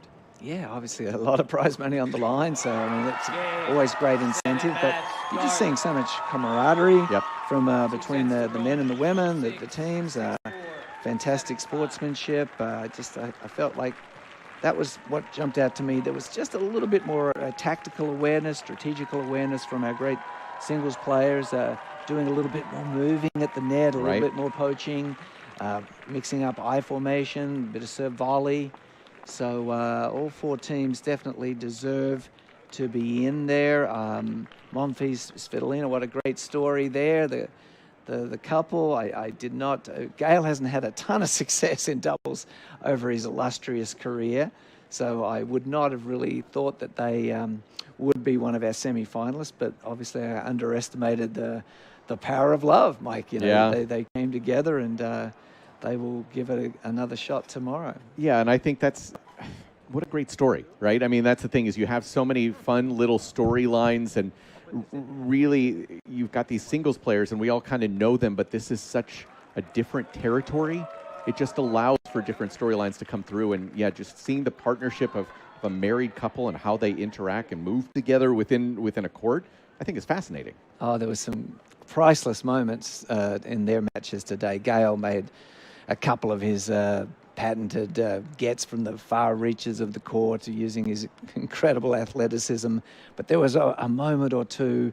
I think there was one moment when Gael didn't perhaps execute the shot that his wife wanted him to. It was just a little beautiful moment where he looked at her and said, "No, it wasn't my fault. What are you talking about? Like the ball was too difficult to hit a two-handed backhand." It was just a priceless moment. And I was really happy to see them advance. I'm also, like I said, it's been very quiet, but Muchova and Menchik, listen, I think so highly of Muchova. She is my favorite player to watch on the women's side in terms of just pure, if I'm wanting to watch a tennis match, she's going to be the one I circle. She and Menchik are kind of different players, but what they bring to the court, I think Menchik's skill set is maybe underrated. What he can bring to doubles, obviously people know incredible serve that does have some impact, right? But I think the dynamic between the two has been really fun to watch. Yeah, very formidable. Very, very formidable. So, yes, they will be tough to stop tomorrow, I think. He's a big, powerful player, and she's a true artist of the game. She's also one of my mum's favorite players too. So I think that's a really fine team, and they'll be really tough to stop tomorrow. Yeah, indeed. And really didn't, since the match ended, Bencic and Kaboli, what they were able to do to get through as well. Just a really impressive, calm that they had in that match, even though Flavio maybe said that they weren't too calm. But I thought the way that they handled the pressure of that moment was really impressive to see. Because Serena was so good today. Yes, I mean, I I know. thought Serena was just tremendous. So the level of that doubles, we did remark on it, was Carlos's first outing back in competitive play in some months. So he certainly, he acquitted himself fine, but Serena was outstanding, and it really took a big performance from Cobolli and Bencic to beat them. What do you think, big picture? We're going to be joined by Joanna Garland in just a couple of minutes. Just was able to come through a 3-set win over Romero Gomez. So we're going to have Joanna join us here in just a couple minutes. But in terms of big picture, Maka, what the changes that you saw this year from year 1 to year 2, adding the qualifying component, your thoughts on the big picture, what this means, what it can grow into? I really like the addition of the Monday qualifying for the mixed doubles. It gave at least 8 of the doubles teams an opportunity. As it worked out this year, they didn't advance to the semifinals, but I really feel like that was an important move to extend the scope of opportunity for the top doubles players in the world to try and win the US Open mixed. As it turns out, we're going to get a singles-orientated champion this year, but the added opportunities was, I think, really, really important. A great job to the U.S. Open for introducing that this year, and this fan week just grows from strength to strength. The vibe is electric every day, right from even the day before, this Sunday, the Kids' Day. We can't stress highly enough just what an incredibly vibrant atmosphere we have here at the U.S. Open. And we still have plenty of qualifying action to go throughout the night. We're still in the midst of Heineken Happy Hour featuring DJ Alizé. And you've got, of course, so many fans that are making their way towards Roger Federer and Andy Roddick inside Arthur Ashe Stadium, which is coming up 7 o'clock local time, just about half an hour from now. What we're going to do is take a short break, and hopefully on the other side of it, Joanna Garland will be joining us, a winner here in first round qualifying action. It's coming up here on US Open Radio, presented by American Express. Fandom takes on a whole new meaning when you're with Amex, like at the US Open, where you can visit the Amex fan experience to cool off, relax, and find even more ways to have fun at the tournament. Because no one serves up the US Open like Amex. That's membership at its best. Capacity limitations and terms apply. Whether scaling a global business or building a legacy at home, everything you've built deserves expert protection. Chubb provides business and personal insurance that has been protecting the world's ambitions for over 230 years. A world leader in commercial and personal insurance. Chubb. When you're flying Emirates business class, sampling our range of vintage wines from the largest selection in the skies, you'll see that your vacation isn't really over until your flight is over. Fly Emirates, fly better. Chase has been a proud sponsor of the U.S. Open for 45 years and is committed to providing the best experience for customers and fans. Visit chase.com/US Open to learn more. J.P. Morgan Chase Bank, N.A. member FDIC. At the U.S. Open, excellence is everything. Savor every moment with Clos de Bois, America's #1 premium Chardonnay and the official wine of the U.S. Open. California Table Wine, copyright 2025, Clos de Bois, Modesto, California, all rights reserved. Total U.S. MULO BWS, latest 52 weeks ending 7/6/25. Harvey is the agentic platform for legal, built by lawyers and trusted by more than 75% of the AmLaw 100. Harvey, serving legal precision. Learn more at harvey.ai. With Faye Total Plain Greek Yogurt in your fridge, chances are you'll never skip breakfast again. Thick, creamy, delicious, the possibilities are endless. Top off a bowl of Faye with strawberries, granola, and honey. Or add Faye to your favorite smoothie. You can feel good about the naturally delicious taste of Faye yogurt in every bite. Visit usa.fage for even more irresistible ideas. Since 2005, Polo Ralph Lauren has been the official outfitter of the U.S. Open. We are endlessly proud to be part of this special history. Dressing fans, on-court ball crew, and officials of the U.S. Open and Wimbledon. To check out this year's U.S. Open collection, visit the shop located beneath Louis Armstrong Stadium on club level of Arthur Ashe, or on ralphlauren.com/US Open. Chase has been a proud sponsor of the U.S. Open for 45 years and is committed to providing the best experience for customers and fans. Visit chase.com/US Open to learn more. JP Morgan Chase Bank, N.A. member FDIC. Center court falls silent before the serve. The right entrance commands attention. Quiet power, unmistakable presence. Elevate your arrival in the all-electric Cadillac Escalade IQ, the official vehicle of the U.S. Open. New York knows where to be this summer and what to wear. New York knows the spotlight, the highlights, and summer nights. And we know how to grind. And for sure, how to have a good time. We know greatness when we see it, and we know better than to miss it. The U.S. Open, spectacular awaits. This is match point number 3 to the ad side and Lloyd Glasspool. Alcaraz serve. Good. Glasspool backhand. Misses wide. And Serena Williams and Carlos Alcaraz are moving on. Straight set winners. 5-3, 4-1 over Routliff and Glasspool. A happy return to New York for Serena Williams and Carlos Alcaraz. Yeah, so one win in the books for them before falling in the quarterfinals, but great to see Serena back there. You could see the crowd still loves her, and no doubt why. And also, just again, great to see Carlos in action. Some work to be done. Yeah, that's the one thing, big picture, that I will take out of today in terms of the singles stuff, if you will. Carlos Alcaraz, the footwork is rusty. It is just a little bit off, and that is going to be, I'm sure, the next 5, 6, 7 days.